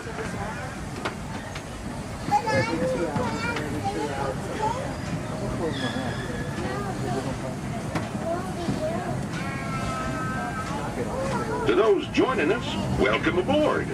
The next leg of our journey will take us along the rim of the Grand Canyon. It's a mighty long drop to the canyon floor, so for your safety, stay seated with your hands, arms, feet, and legs inside the train. Be sure to watch your kids and no flash pictures, please.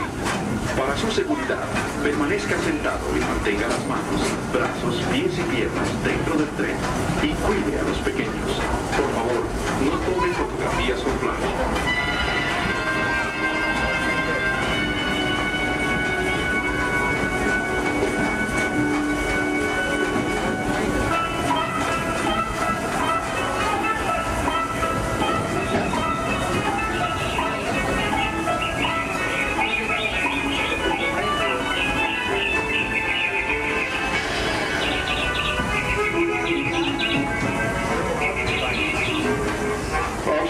Everybody to please remain seated at all times. Thank you.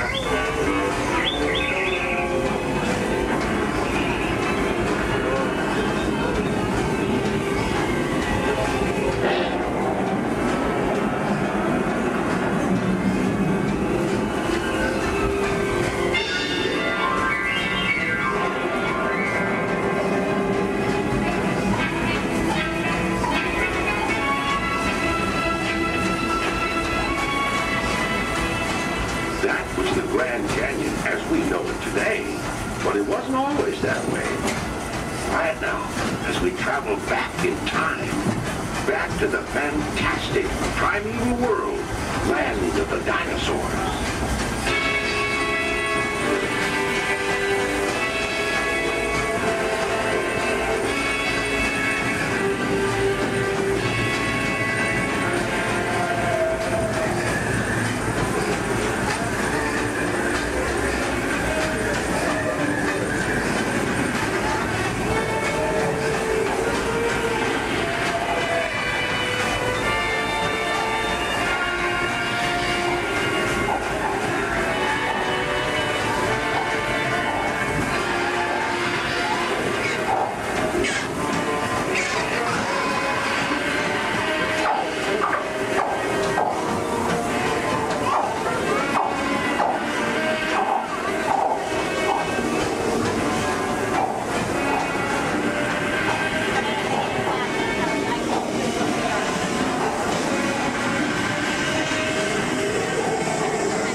Back to our own time and to Main Street Station, gateway to Disneyland.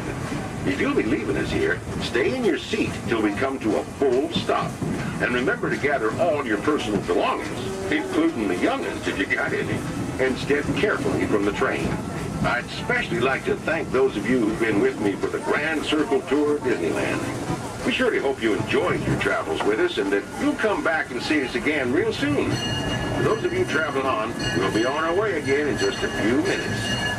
This is Main Street Station, Main Street, USA.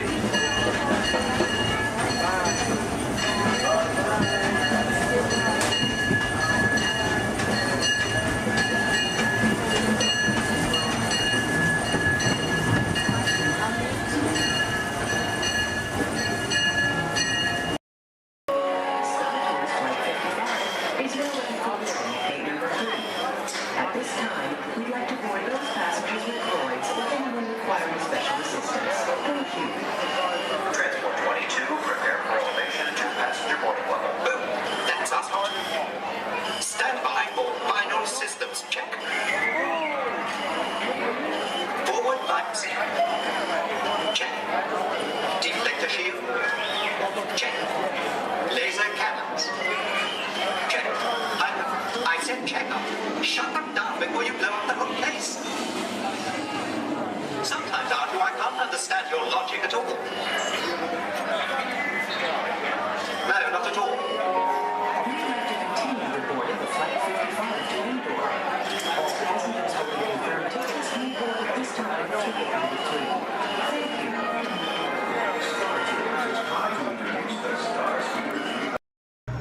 For your safety, please remain fully seated, no lap sitting, and hold on to all loose items.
I detect new visitors.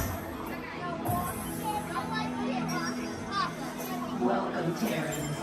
I am Worldmind, sentient supercomputer of Xandar. Although our two planets are light years apart, our stories were destined in the stars to come together.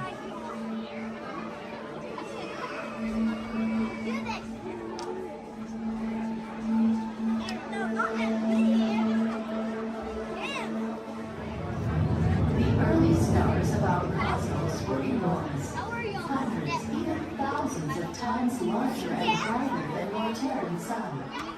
Many of these stars grew hotter and denser until they exploded, creating new stars in a cycle that lasted more than 1 billion years. Over time, the remnants of these explosions began to swirl and coalesce into planets in your solar system and ours.